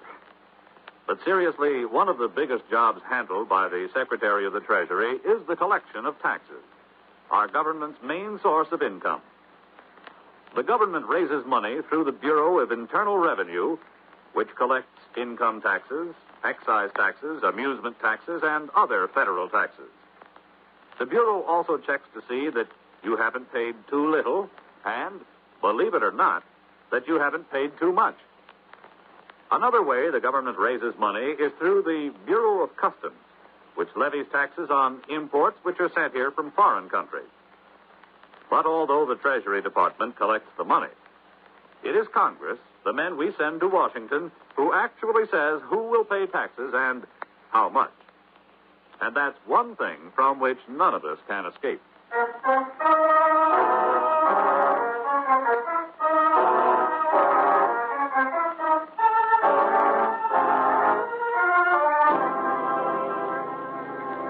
Expense account submitted by Special Investigator Johnny Dollar to Home Office, National Medical and Hospitalization Insurance Company, Hartford, Connecticut. The following is an accounting of expenditures during my investigation of the Bobby Foster matter. Expense account item 1, $85.56, plane fare and incidentals between Hartford and Miami, Florida. Item 2, $2.60, bus fare between Miami and Riggs City, a spick and span little town with coral white streets shaded by tropical trees. I registered at the Cachubi Hotel, then went directly to Dr. Howell's office in the modern air-conditioned hospital.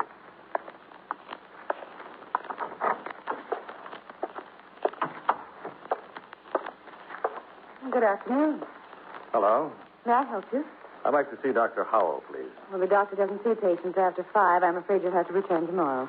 Unless it's an emergency. Well, I understand it is. My name is Johnny Dollar. I'm representing National Medical. Oh, I see. I'm sorry. That's all right. Is the doctor in? Well, he's looking in on a patient, Mr. Dollar, but he expects you. Oh? The insurance company phoned you were coming. I see. It's pretty awful what happened to little Bobby Foster. I've never seen Dr. Howell so upset. Just exactly what did happen. You don't know? Not the details, no. Well, if Dr. Howell is right, it's terrible. But he'd better tell you. Won't you sit down, Mr. Dollar? Oh, thanks. Cigarette? Oh, thank you. You see, I heard some matches. Oh, here you are. It worked. Hang out the flags. Well, how do you like Briggs City, Mr. Dollar? Well, I haven't been here long enough to know. How do you like it, Miss... Rogers. Flo Rogers. I haven't been here very long myself, just a little over 2 months. Oh? Oh, I like the sunshine, the clean streets. But what? It gets a little dull. Well, is that so? Well, maybe something can be done about that, Miss Rogers. It is Miss, isn't it? Oh, yes, definitely. Sure. I'm glad you approve. I not only approve, I applaud. Oh, on behalf of the Sphinxes of America, I thank you. Oh, that must be Dr. Hall. Excuse me? Reluctantly.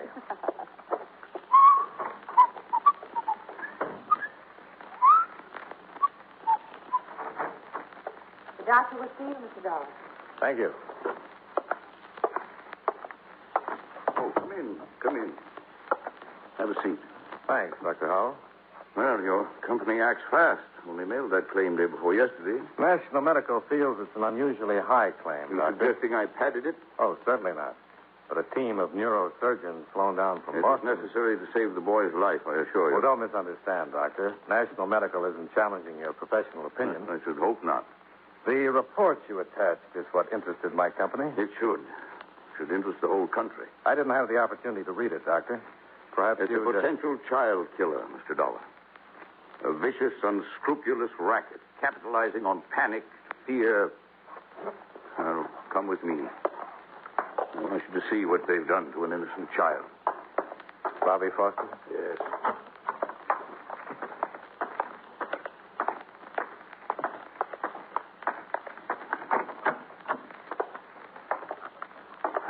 Any change, nurse? No, Doctor. Well, there he is, Mr. Dollar. A 5-year-old boy, victim of a panic-stricken parent and a criminal operator. What are his chances? We won't know until he comes out of coma, if he does.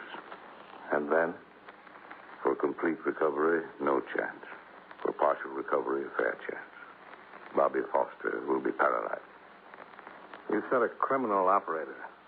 Who? If I knew, Mr. Dollar, I wouldn't bother with reports to insurance companies. I've been a doctor 40 years now.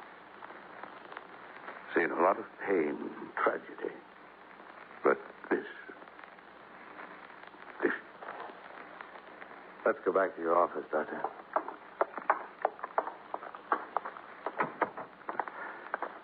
Sorry, Mr. Dollar. I must be overtired. Shouldn't let these things get to me. Well, after seeing that boy, I can't blame you. Cigarette? Yes, thank you. Now, let's have the story from the beginning, huh? Well, we had a polio scare here recently. Some of our children came down with fever, headache, sore throat, symptoms resembling polio. Was it polio? No. But to confirm my diagnosis, I called in a polio specialist from Miami. Meanwhile, epidemic rumors spread through the town. Parents got panicked. He held a mass meeting. For what purpose? They demanded I inject every child in town with gamma globulin. That's the polio preventive? Yes. And did you? Certainly not. Gamma globulin's impossible to get unless a genuine polio epidemic is threatening. The government has to ration it carefully because one whole blood donation is required to manufacture a single injection. You know how many demands there are on the whole blood supply these days. Of course. Well, to get to Bobby Foster's case, I was called to the Foster home last week. Found the boy in a coma. He had all the symptoms of embolism. Of what? Cerebral embolism, caused in this case by an air bubble entering a blood vessel and being carried to the brain. Well, that would cause paralysis, wouldn't it? Yes, and possible death. And so you called in the neurosurgeon? I didn't feel qualified to undertake such a specialized operation. Well, just how did the air bubble enter the boy's bloodstream? Through criminal carelessness, by way of a hypodermic injection. Any proof? Well, the needle mark's still on the boy's arm. And you have no idea who injected Bobby? None. But I know this. Other children in this town have been injected, too. Oh? In their cases, fortunately, no harm was done. Well, surely Bobby's parents know who injected him. That's the wicked stupidity of it, Mr. Dollar. They deny the boy was given any kind of an injection. But you think they're lying? Of course they're lying. The boy was running a fever. The parents thought it was polio. They panicked, took him to some quack for an injection of what they were told was gamma globulin. At a black market price, no doubt. To a frightened parent, price would be no object, Mr. Dollar. Well, I'll see the boy's parents. They can be persuaded to tell who's behind this racket. You're wasting your time, Mr. Dollar. I've tried repeatedly. They refuse to admit their responsibility. Afraid criminal charges will be brought against them? Perhaps. But they have another child, a girl, 7. You're thinking the girl has been threatened if the parents talk? I wouldn't put anything past the ghouls who operate this racket, Mr. Dollar. Yes, it would figure, Doctor. Well, thanks. I'll check with you if I turn up anything. Just do that, Mr. Dollar, and be careful. I always am. And you ease up, huh?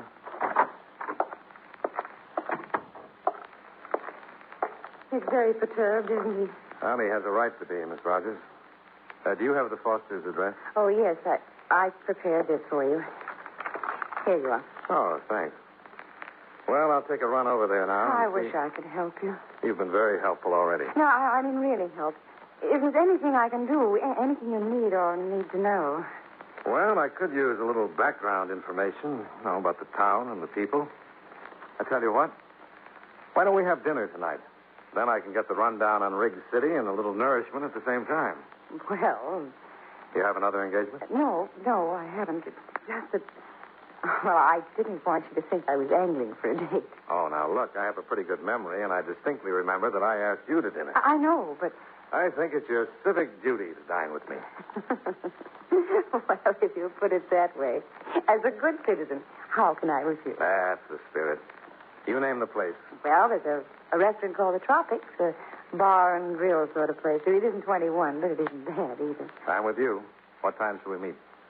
Around 6. I'll be there if I have to crawl. All right, but wouldn't a taxi cab be more practical?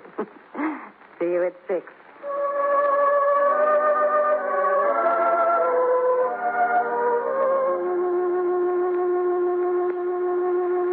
I left the hospital with the sound of Flo Rogers' laugh still rustling in my ears. It occurred to me that Riggs City might be a very pleasant place under different circumstances. I hailed a cab and ran up expense account item 3, 75 cents. Fare and tip to the Fosters' bright little cottage, a stone's throw from the beach.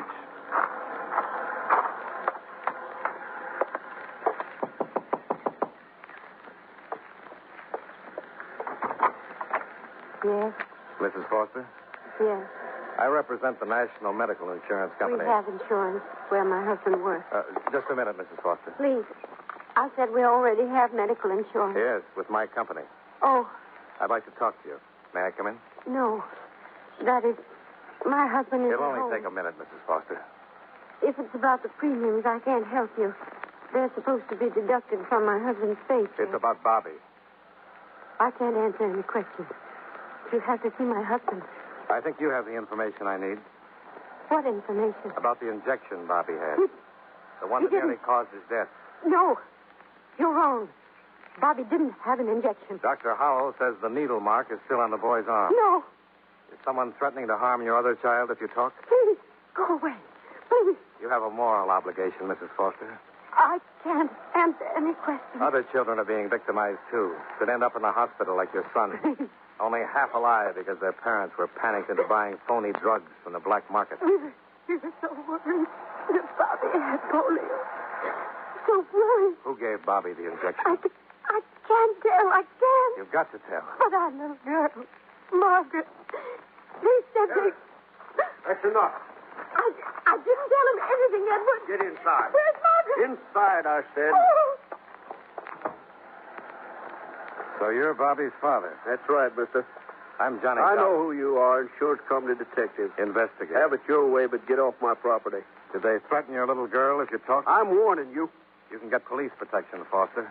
Just name the man who gave Bobby that shot. I don't know what you're talking about.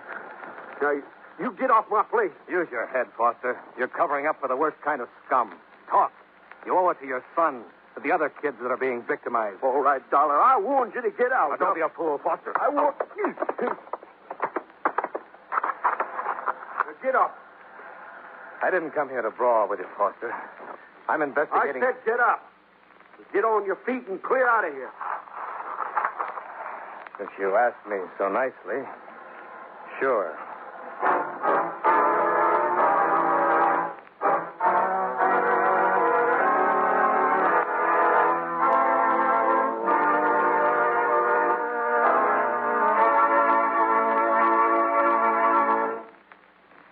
You know, many great men have attained the highest office in our land, the presidency of the United States. Can you guess the name of this man? He was our second oldest president, being elected for that office when he was 66 years old, and our only bachelor president. In 1828, he was appointed minister to Russia by President Jackson. In 1856, when he became president, differences between the North and South caused much unrest in his cabinet and in the various departments of the government. While he was president, the Confederate States were formed and the Civil War began. If you don't have his name by now, here are two more important clues. During his administration, the famous Lincoln-Douglas debates were held, and the first Atlantic cable was laid. Who was he? James Buchanan, 15th President of the United States. His life is part of your American heritage.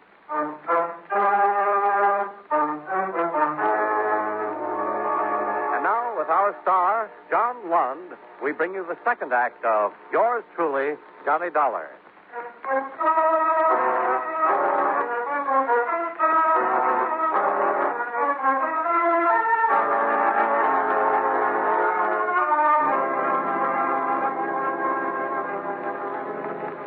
My face and my clothes were pretty much the worse for wear. I went back to the Kachubi Hotel for a shower and a change and a little elementary first aid. It helped, but not much. What with one thing and another, it was nearly 7 o'clock by the time I got a cab and ran up expense account item 4, 85 cents to the Tropics Cafe. I spotted Flo Rogers in a corner booth. Well, hearty greetings and humble apologies. Good evening. Don't apologize. After all, you're only an hour late. I'm sorry. I had a little repair work to do. Repair work? Johnny, what happened to your face? I was overmatched. I lost the decision, and it wasn't close. Someone beat you up? Well, that's one way of putting it. Mr. Foster did the honors. But why? He thought I was a little too inquisitive. Oh, Johnny, he must be an awful man. No, he's a frightened man, frightened out of his wits. His little girl's life has been threatened. What? How do you know? Mrs. Foster was on the verge of admitting it when her husband barged in. Oh. Oh, well, what are you going to do now? Starting tomorrow, I'm going to question every parent in town. Do you think other children have been injected? Well, Dr. Howell thinks so, and it figures. A group of grifters move into a family town, spread polio rumors around, then make a killing selling phony gamma globulin shots to parents who are scared silly for their children's health. Johnny. Yeah? You're going on with this investigation? Why, certainly. In spite of what's happened to you already, you're determined to go on? Why, sure I am. What are you driving at, Flo? I guess I'd better tell you then. Tell me what? Well, tonight when I first came in, I sat at one of those little tables near the bar. You see, that one over there, behind the jukebox. Yeah? So? I heard the bartender whispering to a man. Well, what did he say to him? He was telling him where to take his child for an injection. An injection? Of gamma globulin? I think so. I couldn't be sure. I couldn't hear everything he said. Where did he tell the man to take his child? Did you hear that? No, I told you he was whispering. The man he was talking to, is he still around? No, I don't see him. Did you know him? No, it's just one of the customers. Okay. Thanks. Where are you going? To dig my elbows in that bar. You run along home. We'll have that dinner some other time. Promise you'll be careful. On my honor. I wouldn't want anything to happen. That makes two of us.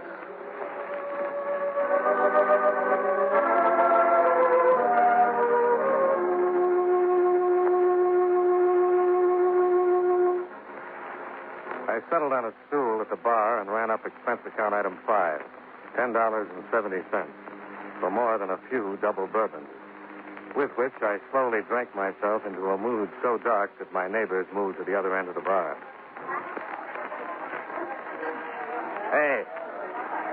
Hey, Skinny. Come here. Name's Mickey, sir. I told you before. Well, I'll show you this. So what? Well, don't just stand there, Skinny. Fill me up. I think you've had enough, sir. You need a cup of coffee, black. What I need, you can't get for me, pal.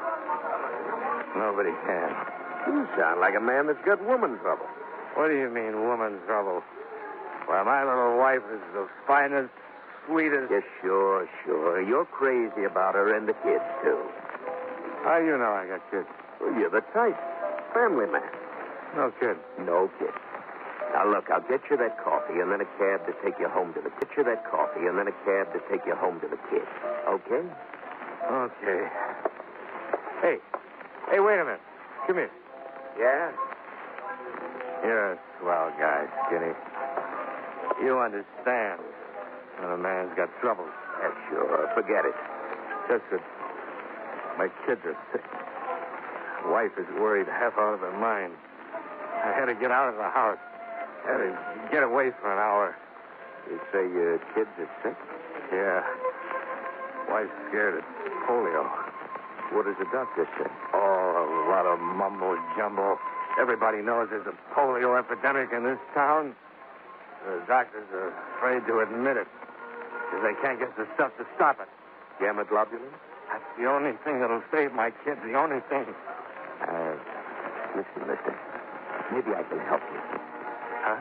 Get you some gamma globulin. Where, Skinny? I'll pay anything. Anything. Here. Go to this address. The party there will tell you where to take your kids for the shot. Oh, thanks, Skinny. Thanks. Name's Mickey. Oh, sure. Mickey. Don't worry. I won't forget you for this. I'm not worried, mister.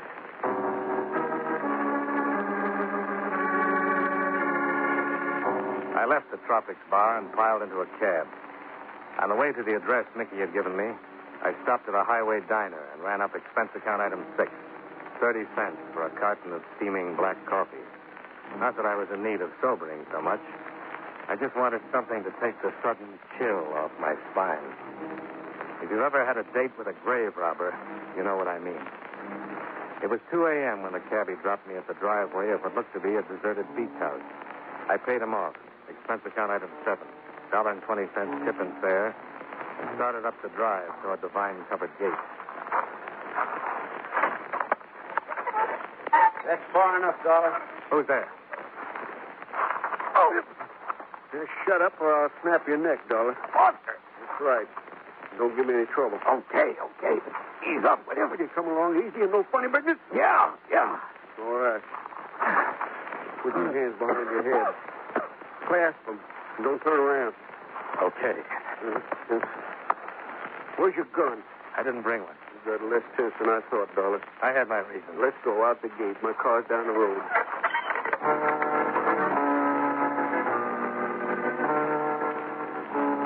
Foster drove away from town, using the back road. A tire iron clutched in one huge hand in case I got ideas. Once, out of the corner of my eye, I thought I saw the big guy's lip tremble, like a scared kid.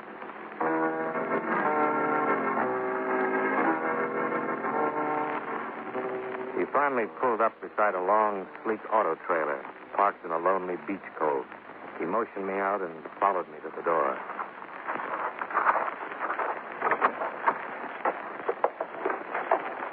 Hello, Denny. Well, Flo. Surprise. No. You're working with a bartender, aren't you, Flo? Of course. He's my husband. Oh, it figures. Oh. Come in and tell me, Johnny. And please be good. Just as long as you have that gun pointed at me. I'd hate to, but I'd use it then. That figures, too, Flo. Foster, wait in your car. Oh. Cozy, these trailers. Mickey and I like this one. Sit down, Johnny. I'll get you a drink while we wait for it. No, thanks. Oh, you're pouting. You're disappointed in me. Not very. Tell me, why weren't you surprised to find me here? On the way over here, I got to thinking. This afternoon, when I met Foster, he already knew my name. I hadn't given it to anyone but the doctor and you. Careless of me to have mentioned your name when I warned Foster you were coming. Just what kind of a hold have you got on him? His little girl. You've kidnapped her. Oh, no, Johnny. We're just keeping Margaret for a little while. You see, the Fosters have been very responsive to Mickey's warnings. But then you came into town. And drastic measures were in order. We haven't harmed Margaret. How did you get her? Foster came by the hospital after you left. See his son. He left Margaret in the waiting room. And you phoned your husband. Mickey's wonderful with children. She was tickled pink to go for a soda with him.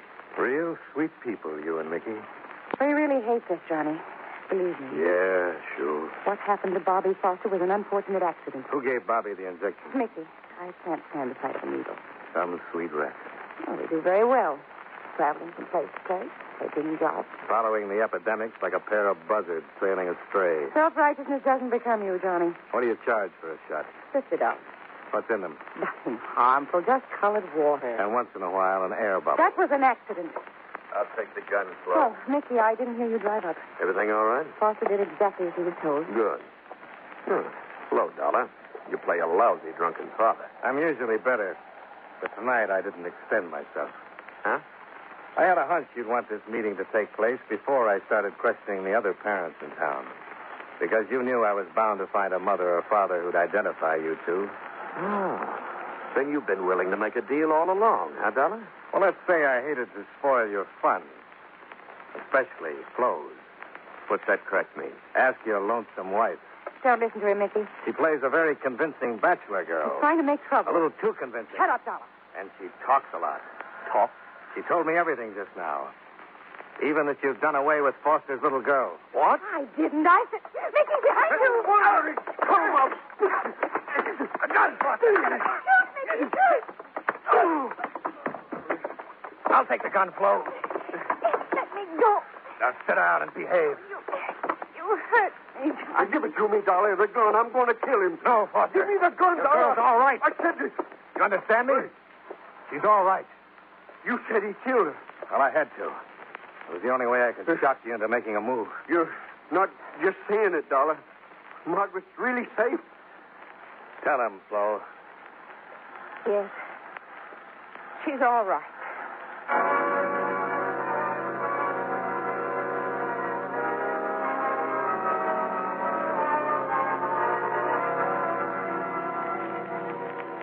This case deserves publicity, Mr. Jackson.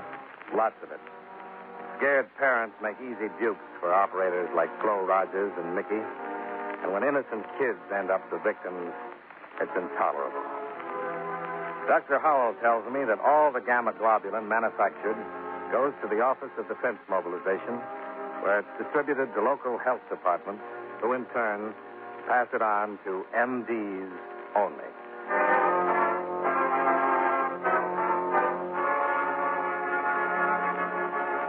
Expense account item 8, $94. Bus, plane fare, and incidentals between Riggs City and Hartford.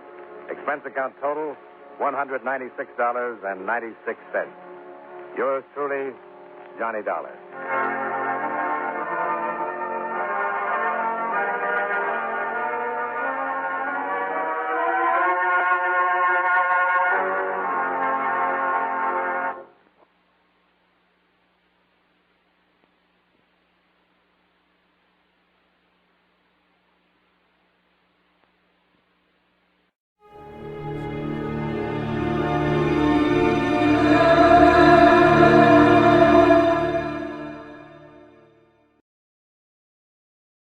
Time now for Edmund O'Brien as... Yours truly, Johnny Dollar.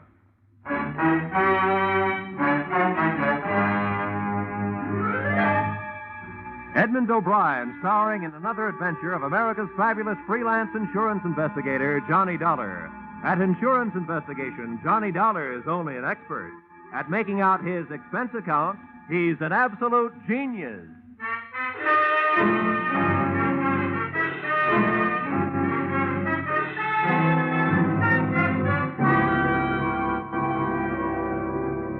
Expense account, submitted by Special Investigator Johnny Dollar to the Great Columbian Life Insurance Company. The following is an accounting of my expenditures during the investigation of the circumstances surrounding the murder of your policyholder, Loyal B. Martin, or how to take a vacation in Fairfield County. Expense account item 1. $3.20 mileage from Hartford, Connecticut to the country estate of the deceased. I drove up a long cement driveway towards a mausoleum-type manor house. There were rolling green lawns liberally sprinkled with statuary. And the thought occurred to me that if he had spent much of his life here, the late Mr. Martin was most fortunate. He'd feel right at home in a cemetery.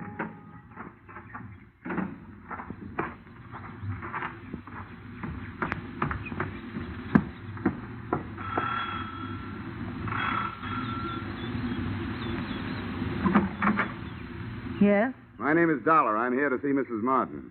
Oh, yes. Mrs. Martin. Uh-huh. I'm afraid I'll have to disappoint you. The widow has gone shopping the day after the death of her husband. Something attractive in mourning clothes, I'm sure. Well, what time is she expected back? I have no idea. But it shouldn't be long. Do you mind if I come in and wait?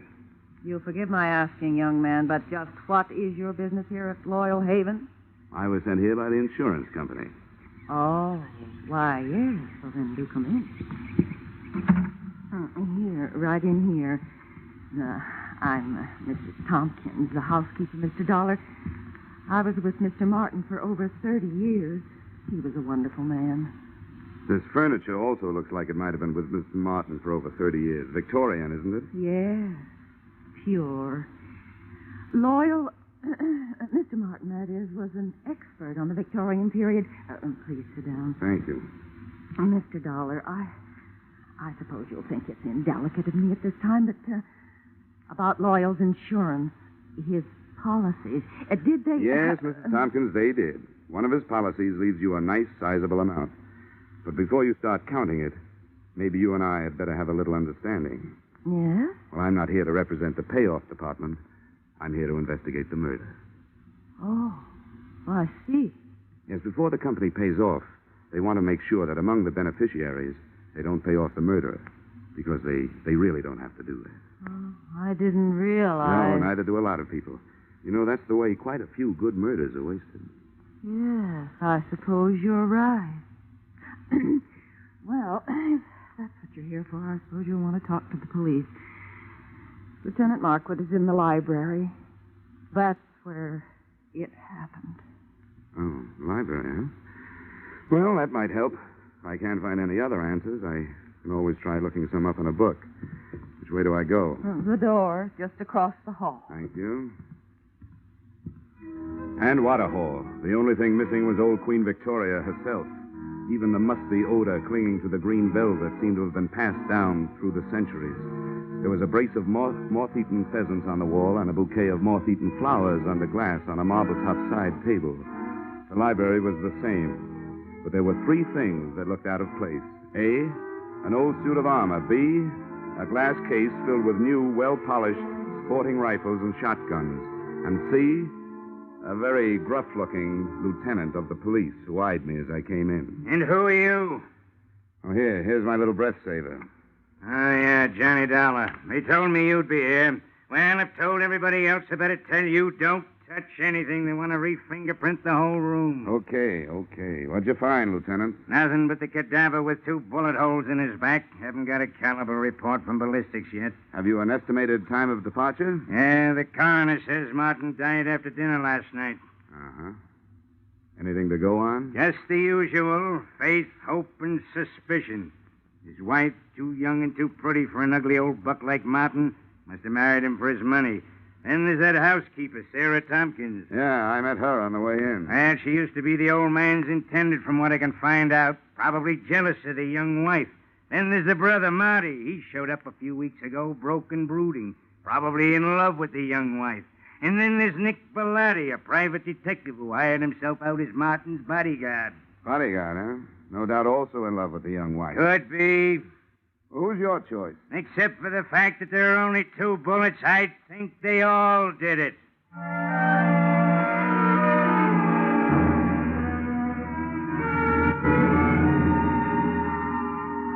The nose through which Lieutenant Markwood talked was a long one, and in more ways than one, a horn of plenty.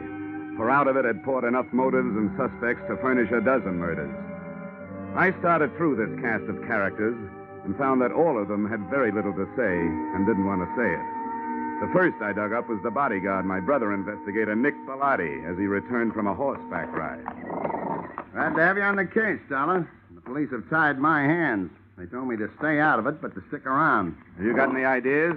Everybody seems to think it was an inside job, that somebody in the household did it. I'm not so sure. The reason I was around was because old man Martin made too many dollars and too many enemies doing it. But that's only my opinion.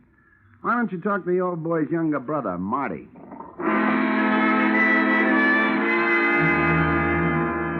I found Marty living the life of Riley. He was upstairs in his room, cuddled up to a 20-year-old bottle of brandy, which was still underage to be around the kind of book he was reading. Yeah, I'll tell you something, Dollar. My brother and I never did get along. Yeah, you'd find that out anyway. Why'd you come back here, Marty? Because Loyal's little bride, Joy Ann, sent for me.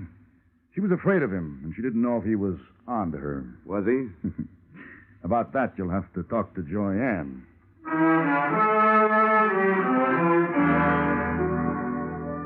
Joy Ann didn't get home until 3 o'clock in the afternoon.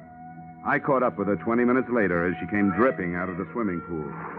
The suit she was wearing would have gotten her pinched on the Riviera. Oh, that was refreshing. Well, it certainly is. Oh, toss me that towel, will you? Yeah, surely. Here, Mrs. Martin. Joyanne, I hate formality.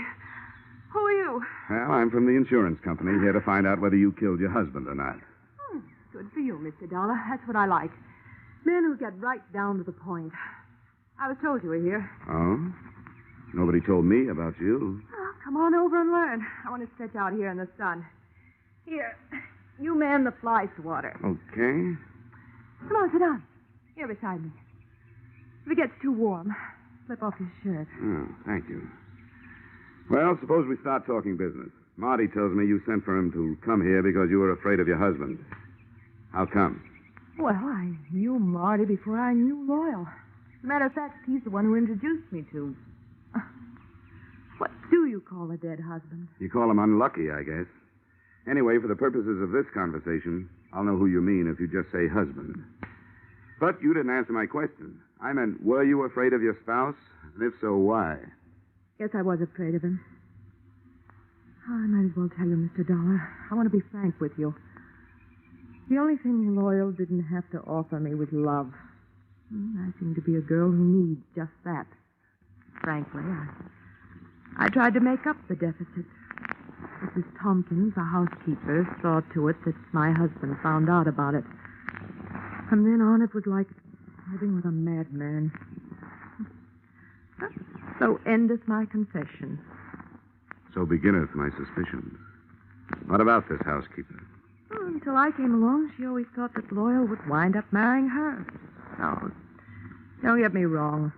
I realize that I'm still the best jury bait around. If you killed him, you might make some headway with a self-defense plea. Thanks. I'll remember that. In the meantime, just in case this thing gets messy for me, and it shows signs, I'm going to spend what's left of my free time enjoying myself. Well, that won't sound good to a jury, but it sounds good to me. If I spend too much time around here, I might wind up having to plead self-defense myself. Oh? From me? No. From that bathing suit.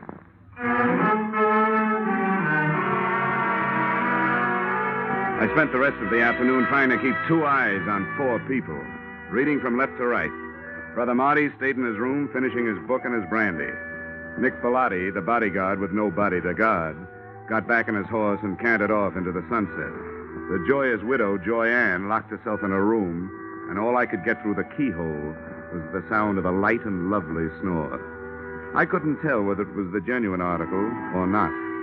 Having no way of checking, I picked up the trail of Sarah Tompkins, the housekeeper. She, at least, was apparently up to no good.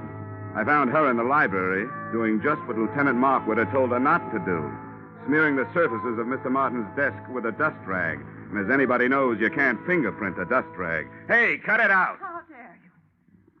Mr. Martin's private study. Those are the police private fingerprints you're messing up. I was doing nothing of the sort. I was dusting his desk. I always do it at this time of day. Get out of here. You don't belong in here. Keep your wig on, Mrs. Tompkins. I'll not be told what to do by outsiders. Everything was all right until outsiders started coming in. If it wasn't for outsiders loyal, it'd still be alive. First that girl, then his brother and that detective. Now it's the police and you. Why did any of you have to come here? Why couldn't you leave us alone? Now, calm down, Mrs. Tompkins. Try to calm down. Yeah, now, what's going on in here? What? Oh, and what are you two lovebirds up to? It's all right, Lieutenant. I'll tell you about it later. All right, but get her out of here. I've got some looking to do privately. Take her down to her room and then come back. You mean you got something hot? It ain't cold. Okay, Mrs. Tompkins, come on. But I haven't finished in there. Come on, you can get it later. There's just time for you to take a little rest before dinner. But I never rest this time of day. He didn't like me to. Mrs. Tompkins, come on, tell me. Really, why were you wiping off that desk? Those police this morning scattered white powder all over his desk. He would have been furious with me. He hated any kind of... The shots had come from the library, and that's where I went, but not fast enough. By the time I got there, Lieutenant Markwood was dead, and whoever had done the shooting was gone, apparently through an open window. Markwood still clutched the shotgun he'd grabbed out of the gun case, but hadn't had a chance to use. Two things had just died in that room, the lieutenant and a hot piece of evidence he'd never had the chance to pass on to me.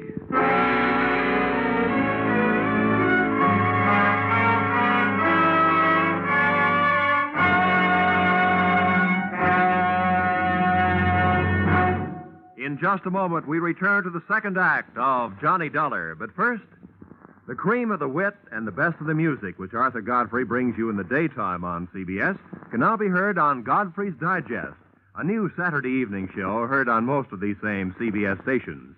Listen tomorrow night and hear the week's fastest flashes of the Godfrey humor, the top song sung by Jeanette Davis and Bill Lawrence, the finest singing of the Mariners.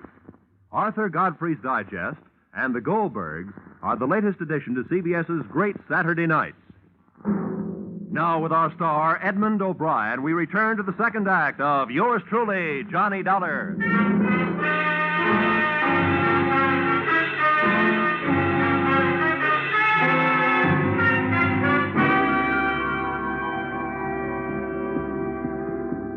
Hey, what happened?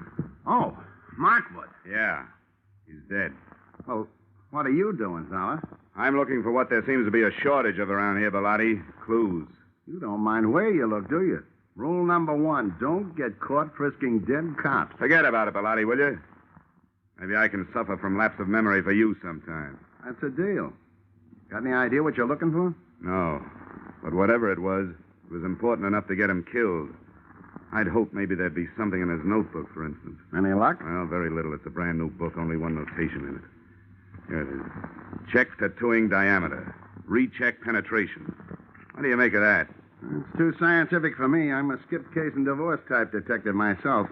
All I know is you'd better put that book back in his pocket and leave it there. Yeah, I guess you're right. Nice timing, Bellotti, and remember, thanks for the loss of memory. Forget it. Hey, what happened? What's going Oh, good Lord. Lieutenant Markwood. Who did it? Dealer's choice. So far, the dealer's the only one who knows. First my brother, now Lieutenant Markwood. There'll be real trouble about this. Johnny, shall I call the police? Drop the innocent act, sister-in-law. I'll call them. No, maybe I better do it, Marty. If everybody will stop pleading not guilty by wanting to call the police, I'd like to get a word in. The police have already been called. Now, if you'll get out of here, I'd like to try earning my salary.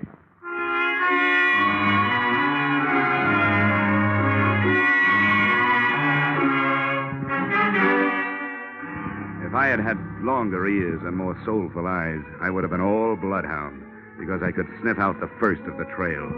The smell of cordite told me that Lieutenant Markwood's killer had either been inside the room when he fired or just outside with the weapon pointed through the still open window. Outside, the grass formed a deep, wet rug right up to the house and smothered any immediate hopes I'd had of finding footsteps. But 10 feet away, I had better luck. A ray of light from inside spotlighted something that looked like it might be a star witness. It was a .32 caliber revolver. I scooped it up with my handkerchief and went back through the open window to look it over. Under the light, I checked 6 empty chambers and a crimson smear on the walnut grip. If somebody was feeding me a herring, it sure was red. But it wasn't blood. It was lipstick.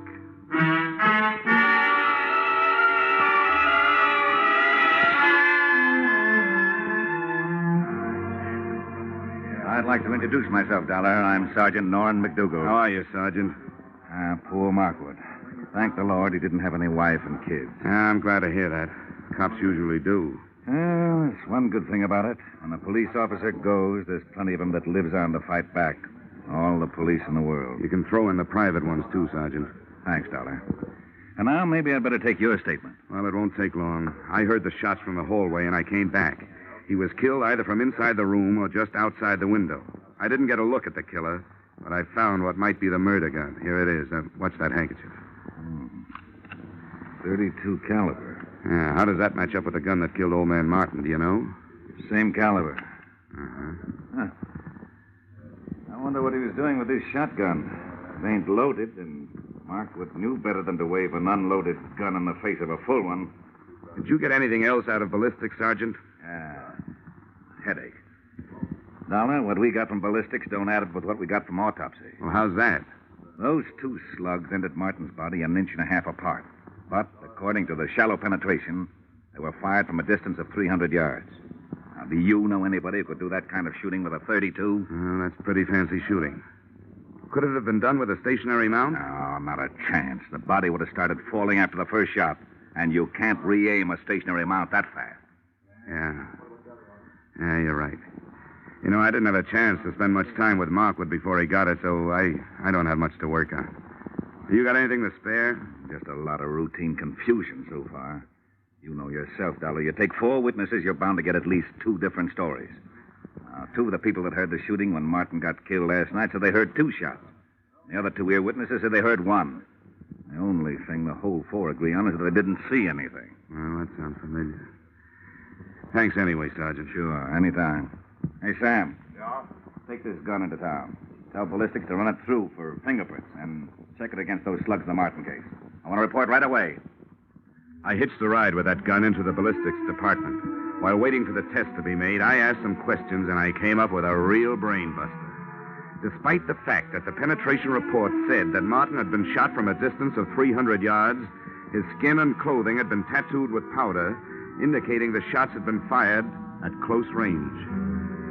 The tree that little puzzler put me up would have made the giant redwood forest look like a hedge. Then they gave me the ballistic report.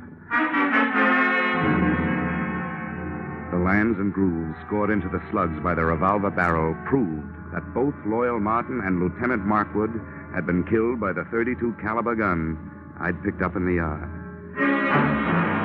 No prints on it.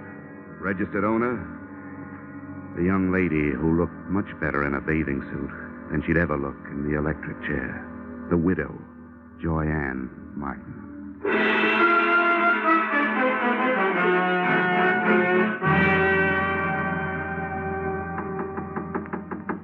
Yeah? Who is it? The Hartford Hawkshaw. Dollar, I want to talk to you. Oh, I'll be with you in a second. I'm just out of the shower. Okay. First she was in the pool, now it's the shower. She's also in plenty of hot water. Hi. Don't pay any attention to my hair. Don't worry, I won't. I suppose you think it's a silly time of night. for me to be taking a shower, but I thought it might help me to get to sleep. Well, I'm afraid I won't.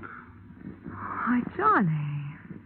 You were pretty careless with that gun, weren't you? What gun? Oh, that handy little 32 caliber gun with the handy little registration number engraved on it that told the nasty old police that you bought it 6 weeks ago. Well, my gun's right here in the drawer. I bought it to protect myself from my husband. Here it is. Oh, Johnny. Johnny, it's gone. It's real gone. It's done gone and killed 2 men so far. And if you can't do some fast talking and some fast proving, it stands a good chance of shortening your pretty little life expectancy. Somebody must have stolen it. Oh, no. That's not even a down payment on a story. Oh, but Johnny, there's a whole house full of people who could have done it. Not only that, they'd be glad to get me out of the way if they could. Why? Well, Mrs. Thompson, because she hates me. Loyal's brother Marty, because I stand to inherit everything. What about Nick Bellotti? Doesn't he have an axe to grind? I don't know what it could be. Okay, skip it. Tell me, do you remember hearing 2 shots being fired around here any time before your husband was killed? Probably away from the house? Why do you ask that? Because I want to know, did you? You amaze me. Yes, I did hear 2 shots. The day before Loyal was killed. I was horseback riding down by the walnut grove. I remember because my horse shied. Well, this is coming a bit too readily to be readily believed. But how big is that walnut grove? Not very big. Yeah? Can you spot those shots a little closer? They sounded as if they came from about the middle. I didn't stay to find out. I guess I frighten easily. Yeah. Yeah, you frighten me easily. Why, Johnny? Why? I'll tell you why. Because whether you shot anybody or not, you're a murder, baby. Oh, Johnny, I didn't kill them. Got to believe me, Johnny. I don't have to. But just for a minute, I will.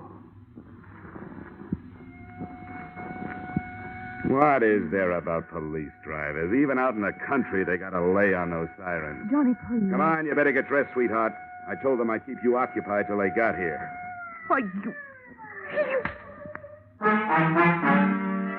The police took Joyanne and her hurt feelings off to the pokey. I took myself and my hurt cheek off to bed. The next thing I had to do had to be done by daylight.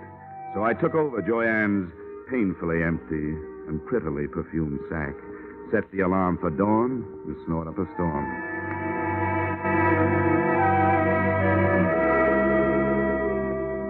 I never knew before how much went on in the country so early in the morning.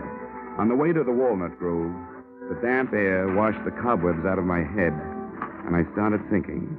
Now, first, Loyal Martin had been found dead with 2 bullet holes in him. Yet 2 of the witnesses, Joyanne and the housekeeper, Mrs. Tompkins, had heard only 1 shot.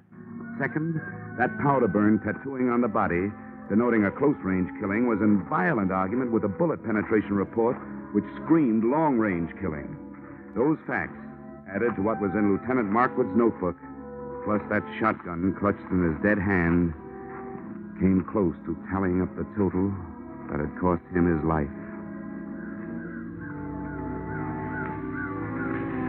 Inside the grove, I found 4 walnut trees with hollows in their trunks.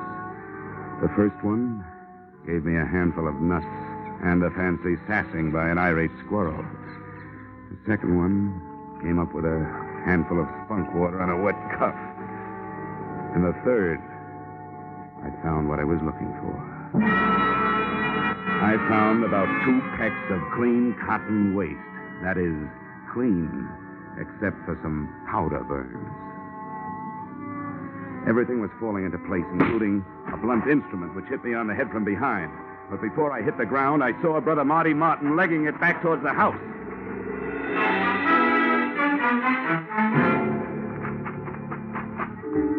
I made it up the house and up the hill and onto the trail, and was just starting up the stairs when I heard another out-of-season 4th of July. Okay, Dollar. I got him. Yeah.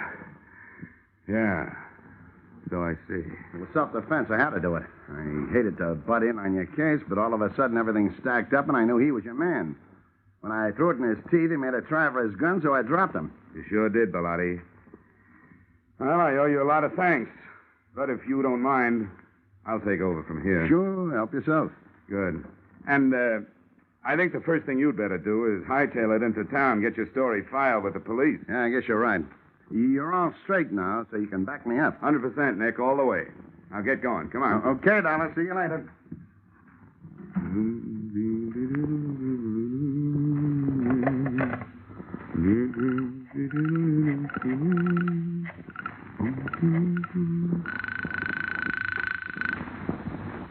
Sergeant Norman McDougal.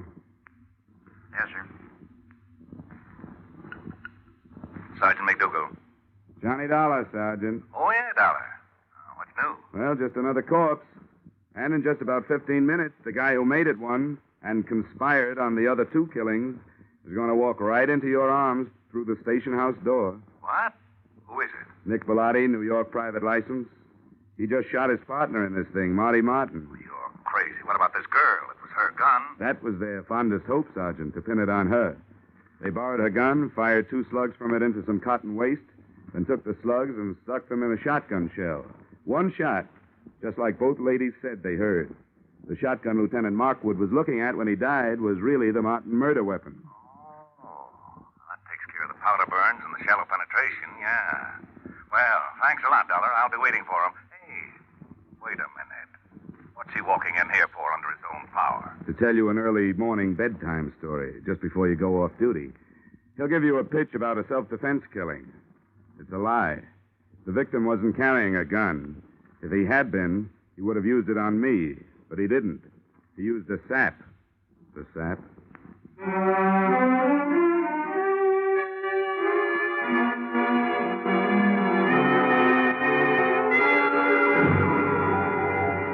Expense account, items 2, 3, 4, 5, 6, 7, 8, and 9.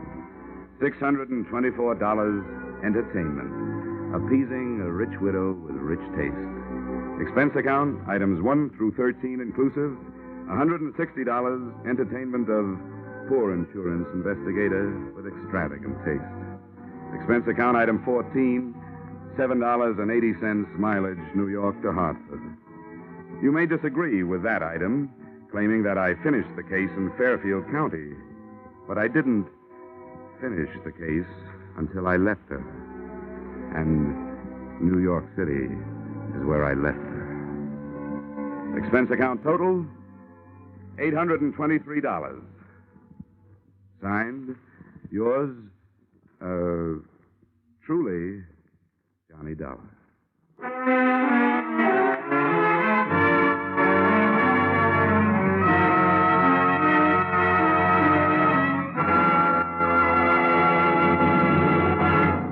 Yours truly, Johnny Dollar, stars Edmund O'Brien in the title role and is written by Paul Dudley and Gil Dowd, with music composed and conducted by Leith Stevens. Edmund O'Brien can currently be seen starring in the Harry M. Popkin United Artists production, DOA. Featured in our cast were Irene Tedrow, Walter Burke, Ted DeCorsia, John Daner, Gene Bates, and Ed Begley. Yours truly, Johnny Dollar, is produced and directed by Jaime Del Valle.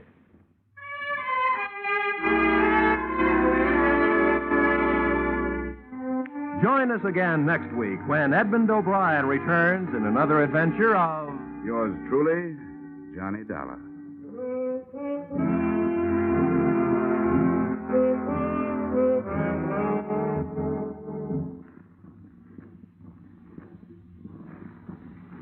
Ladies and gentlemen, CBS invites you to hear Senator Brian McMahon on the Capitol Cloakroom over most of these same Columbia stations tomorrow night.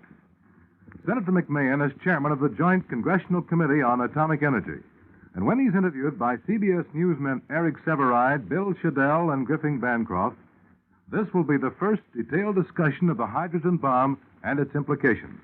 Remember, the first discussion by a high government official since President Truman's historic announcement earlier this week.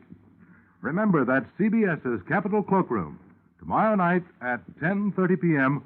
over most of these same CBS stations. Be sure and be listening.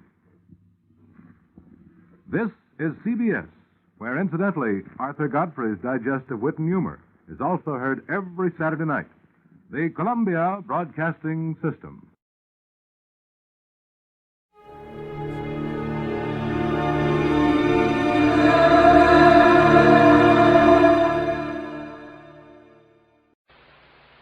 Time now for Edmund O'Brien as...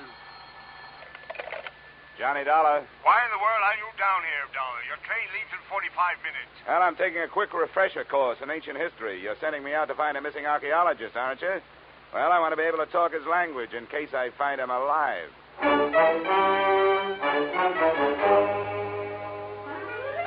Edmund O'Brien in a transcribed adventure of the man with the action-packed expense account. America's fabulous freelance insurance investigator. Yours truly, Johnny Dollar.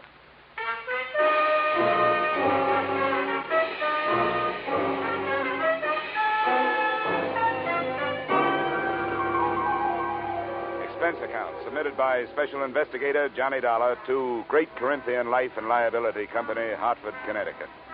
The following is an accounting of my expenditures during my investigation of the disappearance of Bruce Lambert, the archaeologist who never should have left his tomb.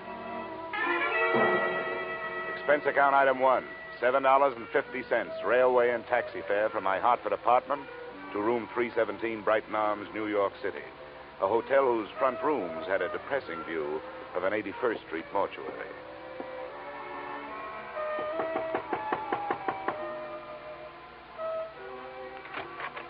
Miss Lambert? Yes, please come in, Mr. Dollar. She was tall without awkwardness, had the physique of an athlete, but still with softness, and a golden tan made her seem out of place, set against the snow heaped on the sill outside the windows. Thank you for coming, Mr. Dollar. I realize that mine was a rather unusual request to make of an insurance company. Not at all, Miss Lambert. The company doesn't want to lose a policyholder any more than you want to lose a brother. But there are a lot of good private detectives in New York. I couldn't afford one. I had thought of notifying the police, but I realized that Bruce's case would be just one of many to them. They're so impersonal. And if there's a chance of any notoriety... Miss Lambert, if you mean that for some reason you'd rather the police didn't find him, you'd better tell me about it. Yes, of course I was going to. I don't see how it could make any difference. Please sit down. Maybe we'd better start way back at the beginning, huh?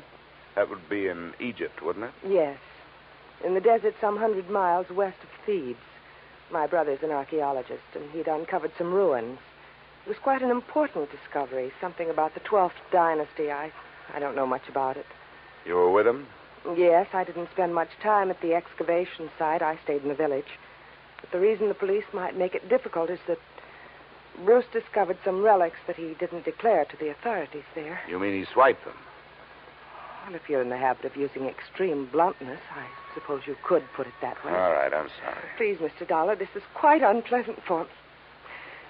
If Bruce had stolen all the relics, you wouldn't expect it to make any difference in how I felt about his disappearance, would you? Well, I'm afraid I can't do anything for you. I've got to know these things if I'm going to help you. Wait. I'm sorry. I'll tell you everything I know. All right. What were those relics that your brother didn't declare? Well, I'm not sure how many there were. There was some statuary, an obsidian head of some old king, and then there was a scarab. It was supposed to have been the official seal of this king. Do you know how valuable this stuff is? I'm afraid that it might be very valuable in some circles. That's what I was afraid of, that someone harmed Bruce or even... But there's so many things to be afraid of. He isn't strong. Maybe even his mind. He was injured quite severely in a traffic accident in Alexandria just before we left Egypt. I've got to find out what could have happened to him. Oh, come on now. We can't find out this way. What does your brother look like? Is he light or dark? Here's a snapshot. Oh. He's blonde. His hair is straight and was quite long when I last saw him. And that was 4 days ago? Yes. The day our ship docked, I was arranging for my luggage. He just disappeared. What else? What's his build? Slight, medium, heavy? Slight, I'd say. What about his clothes? Well, he was wearing a dark blue suit and a gray overcoat. The right sleeve of both would be empty because his right arm and shoulder are in a cast. Uh-huh. A traffic accident. Yes, both were fractured. I wish I were able to be more help. But I've told you everything I know. He just vanished. Did he have any enemies that you know of? No, there's not even that. I can't let myself lose hope. But what can we do? How do you start looking for somebody with so little to go on? Before I answer her question, we started at the beginning again. The second run-through was pretty much like the first. But disappearance from a foreign ship in the port of New York is not as easy as the telling of it. I left the troubled Marcia, checked into an 8th-floor room in the Brighton Arms, where a phone call told me the North Fleet had already sailed. No hope of information there. So I headed for the U.S. Customs Office. Good afternoon. Mr. Nixon? Yes? Well, my name is Dolar. I'm an insurance investigator. The girl outside said you could help me. I'd like to get some information on a passenger who arrived from Alexandria on the North Fleet. North Fleet. Well, I'd have to know the day of arrival and the name of the line. It was 4 days ago. They'd made it... that would make it the 20th. It's a British ship. North Fleet. Well, no. What was the passenger's name? Lambert. Bruce Lambert. Did he clear any luggage through customs? Bruce Lambert. Yeah. Witnessed the examination of one piece of luggage, a suitcase, personal effects, one piece of statuary purchased in Alexandria, no duty. What address did he give you? Bruce Lambert. No street number. No hotel. The Brighton Arms. Oh, the Brighton Arms. Well, don't count on that.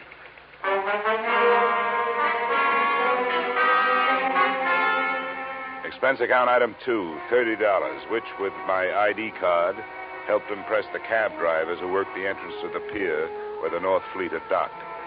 Checking these cabs took the whole afternoon, and midway through it, I realized I wasn't the only one interested in that particular hack stand. I wasn't sure at what moment I'd actually noticed him. He was doing a very bad job of hiding behind a Journal American on the other side of the street. All I could see was the lower half of an overcoat, the seam of some razor-sharp trousers, and some pointed shoes. But I began to feel his eyes looking at me as I went on with my questioning. That finally paid off through the mouth of driver number 782. You know, you meet all kinds in this business. Some you forget, and some others you remember. Yeah, well, do you remember a guy with his arm and shoulder in a cast? And something you learn in this business. That's to read people's faces. You get to know a deadbeat before he gets a chance to deadbeat you. And you catch on if a guy is scared of something. Well, if he was afraid of something, it's not me. He's been reported missing by his sister. I've been hired to find him. How much does $10 buy? You know, maybe he don't want to be found. Is that what you think? Sure. He paid me more to climb up than you offered. Well, I've got more. What are you going to do with him? I want to talk to him. I want to find out if he's all right. If he wants to stay lost, that's his business, not mine. How's 25? Get in, my boy. It's not very far from here.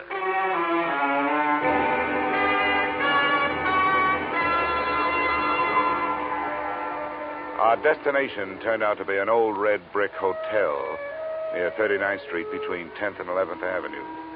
And it occurred to me that as an archaeologist, Lambert was running true to form. He'd even used some ruins to hold up in. One $5 bill brought the information from the room clerk that Lambert was out of his room, and another brought a pass key that let me in.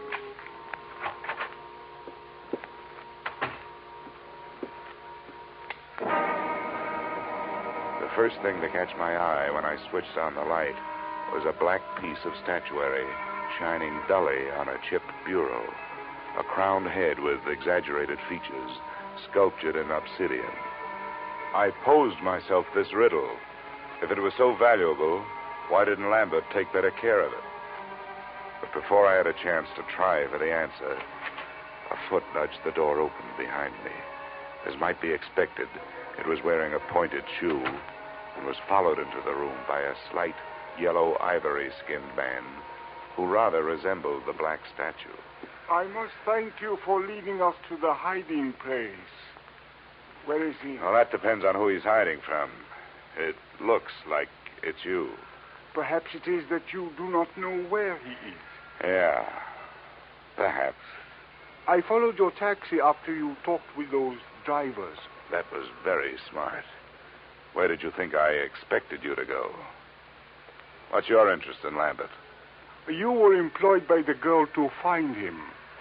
How much does she pay you? I never talk money with a stranger. Perhaps we will not be strangers for long. The point of importance is that you have not yet found him. Mr. Drummond will pay you $2,000 to do so. Mr. Drummond is generous, but What makes you so sure I haven't found Lambert? Because he is not here. Well, that only means he's someplace else. Please, I have no wish for violence. Well, then put that thing away. In the first place, gunfire, even in this neighborhood, is going to bring the law. In the second place, that's a lady's gun. One of those handbag jobs. You know, you ought to be ashamed of yourself for carrying it. Please, I have no wish to use it. Then get rid of it.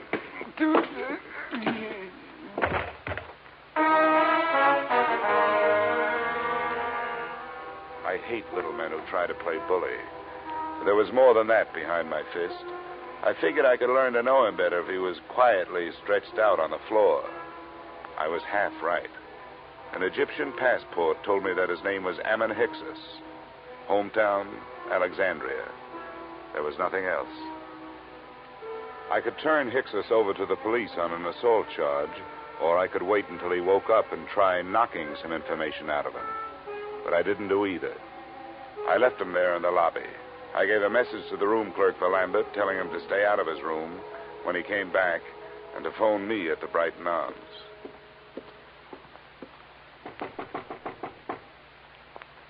Who is it? Dolar. Oh, just a second. Is there any news? Did you learn anything, Mr. Dolar? Yeah, I made some progress. I met Ammon Hyksos.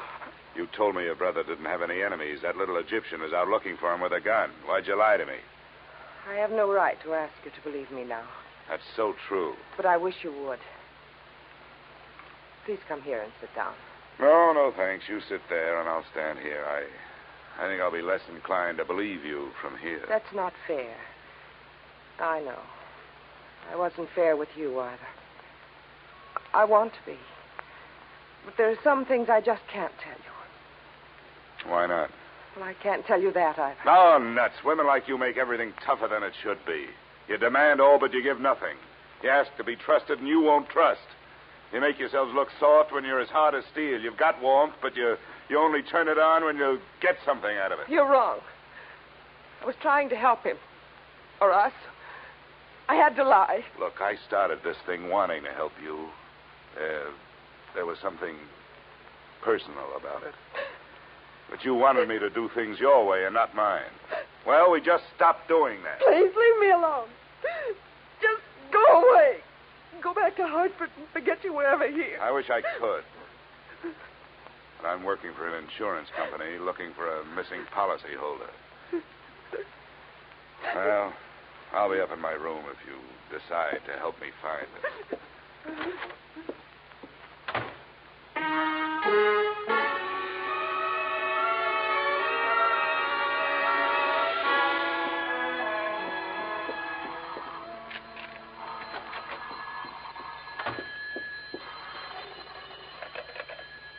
Yeah? Is this Mr. Dolar? That's right. This is Bruce Lambert. I got your message to call. Where are you now? Not so fast. There were 2 attempts on my life while I was on my way here from Alexandria. I'm not anxious to tell anybody where I am. How did you get into this? Marcia called your insurance company when you took the run out. They hired me. Good for Marcia. Is she all right? Well, that depends on your point of view. I suppose she's being the helpful sister to you, but for me, she's done nothing but act mysterious. I don't get it. She won't tell the truth about you. I hope you do better. She told you she was my sister? Well, sure she did. Why shouldn't she? Well, I can't see why she'd do that. She isn't your sister? No, I don't understand it. She's my fiancée. I don't understand it at all. Where is she? I better talk to her. That's a good idea. Room 317, Brighton Arms. I'll be there with her, waiting for you.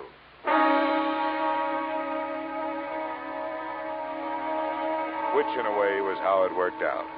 Except that I waited for him in the corridor outside her room. I left Marcia where I found her. She was on the bathroom floor, where she died from wounds inflicted by the proverbial blunt instrument, and where her lies had died with her.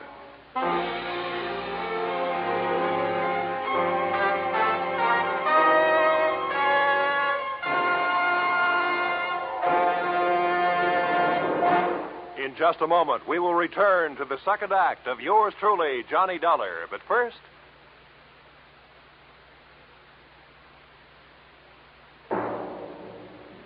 And now, with our star, Edmund O'Brien, we return to the second act of yours truly, Johnny Dollar.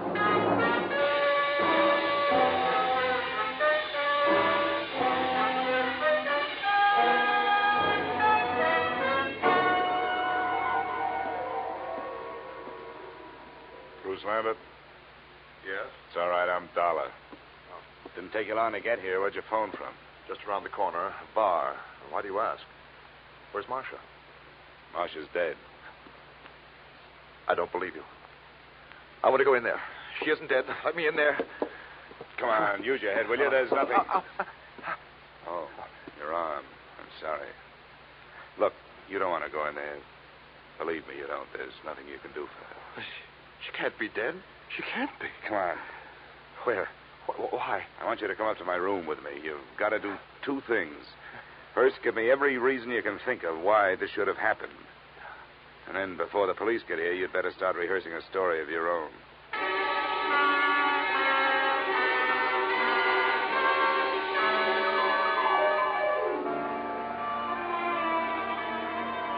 Now, Abbott, the first hole in Marcia's story is that she wasn't in Thieves while you were working on your ruins. That's right. I didn't even know her then. I met her in the hospital in Alexandria after my accident. I was there for 2 months, you see. She was my nurse. But she did know about the relics.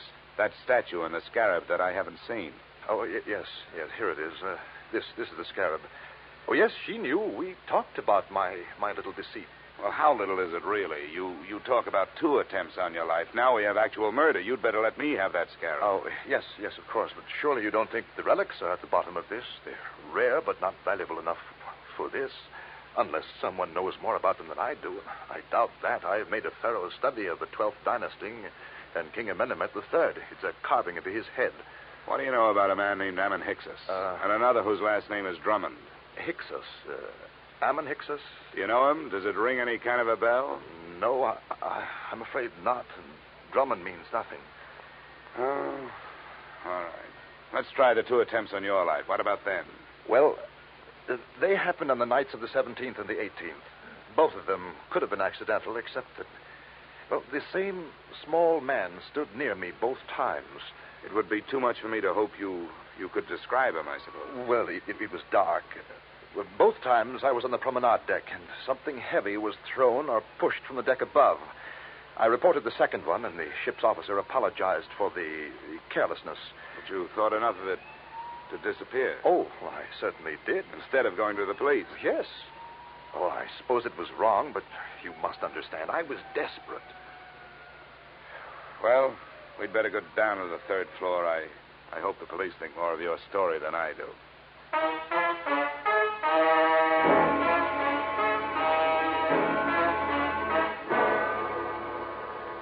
In 20 minutes, room 317 really looked like a murder scene. The place was swarming with New York's finest, white with fingerprint powder and blinding with flash bulbs. The lieutenant to whom I made my statement looked as if he thought I was as crazy as I thought everybody else in the mess was. But then he changed his mind. Dollar? Hey, where is that insurance stick? Here I am. Put him in the bathroom. Oh, there you are, Dollar. Yeah, find a suicide note or something? What'd you say that name was? Ammon, Hyksos. Yeah. Well, I guess there aren't too many ways to spell that one, so this must be it. Pillbox. Let me see that. Prescription from Alexandria. Dr. Ammon Hyksos. We'll put a tracer on that phone number you took off him first thing in the morning. Yeah. Hey,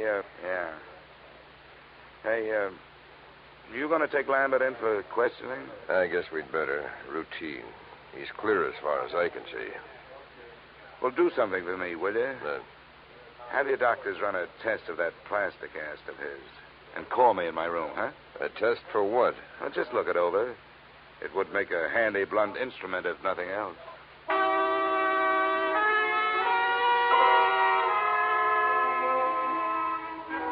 Expense account item 3, $7.50. A few late cocktails, a rare steak, and coffee in the Brighton Arms dining room. After which I picked up an armful of extra editions so I could catch up on what I'd been doing. I self-operated my way to the 8th floor and started toward my room. I was looking forward to a hot shower, but I didn't get it. I was still looking forward but into a familiar gun muzzle. This is the one, Garrett. Ah, yes, Mr. Dollar. May I introduce myself, sir? Garrett Drummond at your service. Our meeting has been postponed too long. Well, there's a difference of opinion on that. You will please open your door. How can I refuse that pint-sized invitation you're still carrying? After you, sir. And I needn't remind you that my friend here is prepared for any rash move upon your part. Look, I'm tired. I don't have a rash move left in me. Close the door, Ammon. I suggest that you sit there, Mr. Dollar, in that unsightly straight-back chair. Thanks a lot. Now, sir, I shall plunge right to the point.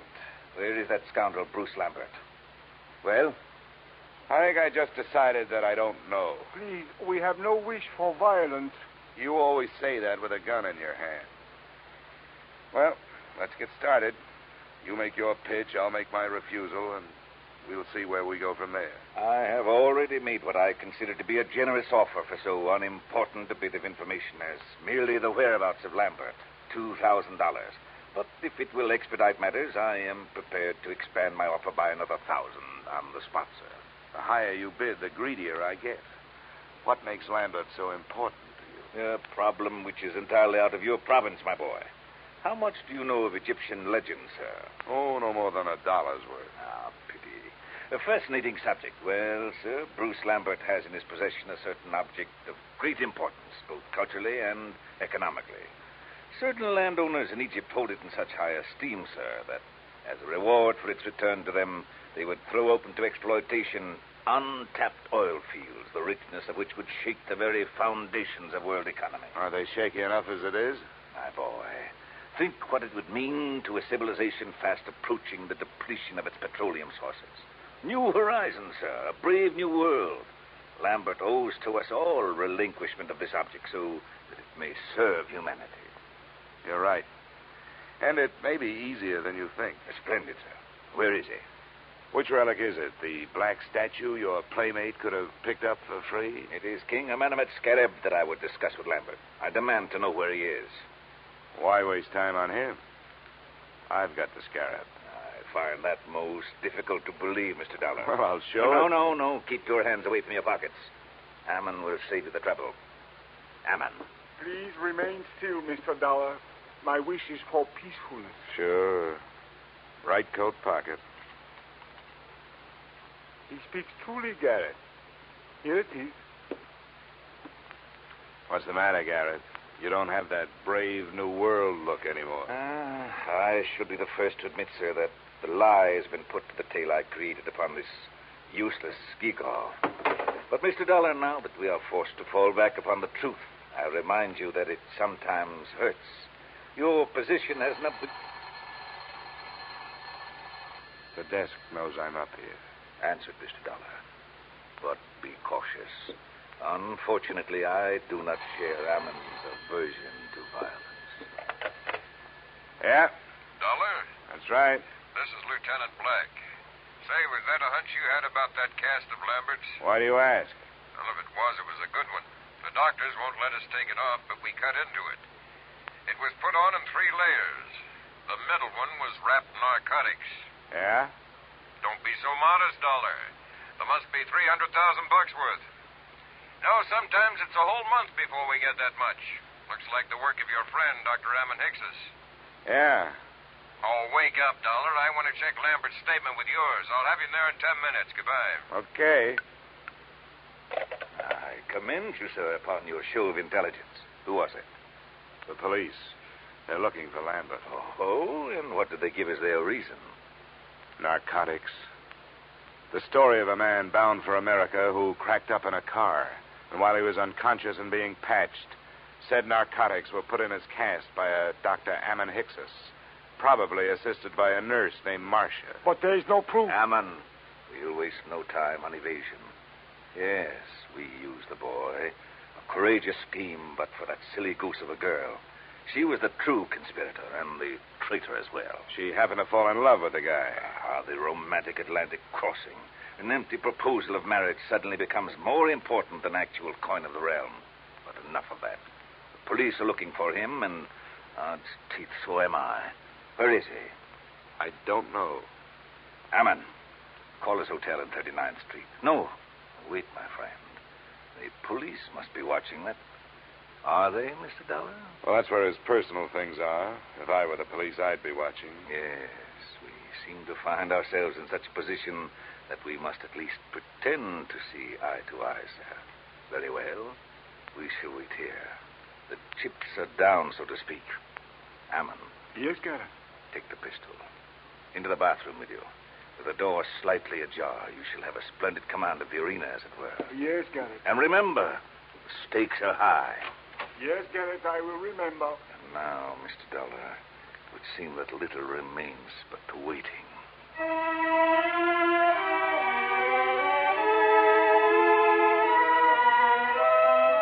The waiting was more than enough. Drummond settled himself on the bed, facing the door, his pudgy hands folded over his bulging waist. I was still in the desk chair, facing him. As usual, the police were late. 20 minutes passed before we heard the knock on the door. Your guest, Mr. Dollar. Come, we shall go to the door together. Now, keep your back to me and open it. It's your party, Drummond. Come in, Lambert.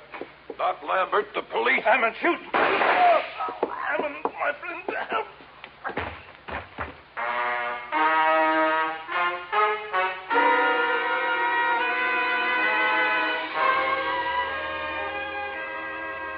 Drummond's wound wasn't half as excruciating as his call for help. The doctors report that his shoulder will be in a cast, that as soon as the state of New York can gather a jury, he will stand trial on the charge of first-degree murder. The body of Ammon Hickses was taken to the morgue. As an insurance company, you are probably less interested in that than in the fate of your policyholder, Bruce Lambert. That's explained in expense account item 4, $280 hospital bill paid in advance. In view of the possibility that there may be others interested in that $300,000 cache of narcotics he has to carry around with him until his arm is okay, I thought it would be safer to keep him under wraps. Oh, by the way, while he was lying there helpless, I sold him a policy for you covering the scarab and that carved head. Expense account total, $456.90. Yours truly, Johnny Dollar.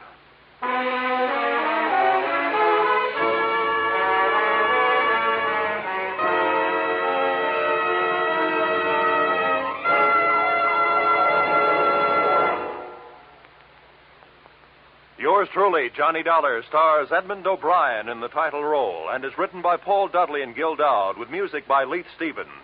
Edmund O'Brien can currently be seen starring in Harry M. Popkins' United Artists production, DOA. Featured in our cast were Virginia Gregg, Jay Novello, Ed Begley, John Daner, and Pat McGeehan. Yours truly, Johnny Dollar, is produced and directed by Jaime Del Valle.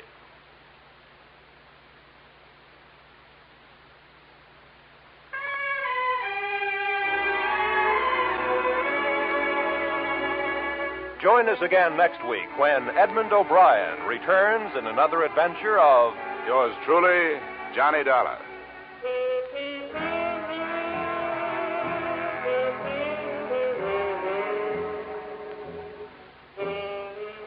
$54,000 is burning a little old hole in that little old jackpot of Sing It Again this week, just waiting for somebody to light up the right answer and drop the cash and prizes in his lap or her lap. Dan Seymour gives the gals the same chance he gives the fellas when he starts putting in those calls from coast to coast. So be listening this Saturday when Sing It Again and the $54,000 Phantom Voice come your way on most of these same CBS stations. This program was transcribed in Hollywood. Roy Rowan speaking. This is CBS, where yours truly, Johnny Dollar, meets adventure every Friday night, the Columbia Broadcasting System.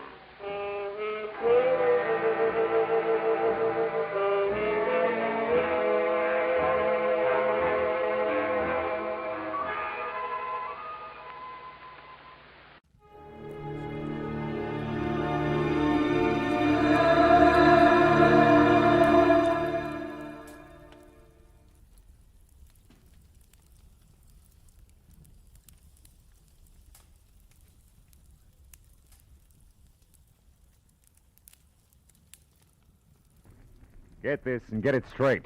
Crime is a sucker's road. And those who travel it wind up in the gut of the prison of the grave. This time a nervous breakdown in a driving rain. A cape with a high collar and a tiny sliver of glass led me from the ballet and a beautiful dancer to the edge of a cliff and death. It happened like this. From the pen of Raymond Chandler, outstanding author of crime fiction, comes his most famous character in The Adventures of Philip Marlowe.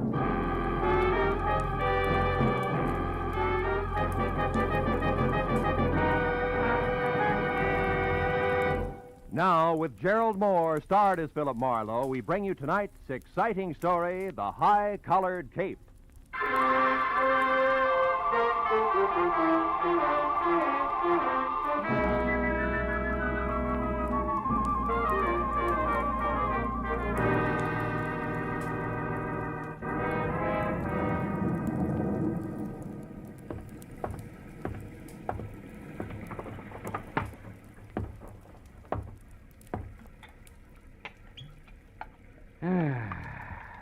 Nothing like a drink and a good book on a rainy night.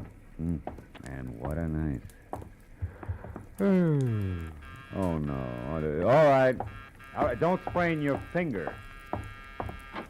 I'm most sorry to intrude on you this time at night, but I may have waited too long already. Yeah, well, look, miss, my office hours are 9 to... Poor Andre, I felt something dreadful was going to happen to him, and now I'm sure of it. You must find him for me, the poor man. Lady, wait a minute. Hold it, will you? Who is Andre? And for that matter, who are you? I am Vivian Ordway, prima ballerina ballet du monde. Prima ballerina? The impresario of the company, my dear old friend, my teacher, the man who's been like a father to me. That is Andre Ledoux. We must help him at once. Well, listen, Miss Ordway, why don't you... Mr. Marlowe, I feared for some time that Andre was on the brink of losing his mind. Yeah, I can understand you see, he's a genius.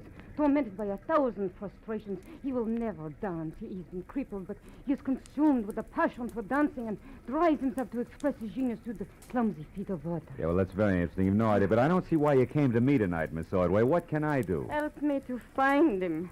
Yesterday, so something else happened to Andre. I don't know what, but it upset him. Then today at noon, when this awful rain started, he disappeared and... Oh, good heavens. Huh? 8:05. Yeah, what about it? I'll be late for the performance.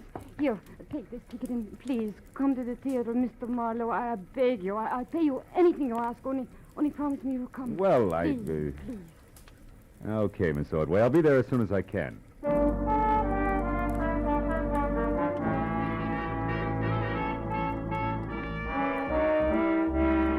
The ballerina swept out of my apartment like a frightened whirlwind.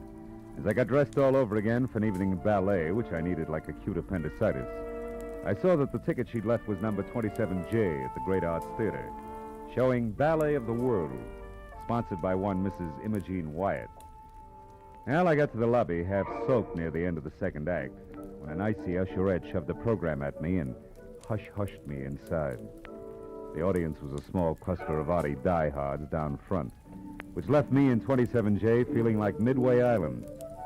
My client, Vivian Ordway, was the whole show.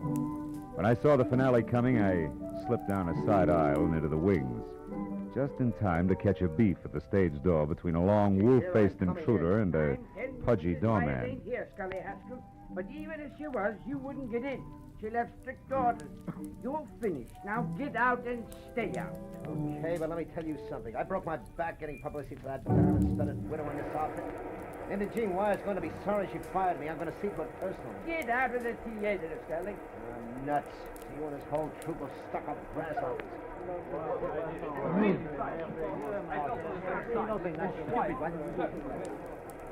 Oh, Mr. Marlowe. Yeah. Here. Come this way to my dressing room. Tell me, have you heard from Andre Ledoux, Vivian? No, nothing. But I did remember something that may help. Oh? Andre once mentioned that he had a friend here in Los Angeles, a Mr. Baker, who lived at the Winthrop Arms, the Winthrop Hotel, the Winthrop something. Come in, Mr. Marlowe. Thank you. Andre may be there. I'm grasping at straws, I know, but if his mind is gone and he is lost,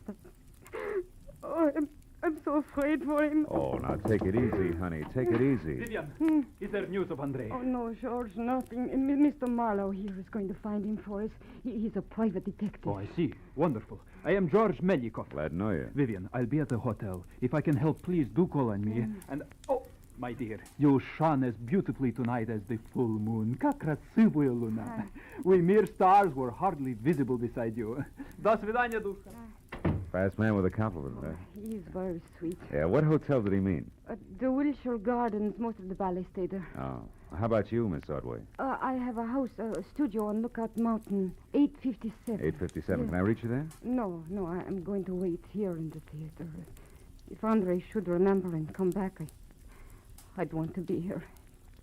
He's a very sick man.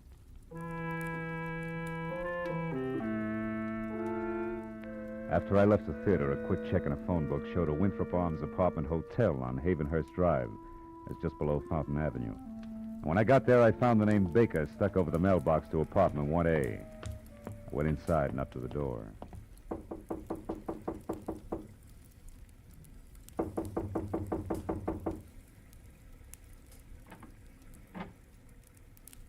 Yes? Andre Ledoux? What do you want? Well, your friends at the theater are worried about you. My friend, I have no friends. George Melikoff's worried about you. George Melikoff, my friend, worried. So is Vivian Ordway. Oh, Vivian. Uh-huh. Oh, that dear child. What will become of her now? What do you mean? What's happened? Who are you? Miss Ordway sent me to find you. She's waiting for you at the theater. Waiting at the theater? Why? Why? The ballet is finished. What's that? Mrs. Imogen Wyatt withdraws her support completely. There is no more Ballet du Monde. I'm penniless. And all our work has been for nothing. I tried to reason with her, but it was hateful. Afterward, I drove here on the dark street, the rain splashing, clawing at me. Rain. Andre, where's your friend, Mr. Baker? Hmm? This place is packed in mothballs. He is in Europe. It is all right that I am here. He sent me the keys long ago, said I could use his apartment and his car. I came here to be alone, to think. My head aches. Andre, what time was it when you left Mrs. Wyatt's yesterday? Do you remember? I can't remember. Only that it was dark. Very dark. And it was such a difficult drive. Tomorrow she will notify her lawyer to alter the papers and order that imbecile. I wish she were dead. You hear me? I wish that Imogen Wyatt were dead. What was that? Stay where you are.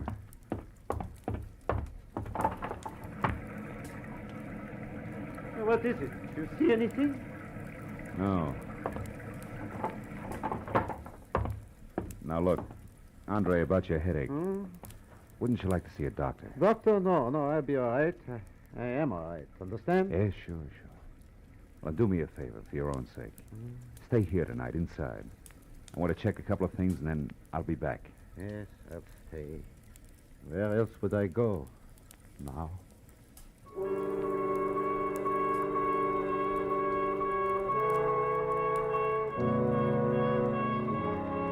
When I left, I was convinced that if the ballet impresario hadn't already slipped his trolley, another slight bump would do it. But two things bothered me. So first I walked around to the window again, but any trace of an eavesdropper had been washed away by the rain. Item number 2 was the strong imprint the drive home in the rain had made on Andre's troubled mind. I wanted to know why. The garage was under the building on the far side. The door was unlocked and a small light burned in the back. I finally found the car, a sleek, close-to-the-ground Hudson registered to Olin Baker, and found it with the first grim discrepancy.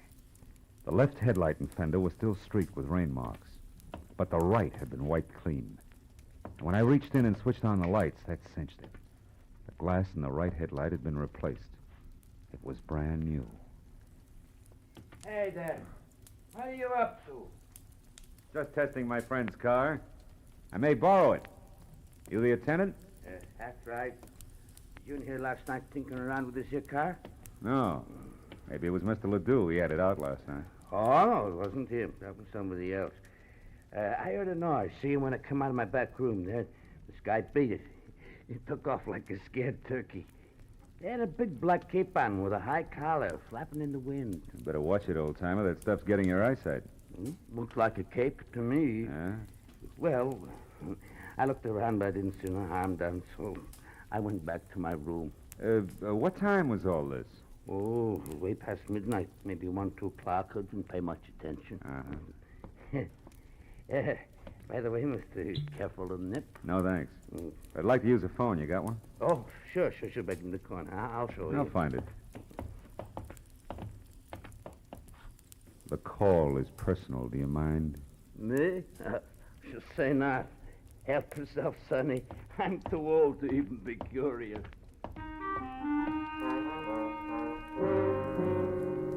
My first call was to a desk sergeant in the police traffic bureau. When I identified myself and asked about a hit-and-run accident possibly on Fountain sometime before midnight yesterday, there was a pause while he checked the record. And then... On the button, Mr. Marlowe. We identified him by his Blue Shield medical card. Oh? One Lyle Kretschauer. Uh-huh. Apparently stepped out from between parked cars on Fountain Avenue between Orange Drive and Roxbury. Was struck by an unidentified vehicle at about 11:10 last night. Condition serious. Now, what do you know about this, Mr. Marlowe? I'll get in touch with you later, Sergeant. Thanks. Stepped out from between parked cars.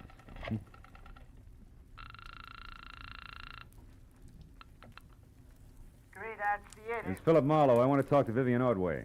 Oh, hang on a second, Mr. Marlowe. She's right here. Okay. Have you found him? Is Andre all right? Yeah, for the present. But listen, Vivian, I got to talk to Imogene Wyatt. Where does she live? Mrs. Wyatt. Yeah. Beverly Hills. Let me think. It's 21 Cameo Terrace. 21 Cammy. Meet me there right away, will you? I may have a couple of rough answers for you, baby. But I'm still in costume. That doesn't matter. Oh, all right, I put something on over it. I'll be there just as soon as I can.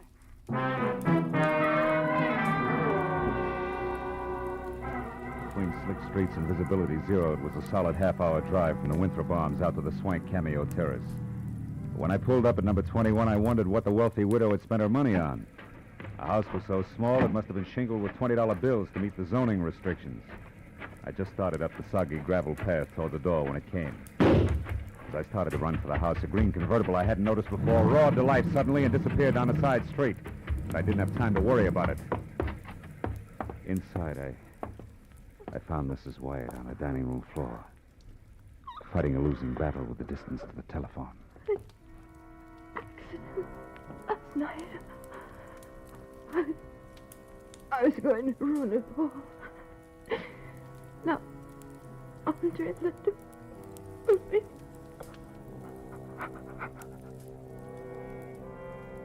She was dead. I looked through the rest of the small and now silent house in a hurry, but found nothing more constructive than the rear door wide open. I got back to the living room just in time to see my client, Vivian Ordway, bizarre in a short, frothy ballet skirt and long white hose, standing in the front door. Something's wrong, isn't it? It's one way to put it. How'd you get here, Vivian? In the cab. What do you know that drives a green convertible? Green. With Scully Haskell, a publicity man, but why? The guy I saw in a beef at the theater tonight. What's happened? Imogene Wyatt was just shot to death. And that puts 2 items of business up on deck. First, a check call to Andre Ledoux. Andre? Why Andre? On the off chance that he can drive faster than I can. After that, a personal call on Mr. Haskell. You can fill that one in yourself. Marlowe, Andre couldn't have. He couldn't have We'll done... see.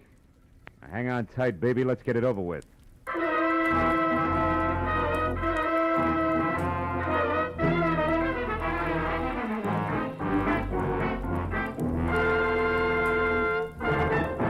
In just a moment, the second act of Philip Marlowe. But first, the great international comedian Beatrice Lilly will be Bing Crosby's guest on CBS this Wednesday night.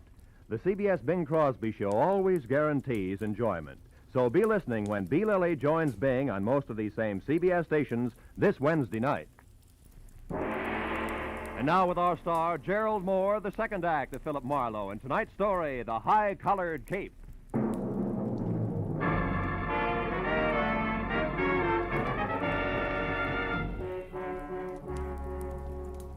Made a cockeyed picture.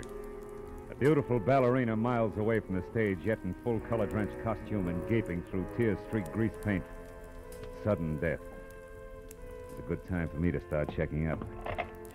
Andre Ledoux, the high-strung impresario, was first. If he was still at the apartment, I could cross him off as having done it personally.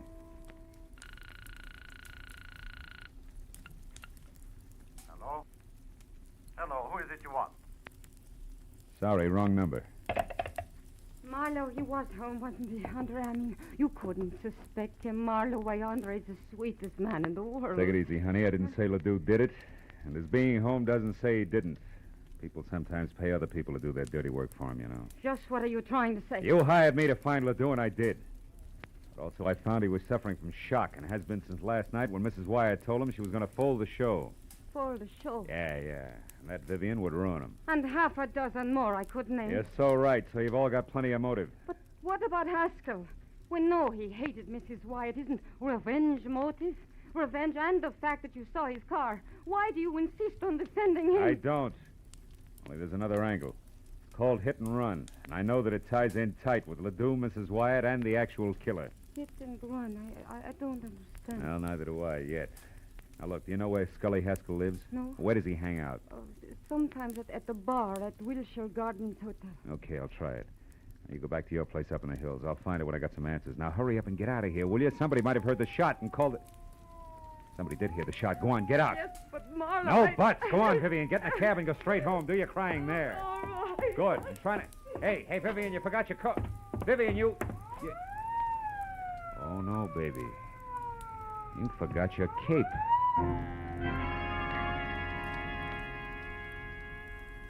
For a long second, I just held it tight and stared. High Elizabethan collar, enough gathered cloth to rig old Ironsides. It could have been what the garage attendant thought he had seen running away from the car Ledoux had used. But the garage attendant could have been mistaken, too. I told myself that leaping high to conclusions was strictly for ballet dancers. I jammed the cape into a small bundle and leapt via the service entrance just as the police sirened up. I took the great circle route back to my car, tossed the cape on the seat next to me, and drove fast to the bar at the Wilshire Gardens Hotel.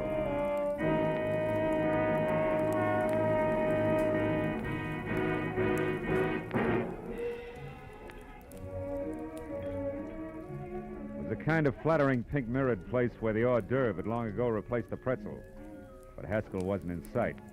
And the only person around who could possibly be of any help to me was the delicate George Milikoff. Mr. Marlowe, have you seen Vivian? I am beside myself with worry. She's all right, Milikoff. She's not. I know. It is Monsieur Ledoux that she still worries about him. Yeah, him and a little bit more, George.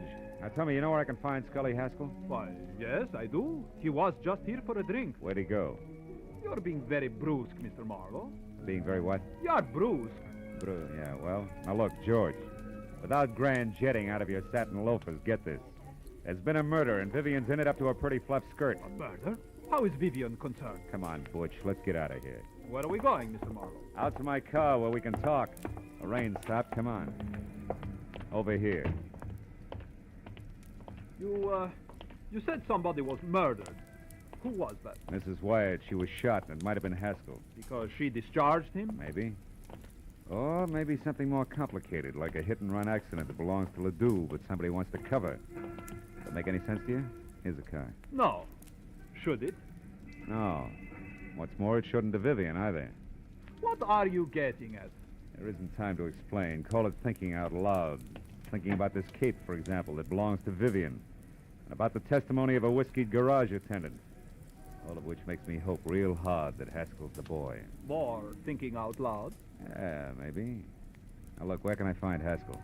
The Paradise Court Motel on Vine. He has a bungalow there, number 3. Oh, thanks. Well, if you're really worried about Vivian, George, go on up to a place on Lookout Mountain Road. She's not in good shape. Now, here, take this cape with you. Ooh. What? Why, you cut yourself. Your finger's bleeding. Yeah. On a sliver of glass, George. Glass that could have come from a broken headlight, huh? From a broken what? What are you talking about, Mr. Marlowe? The benefit of the doubt, George. Keeps getting harder to give it away. Bring this back to Vivian, will you? Tell her she left it at Mrs. Wyatt's, and that I'm positive Haskell's our man. So long, George.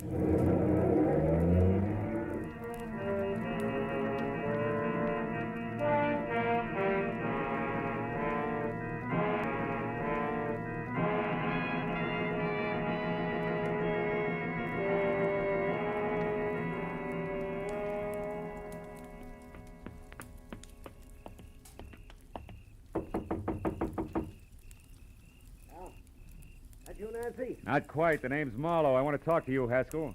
Don't waste your breath. skip chaser. I'm broke, and I'm going to stay broke until the 1st of next month. After that, you can get in line. Who are you funny for, the finance company? Imogene Wyatt's dead, Haskell. What did you say it? What's a gun for? You lousy temper. Get back. Hey, wait a minute. I saw you at the theater tonight. Yeah, and I heard you, which puts me out in front. Now do we talk, Haskell? About what? Mrs. Wyatt's murder. You were sloppy. And you're off your nut. I didn't shoot her. I didn't even... Slips, huh, kid? Oh, I know she was shot. Doesn't prove I did it. Come on, why'd you kill Mrs. Wyatt? I did. How'd you know she was shot? Because it happened just as I got out of my car and started toward her place.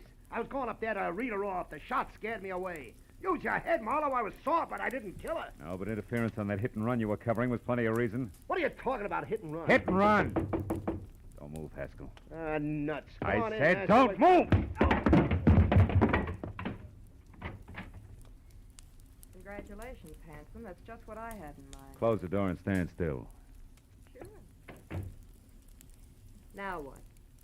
The name's Nancy Connor. Occupation? Ex-friend of the unconscious. Don't look so worried, handsome. I'm on your side. I had something in mind exactly like that left cross you just threw. Is that cold, Yeah. What's your beef? I took this louse to a party with me last night, and he got so stinking drunk that I'm still apologizing to people. He was with you last night? Mm-hmm. Me and a couple of fifths of bourbon. From 8:30 till 5 a.m. And on Malibu. He never left? Not for a second. The loudmouth was positive. Nobody could get along without him. What's that got to do with you? Too much. Tell Haskell I'll be in touch, will you? I gotta run now. Oh. What are you looking at? Just a program from the ballet, isn't it? Hmm? Yeah. Well, Haskell has them all over the place, after all. Yeah, sure. So? Hmm? Oh, so like I said, Nancy, I gotta run.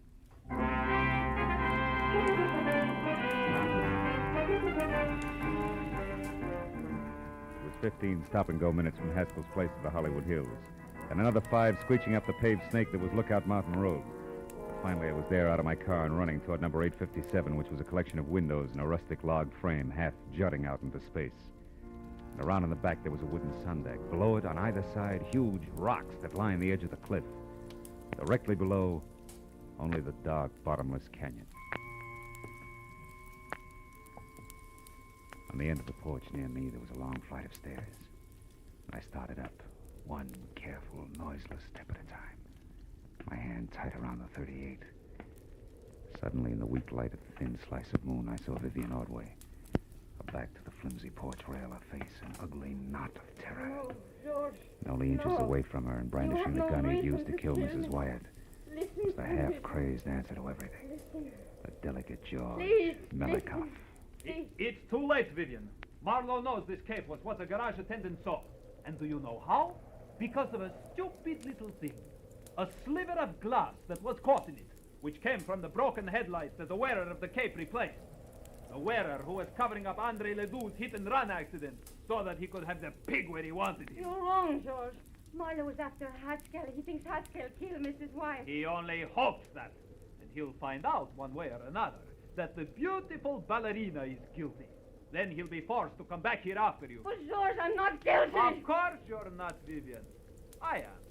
The cape is mine, not yours. You only used it tonight. That's the only thing he doesn't know, and never will. Because you will have killed yourself after confessing to me. No. It's the only way, Vivian. You or me. But it's always been that way, hasn't it? Even in the ballet, where one or the other of us had to be stars. Too bad it wasn't I. Yeah, crying shame, Melikoff. Get away from that rail, Vivian. He's going to the other end of the porch, Marlowe. He's going to jump with the ground there. Melikoff, no!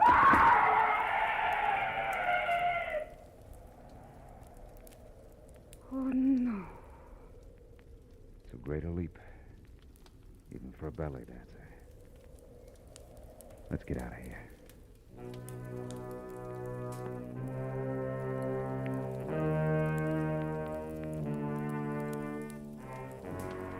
A long time at police headquarters, but finally all concerned had made their statement. The law was more or less satisfied, and Andre Ledoux never knew he'd hit anyone, was cleared of hit and run. That left me and the ballerina driving to a friend's house, where she was going to spend the night. Phil, I know you must have had enough of questions and answers, but... But? Yes. The reason George killed Mrs. Wyatt. Well, you see, Vivian, it started last night when George went to see Andre Ledoux because he was so bitter about his part in the show being cut down. And that was when he saw Andre returning from Mrs. Wyatt, shaken up and half dazed. And with a broken headlight and other signs of having hit someone, huh? Yeah. And from there, George thought fast, covered it all up, found out exactly what had happened from this morning's paper, probably, and waited. When you hired me tonight, he must have followed me to Ledoux's and overheard Andre tell me that Mrs. Wyatt was going to pull out. Oh, so he went to her, tried to stop her, and couldn't. Yeah. Anything else? Oh, yes. Oh, one thing. Oh, that's the house there, Phil, the white one. Oh, okay. What made you hurry back to my place from Haskell's motel when time meant so much? A hunch, honey. As I was leaving Scully Haskell's, I saw a stack of ballet programs on a table in his living room. The cover on it was very interesting. It features you and the picture of George, majestic in his high-collared cape. So that was it. Yeah, that was it. Good night, Phil. Oh, will you call me tomorrow sometime, please? I'll call you. Tomorrow, Vivian. It's a nice night, Phil. It's so good to be alive. Well, good night.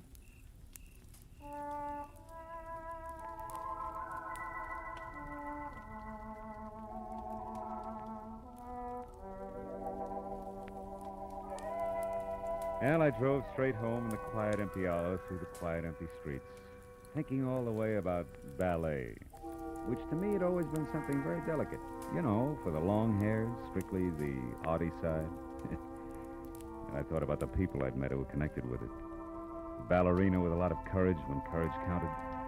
The high-strung Andre Ledoux, Haskell the muscle man, and George. As vicious as anything I'd ever met on Skid Row. And I was still thinking about them when I got out of my car. But then, for the first time, I noticed a little white envelope on the seat next to me. It had my name on it. And inside was a ticket for tomorrow's matinee. Same seat I had before. Yeah, well, I figured I'd go. You know, those leaps they do, they're pretty good. What do you call them?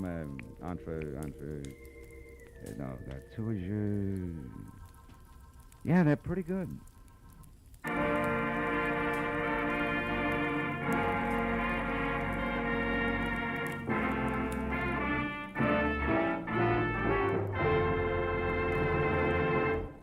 The Adventures of Philip Marlowe, bringing you Raymond Chandler's most famous characters, star Gerald Moore, are produced and directed by Norman MacDonald and are written for radio by Robert Mitchell and Gene Levitt. Featured in our cast were Georgia Ellis, Edgar Barrier, Elliot Reed, Lou Krugman, Wilms Herbert, and Michael Ann Barrett. The special music is composed and conducted by Richard Arant. Be sure and be with us again next week when Philip Marlowe says... This time it was a fishy horseplay from a red-headed beauty wild about ponies past a black-bearded sailor who bled to death on a racing form, to a neck-and-neck finish over a wandering seahorse worth $50,000. And you know what? I was the jockey.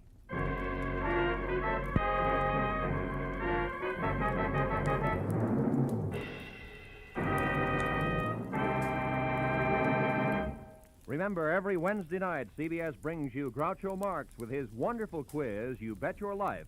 It's one of the brightest, most spontaneous, most genuinely funny shows on the air, so be listening this Wednesday night on CBS. This is Roy Rowan speaking. Now, stay tuned for Pursuit, which follows immediately on most of these same CBS stations. This is CBS, where Burns and Allen are heard every Wednesday night, the Columbia Broadcasting System.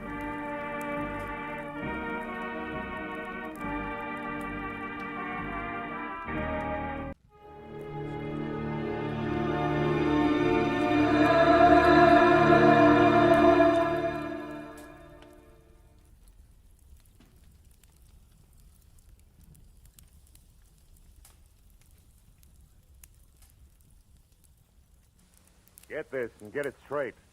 Crime is a sucker's road, and those who travel it wind up in the gutter, the prison, or the grave. This started with a wreck and went from there to double murder over $75,000 worth of glitter that nobody got in the end. Because I found out just in time what was fishy about the tale of the mermaid. From the pen of Raymond Chandler, outstanding author of crime fiction, comes his most famous character in The Adventures of Philip Marlowe.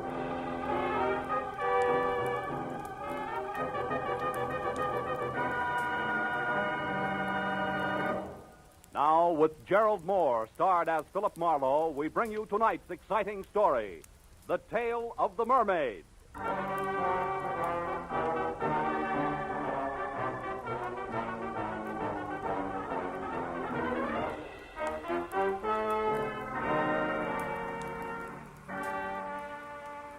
9:30, I was still in my office, tucking in the loose ends on a report, while I listened with half an ear to the fabric of city sounds rising from the street below. Fabric ripped suddenly by tires clawing concrete. The shattering crash that followed brought me to my feet. It was a traffic accident, and a bad one. I ran to the window, but it had happened around the corner out of sight from my office. So I watched others run for it and remembered grimly that every 30 seconds, somewhere in the country, a thing like that happened. And 1 out of every 16 minutes was fatal. I wondered who had been chewed up in a chromium meat grinder this time as I listened to first the police, then the emergency ambulance, and finally the scavenger truck cleaned the wreck off the street. After that, I went back to my report again and tried to forget about it. But an hour later, that same accident came back into my office. Mr. Marlowe. Yeah? This is Corey Riggs. Yes, Miss Riggs? I'm a nurse at the Warwick Emergency Hospital. Uh-huh. About an hour ago, a man named Stanley Ott was brought in, and he's been calling for you. For me? He was badly injured in an automobile accident on Cahuenga on his way to your office. Wait a minute, who did you say this was? I'm the nurse assigned to Mr. Ott at the hospital.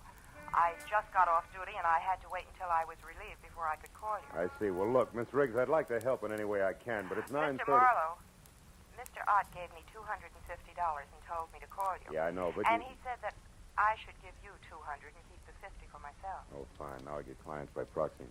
I beg your pardon? Nothing. I'll be right over, Miss Riggs.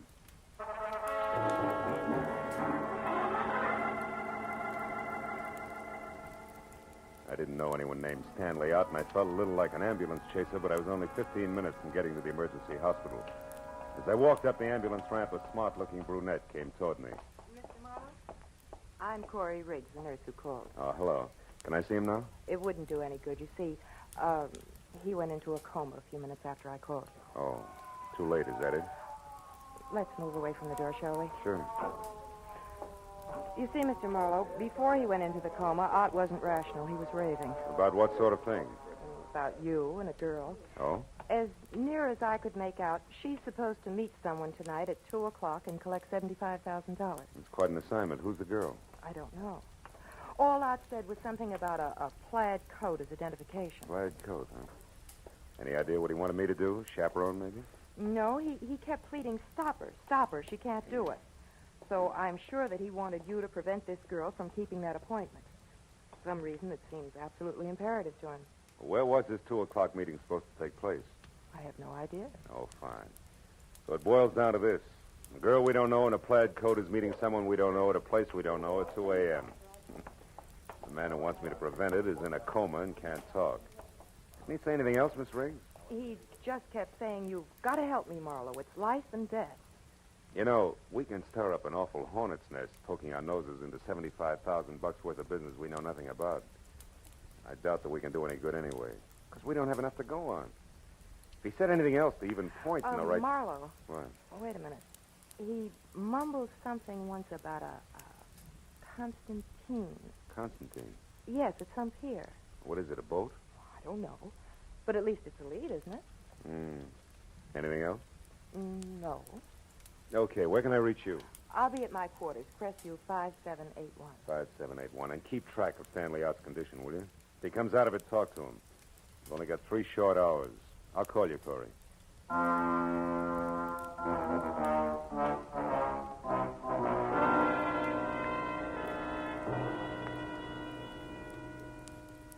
I felt a little weird as I left the hospital because I was traveling on strictly second-hand information as to what had gone on in a delirious mind. But in spite of that, there was still enough coherence in what Corey Riggs told me to make a case. My first stop was a phone booth and a call to the police, where I found out from the accident report that Stanley Ott was 30, unmarried, small-time lawyer, and an L.A. resident with a clean police record. My next call was the harbor master's office at San Pedro. Constantine? No, don't remember no vessel by that name, Sonny. Just a minute, I'll look her up in the registry. Let's see, Constantine. Only one listed is a four-masted schooner sunk off Pirates Point near Monterey in 1870. A little before my time. Not the one, eh? Not the one. So I tried the Coast Guard. No fishing boat called Constantine on this coast, mister. That was followed by a check of Yacht Harbor at Long Beach, negative. And a call to the pleasure boat anchorage at Santa Monica. No Constantine registered here, sir. After that, a long, futile reconnaissance of the waterfront from one end to the other. It left me 1 solid hour later out at the end of a tottering, almost abandoned concessions pier in Venice, swearing in blind frustration at the black seething ocean below. I was licked. You ain't thinking of jumping in, are you, pal? Hey, you look like you lost your best friend. I did, Buster. Me. I was sunk with a Constantine in 1870. Constantine? You know him, too, huh? Him? Yeah. You mean Constantine's a guy? Sure, pal. There's a shack there. Wait till the beacon light comes around again. You see? See there? Well, I'll be. Prince Constantine Chevnov. Archeologist, palmist, and medium. Personal consultant by appointment only. Yeah, but that's a fake. No fooling. All them guys, he owes everybody around, even at the Ziggy, me. For $1, and that's something. But he's a genuine Russian prince. Hey, where you going? Have a look. Prince Constantine Chevnov could be my boy. He wouldn't want you nosing around here, pal. That's too bad. Does he live here? Yeah, in the back. He runs his pitch in the front where all them green curtains are. Uh-huh. Yeah. I suppose he always leaves his door unlocked, huh? No. Hey, that's kind of funny. Yeah, I'll bet. There'll be a light switch here someplace. Oh, yeah. Now let's see what... Oh. Holy cat. Goodbye, mister. Goodbye.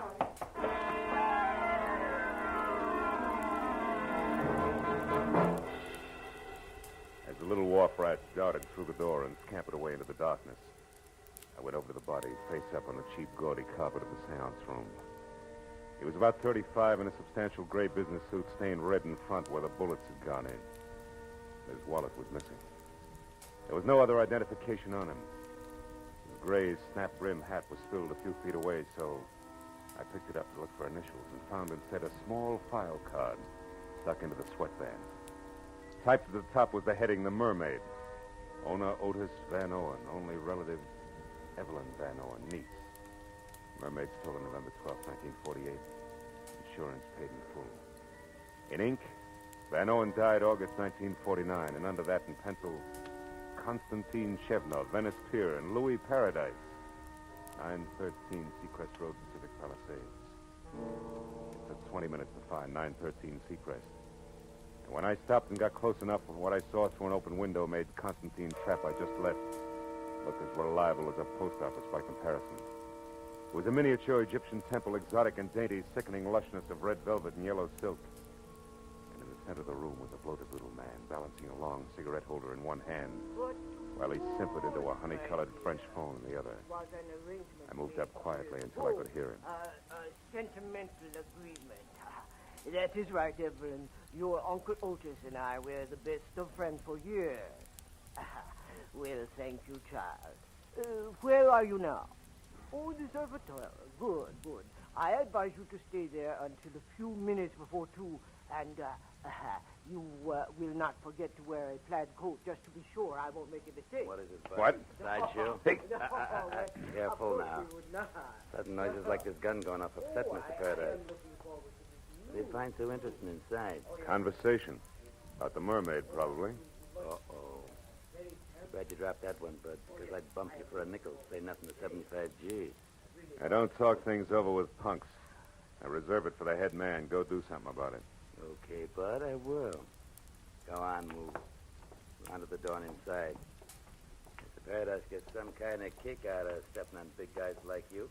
The gopher face shoved his automatic into the small of my back and marched me inside, where the air was thick with cheap incense.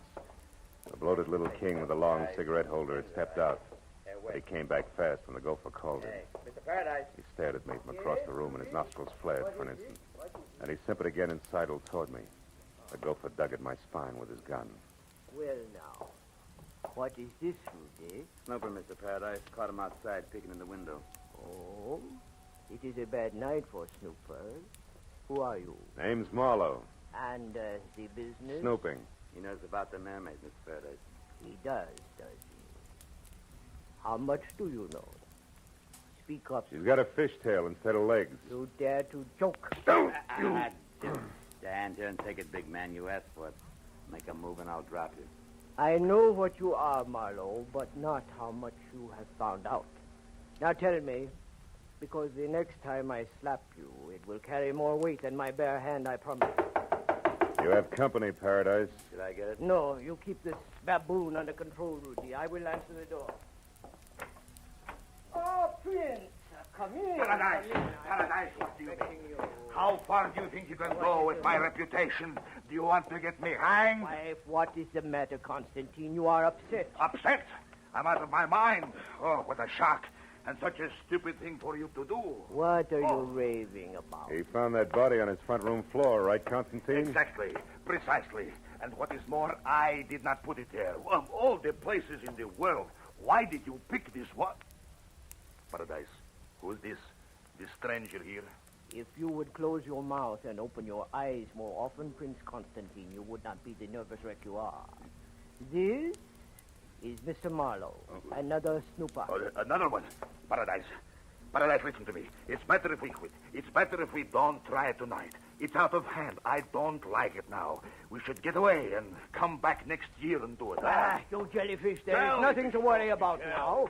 Insurance investigators often work in pairs. Is that not so, Marlowe? Your pitch, round man. You don't need any help from me. You are so right.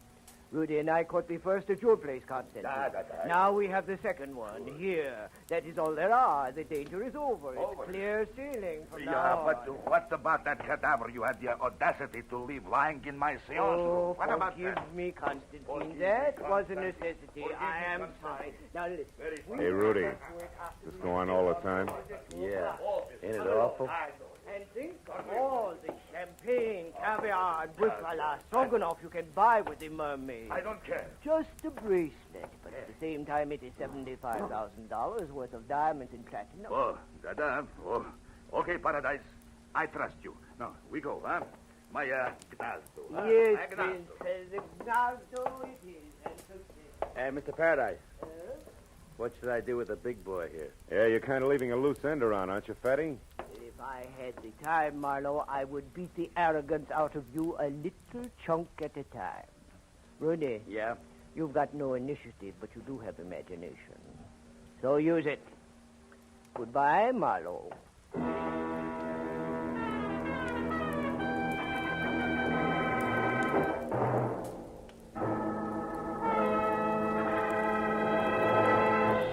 In just a moment, the second act of Philip Marlowe. But first, it's a big break in entertainment for you and a big break in a career for some talented youngsters when Horace Height's original youth opportunity program opens the door to fame and fortune every Sunday evening on CBS.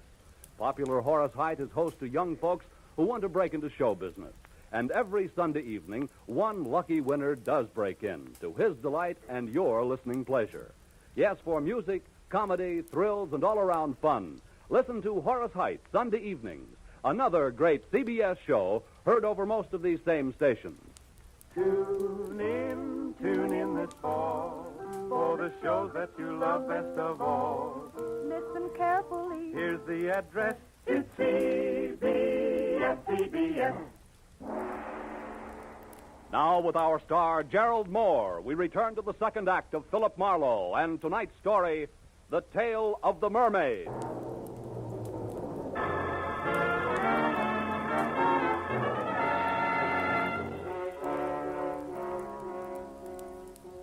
Louis Paradise hesitated at the door, snarled the suggestion that this henchman used his imagination in disposing of me, and left in lockstep with the white Russian screwball. I got the point. But even if I'd missed it entirely, one look into Brother Rudy's eyes would have done the trick. There were no pupils, just slits of lethal viciousness. Windows to his warped little mind where I could practically see the montage going on. It ran from ancient thumbscrews by candlelight up to a generous beating by street lamp with brass knucks. I felt a cold knot grow in the pit of my stomach. As Rudy, with a cannon in his hand, pointed at my head, started toward me. And from someplace outside, I got a break. Two romantic cats. Rudy spun toward the sound. One chance to a customer, Rudy, and you missed. Kill you, Marlowe. I'll blow your head off. Not tonight, gentle soul. Give it to me. I don't want you to hurt yourself until we've had a chance to talk. That's it. Now, lie down. I knew there was some reason why I like cats, their voices. Okay, Rudy, you've had enough rest. Now, let's get back to business. Now, wait a minute. Come on, get up. We're going to talk. Wait, hold it, please. No reason for any more rough stuff. I'll cooperate. That's better. Where did Paradise and His Highness head for? The Gnazdo. Where is it? I don't know. Come on, you said there was no reason for rough stuff, remember? Ow! Yeah, I remember. That Gnazdo, that's something I never heard of. An unhappy coincidence, Rudy. It's one thing I'm interested in. Wait.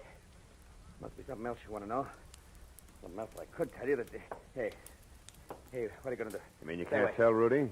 That's Keep funny. away. All it takes is a little imagination.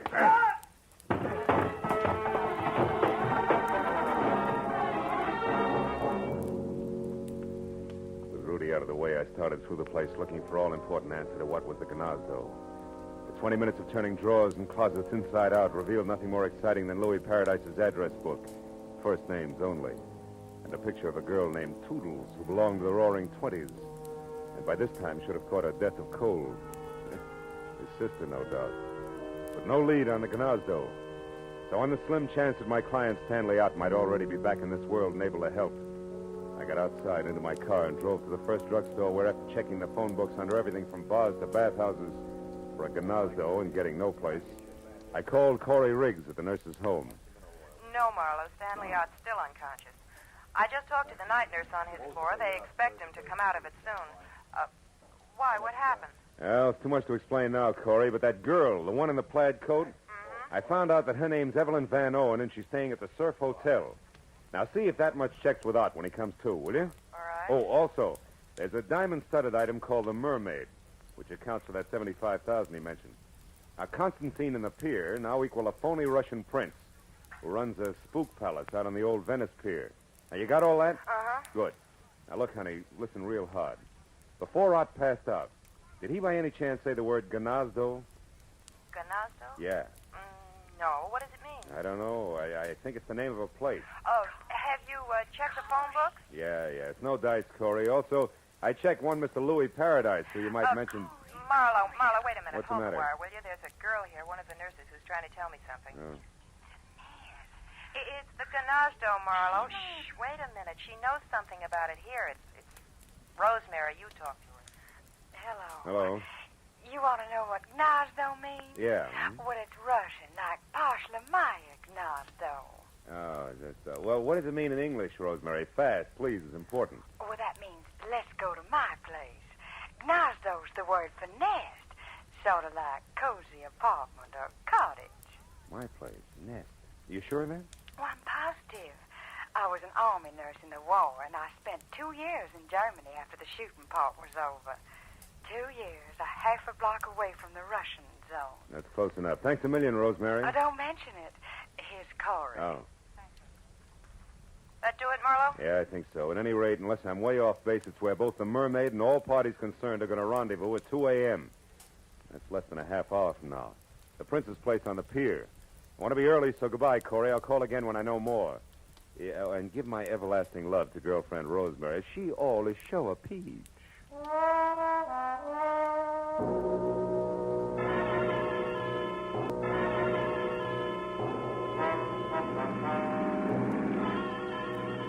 There was still a few parts missing, the way there always are. As I drove fast for the old Venice pier and added as I went along, it came out something like the theme of Paradise and Prince Whatchamacallit ready, willing, and able to pay $75,000 for a piece of jewelry that one Evelyn Van Owen now owned. A mermaid, which according to the data I'd found on the insurance man's body, had once been stolen from Evelyn's late uncle. But I left it there when my rearview mirror said a long gray sedan that had been tagging me discreetly for the last 3 blocks, now being indelicate about it and closing fast. The driver was old pal Rudy, and as he came abreast, he headed for me.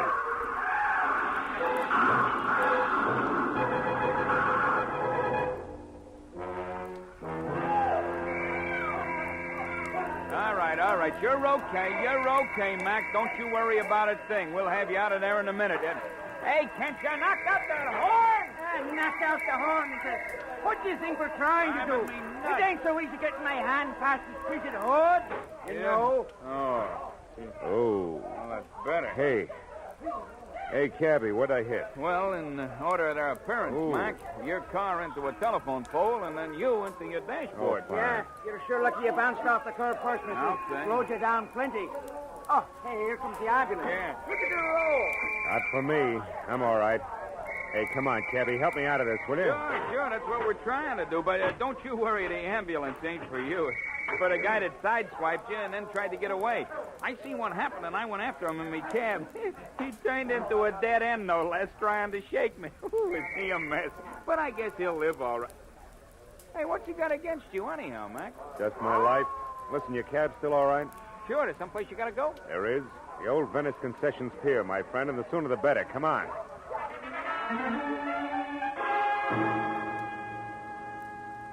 Maybe my head against the dashboard was exactly what I'd needed. Because right then and there, the method of Rudy's handiwork made me think of an angle that I'd neglected almost completely.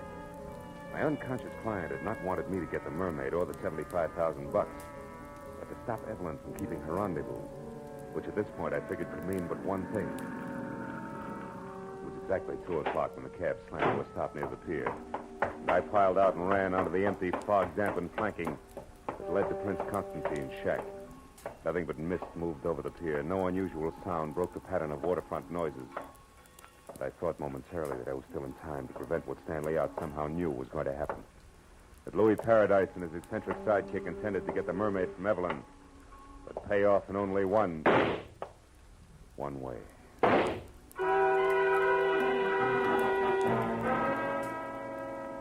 ran to the rear of the shack on stilts and got close to the half-open door where I could see and hear and found out just what I'd expected. In the storeroom, spread out and very still on the oil-soaked planks that were a makeshift floor, was the lifeless form of a girl, who, according to the plaid coat she wore, was the late Evelyn Van Orn. And kneeling close to a gun in one hand, the sparkling Mermaid in the other, was her executioner, Louis Paradise.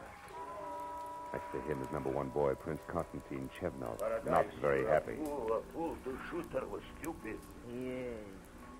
75 grand, stupid. Or would you have preferred that I pay Miss Van Owen in cash? I had to kill her. Yes, Paradise, but the gun, so much noise. We can't afford to attract attention. There's 2 corpses on hand. I should say not, Fristy. Don't try it, Louis. Oh, the Mermaid. The space between the boards. The Mermaid. Oh. It's in the water, Chevnov. Shame. Yeah. Yes, it's a shame. We did so much. Worked so hard. Yeah. Killed so often. Gonna run for it, Your Highness? Run? Nah. No, Paradise is dead there. Without Paradise, I am not so brave. I will do as you say. Keep quiet. Don't make a sound, Chevnov. We got company. Quiet! Pardon me. Can you please tell me where Louis Paradise can be found? It's Louis Paradise there. Who are you? Evelyn Van Owen. What? Van Owen? Oh. The woman who was supposed to sell the Mermaid to Paradise? That's right. But on my way over here, just after I left my hotel, somebody struck me, knocked me out. He took my coat there and my purse and ran. Your purse with the Mermaid, no doubt. Yes. And that, Miss Van Owen, makes this angle shooter here. Yeah. The very dead nurse, Corey Riggs. Let's get out of here.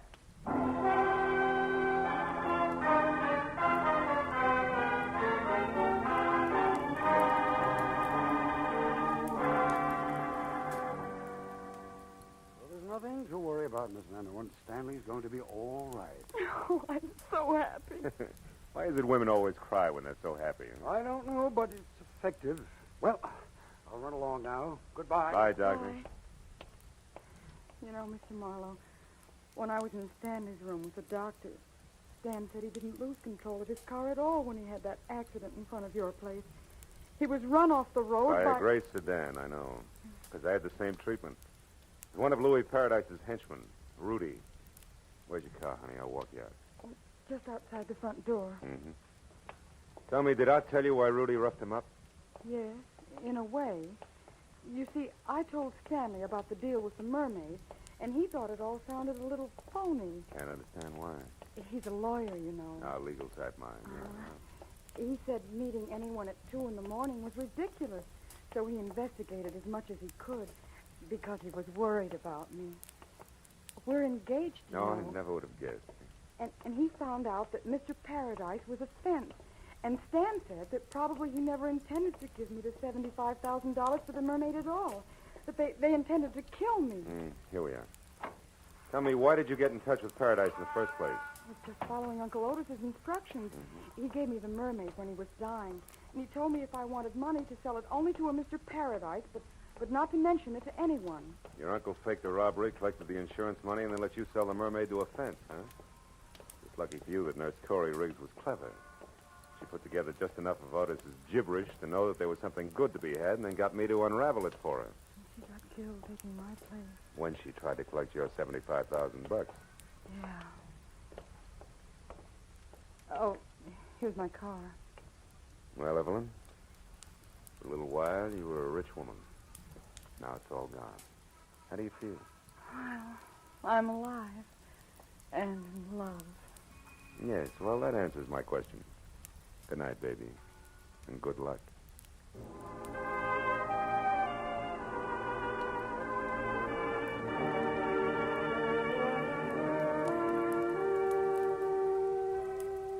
When I left the hospital, I wandered back to the old Venice Pier in Prince Constantine's Nasdo. It was 5 in the morning, and the police had finished cleaning the place up. But the word had gotten out. A crowd had gathered. They always do. Curious, restless, sordid crowd, equipped with everything from grappling hooks to homemade diving helmets, all climbing over each other for a chance to fish for the Mermaid. She who had brought death to 3 people, injury to 2 others in the course of one night.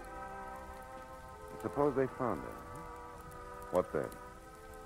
A lot of glittering pieces of white coal set in a metal frame we call precious. Look at the suckers grab.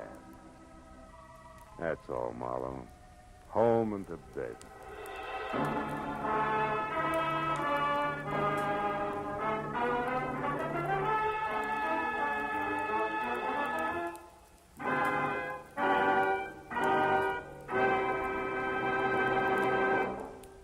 The Adventures of Philip Marlowe, bringing you Raymond Chandler's most famous character, star Gerald Moore, and are produced and directed by Norman MacDonald.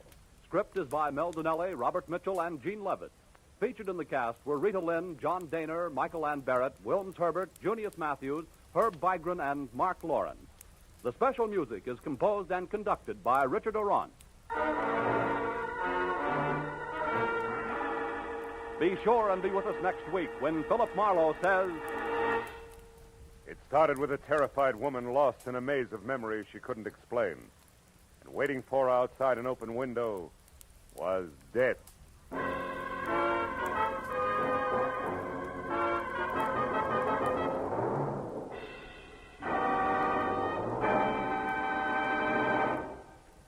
Another show has joined the CBS Sunday Night Parade. It's The Contented Hour, starring Buddy Clark and featuring the finest in popular and semi-classical music. It comes to you on most of these CBS stations for the first time tomorrow night, making its debut on CBS the same night as Red Skelton and Edgar Bergen and Charles McCarthy.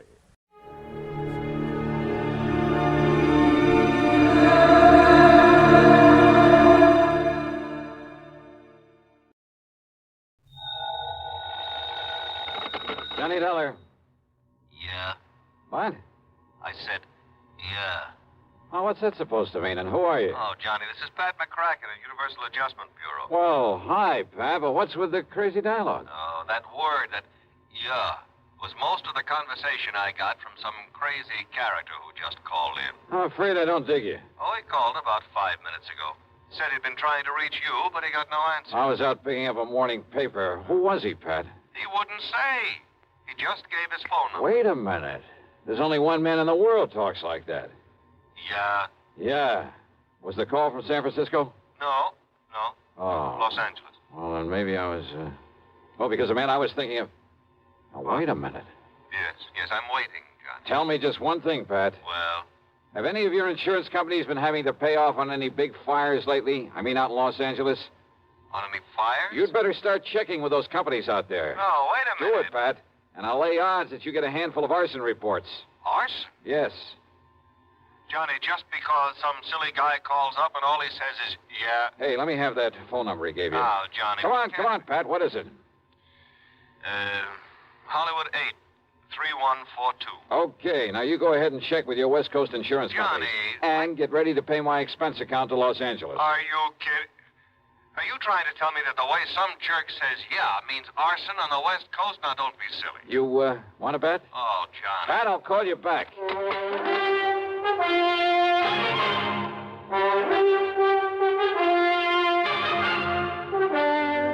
CBS Radio brings you Bob Bailey in the exciting adventures of the man with the action-packed expense account, America's fabulous freelance insurance investigator. Yours truly, Johnny Dollar.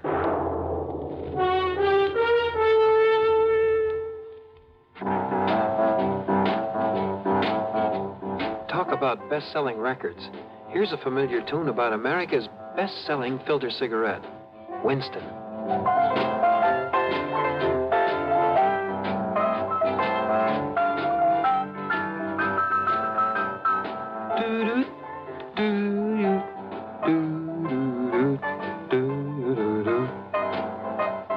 Winston gives you real flavor, full, rich tobacco flavor. And you know, that's because only Winston has filter blend up front. Choice, flavorful tobaccos, specially selected and specially processed for filter smoking. No wonder Winston tastes good, like a cigarette should. Smoke Winston. And now, Act One of yours truly, Johnny Dollar.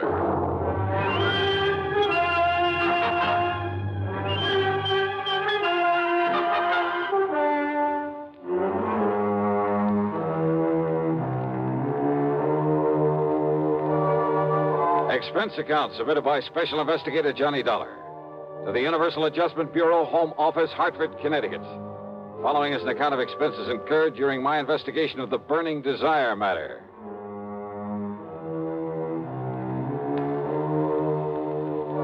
Yeah, as I told Pat McCracken, there was only one person I knew whose conversation might consist mostly of that one word. So, expense account item 1, $250 for a phone call to Hollywood 8, 3142.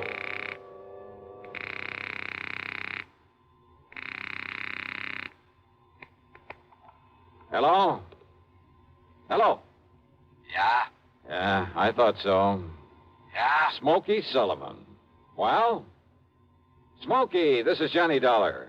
Yeah? Hey, you tried to call me here in Hartford. I was out. You called Universal Adjustment Bureau. I got the message. Here I am. Yeah, Johnny. Only what are you doing in L.A.? Last time I saw you was in San Francisco. Got a job here, Johnny. Legit. Hey, that's the stuff. Pays off, too, doesn't it? Yeah. You're my friend, Johnny. You've done a lot for me.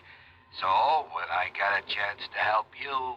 Well, is something doing out there, Smokey, that I ought to know about? A bunch of fires, Johnny. Arson, huh? Yeah. Is there insurance involved? Why else anybody use a torch? Yeah, you got a point there. But do you have any lead on whoever is behind the fires? Yeah. So you better come out here, Johnny. Okay. The first plane I can get. Where'll I find you? 322 South Equity Avenue. South Equity. Okay, Smokey, I'll be there. Yeah. Uh-huh. Now I'll call to Pat McCracken, pack my bag, and... Johnny Dollar. Oh, Oh, Johnny, thank goodness. Pat? Yes. I was just about to pack up and Now, call don't you ever get off that phone of yours? I was talking to the guy who Listen to me. Johnny, you were right. Only reason that nobody smelled a rat is because a different insurance company was stuck with each of those fires out there. So until I called them to give me a report. Oh, and listen. I'm listening, Pat. According to the L.A. police, every one of them could have been arson. Okay, I'll grab the first 7 one. of them in a row, Johnny, that we know about so far. I haven't got the reports in yet from all the companies, and I'm also waiting for another report from the police. Now, Johnny, your best contact out there. That I've already got. What? Yeah. Oh, you mean that character who called us up? Yeah. Look, will you please tell me, who is he? What does he know about this? Universal Adjustment putting the old expense account on this? Yes, of course. Then I'll give it all to you in the usual report. See ya. Oh, now, Johnny, listen. Sorry, Pat, I gotta catch a plane. Expense account item 2, $162.85 plane ticket from Hartford to Los Angeles. Thanks to the time differential, it was only shortly after dark when the big mainliner set down at the L.A. International Airport. Item 3, $750 for a cab to Smokey's address. It was hardly Beverly Hills or Bel Air, believe me. 322 South Equity was in a beat-up part of a downtown industrial section. A weather-beaten 3-story house with a sign out front that said Boarders by the week a month.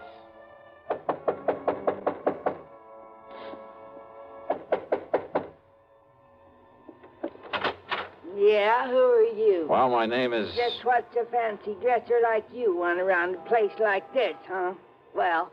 I'm looking for a man by the name of Smokey Sullivan. I understand he lives here. That's right. Are you the man he said he was expecting? That's right. My name is Johnny Dollar. Well, he didn't tell me what the name was, but if you're sure he was expecting... I'm sure. Now, where is his room? Now, I don't know. Where is his room, please? Well, it's up on the 2nd floor. It's just to the right after you get up the stairs. Okay, now, thank you very much. Well, now, maybe you'd better... It's all right. I'll find it. Thanks a lot. No, what I mean is, I thought you'd already come. What I mean is...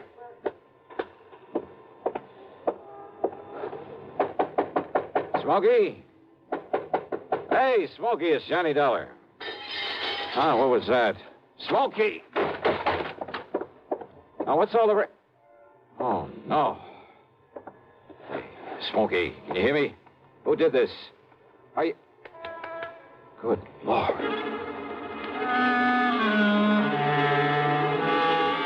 Smokey had really had it. Whoever had beaten him up probably would have killed him if I hadn't come along and scared him away. I looked out of the broken window, but of course it was too late to see who'd done this. Meantime, the landlady appeared, and I had to get me some towels and a basin of cold water. Here you are, Mr. Oh, good. Thanks a lot. Somebody sure laid into him, I'll say that. You ask me, it's a wonder if he stays alive. He'll be all right. He'd better be. You're lucky you come along to see him, is all I got to say. Yeah, you better get me a couple more towels and maybe another basin of water. No, wait. What? You won't need him, mister. I got a much better idea. If I can find it. Hey, Smokey. Give me a minute to find that bottle. Well, here it is. Yes, sir. This here'll fix him up. Smokey, can you hear me? Fix him up quicker than a wink. It's Johnny Dollar. Here now, mister. You just pour a slug of this down his gullet and see if it don't bring him to. Huh? Oh, yeah, good idea. Let me have that. Oh, sure. It's real genuine California cognac, it is. And soak up another towel for me, will you, please? I sure will, mister. All right, here now, Smokey, here. See if you can get down some of this. Easy now, huh? That's it. Attaboy. Really? Yeah. A little more of this. Here. You know, before you come up here, mister, I tried to tell you. Easy now, Smokey. Yeah, I tried to tell you. I thought that other man that come up here to see him was the one he was expecting. Here, now, here's your fresh towel. Thanks. Did you say other man? That's right. Come in just before you did. You know him, who he was? The chimp. What? What, Smokey? The chimp, Johnny. That's who it was. The chimp? Yeah. Strong arm for Mickey Fortina. Who's Mickey Fortina? He's the one that... Oh, now, look, Smokey, maybe you'd better wait until you feel better. You and I should get a doctor. No. Now, listen, Johnny. Yeah? Unless you stop him, there's going to be a lot more fires around here. Fires? That's what he said. Just don't worry about it, Mrs. Miss Fletcher. Bertha Fletcher. That's my name. Johnny, listen. Oh, okay, Mrs. Fletcher. You go along. I'll take care of him. Oh, well, now, I don't know. You sure I hadn't better get a doctor? No. I'll take him to a hotel. In his condition, I'll look after him. Now, you go downstairs and give me a cab. Well, I don't know. Here's a 10 spot for your trouble and this bottle of brandy. Oh, well, thanks. You're a gent. Go ahead, please. Oh, yes, sir. Anything you say. Johnny. Yeah? You gotta listen to me. Yeah, go ahead. You had come up the stairs, scared him off. The chip might have killed me. Well, he won't get to you again. I'm going to take you out of this place. Somebody must have tipped off Mickey Fortina. Must have known I'd put in that call to you. So listen, Johnny. Later, Smokey, after I get you out of here.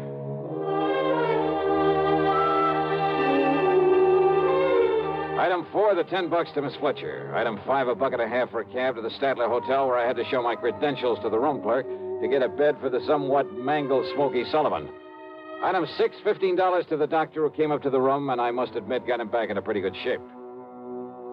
Then, when the doctor had left us... Yeah, Johnny, all those fires, big insurance, all of them set. 7 of them in a row. So that means by one firebug, this Mickey Fortina you mentioned, huh? No, Johnny, Mickey's too smart for that. What? All set by different guys. I don't know who they are, but I see no remains. And the police ain't sure, but I know there was arson. Who's Mickey Fortina? He's a go-between. I seen this happen before. Yeah? Frisco, Seattle, and Denver, a lot of places. He brings in a lot of boys of his own. Everyone got a different way of setting a blaze. So the cops can't tie it up with any local boy whose methods they know? Yeah. Fortina's a go-between? He makes the deal with whoever wants a fire. And the police aren't onto him? What for? He never set a fire himself. Well, I know, but he's the guy that... By the time the arson squad is in, the guy who done it is far away. So there's no witness can prove Fortina set up the deal. And the police have never been able to put the squeeze on whoever made the deal for a fire? And get sent up for it? For being accessory or whatever you call it? Oh, yeah, I see what you mean. Yeah. Fortina sent for me when he found out I was here in L.A. I used to know him, Johnny. Wanted you to be a torch for him, huh? He just asked if I wanted to work for him, and he knew that I knew what he meant. But if you knew that Fortina was operating here... Smokey... How could I prove it? How can I prove it now? Well, maybe I can. But if he finds out I sent for you, Johnny... It looks to me like he already has. Oh, yeah. All right, then. If somebody who wants a fire can get to Mickey Fortina, there must be some way I can. At his office. His what? At his office every night. 1025 South Spring. He has an office for a racket like this? Why, you'd never know it. You'll see. Yeah, I think I'd better see. Hey, Smokey, you... Who's that? You got a gun, Johnny? Right here and ready. Open up in there. This is the police. Police, huh?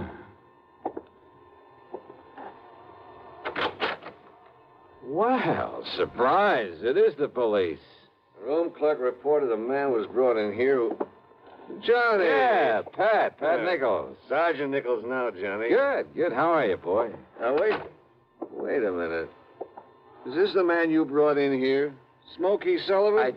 Listen, officer, Johnny, you think maybe Smokey is tied in with this string of fires out here? No, tell him, Johnny. No. You tell him, Smokey, anything you want. Well, now, look, you know I'm no good at talking to a cop, Yeah, well, Johnny. give it a try. And, Pat, be sure you stick around to keep an eye on him. What? Smokey may need a bodyguard. You.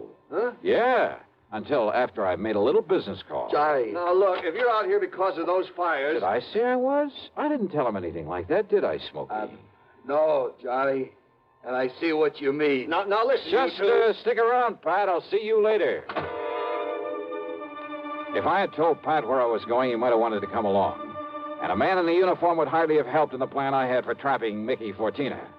But you know something? Going over to see him alone was a big mistake. One I almost didn't live to regret.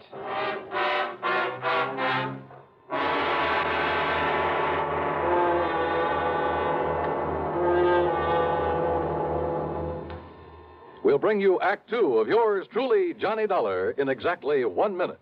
Here's Hollywood star Mona Freeman. Who feels like acting with a miserable cold? I relieve cold distress the fast way with 4-way cold tablets. Yes, tests of all the leading cold tablets proved 4-way fastest acting. Amazing 4-way starts in minutes to relieve muscular pains and headache, reduce fever, calm upset stomach, also overcomes irregularity. When a cold strikes, do what I do. Take 4-way cold tablets. It's the fast way to relieve nasty cold distress and feel better quickly. 4-way, only 29 cents. Now, here's a word about another fine product of Grove Laboratories. Had dandruff for years, now get rid of it in 3 minutes with Fitch Dandruff Remover Shampoo. 3 minutes with Fitch regularly is guaranteed to keep unsightly dandruff away forever. Apply Fitch before wetting hair, rub in 1 minute. Add water, lather 1 minute, then rinse 1 minute. Every trace of dandruff goes down the drain. 3 minutes with Fitch, embarrassing dandruff's gone.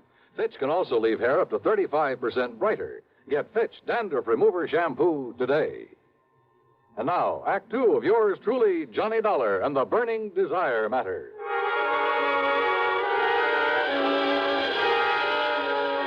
My plan for trapping Mickey Fortina was a very simple one. I'd make like a property owner who was anxious to collect some fire insurance, who was willing to pay in advance to make sure my property went up in flames. Easy, or so I thought. Item 7, 85 cents per cab to the office building at 1025 South Spring. The only lights on were in Suite B on the second floor. According to the directory in the lobby, that was the office of the Fortina Friendly Loan Company. Loan office, huh? Yes, sir. Can I help you? Yeah, I'd like to see Mr. Fortina. You got an appointment? No, but I'd like to make a little deal with him. Well, can I have your name, mister? It's Morris, Theodore Morris. Just a minute, huh? Excuse me. Yeah, sure. Man says his name is Morris, wants to see you, Mick. Oh? Hey, listen, has the chimp come back yet? No. And he said he was going to send Husky over there. Husky? Why? Well, Chimp said he was afraid if he showed up at that hotel... Careful what you say. Close the door. Sure. The chimp. And somebody was going over to the hotel. That can mean only for one thing, to get Smokey Sullivan. I carefully edged over closer to the door of Mickey's office, hoping I could hear more. It was too thick. And it suddenly dawned on me. If they knew I was the one who put Smokey in that hotel, they probably also knew why I'd come here. There was only one way to make sure. I'd have to go through, or at least try to go through, with a bluff I planned. Oh, sorry to keep you waiting, Mr. Morris, is it? Yeah, that's right, Mr. Fortina. Ted Morris. Oh, Mary, when he gets here, send him in. Sure, Mick. Come in, please. Sit down. Yeah, surely. Thanks a lot. All right, I'll get right to the point, Mr. Fortina. Oh, by all means do, Mr. Morris. Well, I own a big shoe store over on North La Brea. Yes? Well, business has been pretty bad lately. I've been losing a lot of money. Too much stock on hand, big inventory, and how it is. Well, if it's good merchandise, I see no reason why we can't arrange a loan for you. Yeah, a loan? Of course. What else? Well, listen, I carry a lot of insurance on not only the stock, but the building, too. Oh? How much, Mr. Morris? Well, it adds up to over $185,000. I see. It's very commendable. But why do you tell me about this insurance? Well, I said I'd get to the point. Now, listen. If that place was to burn up some night, the whole works, I'd collect a lot of money on it, all the insurance. And, of course, be in a position to repay whatever loan I advance to you. All right, stop beating around the bush, 14. I want that place burned out. Can you fix it?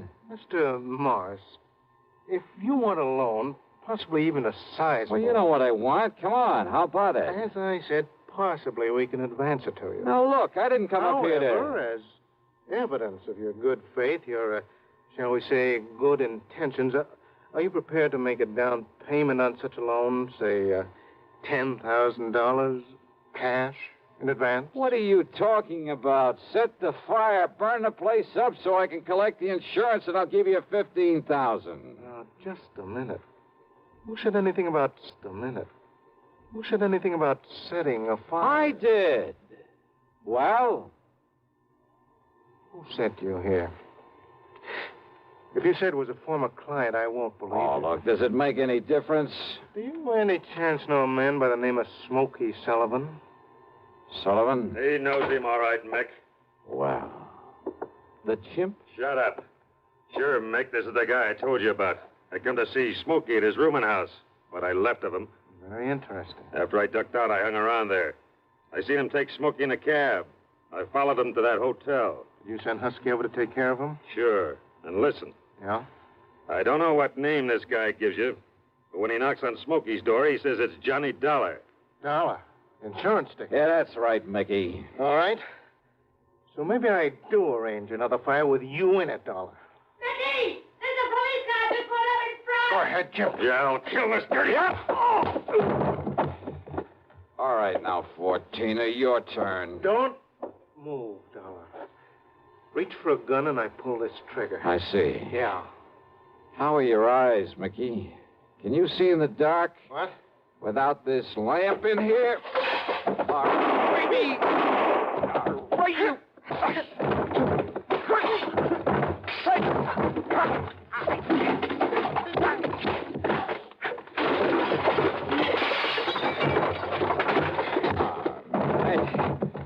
Yeah. Wow. I guess Smokey was right at that, Johnny. Hi, Pat. You seem to think you wouldn't need any help around here. You all right, Johnny? Yeah. When that strong arm, that husky Castellini, came up to the hotel room after him, well... I had to tell him, Johnny. I had to tell him what it was all about. That's okay, Smokey. It's okay. So we threw Husky in the clink and came over here. Well, I got an admission out of him, Pat, but unless you can get these goons of his to talk, I don't know what you're going to hold him on. After what just happened in here, Johnny, we'll hold him and his goons just as long as we need to. And unless they want to take the whole rap for him, I think they'll talk. Yeah, they talked all right. And as a result, the police and a couple of nearby states should have no trouble at all in picking up some of the other of Fortina's boys, his hired torches. Funny, isn't it? These stupid jerks just never seem to learn. Expense account total, including hotel bill, plane ticket back to Hartford, and the sizable bit of folding money for Smokey Sullivan, $874.20. Yours truly, Johnny Dollar.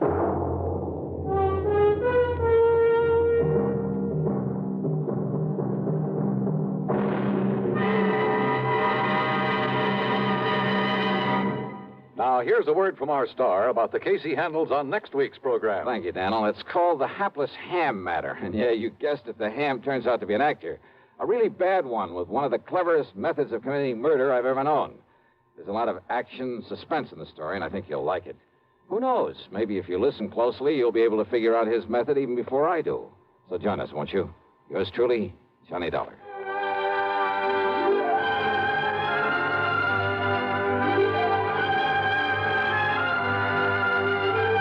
Yours truly, Johnny Dollar, starring Bob Bailey, originates in Hollywood and is written, produced, and directed by Jack Johnstone. Heard in our cast were Virginia Gregg, Gene Tatum, Lawrence Dobkin, Vic Perrin, Paul Duboff, Don Diamond, and Frank Gerstle. Be sure to join us next week, same time and station, for another exciting story of yours truly, Johnny Dollar.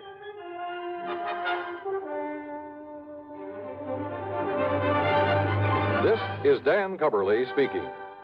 Intrigue breeds terror as Suspense brings a shady moonlight sail next on the CBS radio network. If I should ever become totally disabled, it would be a mighty comfortable feeling to have a check coming in every month regularly. Yes, it's a good feeling to know you have a financial cushion against trouble like that. Well, if you're a veteran with World War II or Korean GI insurance, you can protect yourself. You do it by adding a disability income rider to your present policy. The cost of the extra premium is just a few cents a day.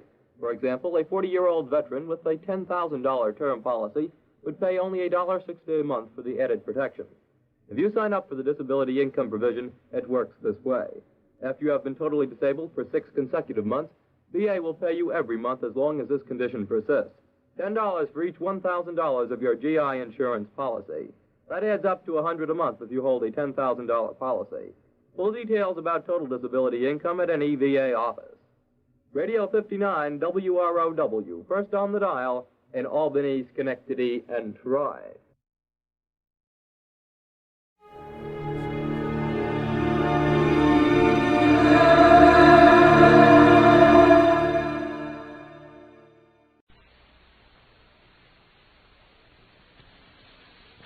amazing adventures of Sam Spade, Detective. Brought to you by the makers of Wild Root Cream Oil for the hair.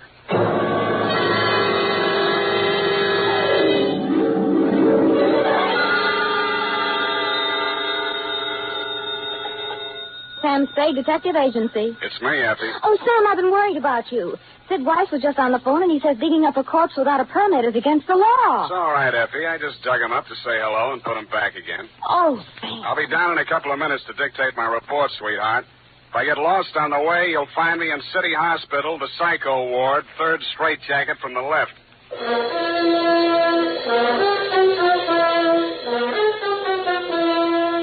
Dashiell Hammett, America's leading detective fiction writer and creator of Sam Spade, the hard-boiled private eye, and William Spear, radio's outstanding producer-director of mystery and crime drama, join their talents to make your hair stand on end with the adventures of Sam Spade.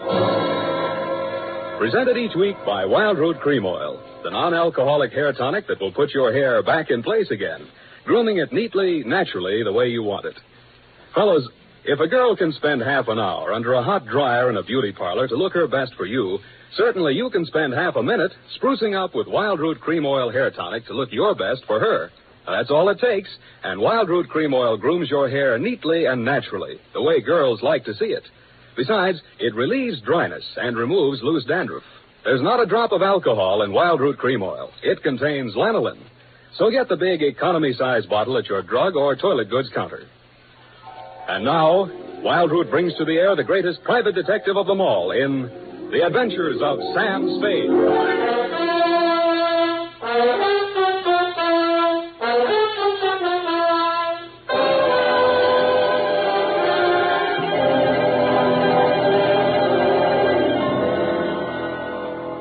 Date, August 2nd, 1946. To Mrs. Gregory Denov. Subject, death of Dr. Denov. I was sitting in my office with nothing to think about except a horse named Corkscrew Jr. My secretary, Effie Perrine, came in and said there was someone outside. I didn't look up from the dope sheet, so she said it again. Someone outside, Sam. What's he look like? Blue double-breasted custom-made suit, Countess Mara tie, hand-tailored shirt, English shoes, hand-trimmed Van Dyke. Get me a blank check and send him in. Okay, Sam. Please come in. Mr. Spade will see you now, sir. Thank you. You are Mr. Spade, Sam Spade. What can I do for you? I'm Dr. Gregory Denov, a psychoanalyst. I need your help. Lie down, doctor, and tell me all about it. I see you might also be noted for your sense of humor as well as your discretion. Who told you I was discreet? A man named Nicolaitis. Well, you tell Nicolaitis I think he's cute, too. What else does he say about me? That I can trust you with $10,000. Oh.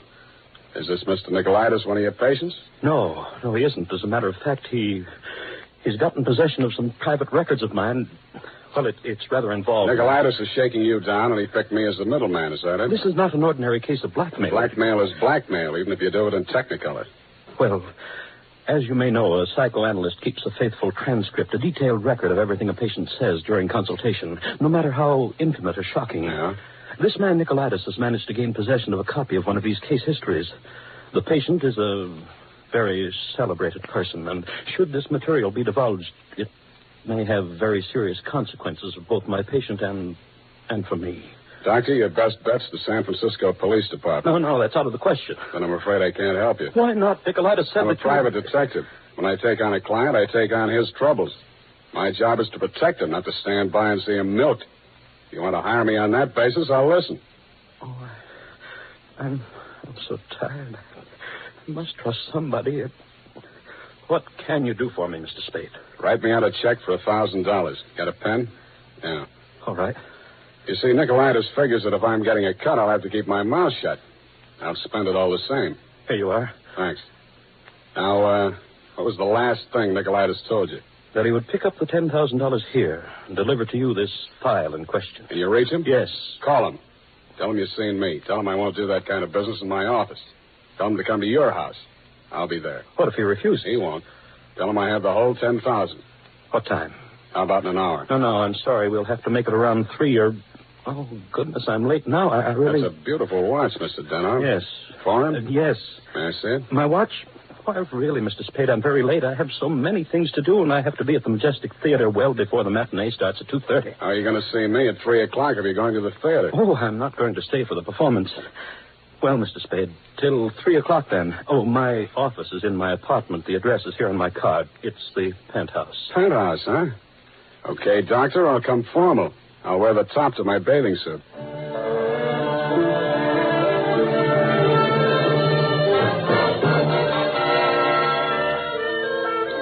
I left my office around 2:30 and started walking up Nob Hill.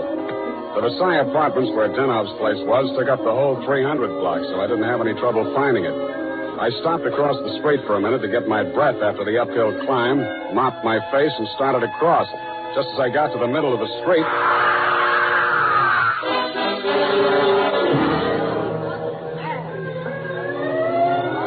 The crowd was packed in so close around I couldn't see who'd done the Brody, but I had a pretty good idea. The cops had the sidewalk roped off and guards posted at the building entrance. It took me maybe 20 minutes to elbow my way through and show my credentials. Sergeant Levine had the front door, so they let me in. Lieutenant Dundee of Homicide met me at the door of the penthouse. Hiya, Sam. What do you want? I want to see Dr. Denov. The doctor's dead. Dead? Yeah. He's my client. They can't do this to me. How? Hit a Brody out the window. What are you here for? To see his wife. Okay with you? Why not? She's inside. Thanks. Mrs. Denov, please. With all due respect for your grief, I must have the keys to the cabinet where Gregory kept his confidential files. You realize that you wished me to take charge of his patients and that I am responsible. All this police and so on. Oh, we must get those files out of here as soon as possible. Yes? My name is Spade. I am Dr. Zoya. I was poor Dr. Denov's oldest friend. If there's anything I'd like to see you, Mrs. Denov, alone. But you police have already asked her so many questions. You see, she's not in the... I'm not with the police. I'm a private detective. I was working for Dr. Denov. A private detective? He was in trouble, you see. You see, Dr. Sawyer, the police won't believe me. Mr. Spade, you'll tell them. You'll tell them he didn't commit suicide. Well, Mrs. Denov, I guess that takes care of everything here. It's clearly suicide. Oh, idiots. Blind, stupid idiots. Suicide. My husband, he treated suicides. He would never... No, please. It will be all right, my dear. I'm sorry. She's hysterical. Yeah. If I had the time, I would... Tell them. Please, Mrs. Denov. The undertaker has been arranged for burial at 7 o'clock, Beit Israel Cemetery.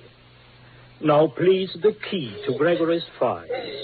Here, take it and go. Go ahead, all of you. Okay, we'll call you now. Oh, I'm so sorry, gentlemen. This hysteria, a simple traumatic condition. If I only had the time. Who can I turn to? Who'll help me? You think it's pleasant? You think my husband would rest if they said I committed suicide? What shall I do? What shall I do? What shall I do? Oh, you... Dr. Zoya didn't have the time, neither have I. You think it's murder? Who do you think killed your husband? To name someone? That's a very serious charge, Mr. Spade. Goodbye, Mrs. Denov. Constance Brent. You mean Constance Brent, the actress? Yes. Yes, she was his last patient this morning. She had threatened to kill him before. How do you know? My husband said so. Do you? Well, he'd written it down on his notes on her case. Once before, she'd almost pushed him from that same window. How about your husband and Miss Brent? Oh, I knew she was falling in love with my husband. That always happens. They call it a transference. But in this Your case... husband told me Miss Brent was acting in a play this afternoon over at the Majestic. Yes, Midsummer Night's Dream. But she was here. I know she was here. Miss Ray, the receptionist, was coming back from lunch when she heard voices arguing inside. And she was sure it was Miss Brent's voice. Show me the doctor's case history on Miss Brent. I can't. It's missing. As soon as it happened, I went to the files. I meant to show it to the police. Who could have taken it? Constance Brent was the last one in that room before he died. Yeah. When did you see Nicolaitis last? Nick, who? Skip it. Where can I reach you in case... For the next couple of hours, I'll be at the Majestic Theater. I want to see how good an actress this Constance Brent is.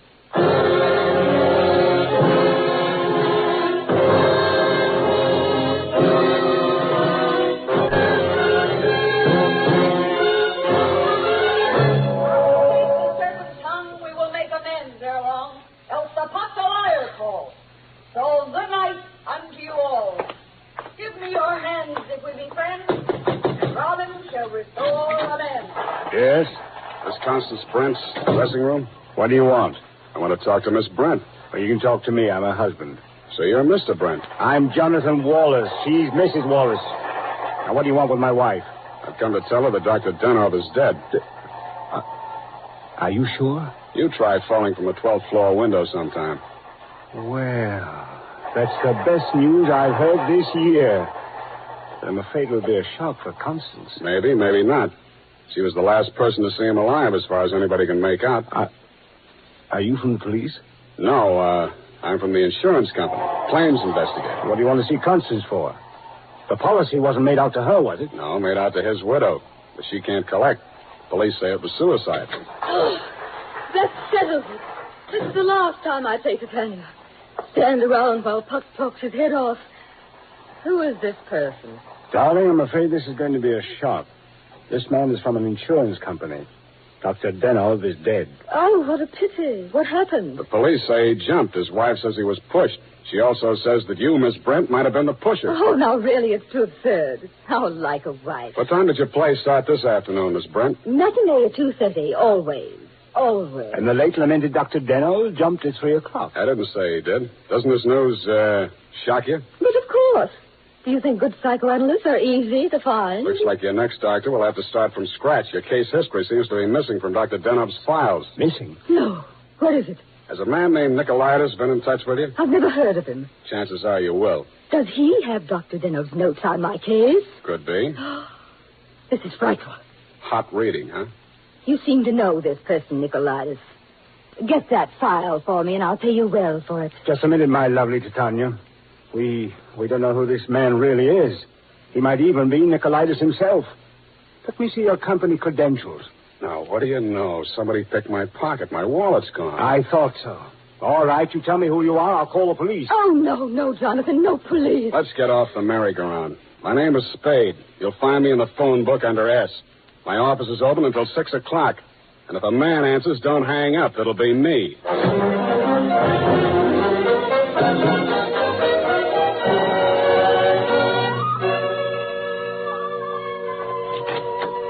Hello, Effie.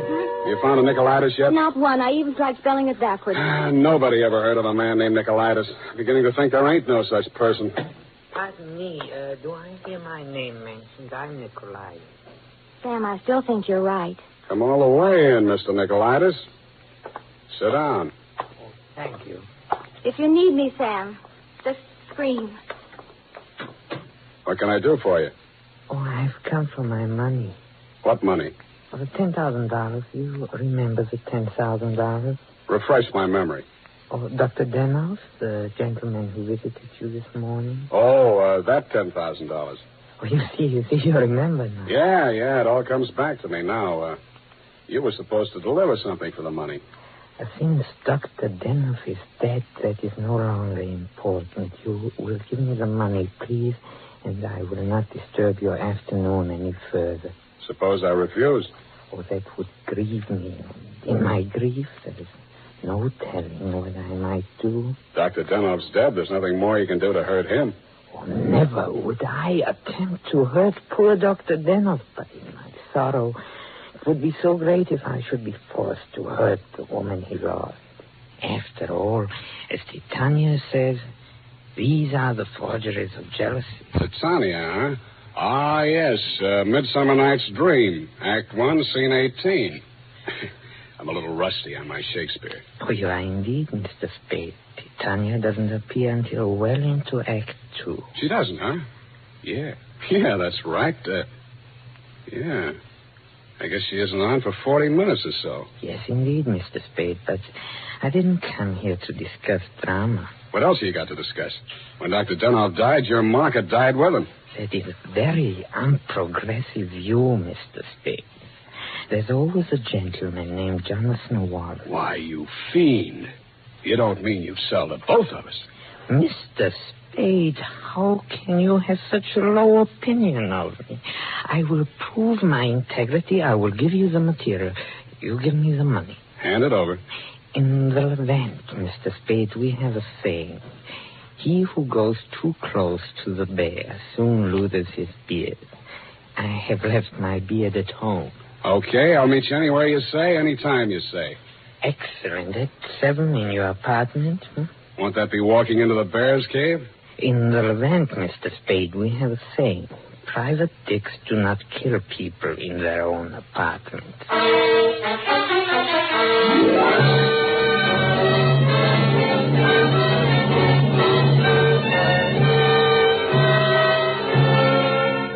It was then 6 p.m. I called Effie for messages. She told me that you had been phoning frantically, Mrs. Denov. I still had maybe 30 minutes before Nicolaitis was due at my apartment, so I breezed on up to your place on the hill. We had a very interesting chat. Remember, Mrs. Denov? Looking back on it, that was probably the most interesting conversation we had. Funny, I can't remember much of anything you said, but it was so cozy there in your place.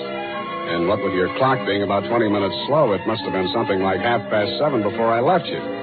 I grabbed a cab and told the hacky to step on it. I hoped Nicolaitis was still waiting at my apartment. He was.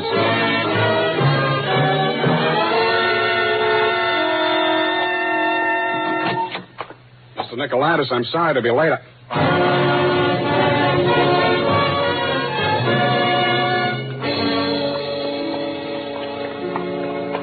He was lying on my bathroom floor. The little guy was looking just about as natty as when he'd been in my office, except that the beautiful silk scarf he'd been wearing was twisted into a tight noose around his neck. Mr. Nicolaitis was a very dead blackmailer.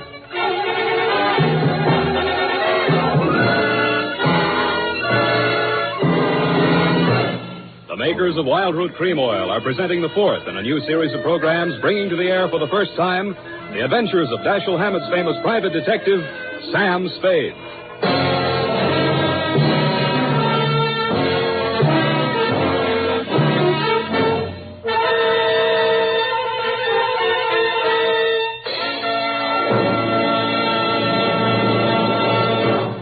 Then, at the racetrack, the man who has something better than a mere hunch is said to have it straight from the horse.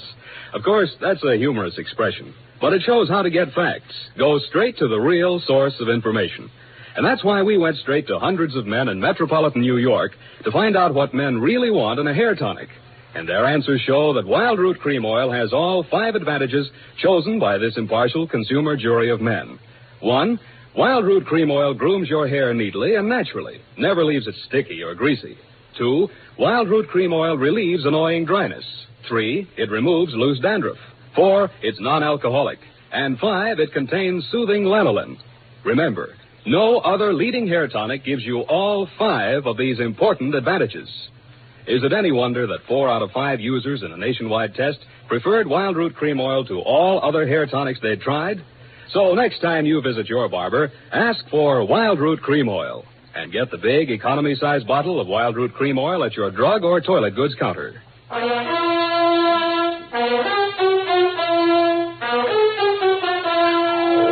now back to Sam and Psyche. Tonight's adventure with Sam Spade.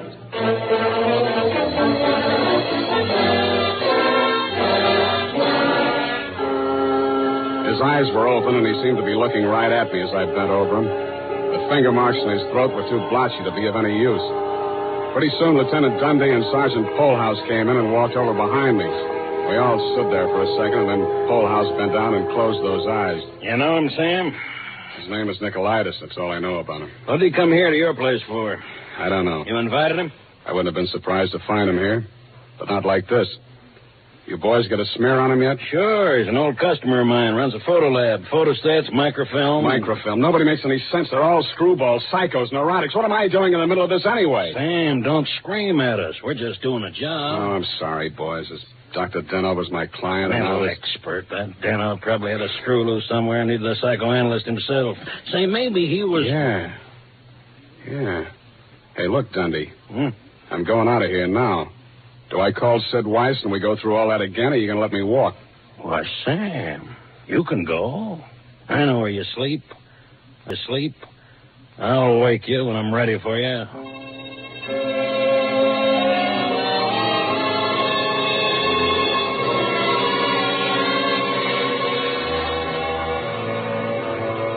Well, Mr. Spade?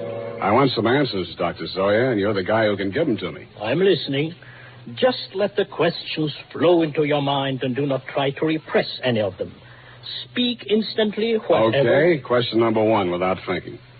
Do you think Dr. Denoff was a suicide? Well, I had not seen Dr. Denoff for many years. He had been my student in Vienna. I was his analyst, in fact. That's all very interesting, Doctor, but my question... Yes. Did poor Dr. Denoff commit suicide? I have reviewed all the material, manifest and hypothetical, and I came to the conclusion... No, it was quite impossible.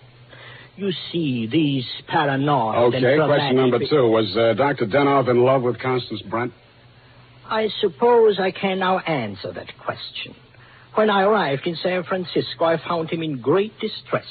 He told me he feared he was losing his objectivity towards this patient. In other words, he was in love with her? Yes. You think she might have murdered him? All psychoanalytical subjects develop aggressive feelings toward the doctor. Nearly all of my patients have threatened me at one time or another. You don't say. Tell me, Dr. Zoya, you know anything about Jonathan Wallace, Miss Brent's husband? A violent type, almost psychotic. Yeah? How about you, Dr. Zoya? Could you have done it?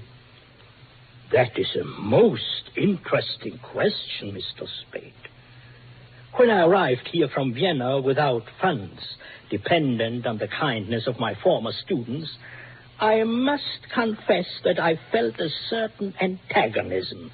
It disturbed me to realize that a man of my standing in the profession should have been dependent on the goodwill of a younger and, I sincerely believe, less gifted man. However, I overcame this, and I didn't kill him. Yeah. Well, Doctor, thanks a lot. Oh, people. Truly a life study. There is no accounting. For instance, Dr. Denoff. He came to me only this afternoon with the strangest requests. Yeah?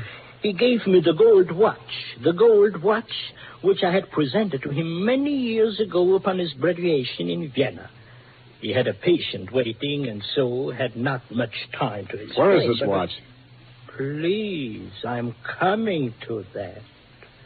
He asked me to promise that I would have the watch buried with him if something should happen. That has been done. But Dr. Denoff just died at 3 o'clock. It is a Mosaic law that the deceased be buried before sundown. Thanks, Doctor. Thanks a lot. I hope I've been of some help. Doctor, you'll never know how much you've helped me.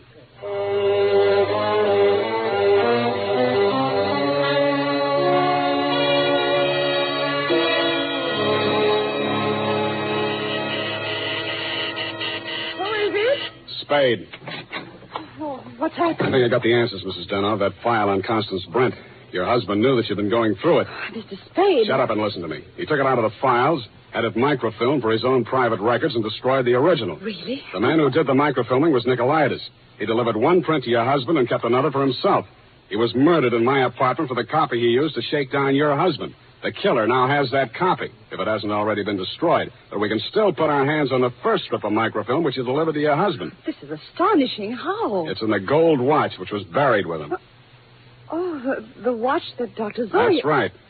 Denoff made up his mind that whatever he knew about Constance Brent was going to go to the grave with him. What are you doing tonight? Nothing. And we got a date, sweetheart, you and I. I'll be back toward the wee hours. All paths lead to the grave. Ophelia, Act 6. Gregory's grave? But shouldn't we get a court order and have it done properly? The courts don't open until 10 in the morning, sweetheart, and Lieutenant Dundee's going to start asking me some questions about that stiff in my apartment before then. You see, baby, I can't wait.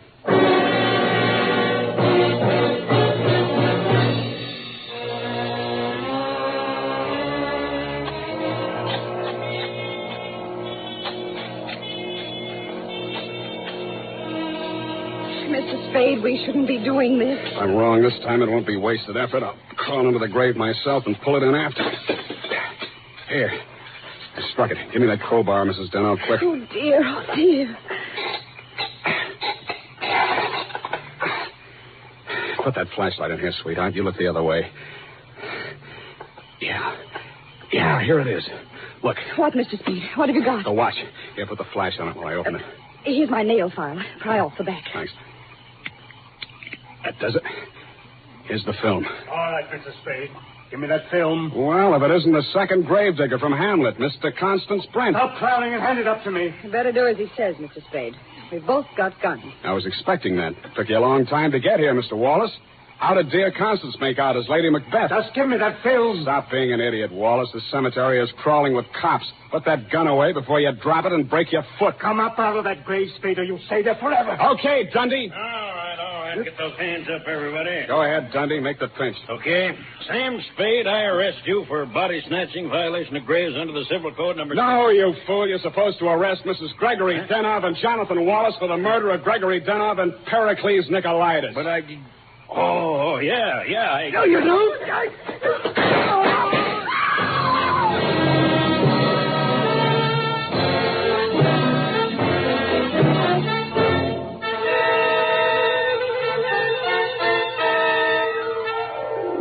It was smart of you, Mrs. Denov, to make me late for my appointment with Nicolaitis. You did that so that Wallace could nail him in my apartment for the microfilm. You thought you could use that film to pin Denov's murder on Constance Brent. But after your late husband caught you tampering with his files, he added a few well-chosen words to it so that the film put the finger on you and your boyfriend, Mr. Wallace, in case anything happened to the doctor. So Wallace had to kill Nicolaitis. You weren't smart to push your husband out the window. That looked like suicide. You might have gotten away with it, Mrs. Denov, if you'd bashed your husband's head in with a bottle. That reminds me, Effie, pour me a drink. That all? Sign it, put a special delivery on it, and send it care of the matron to Hatchapee Prison. Go on, have one yourself. Oh, thank you.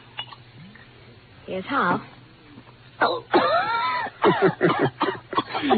You'll get used to it. Good night, Sam. Good night, sweetheart.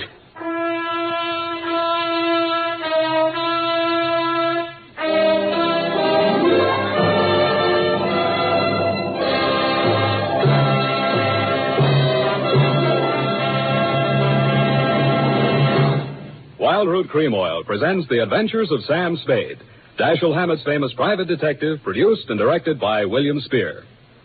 Then, on these warm August days, the sun beats down on your hair, may leave it looking dry and brittle. That's why, now especially, you need Wild Root Cream Oil. This grand non-alcoholic hair tonic has just what it takes for summer grooming. It contains lanolin, the soothing oil that's so much like the oil of your skin. Wild Root Cream Oil keeps your hair neatly in place, gives it the handsome, successful look that helps you get ahead on the job. And Wild Root Cream Oil removes loose, ugly dandruff and actually relieves annoying dryness. So tonight, take the famous FN test. Check your scalp. Signs of dryness or loose dandruff tell you need Wild Root Cream Oil right away. Sam Spade is played by Howard Duff. Fred Essler was Dr. Zoya. Lorene Tuttle is Effie. Don't forget, next Friday, the three masters of the art of hair-raising, Dashiell Hammett, William Spear, and Wild Root Cream Oil, join forces to bring you another hair-raising adventure with Sam Spade. Smart girls use Wild Root Cream Oil, too, for quick, good grooming and to relieve dryness between permanents. Mothers say it's grand for training children's hair. Dick Joy speaking. This is ABC, the American Broadcasting Company.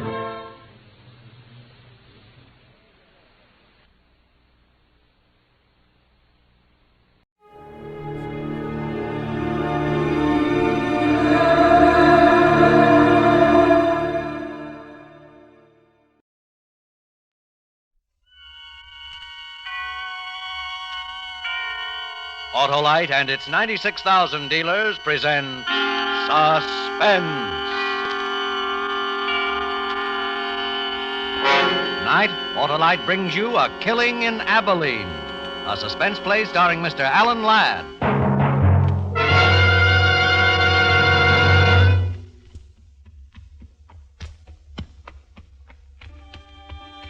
I traveled hard for 300 miles to find the man who killed my brother. I'd come down out of the Snake Range that morning, followed the river trail through the canyon. And that afternoon had found Pleasant Valley. A handful of buildings, desolate and huddled in the cold shadows of the mountains around. Tall, dark. No man appeared as I rode through the town. Only a dog challenged, and he from a safe distance. Then it was quiet. About a quarter of a mile beyond Uneasy Rise, I saw what had happened to the people of the town. There were maybe 60 or 70 standing in a circle. And as I got closer, I saw they were gathered around two men. Two men who were digging. You stay put, horse.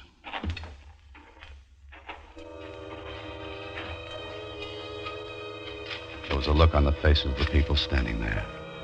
Even the kids peeking from behind skirts and trouser legs. And it was something I'd seen before. It wasn't a good look. It was the look some people had had 2 years before in Abilene, when we discovered my brother's body. In just a moment, Mr. Alan Ladd in the first act of A Killing in Abilene. Hi, Harlow. Oh, what do you got there? Christmas present, Hap. You got one already? Yes, sirree, and it's an Autolite Stay Full battery that needs water only 3 times a year in normal car use. Why, my car will really cut a caper over this capable Christmas cheer. You believe in giving your car some holiday spirit, too, eh, Harlow? I sure do, Hap. And because the Autolite Stay Full battery has over 3 times the liquid protection of batteries without Stay Full features, it helps eliminate one of the greatest causes of battery failure. And that's mighty important to the spirit of every car owner. And your gift will last a long, long time, too, Harlow. Right you are, because the Autolite Stay Full battery gives longer life. 70% longer life, in fact, as proved by tests conducted according to SAE minimum life cycle standards. A wise selection, Harlow. Yes, friends, for quick, dependable starting, treat your car to an Autolite Stay Full battery.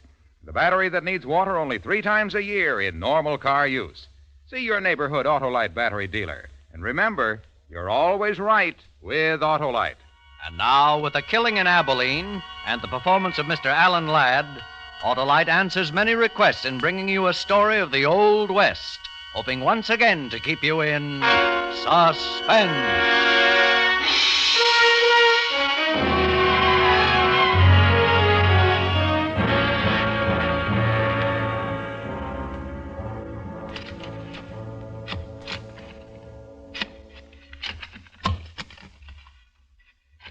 Hold up a minute. What's the matter? I hit something.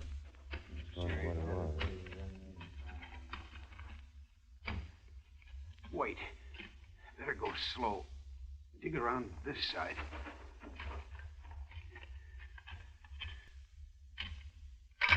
Here, I can't do it anymore. One of you boys take over. I'll do it, Jim. Somebody's got to.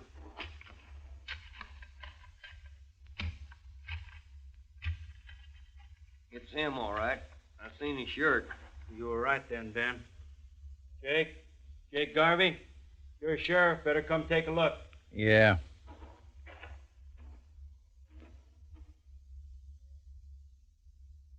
That's him. That's Fred Costin, all right. Fred! Fred! Oh,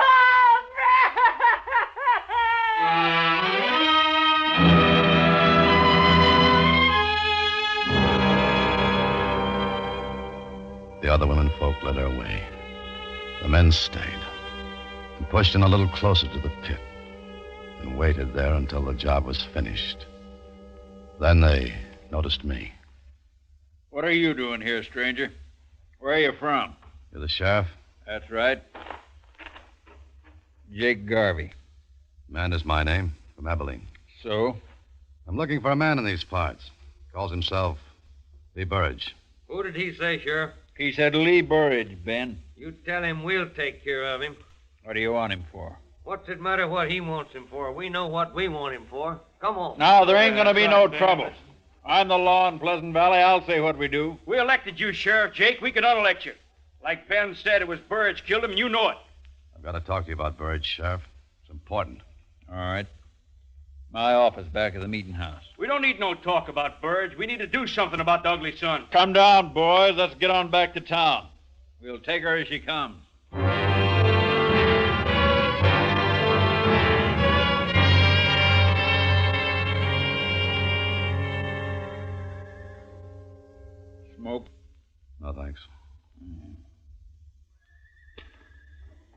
boys want to know why you're here. So do I. We don't like strangers. What do you want with Lee Burridge? I had a brother. Killed out in Abilene. Burridge did it. Oh? He and another one drove a herd into the railroad. Burridge got drunk and killed my brother. Buried him same as here. We found this pouch near the grave. His name burned into it. It's taken me 2 years to find him. Now I want to talk to him about it. The boys are pretty sure he killed Fred Costin, too. So am I now. Maybe so. Fred Costin isn't my business. My brother is. And I want to see his killer back in Abilene standing trial. I made a promise I'd bring him back, that there'd be no more killing. We didn't know your brother, but we knew Fred and we liked him. You can help take care of Burridge here if you have a mind to. Try him here, you mean? On both charges? No need for that. Now, what do you mean, take care of him? How did he kill your brother? His head was beat in. He was beat to death. Yeah, same as he did to Fred. Man who'd do a thing like that don't need no trial. Not for you, maybe. But there'll be no more killing in my family. We'll give him a fair trial here in Abilene. But a fair trial. If Burridge done these killings, he's going to pay for it here. I don't go for lynching. We don't call it lynching when we hang a man for murder. If you don't like it, go on back to Abilene. Maybe I'll do that.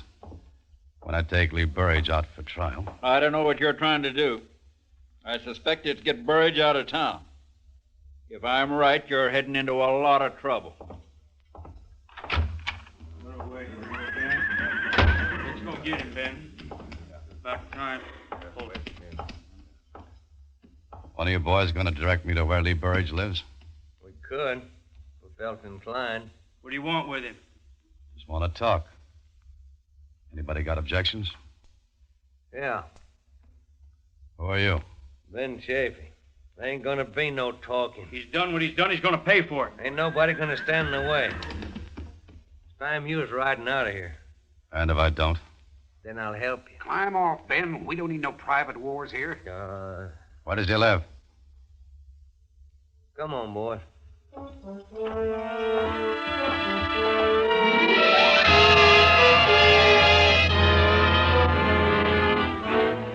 turned away from me and moved into the sheriff's office, leaving me alone to walk down the strangely quiet street. Towards the hills, the thunderhead was beginning to gather, moving in slowly. Near the end of the street, two men were building a coffin in front of a small house.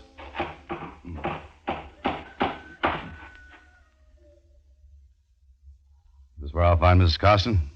Why do you have to come meddling around here at a time like this? Can't you leave her with us for her sorrow? Because he's a stranger, Bob boy. And strangers don't have no time for other people's sorrow. Maybe you're right, old-timer. Maybe they got too many themselves.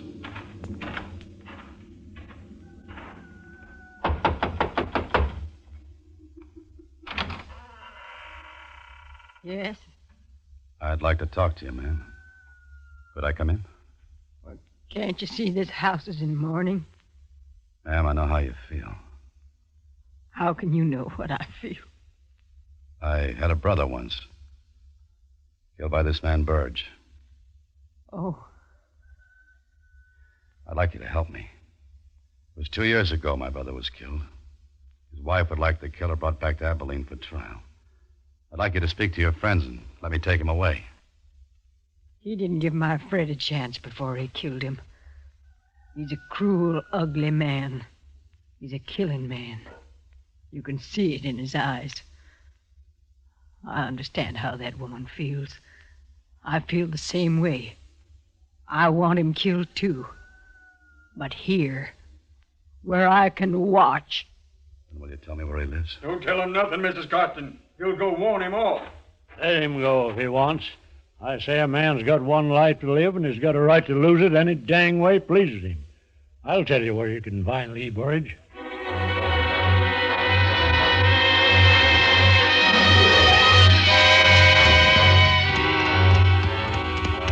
A few miles outside of town where the canyon spread, I saw his hut.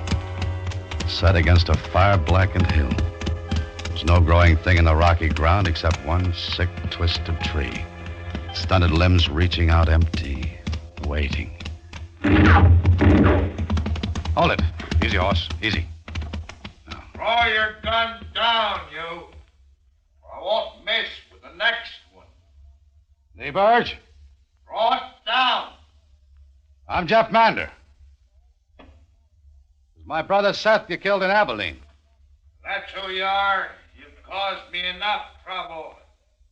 Get out of here. They'll give you a fair trial there. Stay here and you're going to be lynched for Fred Costin's killing. Don't come no closer. Nobody's going to lynch me while I got this. Listen to me. I don't hold no love for you. I shouldn't care what happens to you. But it took me 2 years to find you. Now I'm taking you out. Don't come no closer. Put up your gun. I'm warning you. Put up your gun! I knew he was shooting to miss. But I didn't know what would happen if I moved closer. So I got out of his canyon.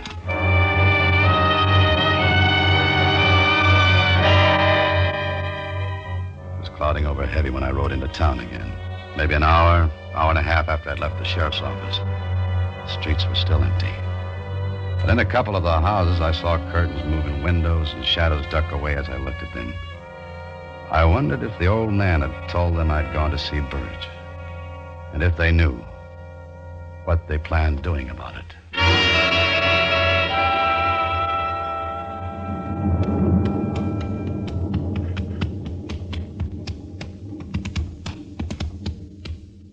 Old-timer? Yeah. I see you had your talk with Burge. You see. You ain't wearing a gun. He get the drop on you? Yeah. Surprised he didn't kill you. So was I. Did you tell them I'd gone there? Yep. What'd they say? They said if you get Burge first, they'd get you.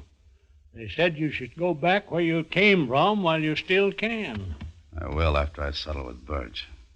Where's the sheriff? I went off with the boys. After Burge? Yep. They're going to wait till dark. Then they're going to string him up. Why are they going to wait till dark? I want to be with them. I thought you didn't like lynchings. I don't, but I want to be there. Well, I was told if you come back to town, you'd have to be with them. Don't make me use this, son. Just turn around and we'll join the rest of them. All right. And I'd suggest you stop your talking about Lee Burge. From what I overheard, you're close to sharing a rope with him.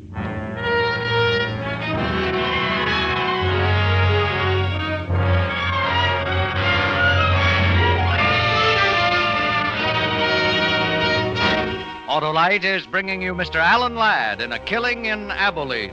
Tonight's production in radio's outstanding theater of thrills, Suspense.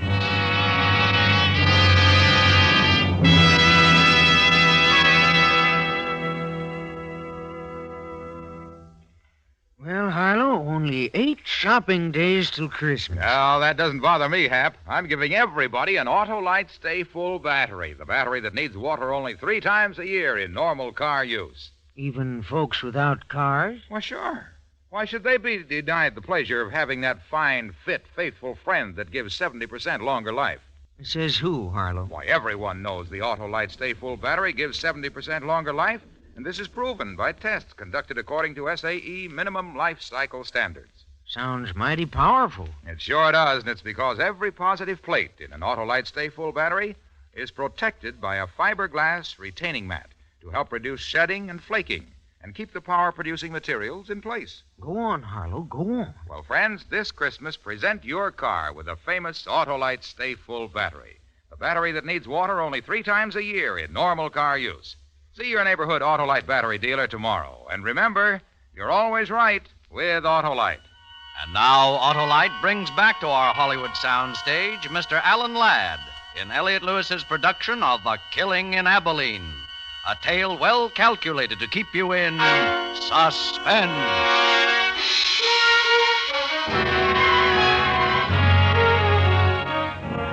We rode out of Pleasant Valley, the old man and me. We rode fast without speaking through scattered herds of cattle on the lower rangeland. Rolling in from the east, the black clouds smothered the mountaintops. The old man still held the gun on me. No use winding the horses. Won't be dark for a couple hours yet. Lynching parties get their guts after dark. How come you went with him? Waiting for you. I thought you'd be around. Besides, I seen the lynching once. Too much trouble. Yeah. You still figuring to take Burridge with you to Abilene? I can try. Ain't that going to be a mite daring without a shooting iron? Might be. I'm surprised after 2 years looking for him, you didn't shoot him when you found him. That's not what I come for. Why not? Killed your brother. I made a promise to somebody.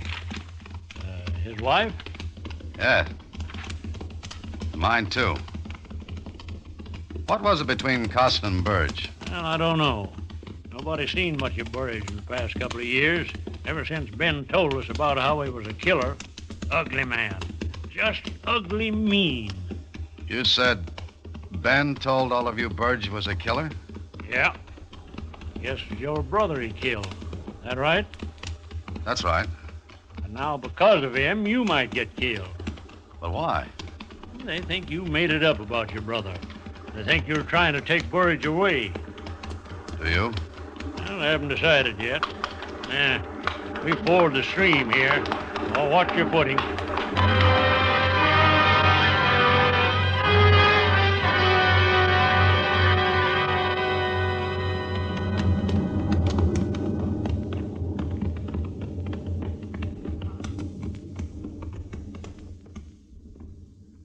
Sonny. Yeah? They haven't seen you yet. You still got time to get out. You let me go? No. I've come this far, I'll finish it. Well, I always said a man's got one life, and he's got a right to lose it any dang way pleases him.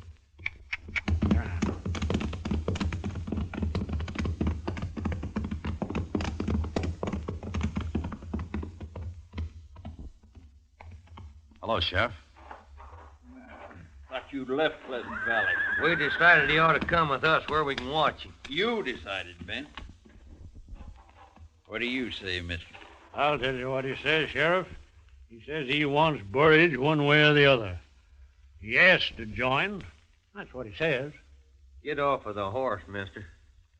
All right.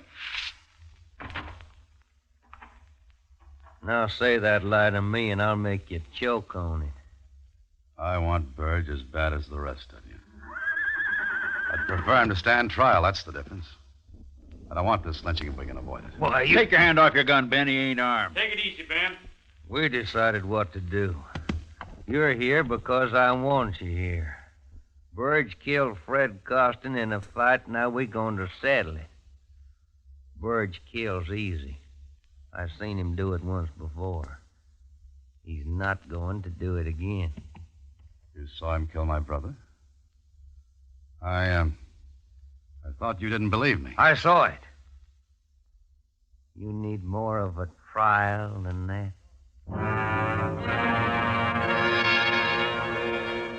I looked at the faces, angry, filled with hate.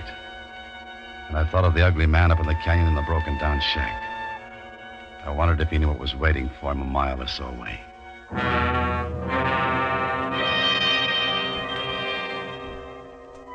It was quiet then. Storm clouds are quickening the end of the day. The party became shadows sitting nervously or smoking. Two of the men had some whiskey and were building their courage for the night's work.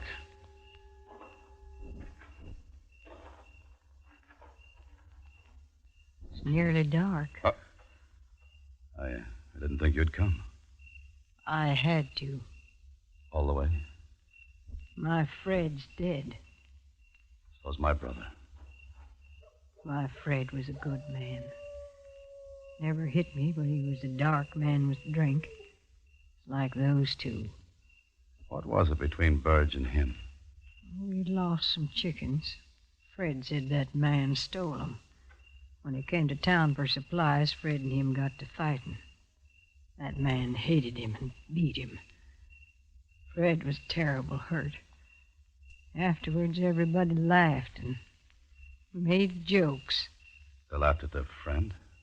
Oh, it was man laughing, no harm, but to a dark man like Fred, it was bad. He swore to get even. That was last Saturday. He went in to drink. And didn't come back. We all thought he rode out someplace for shame.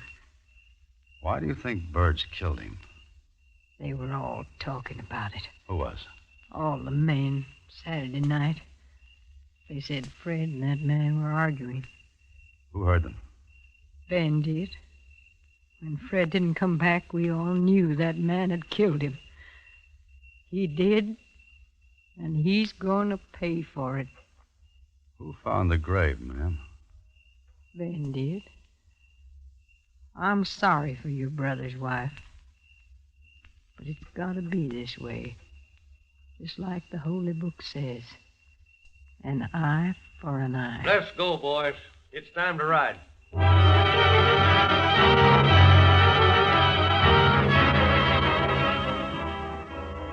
We rode to the widening of the canyon, dismounted, and went the rest of the way to the hut on foot.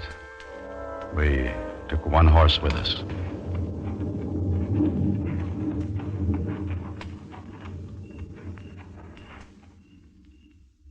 He's there, all right. There's a light inside. Hold up, boys. Bob, you, Jim, and Need'll come with me. Right, Sheriff. We'll bring him out. The rest of you stay here. What's the idea? You're too quick tonight, Ben, and giving too many orders. You stay. Still trying to get him away, son? I might. You're like an Injun I knew once. Had to shoot him 5 times before he knew he was dead. What do you want here? You know what we want, Burridge? Get out of here. Get off my land. You come outside quiet like. We don't want no trouble. Trouble? I ain't asking for trouble. You asked for it when you killed Fred Costin. Costin? Well, who killed... I didn't kill him. Save your breath while you still got it. Come on. Oh, let go. Let go of it. Look out, the lamp. Let her go up in smoke. He won't be using it anymore. I'll kill you. I'll kill you all for this. You done your last killing. Get that rope over that limb. Is this your doing, Ben? Shut up. Tie his hands, Bob. I'll hold him. You're gonna blame this one on me, too, Ben? Shut up, I said. He didn't do it.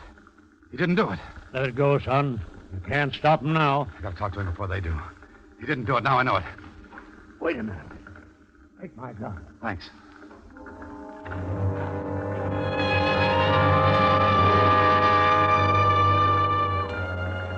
The flames in the shadows flicked over the ugly man's face. The rope was around his neck. He knew he was going to die. As I came near him, I could see in the light there was no fear in his eyes, only hate. He lifted onto a horse. The rope was tightened. He was ready to be lynched. Then he saw me. One request, Sheriff. What, Burridge? Let me talk to him a minute. The stranger here? For a minute. No more talking. Kick that horse out from under him. No, don't, Bob, not yet. Let him talk. Why do you think I killed your brother? They're trying to get away with something, Jake. Shut up, Ben. Let them have their say. Why? We found your pouch near my brother's grave. Your name on it. And tonight Ben told me he saw you do it. I didn't. I wasn't with Ben that night. Ben wanted to drink, and I didn't. He left me. Took my pouch with him. What does it matter about his brother? It's Fred Costin we're hanging him for. I didn't kill Fred Costin either. Listen, mister, I didn't kill your brother. He's talked enough. He killed Fred Costin. I told you that. What about it, Burge? I didn't kill Fred Costin. He's a lying skunk. Let's get it over with. I say let him talk. Where'd you get that gun, mister? How did you know where Fred was buried, Ben? How did you know where Fred was buried? Mrs. Costin says you found the grave. How'd you know where it was? Answer him, Ben. You told me where it was, Ben. I saw him burying poor Fred. That's how I knew. If you saw the burial, why didn't you stop Burge then? Wasn't none of my business. But it is now. What made you change your mind so fast? Stay away from that horse, Ben. Get up down. Cut him down. You, Bob, cut him down. I think you'll be coming back to Abilene with me, Ben. You think so?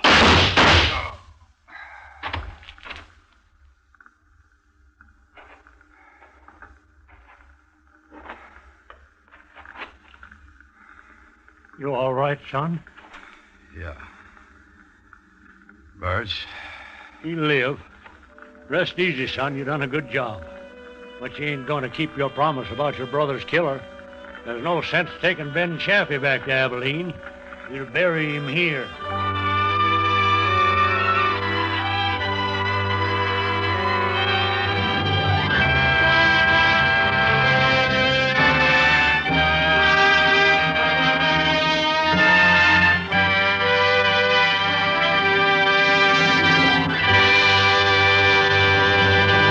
Suspense, presented by Autolite. Tonight's star, Mr. Alan Ladd. Christmas shopping can be fun. It doesn't have to kill one. Give an Autolite Stay Full battery. Only 3 times a year do you fill one. And that's because the Autolite Stay Full battery is the battery that needs water only 3 times a year in normal car use. And it's one of more than 400 products for cars, trucks, planes, and boats made by Autolite in 28 plants coast to coast. These include complete electrical systems used as original equipment on many leading makes of America's finest cars. Electric windshield wipers, starting motors, voltage regulators, coils, distributors, wire and cable, generators, all engineered to fit together perfectly, work together perfectly, because they're a perfect team. So, friends, don't accept electrical parts supposed to be as good. Ask for and insist on original factory parts at your neighborhood service station, car dealer, garage, or repair shop.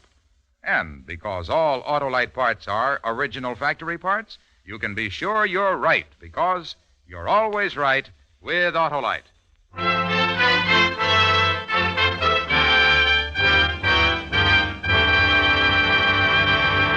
Alan Ladd will soon be seen in Paramount's Technicolor production, Branded.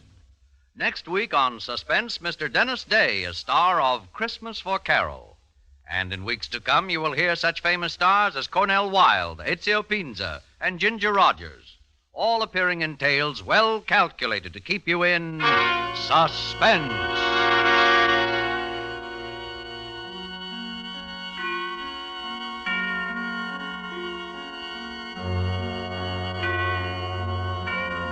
Suspense is produced and directed by Elliott Lewis, with music composed by Lucien Moraweck and conducted by Lud Bluskin. Portions of this program were transcribed. A Killing in Abilene was written for Suspense by Gil Dowd and Anthony Ellis. And remember, next week on Suspense, Mr. Dennis Day in Christmas for Carol.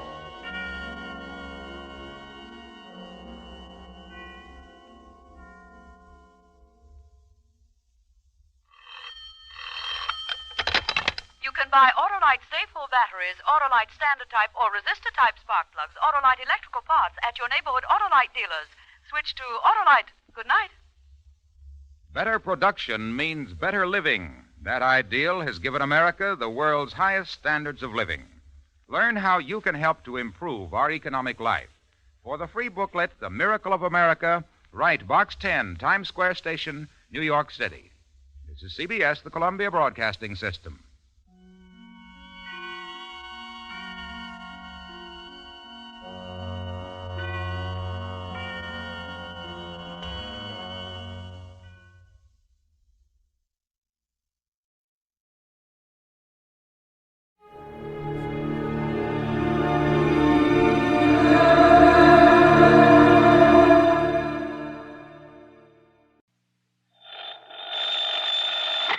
Johnny Dollar. Johnny. Yes? Hello? George Reed, Floyd's of England. Oh, what's the matter, George? You sound a bit down in the mouth. I am. What's up? Well, Johnny, I understand you've handled quite a few investigations for the Continental Insurance and Trust Company. Oh, brother, I sure have. And you know something, George? Yes? Floyd's of England, you that is, have handed me some pretty wild ones over the years. I know. But believe me, they've been nothing compared to some of the cases that Continental has handed me. And do you know why, George? Why, Johnny? Because of just one client of theirs. Well, He's a wealthy old screwball by the name of Alvin Peabody Cartwright. Cartwright? Yeah, he carries a lot of insurance, millions of it. And any company that has his account is making plenty. Yes, But, brother, the fantastic problems that man comes up with. Why, it's enough to drive you off your rocker. I mean, I'm always the goat. Yeah, I handled one crazy investigation for him only 3 or 4 weeks ago. So I understand. They told Continental that if they sent somebody else around, he'd leave him flat. Johnny... Actually, I suppose I shouldn't complain. Some of the biggest fees I've ever got have come out of his pocket. And you know something? Yes, Johnny? In spite of all his wackiness and these silly problems he hands me, well, over the years, I've really gotten to love the old character. And I mean, aside from those fancy fees I mentioned. Good, Yeah, I think I'd do almost anything, within reason, that is, if it were necessary to help out Alvin Peabody Cartwright. Anything? Sure, anything. Thank heaven for that. But now you said you have troubles, George. I have. So I'm sorry I chewed your ear off about someone that Floyd's of England doesn't have to worry about, so... Don't we, Johnny? Huh? Well, of course not, because as long as he keeps his insurance with Continental... Unless... George. Unless what, Johnny? Well, I mean, if he were to change companies for some... Oh, now, wait. Yes? George. I'm still here. Just who is your problem? I'm afraid you've guessed it. Oh, no. Yes, Johnny. Alvin Peabody Cartwright.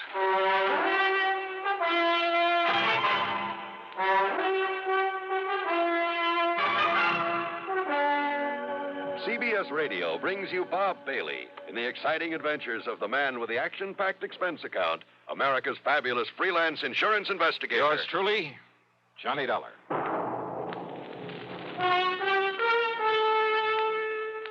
Pepsi-Cola refreshes without filling. Why? Because it's truly light. Charlie, you're forgetting something. Wait, Kay, there's more. Yes, ice-cold Pepsi is the delicious refreshment that goes great at a picnic or a party. But, Charlie... And Pepsi goes fast. People like it, so keep plenty handy.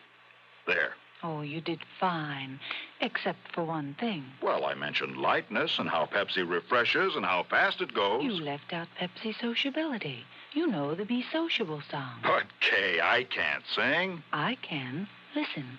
Be sociable, look smart, keep up to date with Pepsi. Drink light, refreshing Pepsi. Stay young and fair and debonair. Be sociable, have a Pepsi. Well, at least I can say this. Pick up an extra carton of Pepsi today. Please do. And now, Act One of yours truly, Johnny Dollar.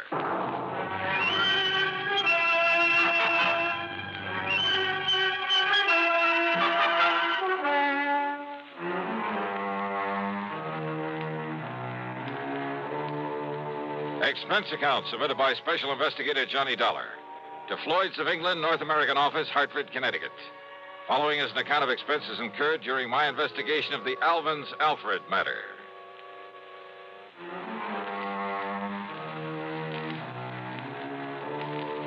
The assignments George Reed usually handed to me were usually bad enough. But a combination of both George and Alvin Peabody Cartwright could be just a little too thick. Anyhow, expense account item one, $1 for a cab to his office. Now look, George, don't tell me Cartwright has shifted all his insurance over here to Floyd's of England. Sit down, Johnny, please. Sure. Well? Yes, he has. Then, baby... As a matter of fact, after months of effort and expense, I managed to sell him on our company myself. Oh, brother. But if you have any idea of the amount of his annual premiums, well, Johnny, it's a real feather in my cap. But don't you realize what you've got yourself in for? I'm afraid I'm beginning to. So, Johnny, if you can get him off my neck... Cartwright? Twice in 1 month? Don't bank on it. But tell me all anyhow. Well, it's really my own fault. So anxious to get his business. And if you know how much that man spends on premiums every year... Yeah, you said that. Now get to the point. And I suppose I should have been more thorough, but... Well, we figured that Continental had known what it was doing, and we simply made a direct transfer of all his policies to this company, including the one that concerns us now.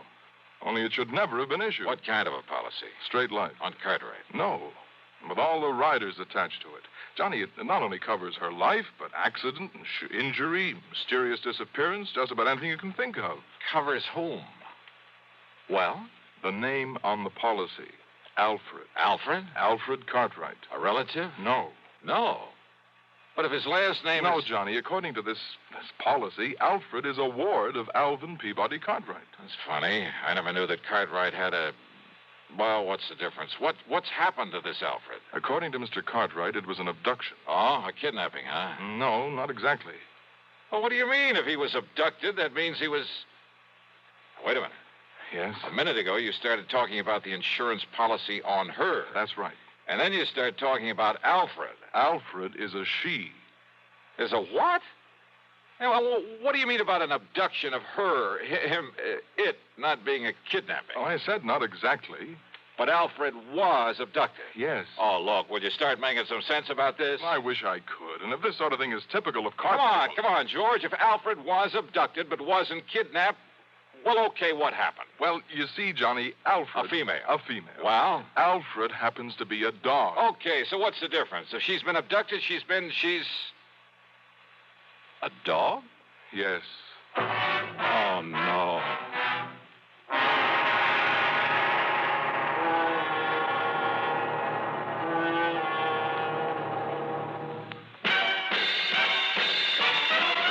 Are you smoking more now, but enjoying it less? Have a real cigarette, have a Camel. The best tobacco makes the very best smoke.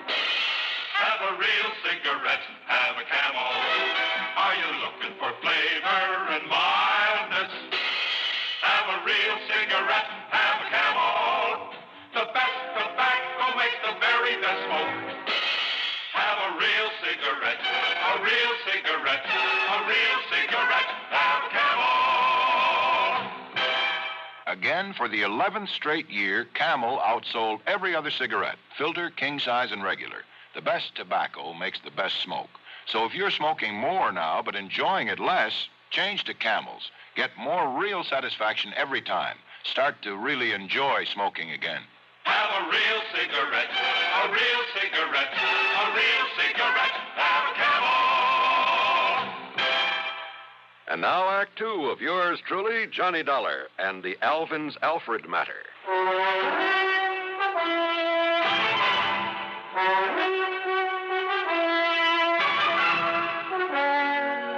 George.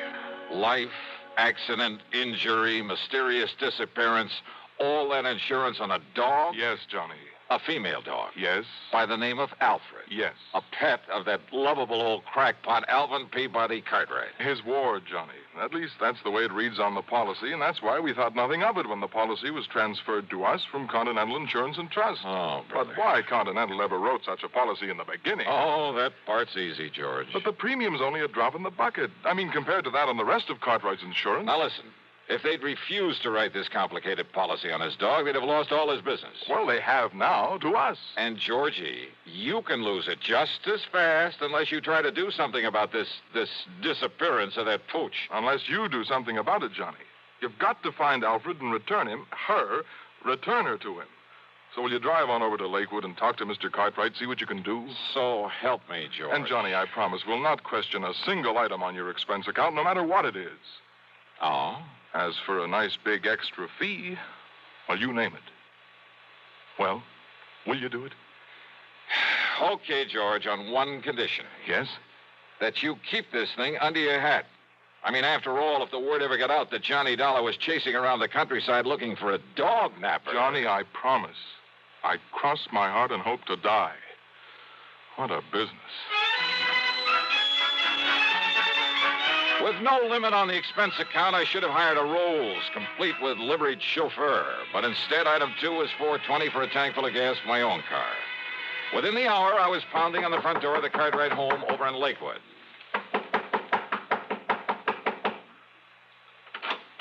Hi, Mr. Cartwright. No. I'm sorry, I'm out. I'm far too upset to talk to anyone right now. So goodbye. No, wait a minute. Hey! Yes. Why, Johnny? That's right.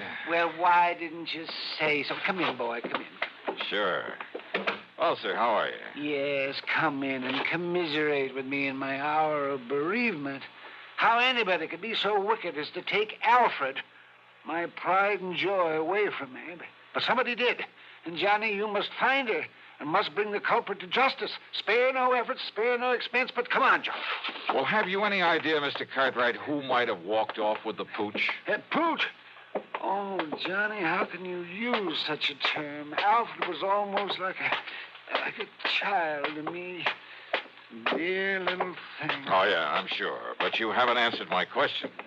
Do I know who committed this dastardly deed? Yes. Of course I do. Oh, sir. Come along, Johnny. I'll show you Alfred's picture so you'll know her when you see it. All right. But now, why send for me, Mr. Cartwright? What? Well, I mean, if you know who did this. I certainly do. And Johnny, he must be made to pay the penalty for this nefarious deed. Now, look. Here's dear little Alfred's room. Huh? Well, do you like it? Isn't it nice? I could hardly believe my eyes. It was more like the playroom for some much too wealthy child. Why, he must have spent thousands on it. On the soft, thick, wall-to-wall carpeting, all the furnishings, including a bed in the corner with a foam rubber mattress. There was a growing tree in the middle of the floor and a half-dozen miniature fire plugs scattered about. There were rubber bones and balls and toys of all sorts and sizes Toys? In addition to everything a dog could possibly play with, there was a big table with a scale model electric train, an erector set, a microscope, a lot of other science toys, including a working model of a... Huh? Isn't it nice, Johnny? Oh, no. Look, Mr. Cartwright. Yes? Don't tell me the dog played with these things. What thing? Well, this toy seismograph. Toy? What are you talking about? That really works. See? See how the recording needle gave a jump on the roll of tape on it? It runs for a week. Keeps perfect time. Oh, well, sure. So the dog could tell when there's been an earthquake somewhere. Is that it? Well, no. I may as well admit, Johnny, that some of these things are mine. Yours? Yes. When I was a child, the only toys I had were the ones my poor mother could make with her own hands. And I always said that if I ever had the money, I'd make up for it. That I'd have all the things I couldn't have then. So maybe I'm just a silly old man, second childhood, that sort of thing. But I said I'd have them, and now I have. I see. Did you ever have a nice electric train when you were a youngster? Well, no. My folks couldn't afford it. Yes, but I bet you wanted one, didn't you?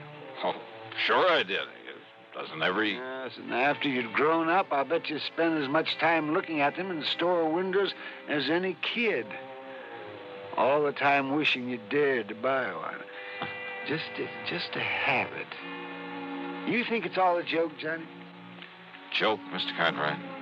About the man who buys his son a train for Christmas and then,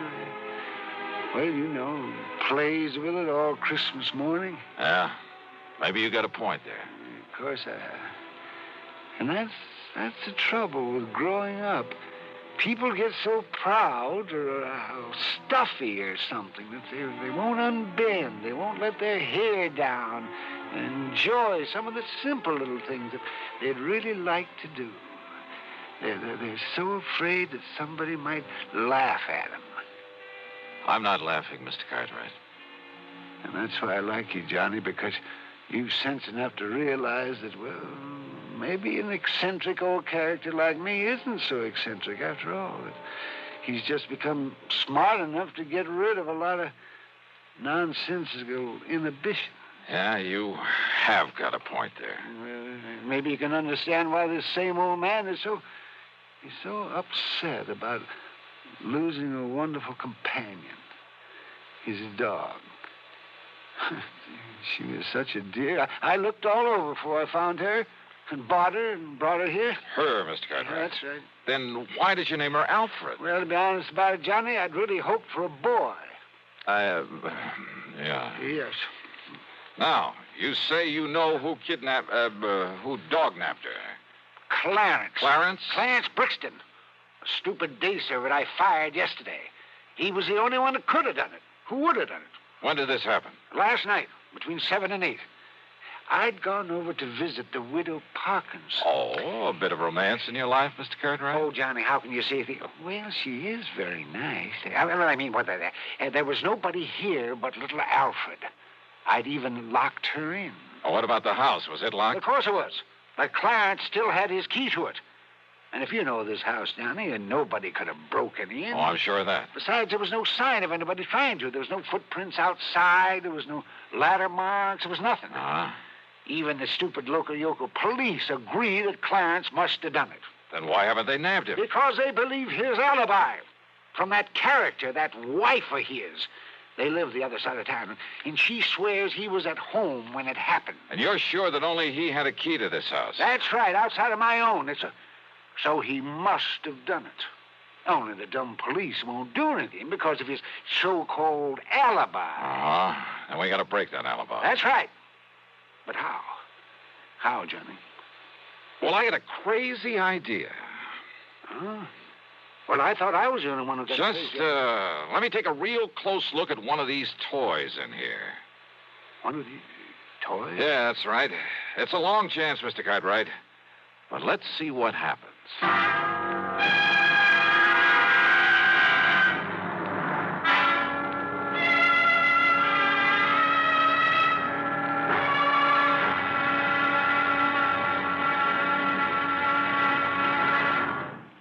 Act 3 of yours truly, Johnny Dollar, in a moment. Welcome, recording star Mel Torme. It's terrible trying to sing with a bad cold. So I always take 4-way cold tablets to relieve cold miseries fast. Good idea.